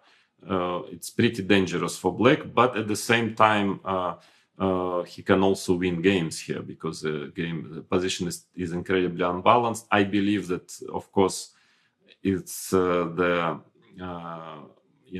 opening preparation here is very important. I mean, who is better prepared has much better chances in this particular position. But all in all, it seems to me that this bishop b7 Zaitsev system is again, it's not bulletproof, but it's, to my understanding, it's the only system where black has realistic chances to equalize against a strong and well-prepared opponent. And I would recommend you, if you already played d6, again, we are talking about the professional level, then probably to try to analyze this bishop b7 Zaitsev system. Otherwise, then, yeah, you can try to play d5, which is the subject of our next lesson, and I believe it's probably the best objectively. I mean, castle, c3, d5. I think it's the most reliable system according to Syria nowadays. Most of top players are playing, when they play bishop e7, this classical system, they are going for Marshall now for d5, and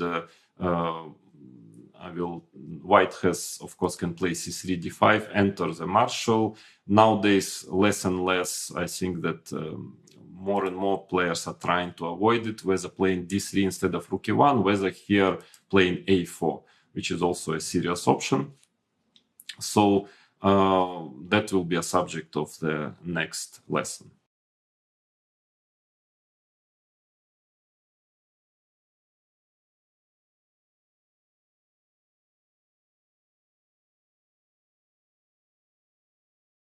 Hello. Now we are moving to the Marshall, Ruy Lopez Marshall. So the idea is that black castles instead of playing d6, and if white is playing c3, which is the most popular move, at least used to be, now already I'm not that sure, then black is playing d5. And this will be the subject of the lesson. And the next one, I will show you all the possible logical attempts for white to avoid this Marshall gambit. There are some ideas. White can play a4, maybe the main move. If white wants to avoid it, then there is h3, d4, etc. But first, of course, if white would definitely like just to play c3, and in case of d6, that will transpose to the subject of our previous lesson. h3 is the main move, or d4, and as you could see, things are not easy for black there, so white definitely has chances to get an opening advantage. Therefore, yes, but after d5, well, first it was invented by American chess player Marshall, who was one of the top players at that time with a very aggressive style. I think more than a century ago already, about a century ago. And he played it first time against Capablanca, the third world champion, and got crushed. Actually, it was his preparation, his big novelty. He said then later that he had analyzed it and prepared it and waited for the right moment to play against very strong players. So against Capablanca he played it, and then so his idea was in this position he had played knight f6.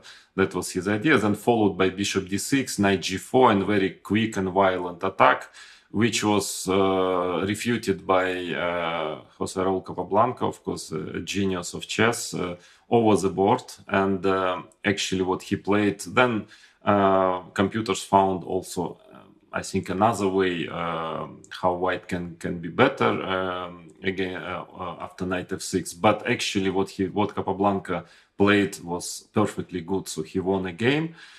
He won this game. Yeah, then for quite a while this gambit was not popular because of that game. It was considered to be not good enough. But well, later people realized that in this position there are other moves like bishop b7 and especially c6, which I'm going to investigate in great detail now. But first, let's check after d5 if, well, there is only one, I think, well, interesting way for white to play if he doesn't want to take the pawn. Then there is a move d4. You have to know, I mean, if you are black, you have to know what to do against it, and it's possible to try it also with white. Of course, black can play knight takes e4. For instance, d5, it's some kind of strange bishop e6, some strange version of open Rey Lopez. I don't know, it's maybe not so clear, but still probably playable for white. Same goes for ed4, probably e5, knight e4, cd4. I think black's best is bishop f5, and maybe it's okay for black, but definitely playable. The problem of d4 is that actually d4 is practically a forced draw. Like in most of the lines, if not all lines of Marshall nowadays, the game is pretty straightforward, and after c3 d5, and here as in other lines, well, there was quite a lot of practice and of course computer games, and it seems that there is nothing to catch anymore for white. Even though maybe if you are white and you think that your opponent is not so familiar with the sidelines of Marshall, you can try this line, because black needs to know some theory here. So takes, all this is forced, bishop takes d1, knight d7. Actually knight d5 is not played, but it might also give black enough compensation for the pawn. Rook e4, bishop f5, rook e1, rook e8, then trying to attack the pawn on e5. Computers are pretty optimistic here for black. I mean, of course, it's still white who is fighting for something, but according to computers, maybe it might be enough for equality for black. But knight d7 is much more direct. And now, well, there is a choice for white. One is bishop c2, possible move. Knight takes e5. Well, in fact, bishop b7 might also be enough for equality, but knight takes e5 is a very direct way, and there was some games of strong players already here, which were ending in a draw. Also, a lot of games of computers. So it's pretty forced, the play here. If white wants to fight for something, then this bishop f4, bishop d6, and now the most principal way is to take on e5, take on h7. It looks like white is just pawn up, but he's just not in time to get to get out with his knight comfortably, and black is just by force actually equalizing here, making a draw even, I would say practically a forced draw. f6, rook e3 is usually played, rook d1 check, rook e1 takes, bishop f5. A strange position, because looks like white is simply pawn up, but because of those checks and bad development, I mean, it's actually a forced draw. Knight e3, rook e8 check. If king f1, bishop d3 check comes, and rook e2, so king d2 is played, rook d8, and white cannot really avoid a perpetual check on the d and e line. So this variation seems to lead to a draw. And rook takes c4 is something quite similar. Knight c5 comes, rook d4. Maybe actually bishop f5 also here is okay for black, but much more direct is knight e6. And now white can choose whether to play rook d5, bishop b7, rook d7, and now both, I think, rook f8. For some reason, computers slightly prefer rook a8. I don't know why. Bishop e3, bishop c5, or rook f8, bishop e3, bishop c5. Then it seems like it's practically a forced draw here. And otherwise, rook d2 is another move. And now, again, bishop b7 might be actually enough for equality, but bishop g5 is very direct. Rook c2, takes, knight f4. Very forced play, as most of the lines, again, of Marshall nowadays. And it seems that white actually cannot manage to hold the pawn. Rook d1, knight g6, and black takes the pawn on e5, and with a very drawish position.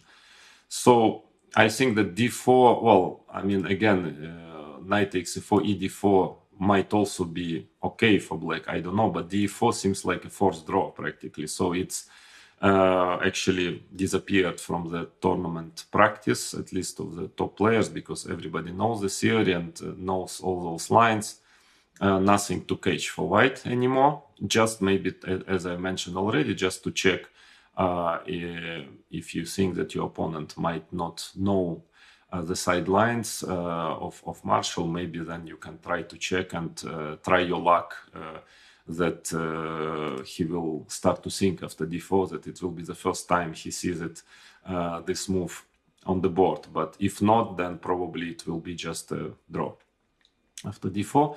So e takes d5, knight takes d5. Well, white has some moves like d3 here, but obviously this is not this cannot be serious. I mean, in the sense of fighting for advantage. So knight takes e5, knight takes e5, rook takes e5. And as I mentioned already, knight f6 is not enough. I just want to mention that there is e4 move, but it doesn't work. DC and ef, and now d4 is much better for white, almost winning. Even g3 also is strong. So this is not recommended to play e4. Knight takes d5, so takes, and by far the best move is c6 here. Even though bishop b7 actually is not too bad. I mean, I think white keeps some advantage here, but it might be also playable. There is no point actually to play it because c6 is doing very well, but still, just for your knowledge, d4, bishop f6, rook e1, rook e8, knight d2, and then black is trying to get c5 somehow, knight f4, some jumps, but not enough for equality according to the theory. c6, yeah, so this is a classical position of this gambit. Actually, yeah, it looks a bit strange because seems like black just gave a pawn. Okay, white is lacking development a bit, but he doesn't need so many tempests, just d4, knight d2, knight f3, and he will be just a healthy central pawn up. But yes, well, it's this position was played a lot, and the worst is that there were a lot of computer games, and I would say that it's a little bit sad to me because actually it's extremely interesting variation, and there were a lot of theoretical battles before computers appeared. things were not easy. Some novelties were found, and then some improvements for black, how to fight against this novelty. So there was a lot of life in this very interesting opening variation, which is now practically dead, in my opinion, because just for your information, all the top players nowadays, they have, on top of the database of human games, we all have database of computer games as well. And I just checked 2-3 years ago, somehow started to be interested in what is going on now in Marshall. And I checked my computer base and tried to guess how many games on this particular position I found in the computer database. More than 230,000. If you can imagine, just imagine it. Of course, since the position is complicated, but still black is pawn down, so it's sort of direct also. Black cannot just make some waiting moves. So can you imagine 230,000 computer games on this position? So and I started to look at it, and I understood that there is no more play actually. I mean, all you need is to learn variations, to memorize them, and to check with engines also. But I actually don't believe that it's possible to find anything really new anymore in this Marshall, and this is a bit sad to me because it's one of those drawbacks of nowadays computer era. There are lots of pluses, but this is a minus, that it's a bit limiting our game in some way, and at least on the professional level, of course, I'm talking about it. And I think that there is just nothing for white actually. I will be extremely surprised if this assessment will ever change. Because again, there are so many games, every single move, even a strange looking move, you always can find like 1,000 of computer games on it in this variation. So, but we will see. I mean, I think that nowadays it's becoming, white players are going on. Again, we are talking about the top grandmaster level, are going less and less often here. I mean, from time to time, some players go just to check the memory, just as a surprise weapon. But most of the time, actually, the games on the top level end in a draw, and most of the time, 2/3 at least of the game is actually according to the theory going, and then maybe white makes a small improvement in a slightly better but drawish endgame, and finally, it ends in a draw. So that is the usual scenario here. But again, if you want to play it with black, perfectly recommended, because actually what is also a bit unpleasant from the white side here is that in all the lines, all the main theoretical lines in this system, actually black is, if he knows well, if he remembers all the lines and all the variations, then he almost makes a forced draw, in fact. But on the way, there are a lot of different options which are maybe objectively not good enough for equality, but since black has some initiative and some compensation for the pawn, it's a bit easier to play with black. So playing it with white, it's it's a little sad, nowadays, because first of all, it's difficult to find any advantage against the main lines, and your opponent can always choose some side move which is still playable, and you will have to solve some problems over the board, because as you will see, black has quite a number of options besides the main very well established lines. But again, from time to time you can play it, and of course you need to hear actually the knowledge of concrete lines, and actually the memory is becoming a very important factor in this variation. That's all I'm talking about the professional level chess, when people are very well prepared and know all the theory from A to Z. If you are talking about club level or especially amateur level, of course, I don't expect players of, let's say, 2000 level to know all the theory here. And then if you're better prepared, of course, you have serious chances to win, even to win practically a game out of the opening here with each color, in fact. So from the black side, again, very recommended to play it. I think it's not only objectively sound, but also it's quite nice to play. Black has easy play, initiative, and even in case something goes a little bit wrong, you forgot some line, black always has some play in this position. But better not to forget if you're playing black, better you remember it well. Let's go. Let's try to see what are the. I will not, of course, manage to show you every single line here, but the main attempts for white to play for advantage and how black should react against it. This I'm going to show you, and then of course you will need to make a bit of more work if you are playing on professional level to study all the sidelines, but. I can assure you that there are no sidelines which are extremely dangerous for black. So that is just a matter of time, a bit of work, and memorization, nothing else. So here the old main line was d4, which is very logical, of course, to put the pawn on d4 immediately. Nowadays, again on the top level, grandmaster level, almost everybody is playing d3. I will explain you the difference. It's not obvious at all. It's not, in fact, I think it will be interesting for you to understand actually the reason of why d3 makes some difference compared to d4 and where is this difference. But let's first start with d4. Bishop d6 is played, rook e1, logical, queen h4, g3, queen h3. Okay, those moves are very logical, and now white has a different choice of moves.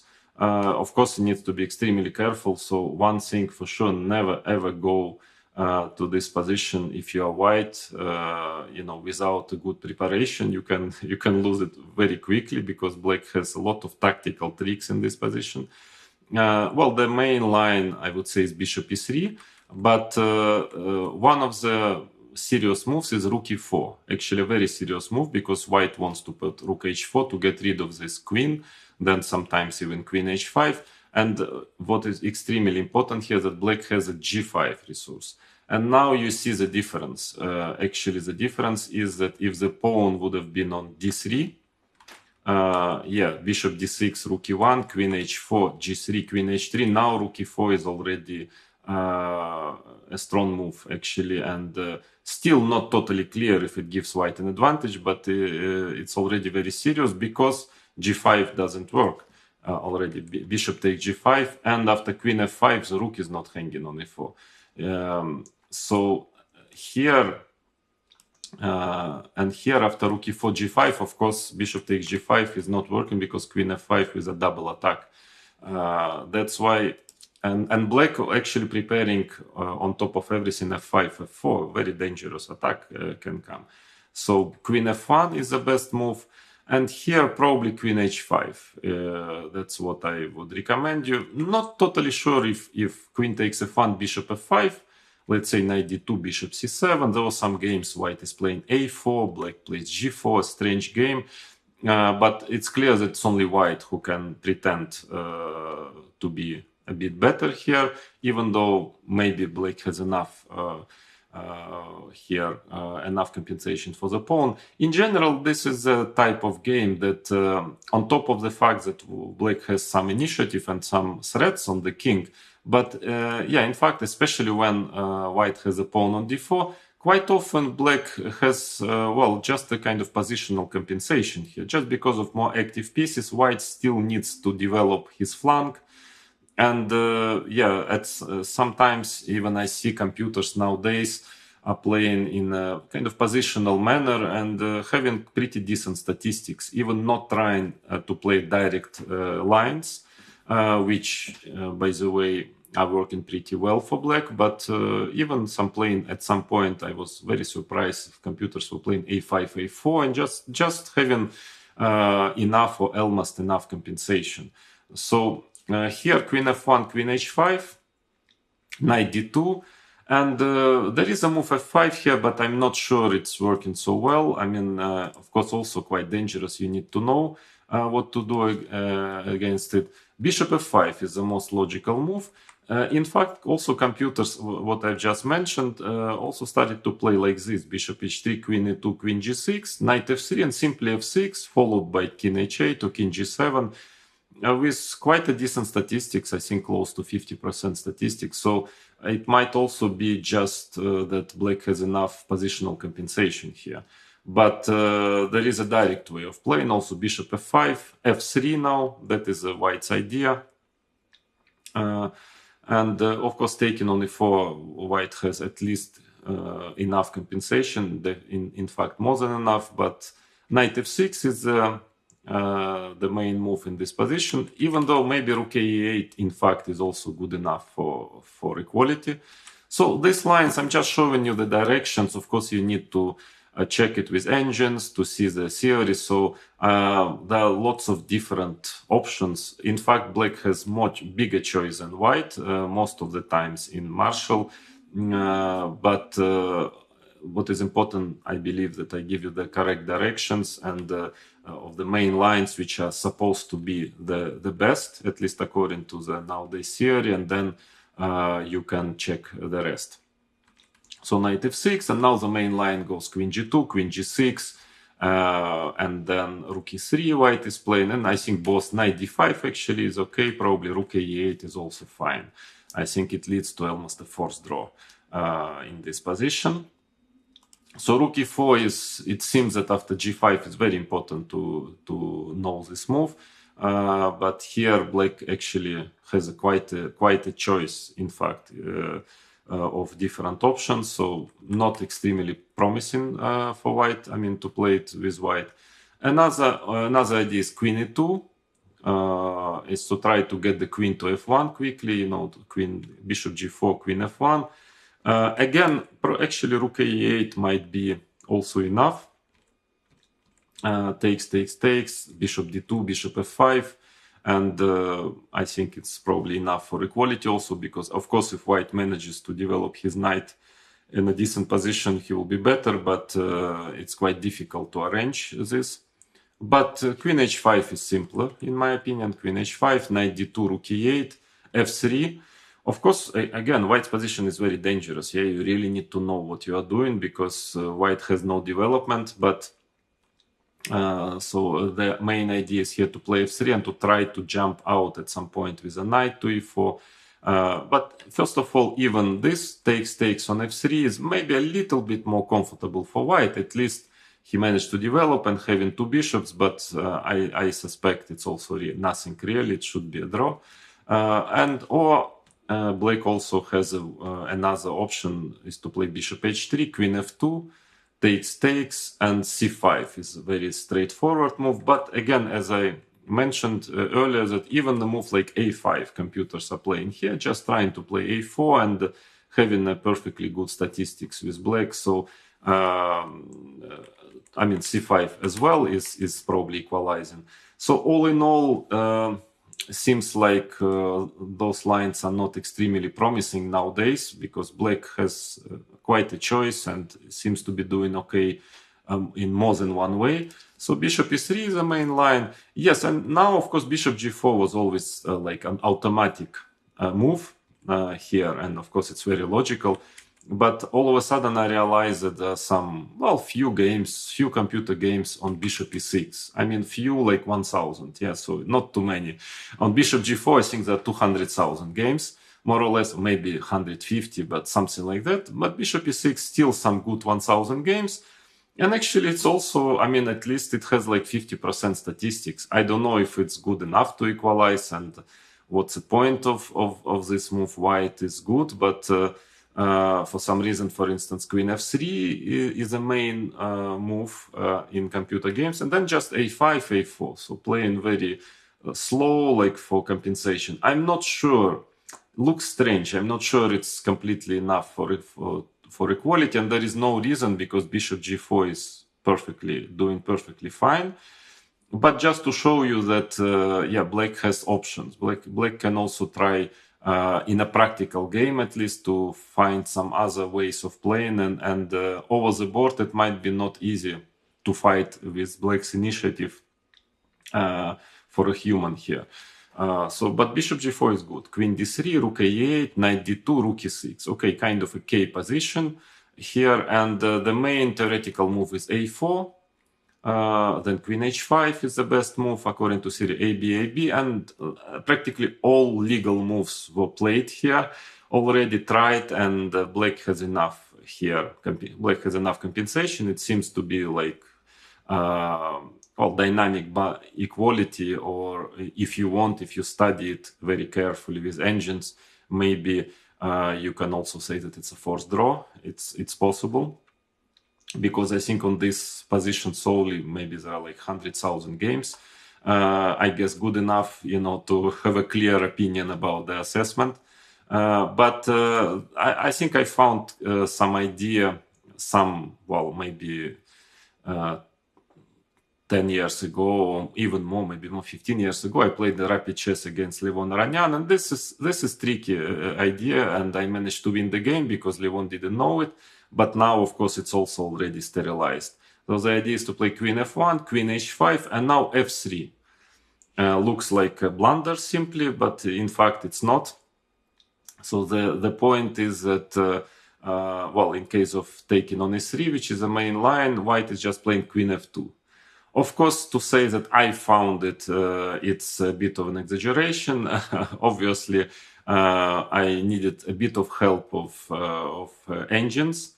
But it actually has some venom, because if rook f6 is one of the ideas, then queen g2, I think here white is slightly better. For instance, bishop h3, queen f2, bishop f5, a4, complicated position. Of course, black has his play, but maybe it's objectively in white's favor. So then probably what is black's best is he has two ways of playing: rook takes e3 or knight takes e3. I believe knight takes e3 is a little bit more accurate. Still, rook e3 should be enough, probably for a draw. Takes, queen f2, knight d5, with the idea if rook e1, then knight f6, followed by queen d7. Okay, white has a bit of, more comfortable position because of the white square bishop, but nothing dramatic. Yeah, so queen f3, for instance, here takes at this endgame, but then it's already probably better to play knight takes e3, because black can get to the same endgame here, even in a slightly better version. So knight takes e3, queen f2, knight d5, very direct play. fg, queen g4, the only way for white here to fight for something is to play queen f3. And, this endgame after queen takes f3 is a little bit more pleasant for white, yeah? Or maybe more accurate to say it was before computers played another, 500 games on this endgame and actually found a way after rook e1, a5. They found that a5 is a very accurate move, and it works again tactically as always. The point that it's very important for black to push the pawn on a4, and let's say a4 takes c5 seems to be enough for a draw, or knight e5, a4, a very important move.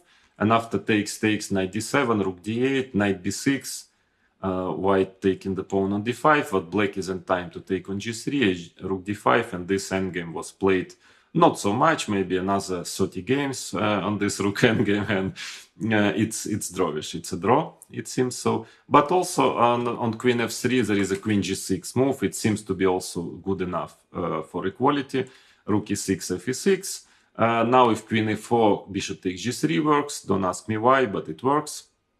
And queen g6, for instance, bishop f2 check, very important. King g2, hg, knight f3, and now another, probably the most precise move is g5. Again, everything already played many times by engines, and it seems to be a draw. Same goes for queen g2. Here, yes, white If he manages to get rook e1, knight e4, of course he will have quite an unpleasant pressure. But a5, again, don't ask me why it's so important to get a4, a3, a4, bishop h2, h5 now, h4, and again another 50 games on this position, engine games, and it seems to also that it's enough to equalize. But okay, sorry to bother you here with all those forcing lines and all those computer games, but that is the nature of this opening. I mean, here you just need to know exactly move per move, to check computer games, to check the suggestions of the engines, and to memorize it all. You don't need too much of a strategical understanding or you know, prophylactic thinking. So you just need to memorize, and then the 80% of your job is done, of your success, wherever you're playing white or black. That's why learning all those variations, and there are many long lines, you need to remember them, but basically, again, as I mentioned already, it's practically sterilized. I don't think there is any way for white to get any real chances for advantage. So that's why d4, you see, it's and by the way, yeah, I forgot to mention that on the way black has quite a number of options as well. It's not the only way of playing. There are some ideas like f5 at some point, f4, g5, some very tactical ideas. I'm not sure it works, but what I mean that it's black who is choosing which line he plays very often here. Yeah, so white has to if you want to play it with white, on top of the fact that it's objectively probably nothing, but also you need to learn quite a lot of other lines, other options for black. So that's why this d4 is not that popular nowadays. So d3 is mainly played now. Yeah, this move is rather safe. I mean, there are some ideas for black how he can play, so to say, for a win, for complicated position, but I'm not sure they're objectively sound enough for equality. So bishop d6 is the main move, rook e1 now, and as I've mentioned already, the big difference is that after queen h4, g3, queen h3, white has rook e4 move. Even though it is not so clear, black has two options. One is to play queen f5, knight d2, queen g6. And by the way, recently, I think there was a game, rather recently, maybe a year ago, Vashiela Graf Anton, I think, from on this line. Knight f3, I think Vashier played bishop g4.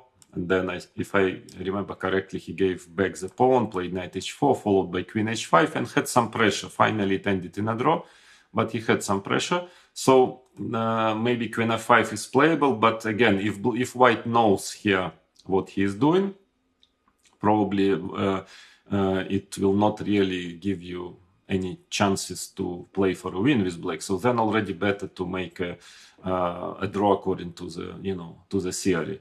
But maybe what I can recommend you, I mean, if you're playing black and you want to play, yeah, you don't want to go for the main line, which is actually just fighting for a draw and achieving it. That is a good thing, but without any real winning chances. So maybe queen d7, it's slightly forgotten line, knight d2, bishop b7, just to play for compensation. Let's say rook e1 is c5, knight e4, bishop e7, and then trying to play king h8 and f5 maybe. I think computers are, I mean, prefer white here slightly, but it's a game. I mean, it's a game. At least this is maybe the only chance, in my opinion, for black to to have a complicated game and to try to play for a win in this d3 variation. I just noticed that, strangely enough, again, there's some good few hundred games on queen c7 move. I mean, computer games. Queen c7, g3, bishop f5. Looks extremely strange, but at least in my database, also statistics is quite okay for black. Maybe a little bit below 50%, but still quite okay. But that's also not really playing for a win, because white, for instance, can play knight d2, takes on d3, I don't know, knight f3 or knight e4. I think something like this, bishop g6, knight h4, then takes the bishop, two bishops, but black is active, probably just enough play for equality, but yeah, it's not playing for a win, queen c7, but even this strange move is not easy to refute. But the main line is bishop f5. Actually, well, simply trying to develop the bishop and trying to stop white from developing himself. Knight d2, very important that it's knight d2. This variation is important to know that black has knight f4 here, and in case of knight e4, knight takes d3 is possible, and this leads to massive exchanges and draw. And in case of d4, knight takes g2 works.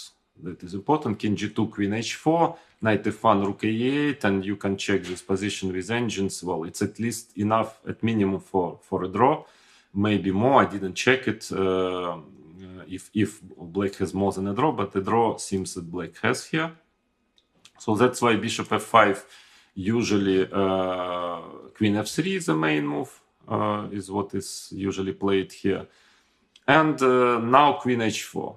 That is considered to be the best move. Queen d7 is not enough to equalize because can take in bishop f4. That is very important, and takes, and after bishop d3, knight d2. Of course, if white managed to get his knight to d4 here, he will be just better. There is some strange move, queen f6. I mean, I didn't really check it too carefully because there is no need, because actually the main line seems to be almost sterilized already, and all the best players are playing queen h4 in this position. But there is a rook e8 move, which might also be enough actually for a draw. Very long line, take on e8 takes. Now main move is knight d2, queen e1 check, knight f1, and let's say bishop g6. And here white has many options. g3 can try to take on d5. There is a lot of theory here, but lately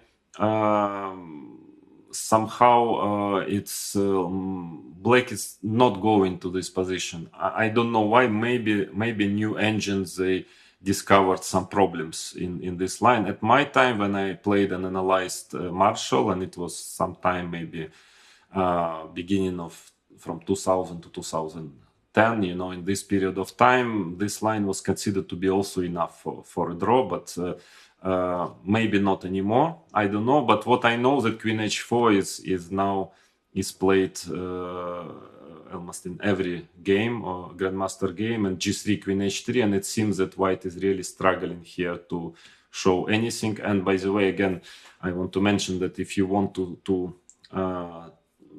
have it in your repertoire, this opening, then you should study first the games of Aranyan, who played it for many years, who is playing Marshall and anti-Marshall, and he's playing lately, you know, this line and making draws in factory amounts. So I guess it's actually a draw here. I mean, not a complete draw, but white can still keep the game going, but there is no real advantage here. A very important line, black wants to play rook e8, you know, and so on. So a very important line is here knight d2, of course. You're trying to get knight e4, and this is one of the lines you also need to memorize precisely. Rook e8, knight e4, bishop g4, and now the game gets very direct. Queen g2, takes, f5.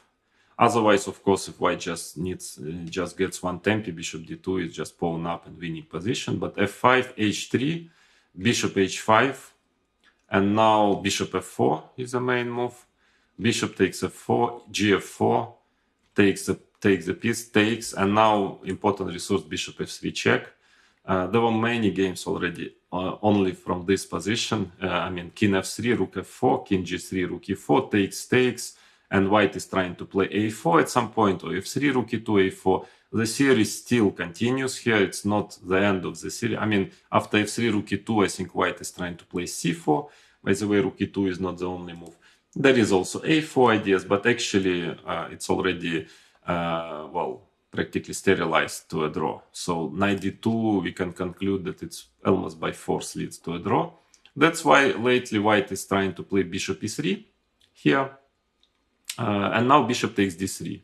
And, taking on d5, actually in these positions, it seems like black simply has enough compensation, long-term compensation for the pawn.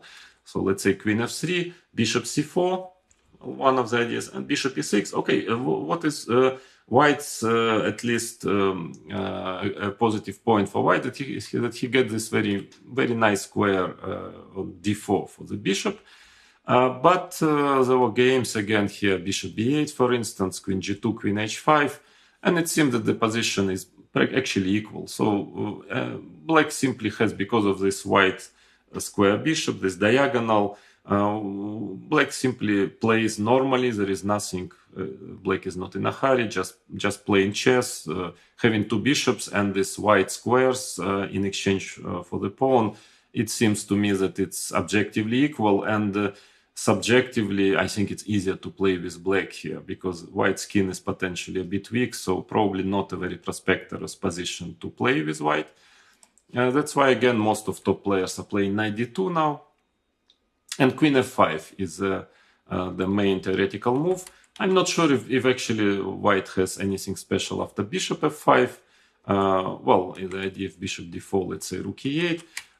Here it seems to be a slightly better version for white. So white is playing like this, but even lately there was a game, I think Ding Liren played like this. He went b4 here and practically made a forced draw. Bishop b6, takes rook d7, it ended in a draw. So maybe bishop f5 is also okay. But the more, the simplest and maybe safer move is queen f5, which is also what Magnus Carlsen played more than once, and other strong players, Aranyan, I remember, I believe also. Bishop d4, and here, well, white has a little bit more active position. Yeah, so white is trying to play a4, then to get a slightly, maybe very slightly better endgame. But, well, obviously there were lots of games already of grandmasters on this in this position, and I checked the statistics lately. It just like 90+% of games end in a draw. Here, black is playing rook fd8. I think it's actually okay move, but more popular is rook fe8. For instance, a4. Aranyan likes to play h6 here, likes to make draw with h6. I think Carlsen make couple of draws with king f8 move.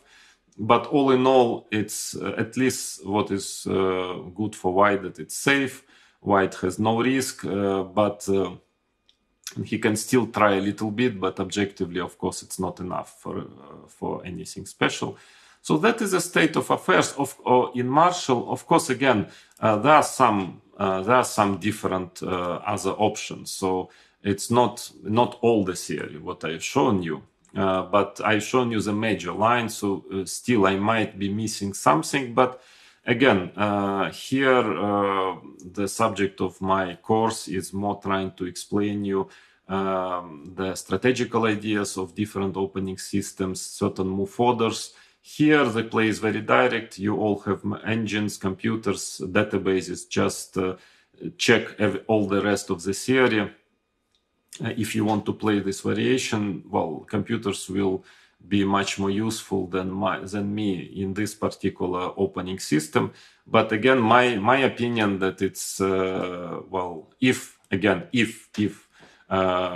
black is very well prepared and remember all the variations, all those long force lines, I think it's practically sterilized. That's why on the top grandmaster level nowadays.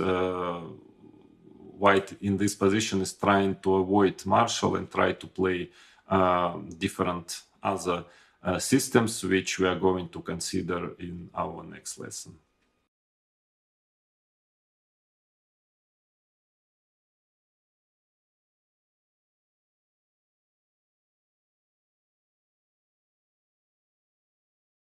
So as you have seen in our previous lesson, that Marshall is doing very well for black, and more with time players started to try to avoid playing Marshall. So one of the options, as you remember, is to play d3 here, and this variation, bishop d3, and then followed by a3, knight c3.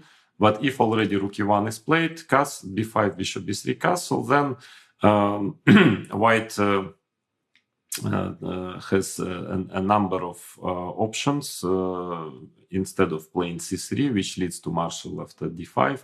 So let's check them one by one. Okay, d3 is possible, of course, but it leads more or less to this closed, so-called closed Ruy Lopez, which I've shown you earlier, a couple of lessons earlier. d3, d6. So now c3 probably has to be played. Knight a5, of course, is a threat. So a3 doesn't make much sense here because it seems like in this position white to play. Usually knight c3 white is playing here, and then he played rook e1 all of a sudden. And black, of course, has just a better version of this 6d3 system and probably more than one way to equalize. I guess the simplest is knight a5, bishop a2 c5. And if you remember, with a knight on c3 instead of rook on e1, white had a before knight c6, knight d5 idea here. With rook on e1, it doesn't work already because on b4, black can simply go knight c6. So knight c3, and now black is in time to play bishop e6, and this seems to be well, no problem at all for black. So if already here you decide to play d3, d6, probably c3 is a way to play. Well, I saw recently, well, white started to play bishop d2 also. There was some games trying to prevent knight a5, even on quite top level, but yeah, I don't really believe you can play like this because still it's not so clear what is white's next. But again, this you can check. Probably it will not be a drama if you are playing black. It will not force you to stop playing Ruy Lopez. But otherwise c3, and then, as I've mentioned already, the main line is knight a4, bishop c2, c5, and in general, black is perfectly okay in this line. So then what else? d4. d4 is an important move here. If you are playing black, of course, you need to study it, unless you are happy with d6, because after d6, white has nothing better than playing c3. And then we move to this bishop g4, to this system, which in my opinion, where black is in general, doing okay, but white has his certain chances to get a plus. So this I covered it in the d6 lesson about d6 instead of castle, so you can check it there. But that is always possible for black. But white's idea is that at least he doesn't want so much to play Marshall, that he is ready, to play this system, which maybe is nothing special, but at least white considers that he has more chances to fight for advantage than in Marshall. But actually knight takes d4 seems to equalize very directly. This, of course, you need to to know and to analyze it with engines to check games, but I think that is the main reason why d4 is not played anymore on the top level. Knight takes d4, and now white has a choice of, there is a bishop takes f7 move, because after rook f7, knight e5, it seems that removing the knight, it doesn't work because white takes on f7 playing e5, so black has to just play rook f8, giving up the pawn, but black has enough compensation here, like bishop b7, knight c3, c5. You can check theory here, queen d1, queen c7, and the main, at least the main line goes like this: knight g4 takes, and now black can play rook a8 or bishop d6, g3, rook a8. Then bishop e5 is an idea at some point. Many games already, many computer games, black has enough compensation here. And then knight takes d4, e4, e5, knight e8, and now c3. This is the most maybe interesting way of playing with white. White definitely has some initiative for the pawn, but again, the position is pretty direct, and many games were played. Again, Levon Aranyan is one of the players who had maybe most of games from the top players from the black side, and I think finally he managed to equalize very clearly here, and I think that's why nowadays the system is also not so popular on the top level, because white cannot really find a way how to get an advantage. But again, It is a possible if you are playing on a lower level, not on the super tournaments, then it's an interesting system because black has to be very careful. Well, one thing is that maybe actually c5 might be not too bad. I mean, this position cd, c4, bishop c2, d5. Of course, white has an initiative, I mean, potential attack on the king side, but knight c3, knight c7, but I checked, again, computer statistics is pretty okay for black here. So maybe that is playable also. But d takes c3 is much more direct. Knight takes c3, d6, queen f3, bishop e6. White is playing knight d5 here. Well, check the theory, check the games of first of all, Aranyan, other strong players. I think it's already, again, on the top level, practically sterilized, and black is making more or less a forced draw in this variation. Then what else? Very popular was h3, and there was a big discussion and a lot of games played with this move h3. I myself played it a lot with white and also with black. That was, by the way, one of the topics of our match again with Peter Leka in 2004 World Championship match. I played with white a lot h3. So everything was quite good. I mean, the idea that in case of d5, this already doesn't work so well, because here it is very important, rook e1, then followed by knight c3. It's very important that white has this c3 square for the knight, and black simply doesn't have enough compensation for the pawn in this position. So the idea is to avoid Marshall, and in case of d6, just to transpose by playing c3 to the classical Ruy Lopez. So that's why probably, well, black must play bishop b7. And now d3.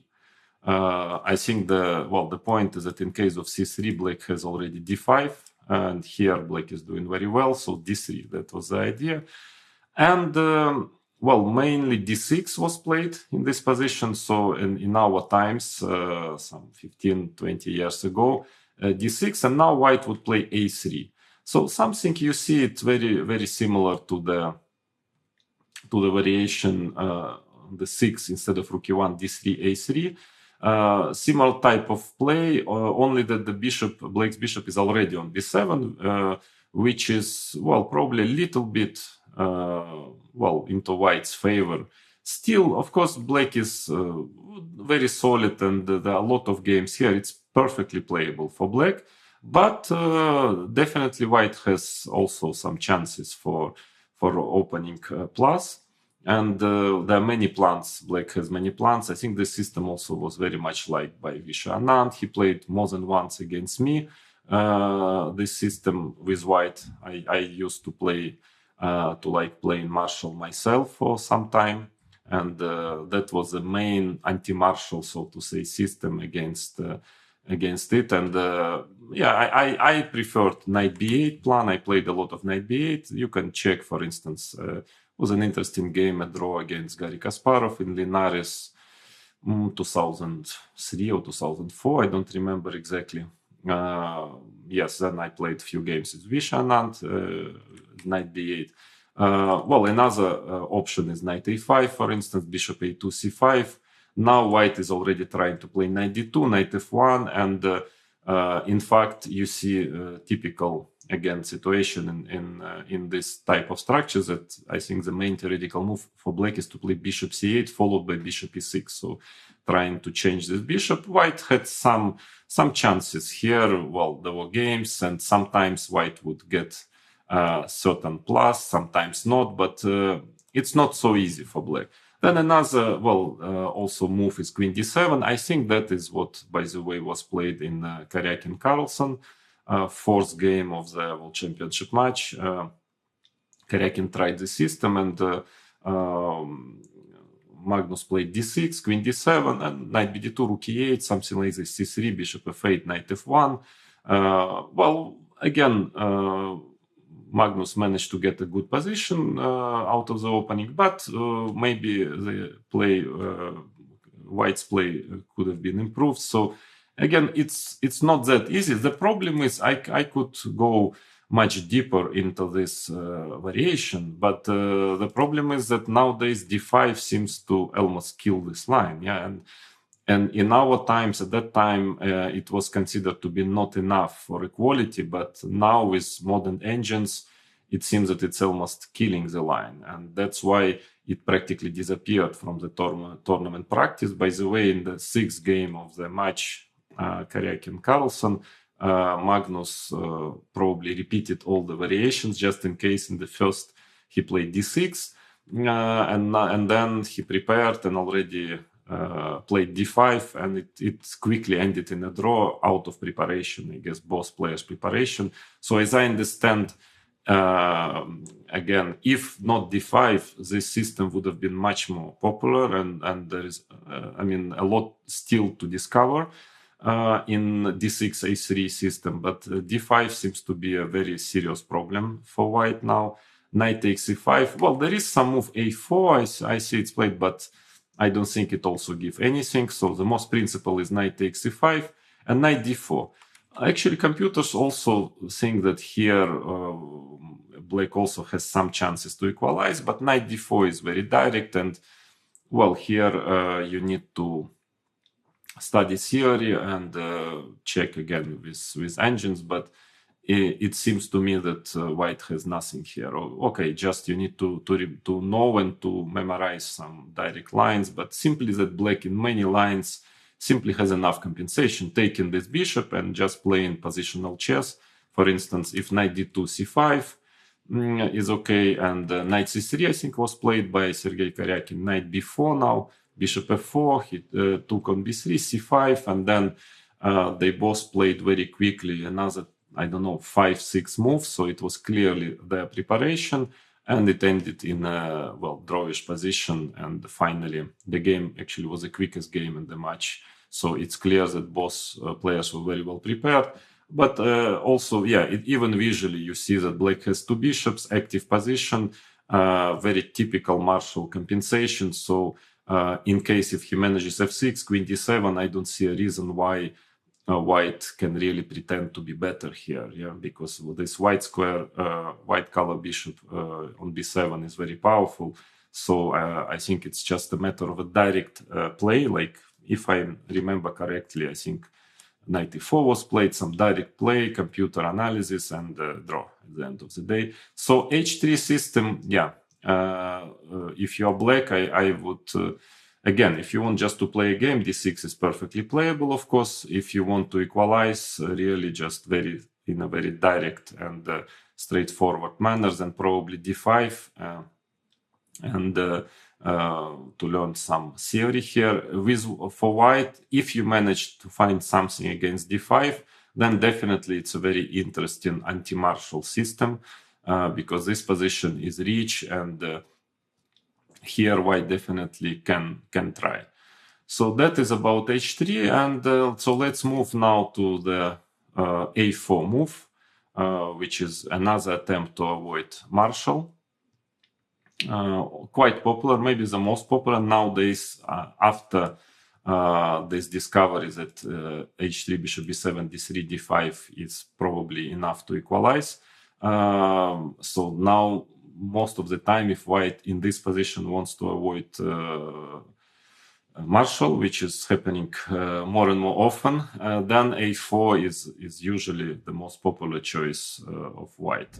So a4, the idea of this move is if black is playing rook b8, then after ab c3, well, it's a pretty much better version of all those positions, because white has the a line, and already this d5 Marshall doesn't work so well. It's very important that white has the a line, so rook b8 doesn't equalize here. There is a move I saw recently, somebody played d5 even here. I don't know what was really the idea, but you can check it with engines. I haven't checked it yet, but since nobody really plays it on the top level, I suppose it's not working. And then the most popular move is b4 here. But actually bishop b7, in my opinion, is perfectly fine. It's a complicated game. It's less straightforward than b4, but I think that according to the state of theory, Black is doing pretty well here. So hard to say what would be my advice to you. I mean, before is maybe the more analysis. It's better analyzed than Bishop B7, at least with modern engines, but more straightforward way of playing for Black, and I believe also probably enough finally to equalize. But all in all, none of it, neither before Bishop B7 is as direct as, for instance, Marshall. Yeah, so White has still some tries and some chances. White always in these lines can get some complicated Ruy Lopez position. So it is one of the most interesting anti-Marshall ways for White. So I can recommend you, if you don't want to play Marshall main lines, taking the pawn on e5, maybe a4 is an interesting try. You can try to play a4 system, because there are still some small problems for Black, still experience some small problems here and there, so it's not so easy to equalize with Black. So let's start, let's say, with b4. Now White has a choice of moves. Again, if c3, then, well, first of all, I don't know if after d6, a4, b4 is in White's favor. I'm not totally sure, but it seems that d5 is again fine. And if White takes the pawn, now already bishop b7, even bishop e6 actually is quite okay statistically for Black. But bishop b7 seems to be doing well. Because White's problem is that after d4 now it's difficult a bit to develop the knight because of the c3 pawn is hanging, and the main idea is that after queen f3, Black has bishop d6. It's important to know this move. Again, don't ask me why it works. I suppose in case of rook takes d5, there are some rook e8 ideas, and if bishop takes d5, c6, rook e2, cd5, and Black has a very good compensation here for the pawn. But again, if you want, you can play d6 with Black as well. c3 is not very fashionable. Then d4 is very straightforward way of playing. Here, knight takes d4 is not so good anymore. You remember, without a4 before, without including a4 before, knight d4 was good enough to equalize. Here, I suppose probably that already this bishop takes f7 check system might be more dangerous, because White has this c4 square. Yeah. So after d4, Black is already playing d6 here. But in case of c3, now again already a4 b4 is in Black's favor, because he takes on c3, takes bishop g4, and here compared to the variation d4 d6 c3 immediately before instead of a4, here Black has no problems because he has this b line for his rook, so this seems to be not dangerous. That's why White usually takes d5, and this type of position, well, actually it's quite tricky. It's not so easy for Black. It looks totally equal, but in fact, because White has a c4 square potentially for his knight, so the bit better pawn structure on the queen side, Black has to be careful still. And there are many games and many top players were trying here to get some plus with White. Sometimes would manage, but slowly with years, Black, I think, found quite a number of solid ways to equalize at the end of the day. Knight takes e5 is slightly more popular than d5, even though d5 might also be enough for equality. Again, a lot of games of Levon Aranyan. He's a classic of this Marshall and anti-Marshall systems. I think he liked to take with d-pawn. In my opinion, after d5, maybe White can exchange queens, queen d8, rook d8, and try to fight for advantage in this endgame, but I think Levon Aranyan already showed quite a clear way to equalize against it. But maybe knight bd2 can be a try still for White. Bishop c5, queen e2, then trying to get the knight to c4. I'm not sure it gives White an advantage, but it's at least not so easy for Black. That's why I personally myself wanted to play knight takes e5 in this position. Knight takes e5 usually is played d5, and queen e2 or queen f3 is, let's say, I think here you need to be a bit careful with black. I mean, in case if white manages, let's say, develop the queen, bishop to e3, f3, knight d2, knight to c4, he can get a certain positional pressure, but it's still far from achieving, white is still far from achieving this setup, so black should be in time to create his play. In the meantime, so queen e2 and queen f3 are two main moves. I just show you, you need of course to study this position more carefully, but the main lines, in my opinion, are like this. For instance, queen f3, bishop c5, h3, because black quite often wants to go knight g4, bishop b7, knight d2, and now a5. For instance, knight c4, rook e8, and I think the idea is that in case of bishop g5, black plays rook a6 like this. So you see black is very active also. Of course, this knight on c4 is good, and the pawn on a5 potentially can be a bit weak, but black has very active pieces. So according to the theory, it's okay for black. And then another way of playing is queen e2. Now there is a way bishop c5, bishop e3, bishop d4. Why black is very close to equalize here, but still maybe a little bit more comfortable for white. So I personally, I think I like more to play a5 here. And in case of bishop g5, very important now, queen d4 move. So again, yeah, you see, you have to be a bit careful in these positions. You need to know the precise, moves. Queen d4 seems to be doing fine because after c3, bc, knight c3, c6. Now, because of the b line and the certain weakness of the b2 pawn, again, there were quite a number of games in this position. I think finally the assessment is that black equalizes. Or after a5, knight d2, and let's say bishop c5, for instance, now knight c4, queen e7. Yeah, white has a little bit of pressure here, a little bit better pawn structure, but all in all, nothing really special. I think that if you know this position well, get a bit of practice with black, I mean, you will not experience any problems really here. Then what else? A5 actually is an interesting move. I don't know if d5, ed5 now, what is this, version of Marshall, but usually black considers that it's not so good. I don't know, maybe yes, maybe not. But most of the time black is playing d6 here. And now, of course, white can try to play d3. But another idea is to try to play c3. This is becoming kind of fashionable nowadays.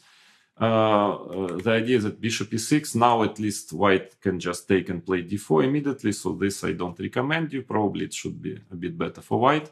So usually black is playing rook b8 and white tries to play bishop c4. Another story is d3, and this position can arise via different move orders.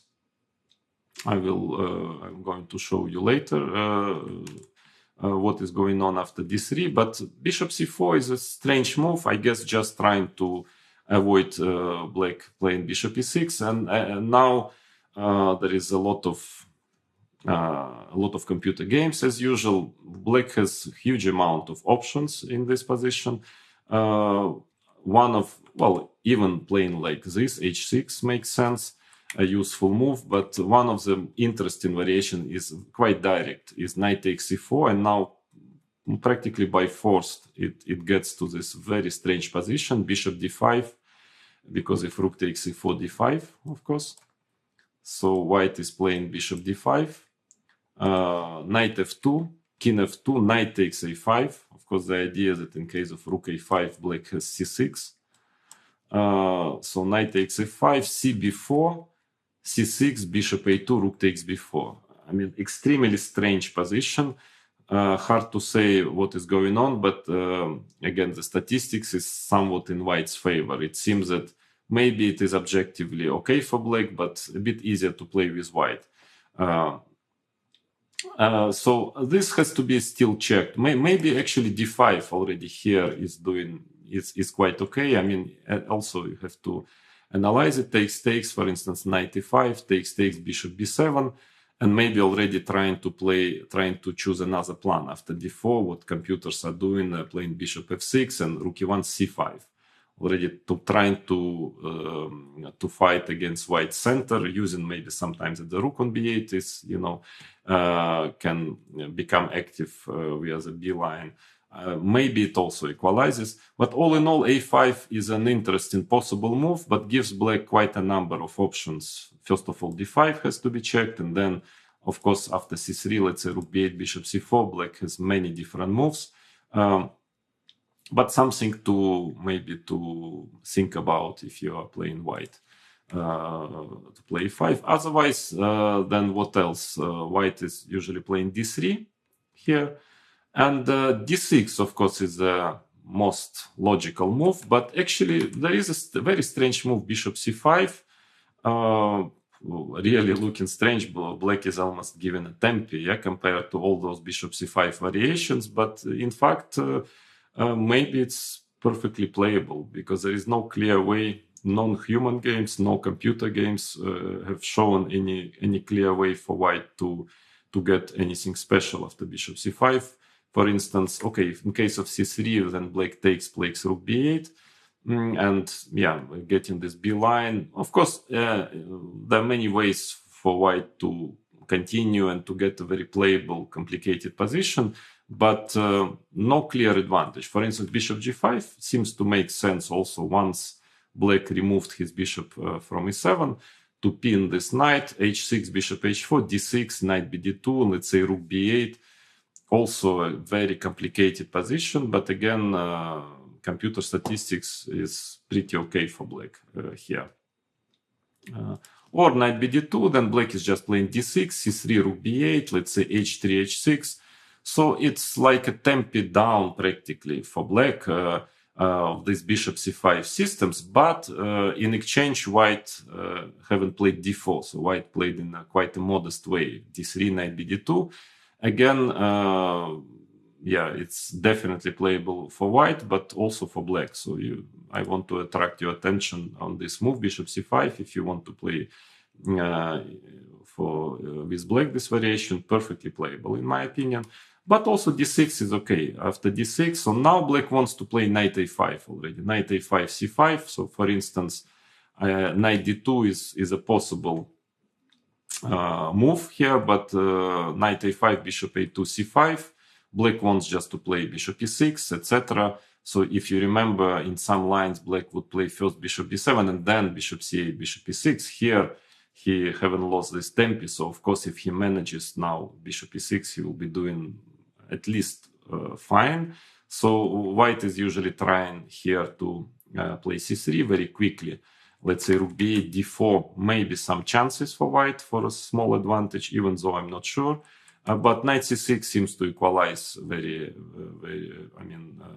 quite comfortably, because white's only chance here is to play d4 to get an advantage. And then there is some theory again, as usual.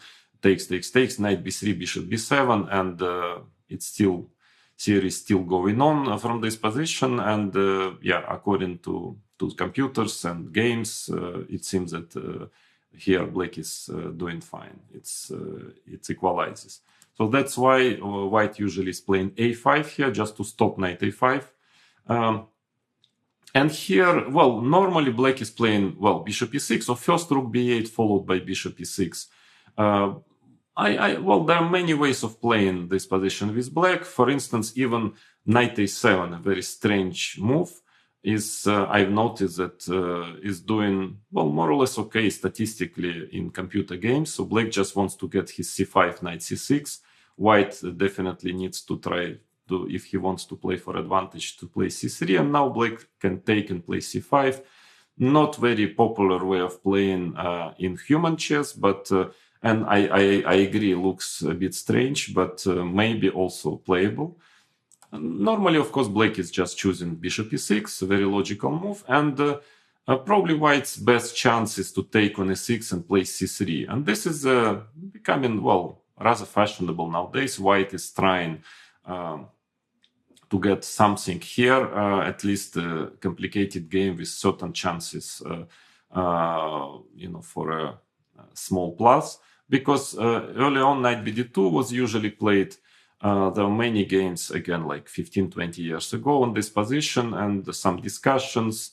White tried to get something here, but frankly, first of all, even in human games, they wouldn't normally manage. Again, I can advise you to look at games of Levon Aranyan in this line. He actually won some games against very strong players. Here with black, he played it very well, this type of position. And black can do something like this: rook b8, h3, queen c8, for example, one of the possible ways of playing, but also simply taking on b3, knight b3, rook e8. Yeah, it's very little for white. I mean, now again, when we have this computer databases, I can tell you that in this position, I think it's actually, again, some maybe 1,000 computer games. And in fact, I think black has a better statistics here than white, which shows something. I mean, of course, it doesn't mean that it's better for black, of course not, but it probably means that in general, in this complicated position, well, black is not worse at all. So it's just a complicated equal position. But after bishop c6, f6, c3, yeah, this is the system which might be also interesting to try with white. Usually black is playing sooner or later rook b8, let's say here, or first queen a8, knight d2, rook b8, then trying to put the rook on b5 after bc, bc.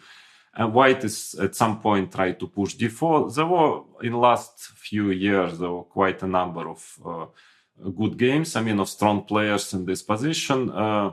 Well, white has some chances here. Normally, I think statistics is fine for black. And if I'm not mistaken, even in the latest candidate tournament, there was a game, maybe Vashiela Graf is Dingliren, which also ended in a draw. There were some other games of strong players. From other point of view, I remember Magnus Carlsen managed to beat Levon Aranyan here with white in one of the classical chess games some years ago. So this position you need to analyze. It's maybe the main position of a4, b4 system nowadays, because everything else seems to be, black seems to be doing really fine, and already after many years of practice managed to find a very clear ways how to equalize. Here it's still playable. Again, a lot of computer games, but at least in this particular position, white has a bit better statistics. So it probably means that it's, well, at least white is white who is trying to play for advantage here. I'm not sure he has an advantage, but at least it's not so simple for black than in most of the other lines. So that is a theory on the move before. I think it's doing fine for black. In general, no really big problem, but white also has some options to which are still not totally sterilized, let's say. There is another move, bishop b7, which is not that fashionable nowadays after a4, but I think you can check games of Evgeny Tomashevsky. He played a lot of games with bishop b7, and he knows very well the all ideas and all the theory of this variation. So if you want to play it with black, first thing I will advise you is to check his games. I've preparing for this course, I've checked again all the state of theory in this system, and frankly, I don't understand why it's not it's less popular than before, because according to the state of theory, I think black is doing perfectly fine after bishop b7, even though game is very complicated. So usually white is playing d3. Again, in case of c3, black simply has d5 already. So d3, and now, well, normally d6 is the main move, but actually d5 might also equalize. And I remember even there was I think Magnus Carlsen played in classical chess against Fabiano Caruana, and that is definitely means, since a very serious and principal opponent, I think it was Stavanger 2017 maybe. So it definitely means that it's a serious move. It's not just a bluff, d5. So you can try to check. It might also be finally equalizing, even though still it's not so popular. So it means probably white has some chances to fight for advantage. So let's say e d5, knight d5. So the idea is it takes. Now black has to take with a bishop. And okay, you remember that the same position in this h3 variation. And a3, black was doing fine. Here, white has more chances to fight for some advantage. If knight d5, probably knight d4 is still okay, but maybe knight d2. And I think finally, white was always having a bit of pressure here, so there was no clear way for black to equalize in after d5. But it was also quite close, so it's a very serious move, which is not yet, there is not enough practice yet to give a final verdict on d5. But by the way, rook e8 is also doing pretty okay according to the theory. So the idea is that after knight c3, black is in time to play b4, knight d5, knight a5, very important. And in case of knight e7, queen e7, bishop e2, now d5. E d5, queen d6, and then taken back with a bishop on d5, and black is just in time to equalize here. So after rook e8, usually white plays knight bd2, and now something like this, bishop f8, knight f1, h6. Again, a very complicated position, typical Ruy Lopez position. The idea of maybe white can try to play knight e3 at least to stop d5. Again, considers to be more comfortable for white in human play, but I've checked computer game statistics is very good for black, so computers are pretty happy with black here. So it might be objectively doing well. So the idea of rook e8, again, I want to explain that black wants to keep for the moment the pawn on d7, so to be able one day maybe to play d5, immediately, not like d6 followed by d5, but first wants to play rook e8, bishop f8, h6, and then try to play d5 later. So it is an interesting variation, rook e8 as well. But the good old way of playing d6 is also perfectly playable here, and the theory goes like this. Now, I think the main move is knight bd2, according to theory. There is a move bishop d2. I noticed that it was played from time to time. So the idea is to stop black from playing knight a5. Yeah, maybe again, I'm always a bit skeptical about such moves in the opening and Ruy Lopez, but might be interesting at least to get some a little bit unconventional type of position, because otherwise in all those main lines after knight c3 or knight bd2, there is a huge amount of theory already, and it seems that black is doing fine. So for instance, after knight c3, black plays knight a5 usually, bishop a2, b4, knight e2, c5, knight g3, and this position, frankly, it looks very nice for white, because the knight is already on g3. Black had put his bishop on b7, so black can play rook b8 or bishop c8 even. Looks like black lost some tempis, and visually, again, it's very nice for white, but surprisingly enough, black has his simple play, rook b8, bishop e6, knight c6. Surprisingly, computer statistics is very good here for black. Actually, it's more than 50% in black's favor. Even though I find it really strange, because it's clear that it's still, if somebody is fighting for something, it's still white, but black's position seems to be objectively much better than it looks. So that's why knight bd2 usually is played. And again, black's plan is the same, to play knight a5, bishop a2, c5, knight f1, b4. Okay, the difference here is that white doesn't have to play knight g3, so because with play knight c3 and with a knight on e2, he had no other choice than play knight g3. Here, the knight can go to e3, for instance. So let's say c3, knight c6. Again, looks like white got actually very nice version of Ruy Lopez. Frankly, looks very prosperous for white, but again, statistics is good for black here in computer games. I don't know why, but let's say 93, computers just playing rook b8, very quiet, bishop c8, and they're not worried about this knight on f5. So for me, it's a little bit strange. Again, I have my feeling is that white definitely can try to fight for advantage here, but again, yeah.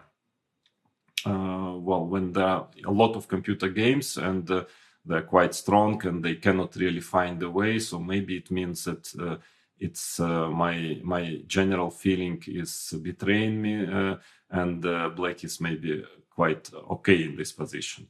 Or also another way of playing is, let's say, h3, again, rook b8, knight g3, a5, knight f5, bishop c8. So you see computers are playing very quietly here. Then bishop e6, they don't care about white taking the bishop on e7, they don't care about white having the knight on f5. Well, who am I to argue with machines? But yeah, I would be a bit worried playing like this with black, but maybe it's okay. But again, there is another option is rook e8, also very interesting. Well, there is a lot of theory in this a4, so it is a very important line, I believe. From all the anti-martial lines, it's maybe the biggest amount of theory here and the most complicated line. So if you're playing martial with black, you definitely have to study it very carefully to decide whether you want to play b4 system or bishop b7, or maybe both from time to time, to change. I think both are perfectly playable. And from the white side, my recommendation is that, again, if you don't want to play the main gambit, then probably a4 is the most interesting way of playing. And even if maybe objectively black is capable of equalizing with the accurate play, but definitely the position is very complicated, and it's not trivial for black to equalize. So that is, together with this 6d3 system, maybe it's those are two main weapons nowadays for white if he wants to get a complicated game without a lot of forced lines and still have some chances to fight for opening advantage. So that's all I think about the Ruy Lopez in particular and e4, e5 in general.